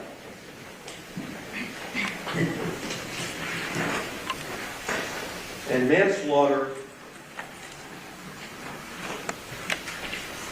while the elements, they sound alike, manslaughter has two different ways to have the state allege it and prove it. One is, can we put up the manslaughter? Thank you.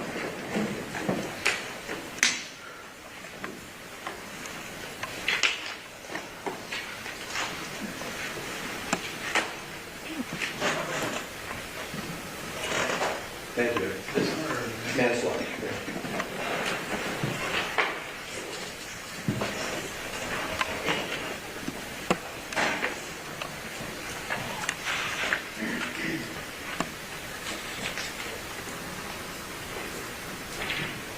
A, intentionally committed an act that caused the death. I submit to you that intentionally committing an act, the state hasn't proved by any stretch that he intentionally went into that marker which caused the death. It was not George's intent.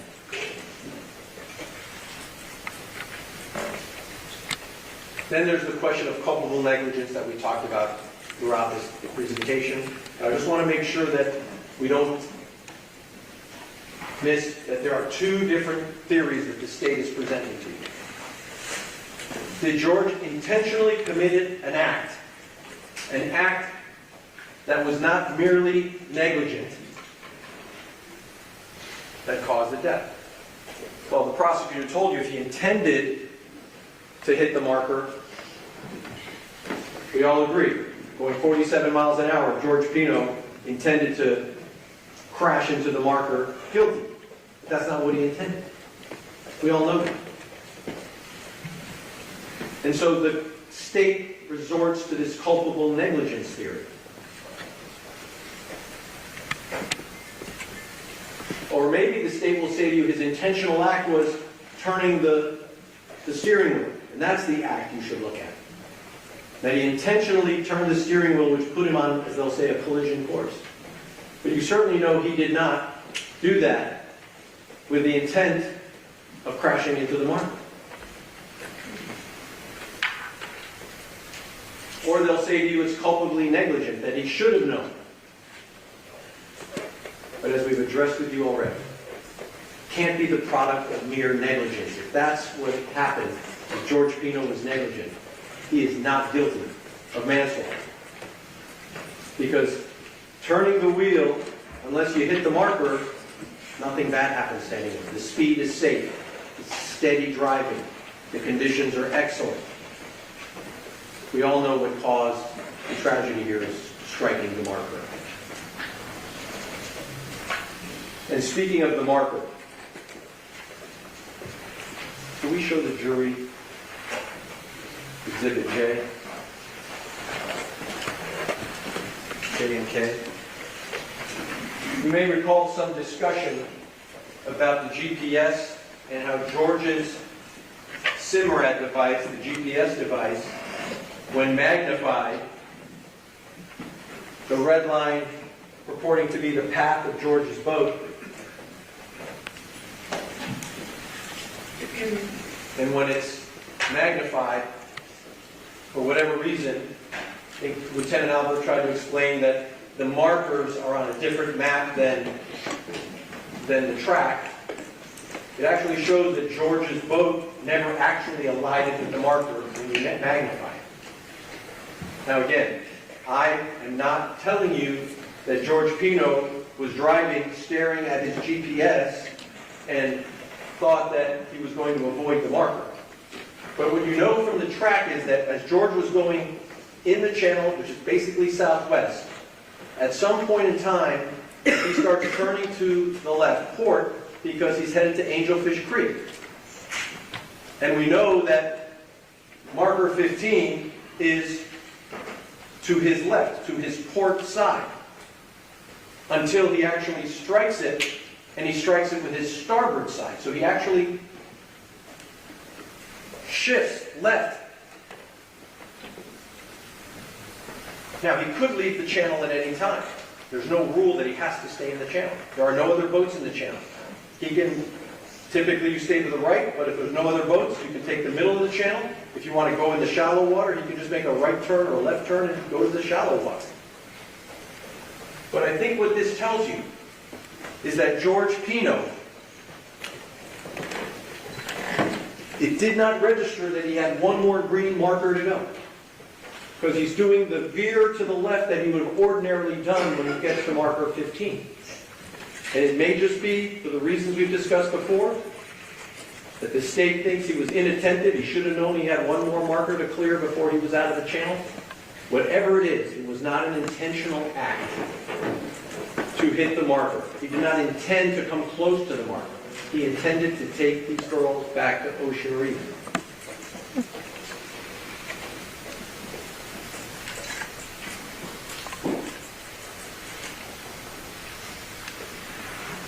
And so now I'm going to ask you to try to get into George Pino's mind.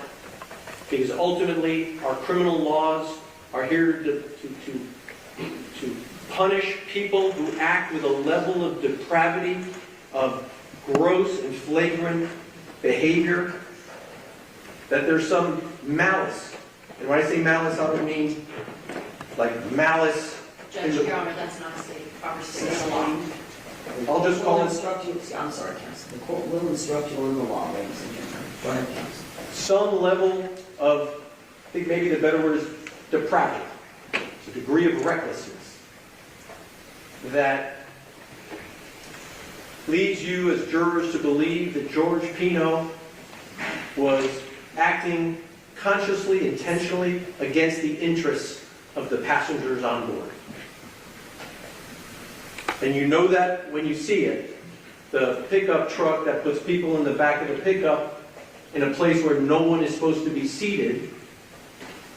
I suppose you could use the example of putting a bunch of kids on the hood of a car in front of the windshield, and a car is not made to have people travel on the hood or in the back of the pickup truck. And if you saw someone doing 47 miles an hour with a bunch of young kids in a pickup truck on the interstate, you'd say, whoa, that guy's out of his mind. You'd know it when you see it.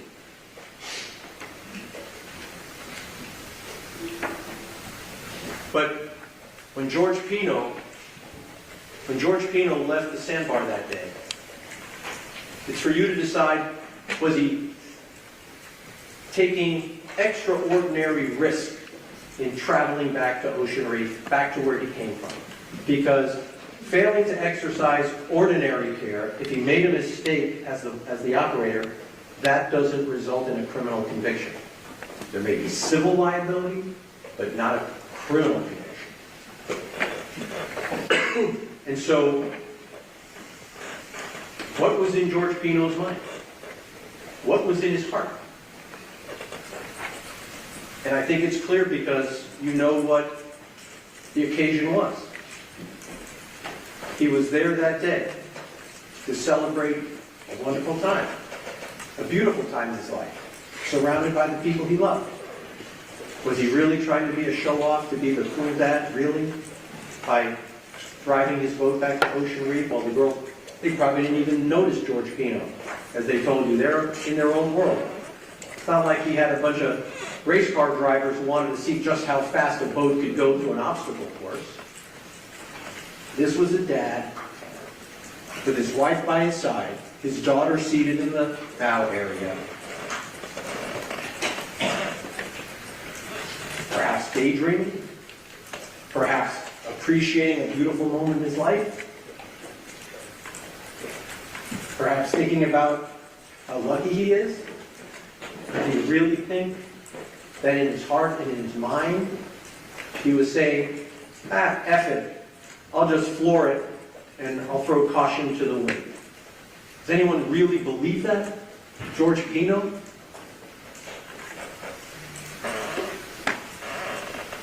And of course,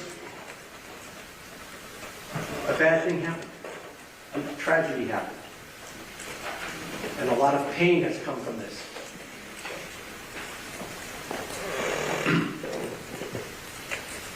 And I know that there are a lot of people watching, people that have been affected by this. Objection, that's not relevant. You heard the testimony of people who came to this court and told you, the families that were affected by this. And they're watching. And they deserve sympathy. They deserve an open heart from all of us. Their lives have been changed forever. And it's a hard thing to do, to be a juror in a case where those kinds of feelings have been part of this trial every single day.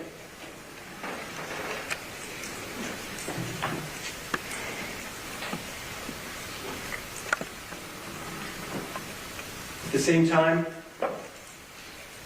the reason why we have jury trials is because we count on people who have no connection to the injuries, no connection to the feelings, who can try to apply the law dispassionately, even if you have sympathy. It's okay, the two things can coexist. We can all be sympathetic. We can all feel the pain that this event has caused so many people. You can feel it. We all felt it when we had to look at some of these photographs, watch some of these videos, and how they've been played over and over again. None of which has anything to do with the cause of the crash, only the injuries that followed from the crash.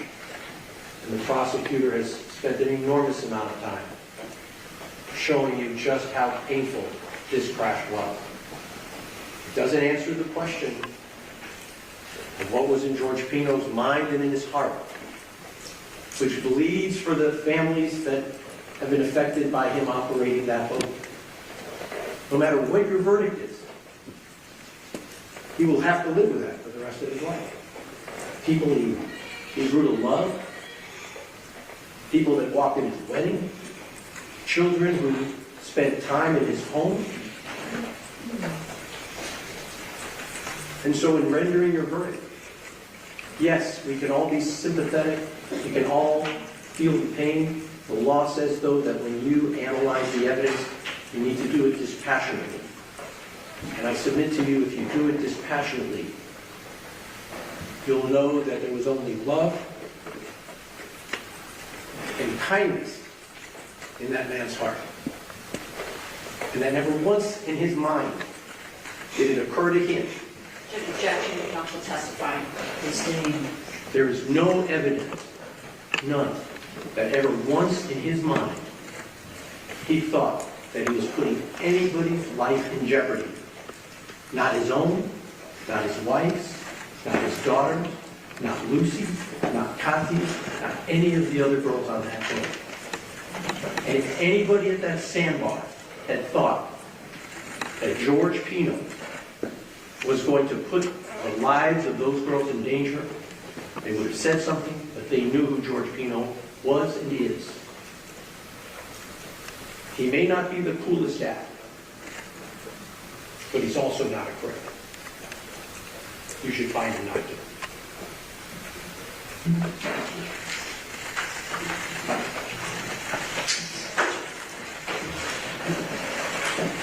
All right, thank you, counsel. Ladies and gentlemen, we're going to take a little stretch break.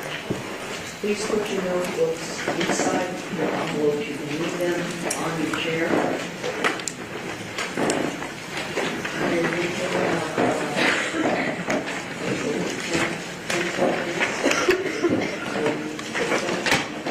And please do not discuss the case. All right, thank you. All right.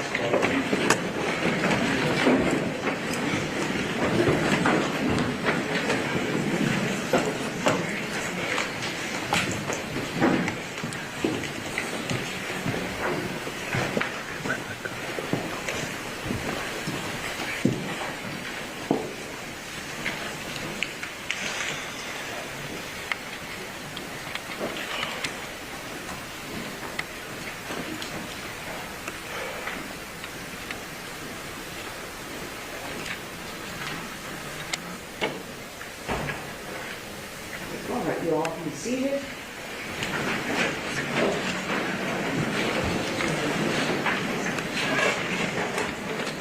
Can I get an idea of how long you stayed? No rush, just tell me what you need.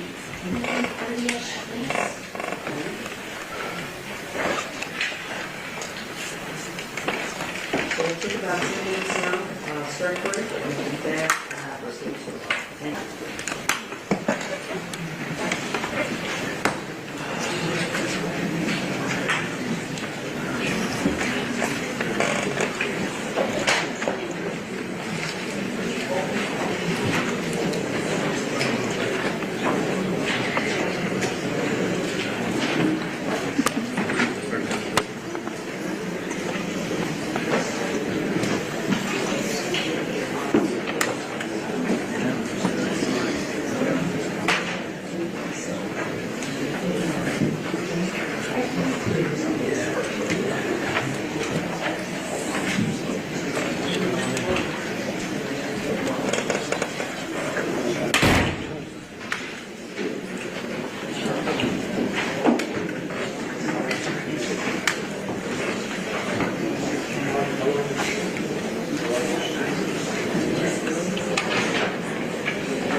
Anything else with the tag here?